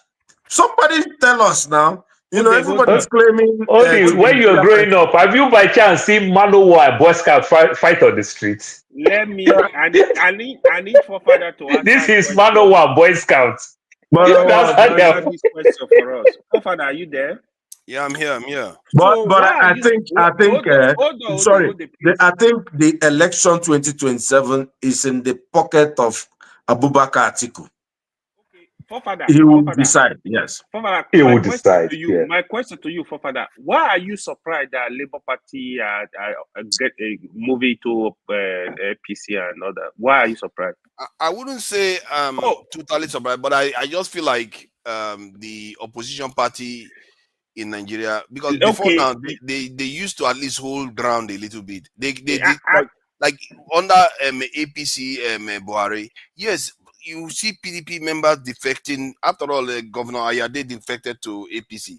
You see that happen. But this one is, I think, especially after Fubara, all of them were like, we surrender. We don't know what's going to happen. Let's surrender. Fubara, all the way from Edo election, everything was just a signal. A sham, it was a signal. You're right. I need to help Fofana so he will not have an outbreak. No, I think you have fixed my Father. You don't finish work. Every time I kept telling Fofana, Nigerian politicians are the same. They will tell me, no, you don't know what you're talking about. So I thought Tinubu was special. These guys are the same. You speak from two sides of your mouth. No, Tinubu is special. The next thing is not special anymore. No, it's made in a criminal way now. It's not criminal way. No, ruthless politician. No policy statement. No policy. No, Tinubu no ideology. From the other politicians, then. How? In terms of he's better than the others. I said Tinubu is a ruthless politician. You don't understand the meaning. You don't even do any medication. I thought you are UK. No, I know it's a medication. You also say, did you see what Tinubu did with the Speaker of Lagos State House of Assembly? Did you see what he did with the Speaker? Well, guys, I'm going to take my leave. I think it was really a good one. Let's pin AY down now. No, I'm going to take my leave. Good night, guys. Yeah, bye. How old is she? 99. It's P2B. I can't hear you. You have to unmute and start talking to some other person. Is P2B a ruthless politician like Tinubu? No, P2B is not a ruthless politician. So by saying that they're already different. No. So Fofana, you cannot just generalize. You cannot generalize. They're already different. You are just acknowledging that they're already different. That is my point. We've been saying this to you forever. You refuse to admit it. Hold on. The reason I kept telling you, so you will not be disappointed. That's why I kept telling you, the politicians are the same. You don't understand it. So let me tell you the mistake we usually make. We bloody civilians. Politicians, they don't think like us at all. If you want to be a politician in Nigeria, they don't understand any logical reason. They don't understand any justice. They don't understand those stuff. So it's we that are talking. No, politicians don't understand it. Politician is interest. Is their interest. That's what they pursue. They don't. So if you talk to a Nigerian politician today, you will be shocked. If you are not careful, you gotta be thinking completely. It's anything that will benefit you. They will knock anything out of the way that will be obstacle. In other words, they're Machiavellian, eh? Yeah, they are very ruthless. So politicians are very ruthless. That's how politicians are supposed to be. They were built like that. But the nature of politicians shouldn't necessarily encapsulate just that ability to be ruthless. It has a purpose. That ruthlessness is supposed to have a purpose. That is their that is what you see in Nigeria. That is also they are very shallow. So for father, that is where ideology and policy is supposed to come in. You understand? But Paulo, do you know that 90% of these guys that we're talking about, so that are leading that country, they all lived abroad.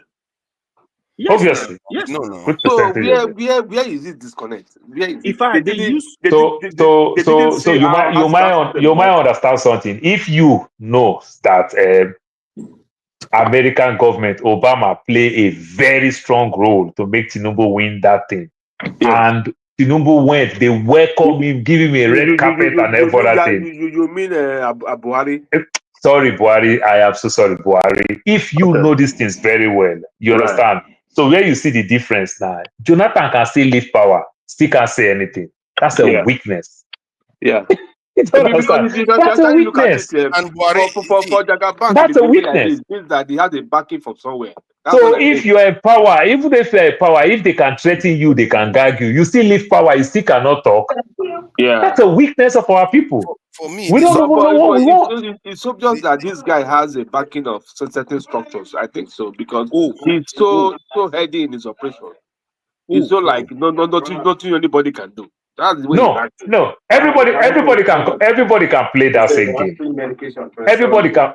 They can play that same game. If you want to talk about it, if you want to talk about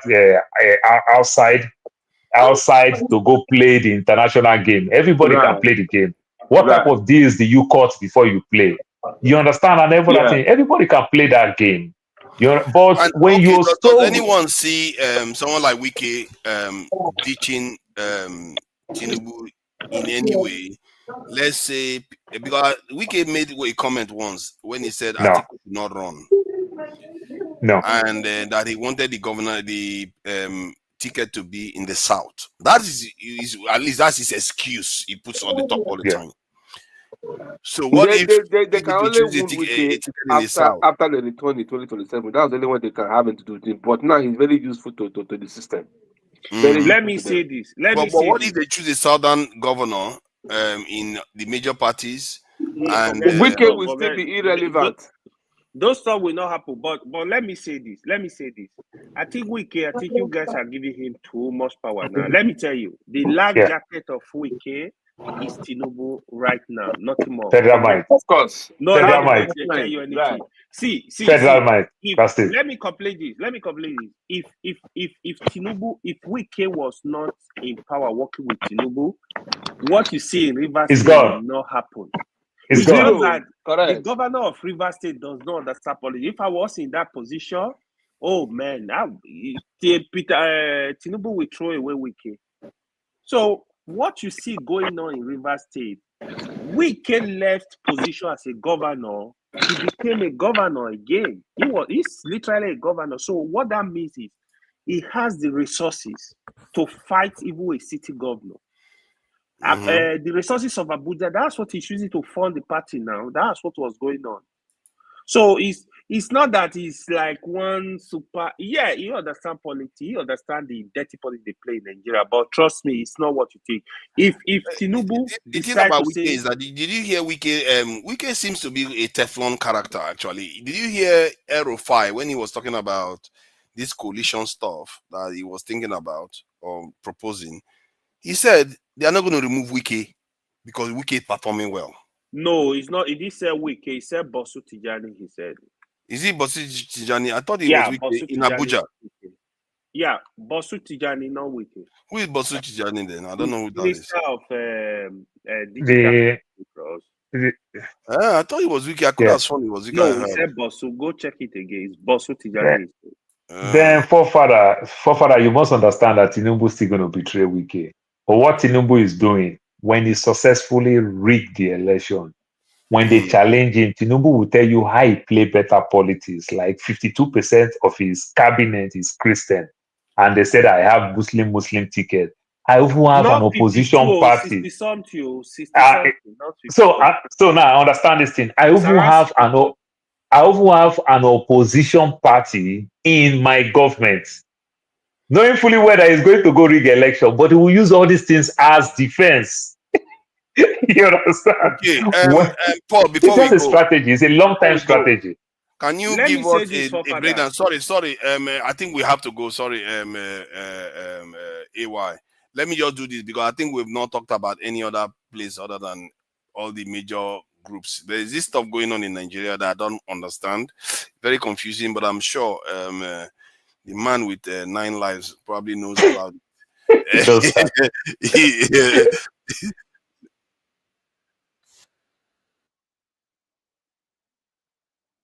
Oh, you take me back. Carried out.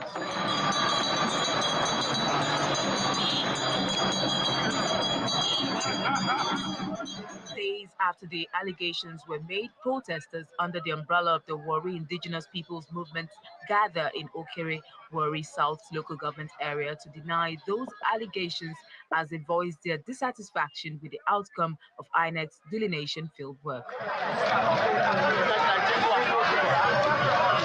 They marched through key areas of Warri, maintaining that the process has been compromised.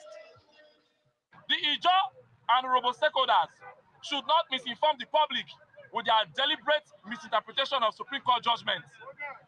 They claim to be law-abiding and peaceful in the wake of the 2022 Supreme Court judgment. So, we advise them to also abide by all court judgments in Warri Federal Constituency, particularly the 10-12 Ward judgment in Warri South. The Supreme Court judgment affirming Okereigo as the correct name of the Nigerian Maritime University, not Okeregogo. The High Court judgment barring the Ogbijo and Agbara people from contesting land ownership with the Shekiris in Warri South. We restate that we are not against the Supreme Court judgment on the ward delineation, but we maintain our stance that INEC must follow its own guidelines. They also call for review in line with Supreme Court directives and INEC's original framework that Warri remains traditionally Ishekiri land. Warri Kingdom is an inheritance of the Shekiri nation. We are calling on federal government, the state governor, to call their staff to order. Boro Oputu cannot use the instrument of government to oppress and intimidate the Shekiri people. We have been law-abiding for these years. We are not cowards. We are not lazy. In a press statement to correct what it describes as misconceptions about the proposed delineation, INEC says it held consultations with stakeholders in Warri on Friday, April the 4th, 2025, where copies of the draft report were presented to the representatives of each of the parties connected with the issue to give them the opportunity to raise concerns they might have. The overall objective was to arrive at an amicable agreement endorsed by all parties involved. Meanwhile, the Commission says it's yet to take a final decision on the delineation of wards in the Warri Federal Constituency, assuring all parties that all issues will be resolved in their best interests.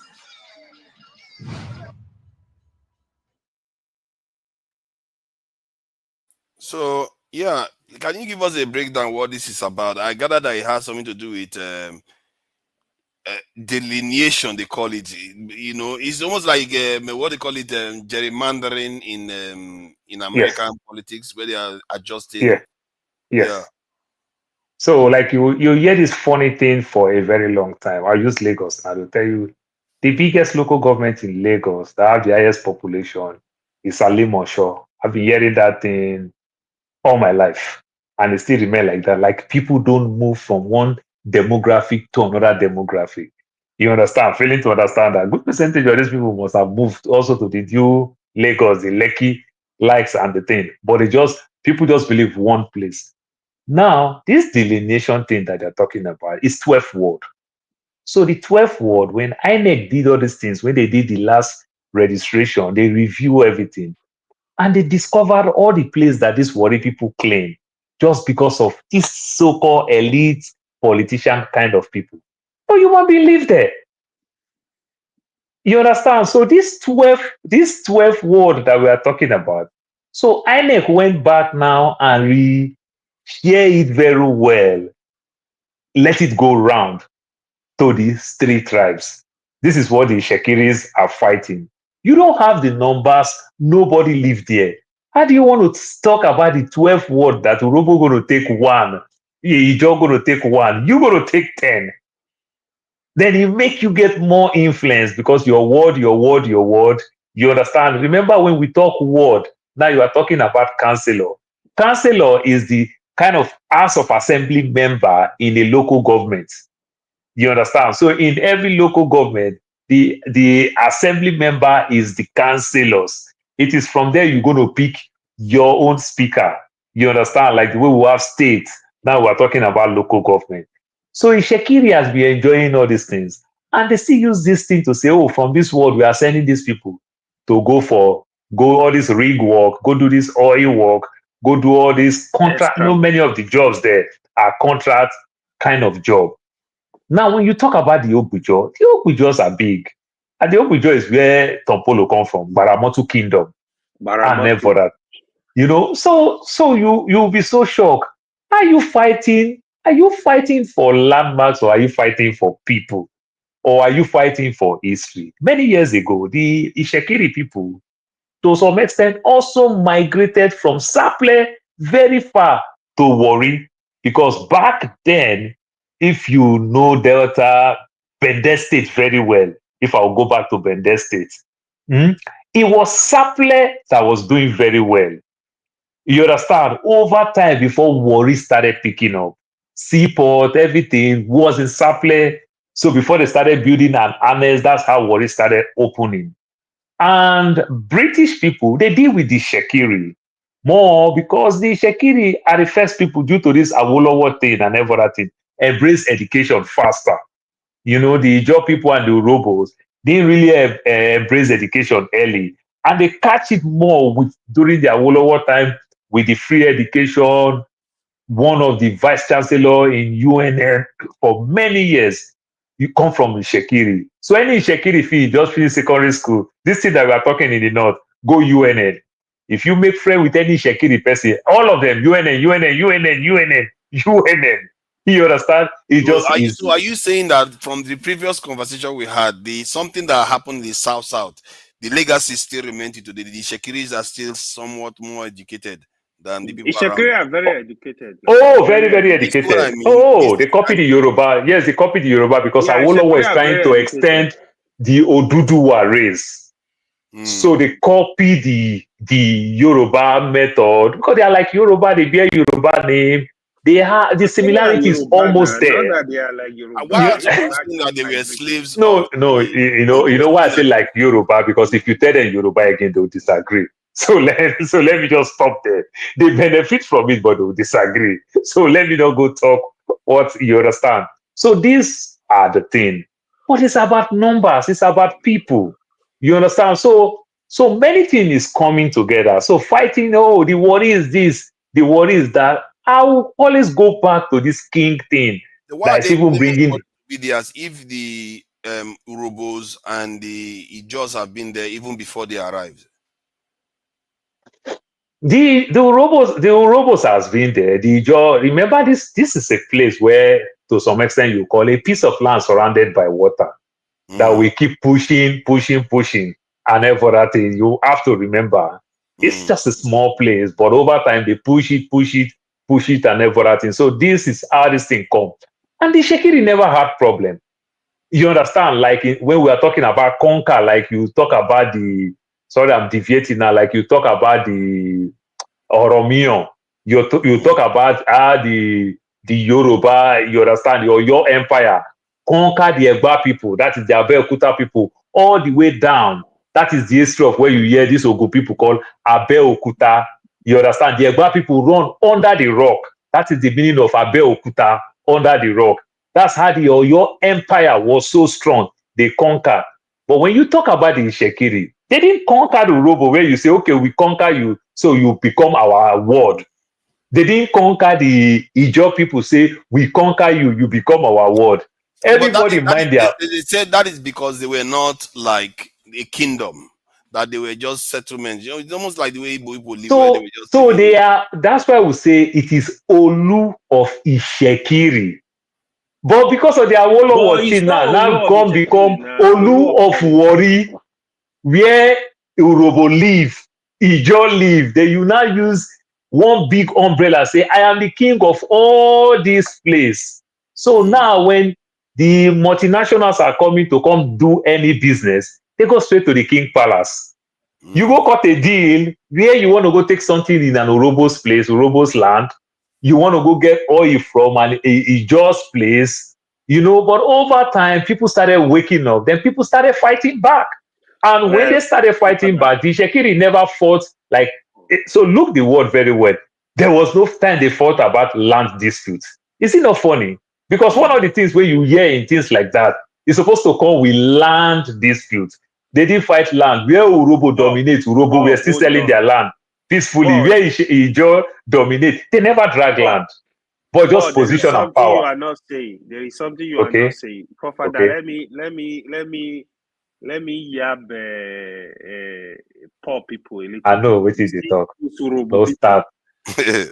So actually, Shekiri, I don't know the history. I don't know the history of who the law, whatever. But Shekiri, their power long time ago is education. They are very educated. Even their job, that was the advantage. So they have people in position. If you see how they have people in federal government, military, everywhere. They have positions, right? So what I wanted to I want to jab the Yaba small. I know. When in Shekiri you are going to school working hard, the Urobo men, they marry more women. They know to go to school. They know to do anything. So the job the same thing, right? So the Shekiri were doing. Also, that's why you get so many what Nigeria will call half-caste, mixed breed kids. So we call them ashawo. We call all these things taboo. Yeah, exactly. We were so cultured. Culture that never favored us.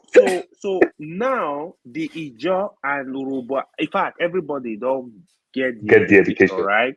So that's why you see they are not challenging the authority, try to.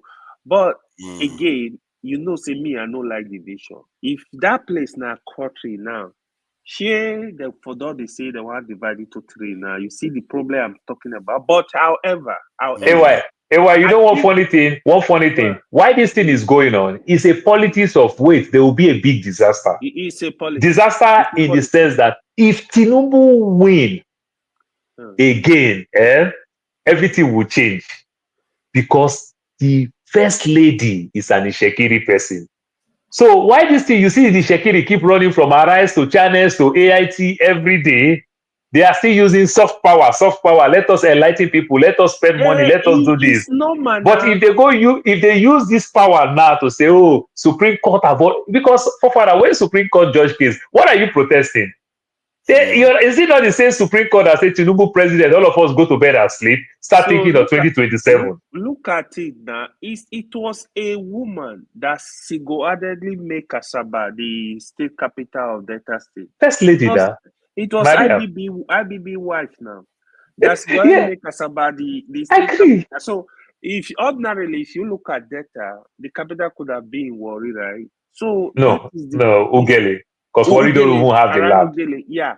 So you see the politics. That is the politics that is playing out all over. People do this. But I think the Olu of Warri and the leadership of Warri in general, I think they need to see that both the Joy, Iwobo, Shekiri, they need to have peace among themselves. So they will never. It will not happen. The Shekiri are creating an anomaly that is going to remain. Because if you are taking on an unfair share of land and political influence, that's a problem. They need to look for a way. Here is it. They need to look for a way to have settlement, because you see that Warri. A Furu alone, gone where they that place, gone where they Furu.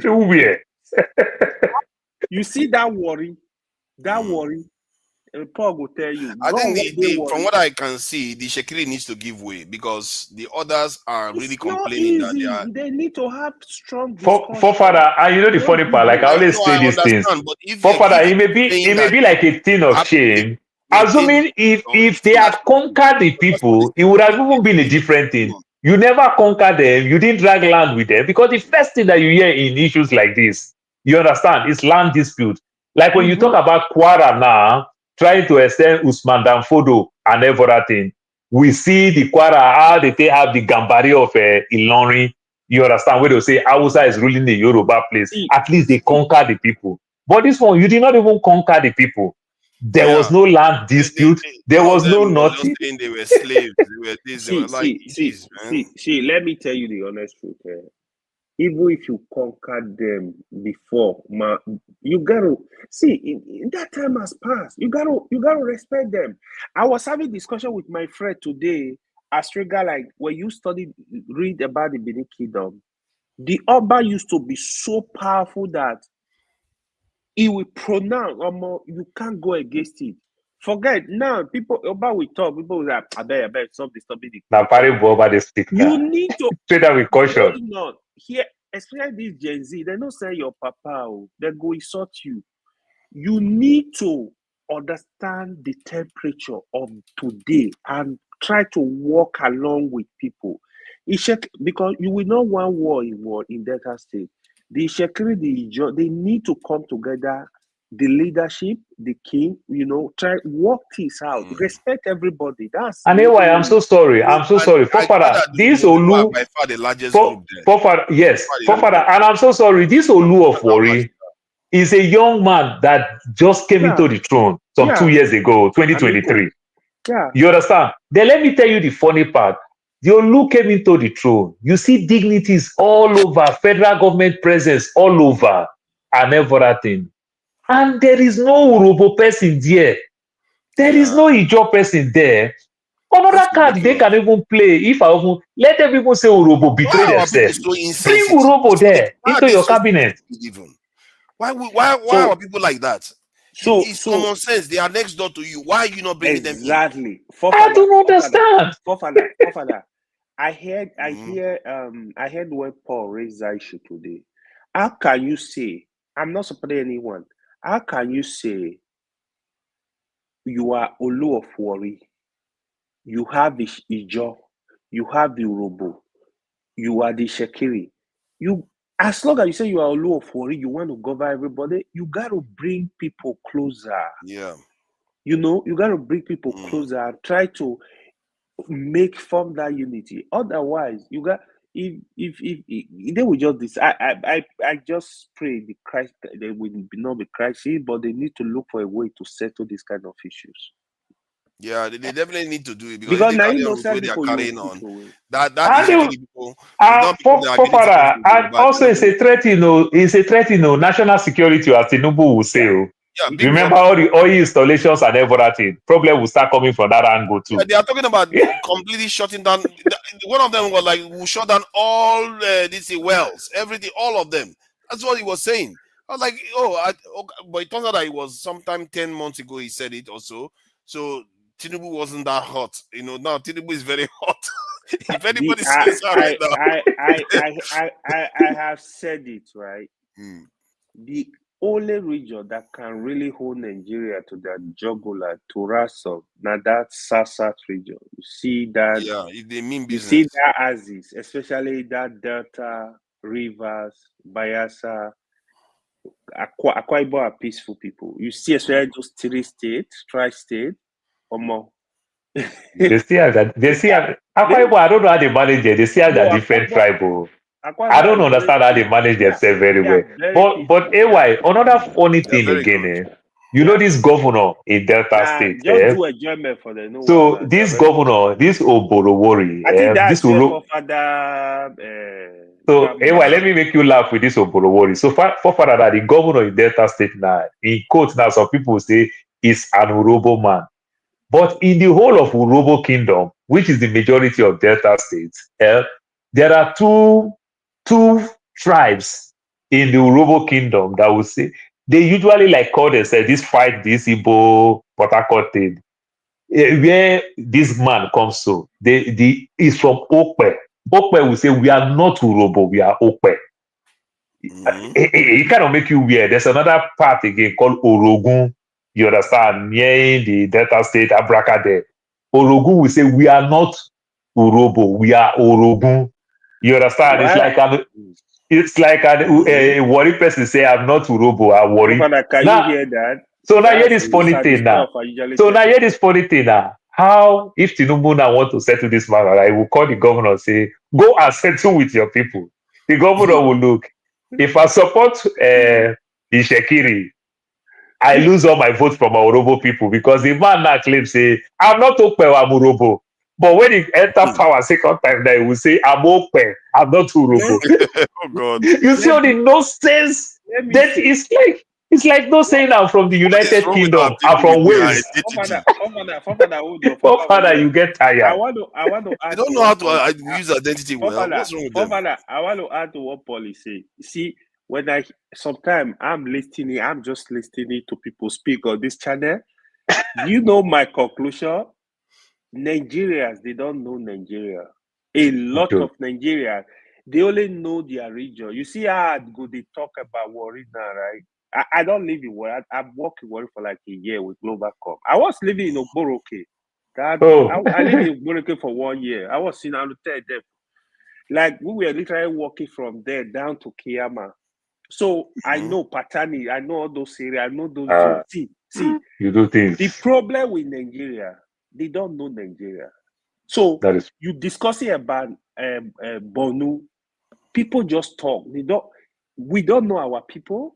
We don't understand the dynamics of Nigeria. Nigeria is very complicated, bro. They told Ovie. They tell Ovie, say where Ovie come from. Say where Ovie come from is the end of Nigeria. I think they tell Ovie today. They say where you come, Ososo is the end of Nigeria. Bro, Fofana, I'm telling you real life. You see that worry when you hear.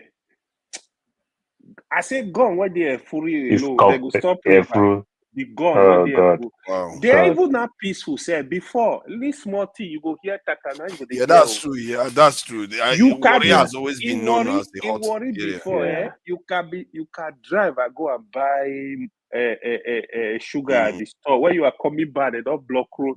God, not the light. They light up on that. They've calmed down now. That's good to know that they calmed down. Father, you don't know the suffer. The military stayed here for over 20 years after the crisis stopped. That's exactly what the Southeast is facing today, that they are complaining that we have more checkpoints than anywhere in Nigeria. You understand? Even when it look like it's peaceful, it become business allocation, people's allowance. So they just stay there. They just turn it to home. You know? Nigeria is a very, very funny place, because if they had like given they break up states so that they don't have ethnic then Father, you know this funny thing now. So let me tell you this funny thing now. You talk about my daughter now. Say, where are you from? She say, oh, I'm from New Jersey. Then you talk about my son now. Where are you from? He will tell you I'm from New York. Bam. But me that is born and raised in Lagos, you ask me now where I'm from now. I will say I'm from Delta State, even when there was no Delta State where I was born. Exactly. it used to be Bendel State. Yeah, I was born in Lagos. I have my original birth certificate. But they tell me that I'm from Bendel State. Now, no Bendel. I'm from Delta State. And I'm writing Delta State. Nigerians are not serious. They are fighting for something that they want to. They claim that in a nation, but they want to behave like their own nation within a nation. So that's why we need to keep eye on the ball. It's just like when somebody was discussing the Muslim state here. When issue of Muslim state happened in 2023, I kept telling these people, this is a distraction. It's a political statement. There is nothing attached to religion. That's the government you hear now. Tinubu government is like 64% Christian. So it's telling you these people don't care about it. They don't care about your tribe. They just look for a way. They just play politics. Interest. The politics you saw in 2023 when Tinubu went to pick Shetima, it was purely politics. So it was a distraction for people to even get involved. Oh, they want to Islamize Nigeria. It's Muslim ticket. Blah, blah, blah. Oh, Peter Obi is there. Well, I want a situation but they want to Islamize Nigeria too, though. Well, I don't know about that one. No country that is a Muslim nation don't want to Islam. No country that has significant population of Muslims don't want to Islamize that nation. You know that now. Oh, we saw it in Turkey. That's part of their belief. That's how they grow in Turkey anyway. Turkey today. It's part of their belief. They don't have a choice. But let me say this, right? Let me say this. One truth we need to tell ourselves, right? When you have population, even the tribe we're talking about, just like today, we accuse Hausa Fulani, oh, they want to rule Nigeria. The truth is, these are power struggle. If you have evil Urobo ruling Nigeria, they have power, they will not give up easily. That's just the reality. That's true. So it's just politics. This thing they also play around it, right? It's just humor. Look at what happened in Ethiopia now. You know, minority were ruling Ethiopia, Tigray tribe. Yeah, the Tigray. For a long time. By the time another person, Ahmad, when he became the prime minister, the president, then they were revolting. That was what caused the war you saw in Ethiopia. Yeah. And he wanted to take control of the military. Yes, now. So this stuff sometimes they are power struggle. I will want a situation where I will see somebody. I want a Nigerian president that will look at every nook and cranny of Nigeria as his or her constituency. Like, I want this country to work.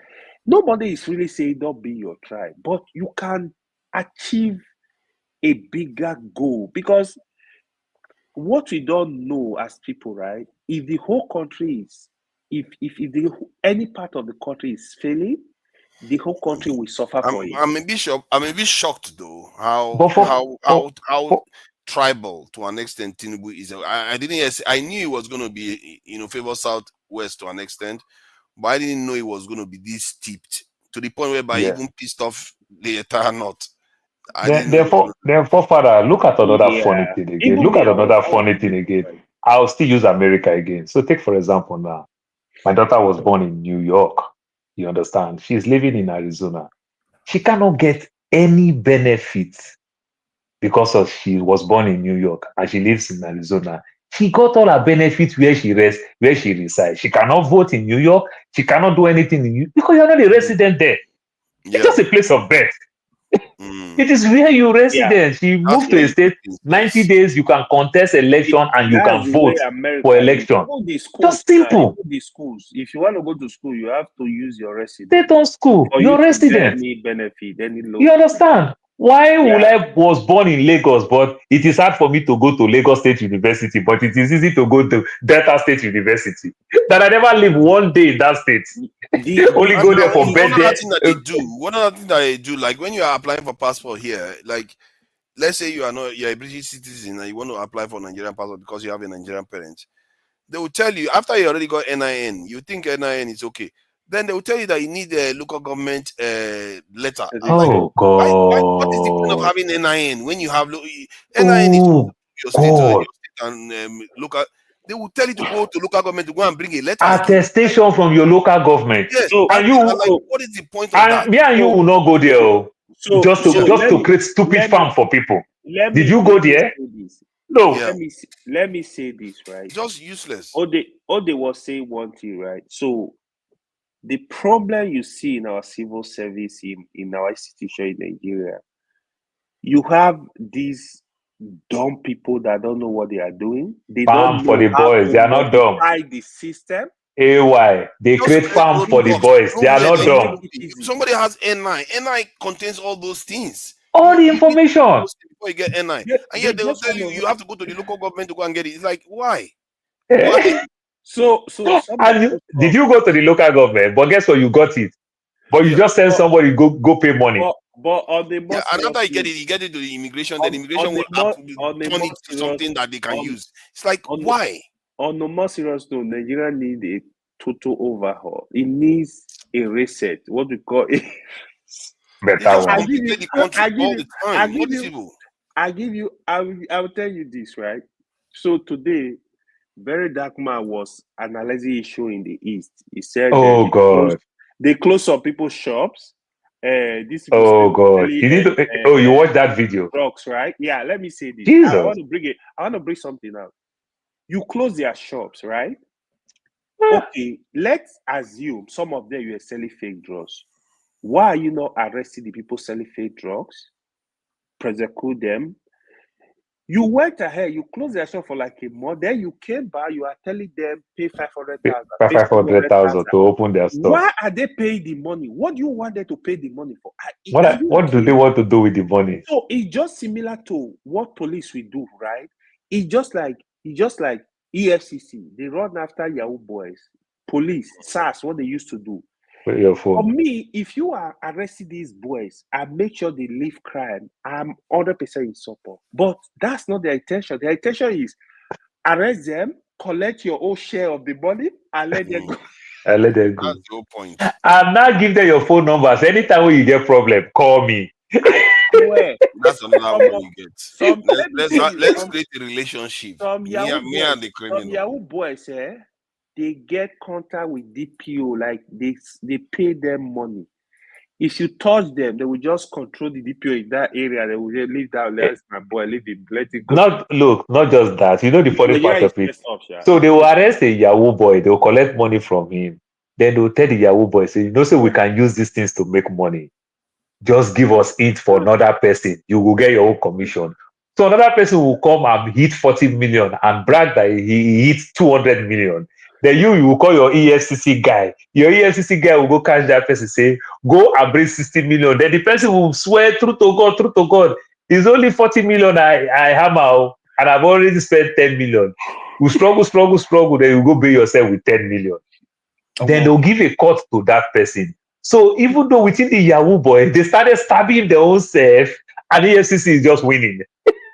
EFCC is not fighting crime. EFCC is only benefiting from the proceeds of crime. What about our police? See. Even though you carry one pistol, police stop you for Nigeria. You tell them, I'm gonna take 500K, but he go let you go. He go let you go. It's so bad. Like it depends on what you have, though. If you have something, they will think, this guy's got more. They will take more. They will demand for more. The Nigerian police, they are businessmen to an extent. No, if you are not, that's why don't be too loud. If you are not too loud, they will charge you based on what they are saying. But if you make yourself too loud, now they charge you more than what you even have because you make yourself too loud. You understand? So I think we have a lot of work to do, Sha. I'm not gonna lie you. Like sometimes. Thank you, gentlemen. Let's round up for today. It's 9 hours long. What happened? Why are people they do condolence for you? What happened? Everything okay? Oh no, I had a bereavement in the family. That's why I was absent for 2 weeks, and other things too was going on. Okay. No, people pass on now. So yeah, that was it's like I think Dr. Damage probably told some people last week. That's why they were saying condolence. Okay, Bele. Wow, so sorry for your loss. Yeah, thank you for that. So yeah, gentlemen, thank you for everything. Clearly, AY has now agreed politicians are different. It's obvious. No, they are the same. This debate is going to go on forever. They are the same. He just admitted that. Okay, fine. Don't worry now. That's why they don't break my heart. Even if I think I'll be the capital APC tomorrow, it no go move me. I no trust. Yeah, that one was not going to shock me because he has a history of moving. There is nothing that can shock me with politicians. He will tell you that. Let me explain to you. This is why. It's the same why that every other of them do too.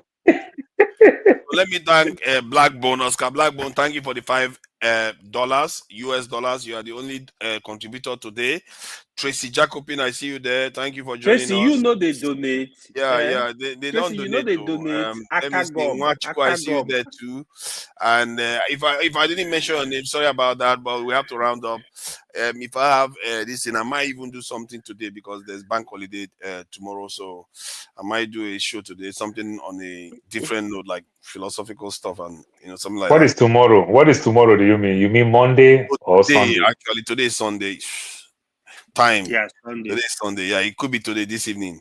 Okay, because we have holiday on Monday in America. Yeah, same here too. Bank holiday. All these banks are very powerful. I have holiday on Monday. Fofana he don't host show during the week. He is busy with his. Yeah, I think he has I have to try extra to earn a living now. I have to earn a living. You know, we have to. Are you That's sure why it's living or you have it's living. No, extra side no, chicks? no, there's no extra side Anyway, you don't know, say sometimes person they tired. I myself too, I get tired these few days. I just run. It was so shocking that I get tired. And sometimes some kind of topic that they will bring, some type of people that I just see, I said, no, you don't even watch it. You understand? Yeah. Sometimes you I need just read. rest, to be honest. Yeah, I just I try won't to. lie to you. Yeah. All You right. Then. know, Till next mostly time. when there's a lot, sometimes when there's a lot in the news, that's where I will say, no, you know what, I'm not coming.